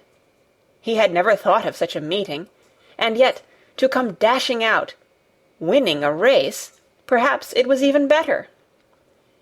He drew himself up to his very tallest. Mary, who had been running with him and had dashed through the door too, believed that he managed to make himself look taller than he had ever looked before, inches taller. "Father," he said, "I'm Colin. You can't believe it. I scarcely can myself. I'm Colin." Like Mrs. Medlock, he did not understand what his father meant when he said hurriedly, "In the garden, in the garden."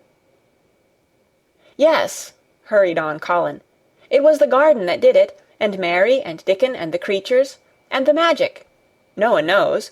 We kept it to tell you when you came. I'm well. I can beat Mary in a race. I'm going to be an athlete." He said it all so like a healthy boy, his face flushed, his words tumbling over each other in his eagerness, that Mr. Craven's soul shook with unbelieving joy. Colin put out his hand and laid it on his father's arm. "Aren't you glad, father?" he ended. "Aren't you glad? I'm going to live for ever and ever and ever." Mr. Craven put his hands on both the boy's shoulders and held him still. He knew he dared not even try to speak for a moment. "Take me into the garden, my boy," he said at last, "and tell me all about it." And so they led him in.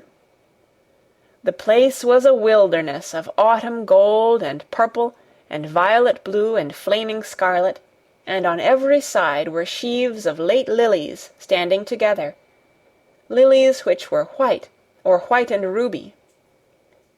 He remembered well when the first of them had been planted that just at this season of the year their late glories should reveal themselves. Late roses climbed and hung and clustered, and the sunshine deepening the hue of the yellowing trees made one feel that one stood in an embowered temple of gold. The newcomer stood silent just as the children had done when they came into its greyness. He looked round and round. "I thought it would be dead," he said. "Mary thought so at first," said Colin, "but it came alive." Then they sat down under their tree, all but Colin, who wanted to stand while he told the story. It was the strangest thing he had ever heard, Archibald Craven thought, as it was poured forth in headlong boy fashion. Mystery and magic and wild creatures, the weird midnight meeting, the coming of the spring, the passion of insulted pride which had dragged the young Rajah to his feet to defy old Ben Weatherstaff to his face. The odd companionship, the play-acting, the great secret so carefully kept.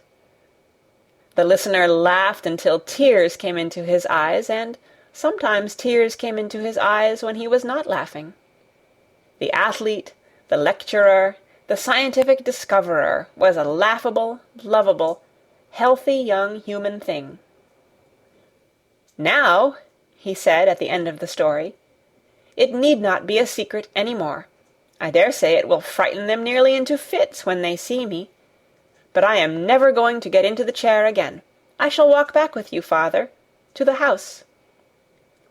Ben Weatherstaff's duties rarely took him away from the gardens, but on this occasion he made an excuse to carry some vegetables to the kitchen, and being invited into the servants' hall by Mrs. Medlock to drink a glass of beer, he was on the spot, as he had hoped to be, when the most dramatic event Misselthwaite Manor had seen during the present generation actually took place.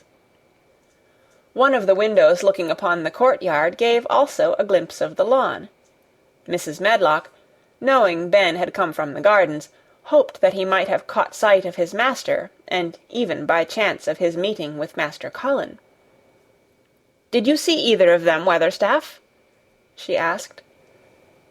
Ben took his beer-mug from his mouth and wiped his lips with the back of his hand. "Aye, that I did," he answered with a shrewdly significant air. "Both of them?" suggested Mrs. Medlock. "Both of 'em," returned Ben Weatherstaff. "Thank you kindly, ma'am. I could sup up another mug of it." "Together?" said Mrs. Medlock, hastily overfilling his beer-mug in her excitement. "Together, ma'am." And Ben gulped down half of his new mug at one gulp. "Where was Master Colin? How did he look? What did they say to each other?" "I didna hear that," said Ben, "along o' only being on the step-ladder looking over the wall.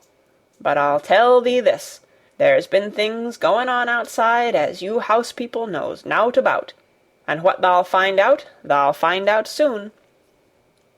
And it was not 2 minutes before he swallowed the last of his beer, and waved his mug solemnly toward the window which took in through the shrubbery a piece of the lawn.